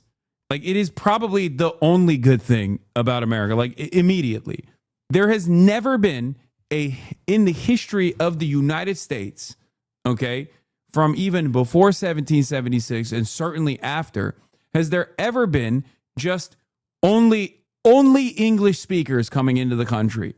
Okay? There have always been other nationalities. There's always been other languages. Okay? Motherfucker says England. You think America was entirely comprised of the English? Is that what you think was going on? Because even then, there were the French, there were the Dutch, there were the Germans. You understand that, right? And those motherfuckers didn't speak English. What the fuck do you think? Like, this fucking dipshit's great-grandparents at a certain point, okay, I assume, given his Mormon or given his Amish background, even though he said he's a Catholic nationalist or whatever the fuck, you can't fool me, Jedediah. I know you speak Dutch Amish, okay? At a certain point, your fucking ancestors were living in goddamn mud huts speaking German, okay? That's what they were doing. Don't come to me with this bullshit. It's fucking ridiculous. It's fucking ridiculous. The idea that there's like, well, they're speaking Spanish is disrespectful. What do you mean? No, you're disrespectful. What you're saying is antithetical to the development of the American country, okay? The nation state of America. You just are doing the other side of the story, which is classic. Whenever like new waves of migrants are coming into the fucking country, you got motherfuckers who are complaining about how they don't speak American. That's it. That's always existed as well as migration being a persistent force. The other side of the story is that there have always been people who go, nah, you're different. I don't like you. You don't speak my language. You're untrustworthy. Here he goes again, forgetting that famous English speakers like Ponce de Leon, Christopher Columbus, and Leif Erikson. Your basis for saying that all immigrants or all undocumented immigrants hate everything we stand for. It's funny that you said you're a Catholic nationalist. How did most Catholics get to America? Irish Catholics, Italian Catholics. Immigration. Much of the people coming across the southern border are Catholics. Yeah, I know. I don't. So it's really funny that you say you're a Catholic nationalist, but Catholics came to America via immigration. Yeah, so there's... So immigration is good for America. Yeah, but there's the new kind of Catholics I don't like. You know, the Spanish-speaking kind, except for the original Spanish-speaking kind of Catholics. You and I can agree. Otherwise, people of your faith wouldn't be here. No. Well, we were here on this side of the world, in this continent, from conquest. We came over here, and but the big surges of numbers, as you well know, because you're a smart guy, Italian, Irish immigration waves, Catholic immigration waves. Okay, yeah, and I'm not even claiming... Are you against those? I'm not even Were claiming... you against those if you were alive I'm then? not even claiming that 'Cause immigration a lot of people is were bad. against those. I'm not claiming immigration is bad in all cases at all times. What is your claim? My claim is that immigration, especially now, and especially for foreign people that have nothing in common with us...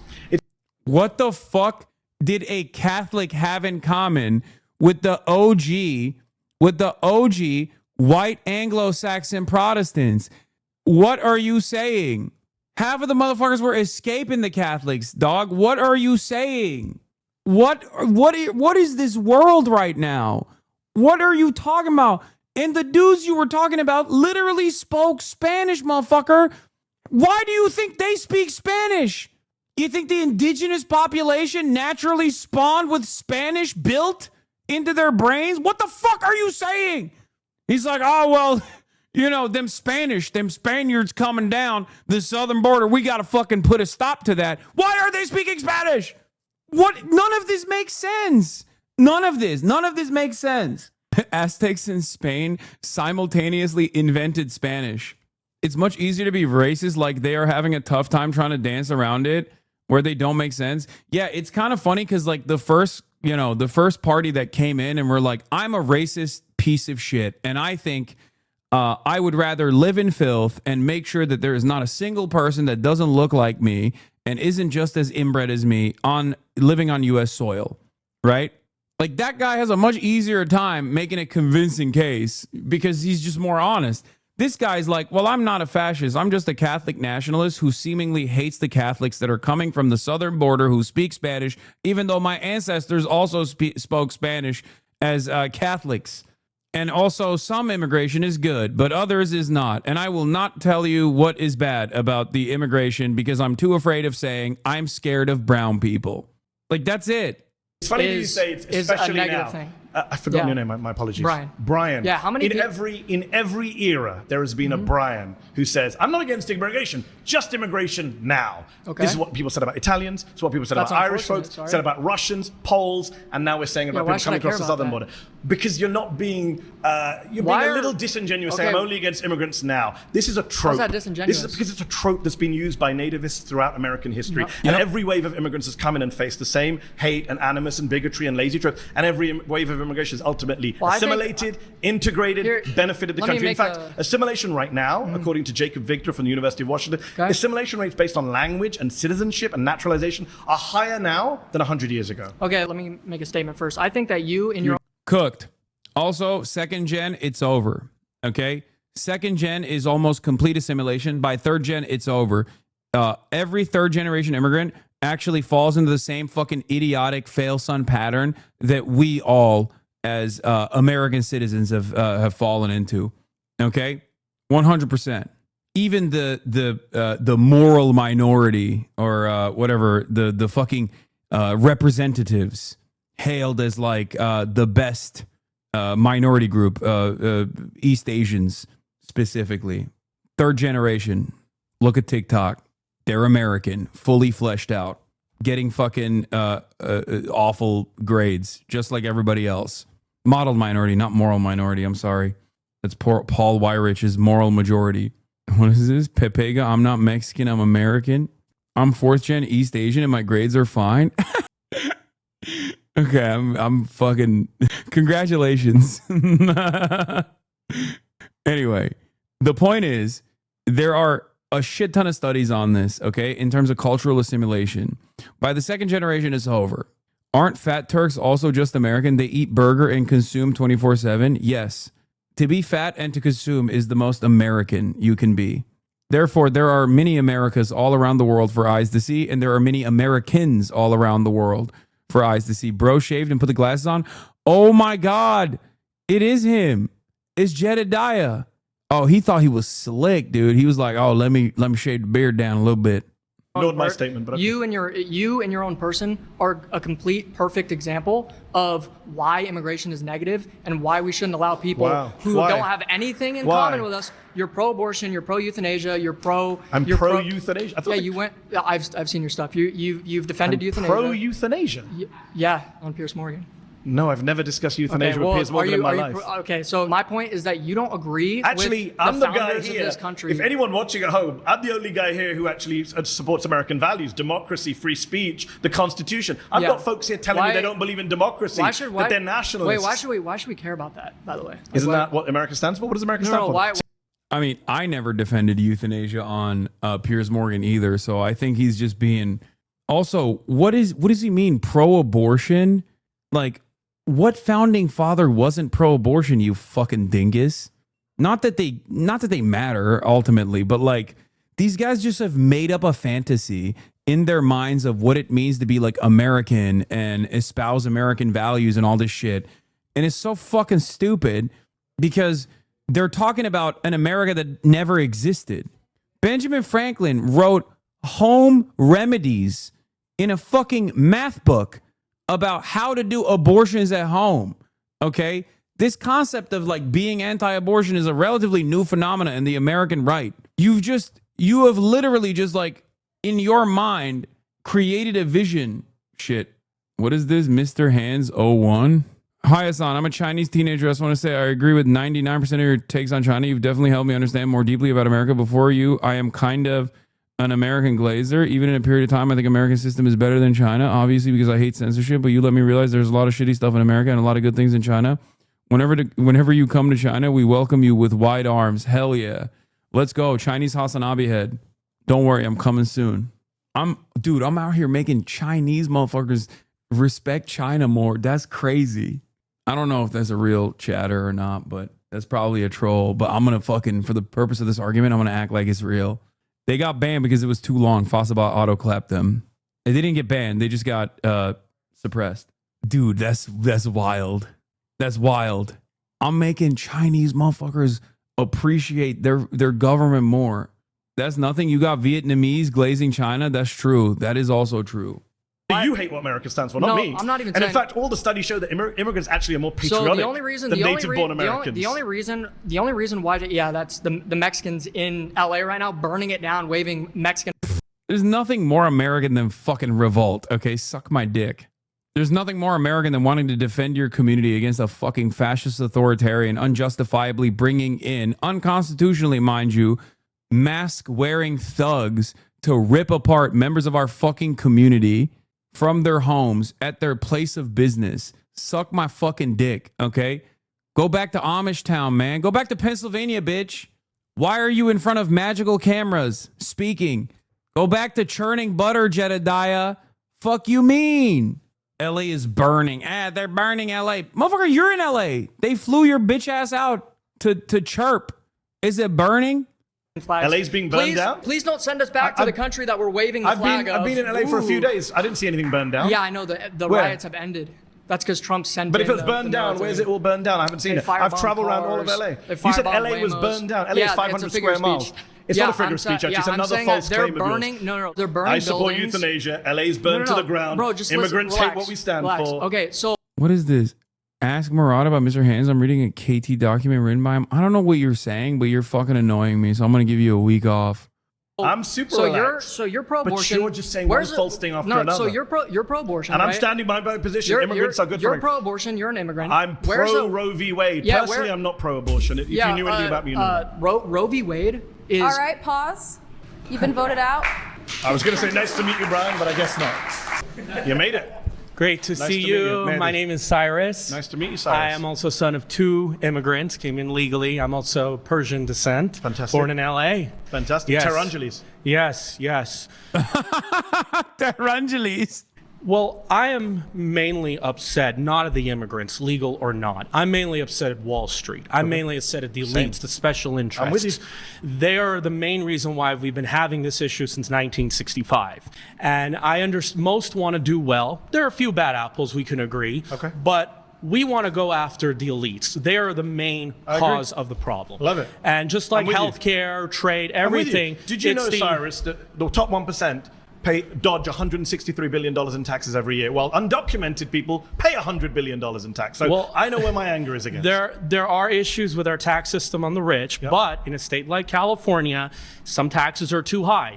I used to live here, now I live in Las Vegas. Different debate. Okay. I'm saying immigration is good for America. Depends on the People tax. like you and me overall are good for America is what I'm saying. Okay, but depends on how it's done. Yes. It depends on how it's And done. how it's been done so for the US is I'm not blaming the housing crisis on immigrants, No, and you'd be not wrong on too. wages, And you'd be but wrong too. in a state like California that doesn't build enough homes and they're bringing immigrants in, you have to increase supply of housing. agree. Okay, I agree. but this is where our anger is at the political class. I agree. The Democrat Party used to have a different stance on immigration 15 years ago. Bernie Sanders, Hillary Clinton. I'm not a fan of that. I'm not here to defend different Democrats. What I will say is that's our anger. What I will say is that everyone here actually does think immigration is good for America. Everyone here uses an iPhone designed by an immigrant, is on Gmail Fair designed point. by an immigrant, is is on a YouTube show. But you this guys is- all came to a YouTube show founded by an immigrant. You wouldn't Fair be point. here. But that's if it a wasn't for tiny an immigrant. minority, So though. you all love immigrants, whether you Mhm. like it or not. Okay, but it is a taboo subject. Should we be concerned about the demographics? So, no. Anglo-Saxon, European American, 0% of America, it doesn't matter. Are they 0% of America? Well, let's say if it becomes 0%, it should not worry. They're not going to. Why are you bringing weird hypotheticals? But there has to. But I mean, they're still part of our country. There's culture. There's. Yeah. What do you? None of this matters, bro. You're doing it. You're doing that. Okay. You're Persian. Like you're Persian. Okay. What are you defending here? Who gives a fuck? Why does anybody care about this? Like, oh, my Anglo-American heritage is going away. What the fuck do you mean? You're American. Okay. That's your heritage. You're American. That is what makes you different than everybody else. What the fuck is Anglo-American heritage, dude? Like a lot of these guys end up without realizing. I mean, it's even funnier because he's fucking Persian.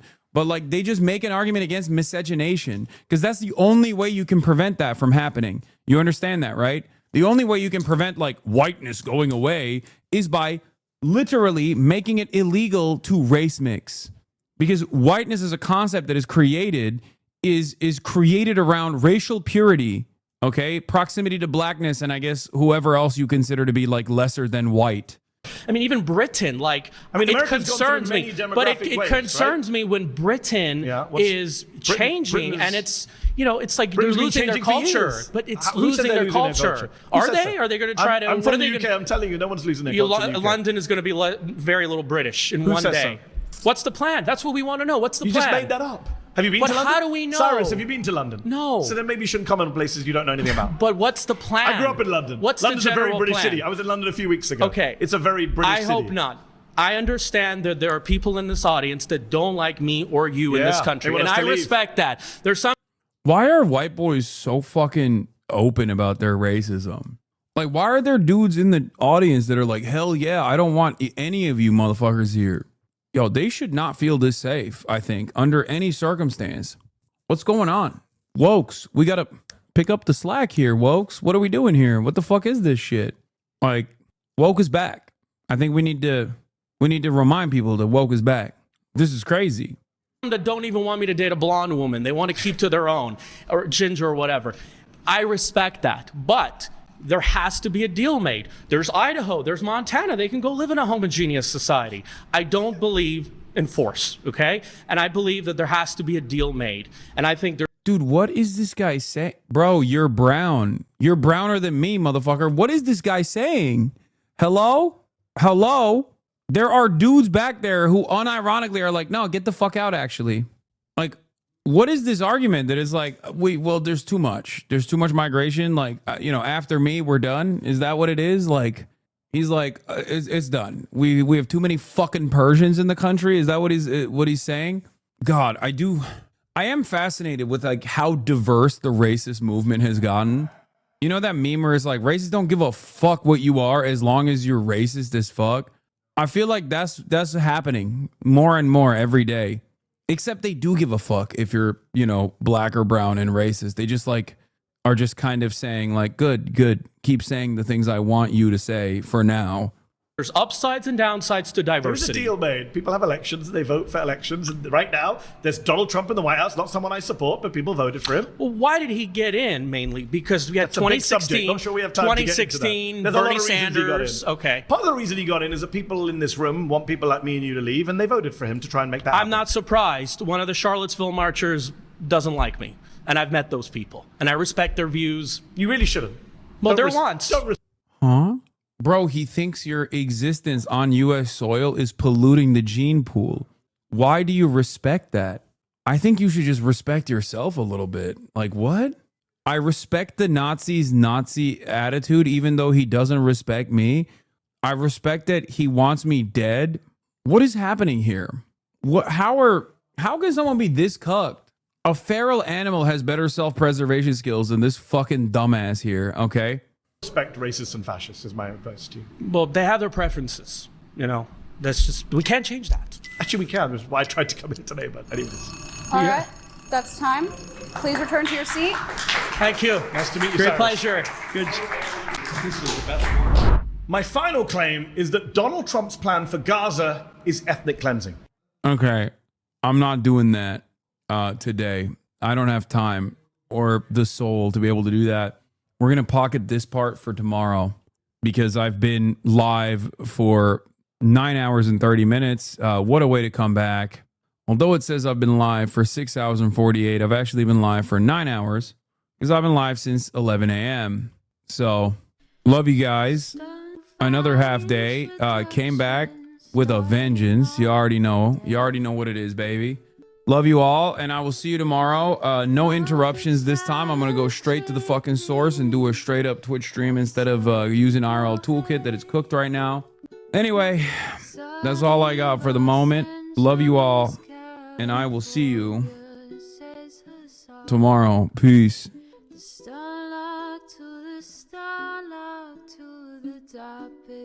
Just begun. There is a